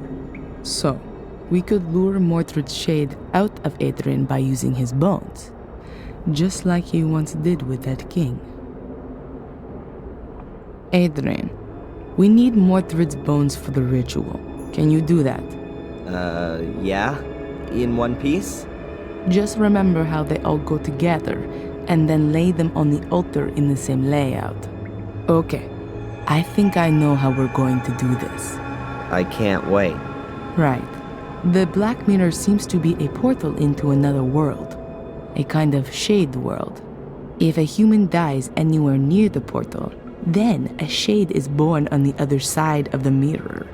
At the same time, there are two possibilities for that person's soul. If they were of pure heart, their soul shade remains behind the Black Mirror, and their soul flies shade free up to heaven? It's free, yes, but if that person was evil, then their soul is sucked from their shade into the mirror. And then? It's trapped. The souls in the mirror are slaves to the shades.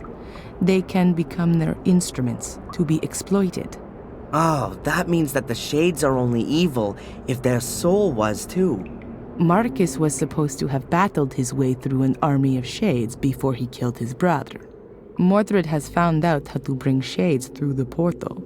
Okay, but Mordred's shade is already out. You can see that clearly from my reflection. Correct. Therefore, his soul is more or less defenseless and alone behind the mirror, and is just waiting until it can come through. And that might happen if I touch the mirror. Is that it? That, we don't want to find out. Therefore, we can bind Mordred's shade to his mortal remains. Doing that stops the shade from getting in our way, at least. And then your shade, Adrian, can take over Mordred's soul. Or even better, destroy it. My shade? I thought a shade only comes into being when somebody dies. You do have to die. Okay. And why didn't you let me jump from the roof then? That would have been more comfortable. Then you would be irretrievably dead. Adrian, I will resuscitate you. If your body shuts down for a few minutes, your soul will... How can I say this? Be free. I know there are plenty of near-death experience reports which confirm this. A soul shade will generate simultaneously on the other side of the mirror. Won't that cause some kind of brain damage? Don't worry, Adrian. The human brain can get by for a few minutes without a heartbeat. Your soul will return to your body just as soon as you have a heartbeat again. It's not the first time I've come across this. Near-death experiences are usually what has happened when people believe that God has spoken to them. Okay, and then? Is my soul shade supposed to strangle Mordred? No. We know that Mordred has made the sword usable on the other side. To put it better, the soul-like mirror reflection. You'll take it to the other side and be able to kill Mordred's soul with it. Shades are stronger there than they are here. Have I got this right? Souls are strong here, and the soul shades are weak? Exactly, and the other way around too. Which means that Mordred's soul is very weak on the other side. Well, that sounds like there's some absurd logic to it. And what's the story with Mordred's shade then? We'll keep it outside the mirror using the bones, so that it can't cross over to defend his soul. After that, the same thing ought to happen to the shade that happens to a soul when the body dies. it'll go back into the mirror. But there would still be a problem. Yeah? You need Mordred's sword, and apart from the broken tip. I don't know where that is. In the book, there was something about a blackness that came out from the sword, spreading itself even further. Of course. That's why Greg and Steve had problems with that. The tea room, the fungus. There was a constant problem there with the damage, apparently, coming from the extinguishing water after the fire. Then the sword has to be there. I'll go and get Stop. You're not going to lay a hand on any kind of sword, and especially not one of Mordred's. I'll get it. I need to get the book from the library anyway. One about poisons. These down here are somewhat out of date. And what am I supposed to do in the meantime? You could lay out Mordred's skeleton on the altar. See you soon.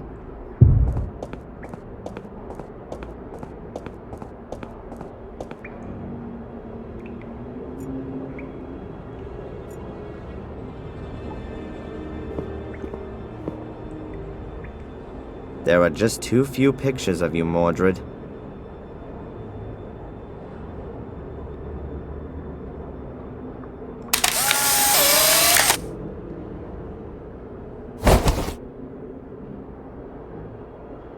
I'll just take the big bones. All the bones from the hands and feet have already turned to dust. I hope that's not gonna upset Mordred's soul shade.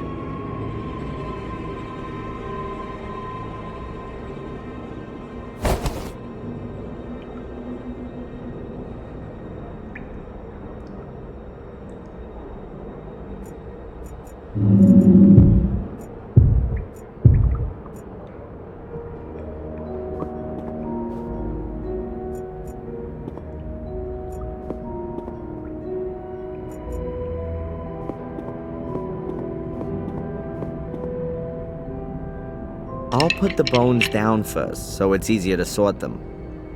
Right, so let's see how good my anatomical knowledge is.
Yep, that looks right.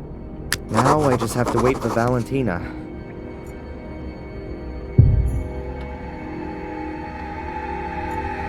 With a little imagination, you can see the fungus mark is in the shape of a sword. That has to be the right place. The wall's only being held together by wallpaper. The rest of it is totally rotten.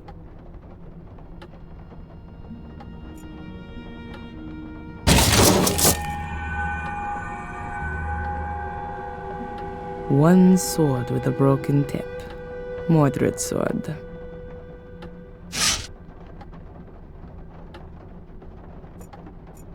I still need the book about poisons from the library. After that, I'll go back to Adrian. Hopefully he was able to put Mordred's skeleton back together. I've got the sword. Have you done it?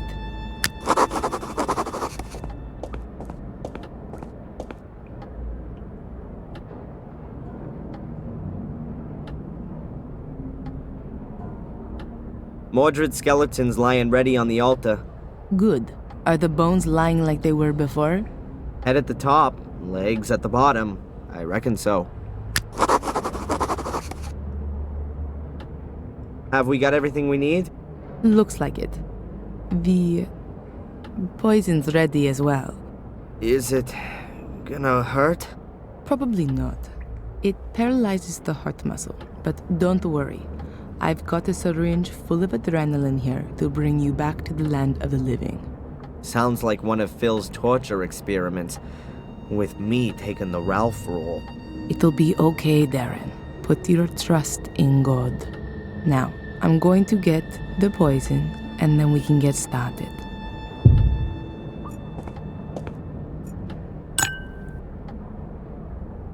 Poison. It slows down the circulation and then the heart stops. Pain-free.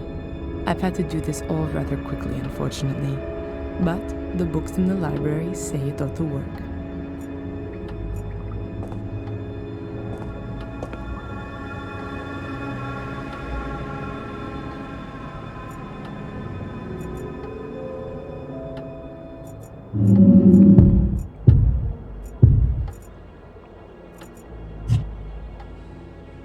Adrian's ready. I have to give him the poison.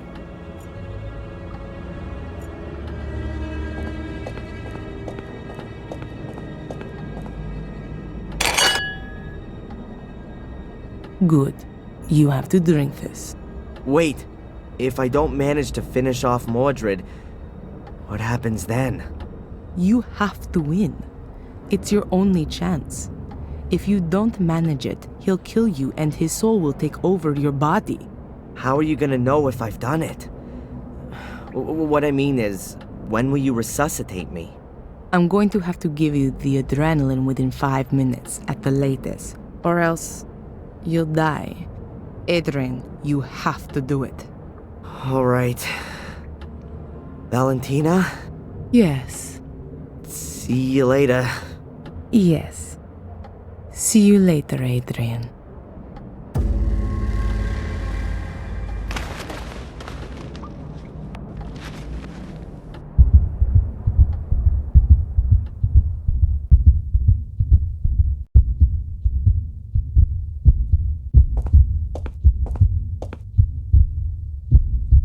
Something's not right. Oh god, that's Mordred's soul. And that isn't Adrian's soul shade.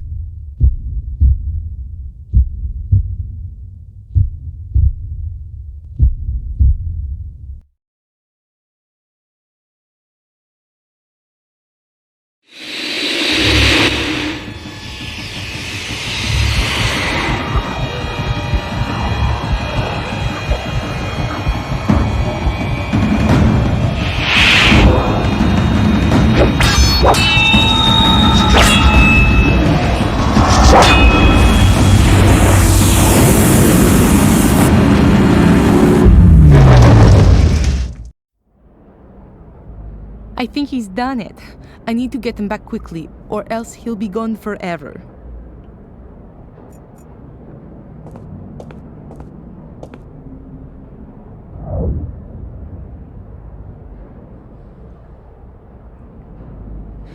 Oh no, it's not working. Adrian! Adrian, come back! Thank God, you're alive. What happened? I feel sort of different. You've beaten Mordred, and the curse along with him. You've done it. Really? The curse is finally broken? Yes. The last of the Gordons has done it. Let's get out of this place and never come back.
And how are you getting on? Pretty well, I think. I'm done with the main points. Now I just have to get everything across into the Book of the Guardians. Do you want to have a look for yourself? If I may. Here, I'm not sure about this last point.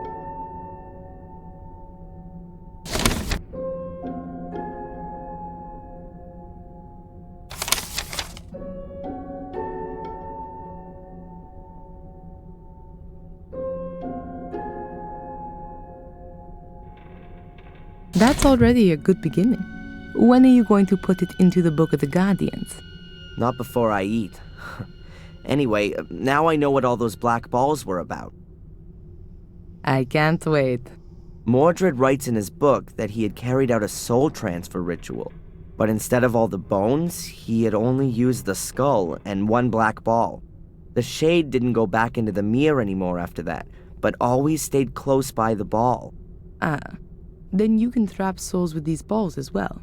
To all intents and purposes, they can be thought of as the body, right? It gets better. Here, with the help of the soul trapped in the ball, one can, to a certain extent, control the shade. He writes that he put a ball in his brother's bedchamber, under the bed, in the hope that the shade would rob his soul in the night. But that didn't work. He suggests that Marcus's soul was too pure for the shade. What do you think? Do you think there are still shades going around today, doing all the evil stuff? I don't know. But if there are, then it's your job to stop them.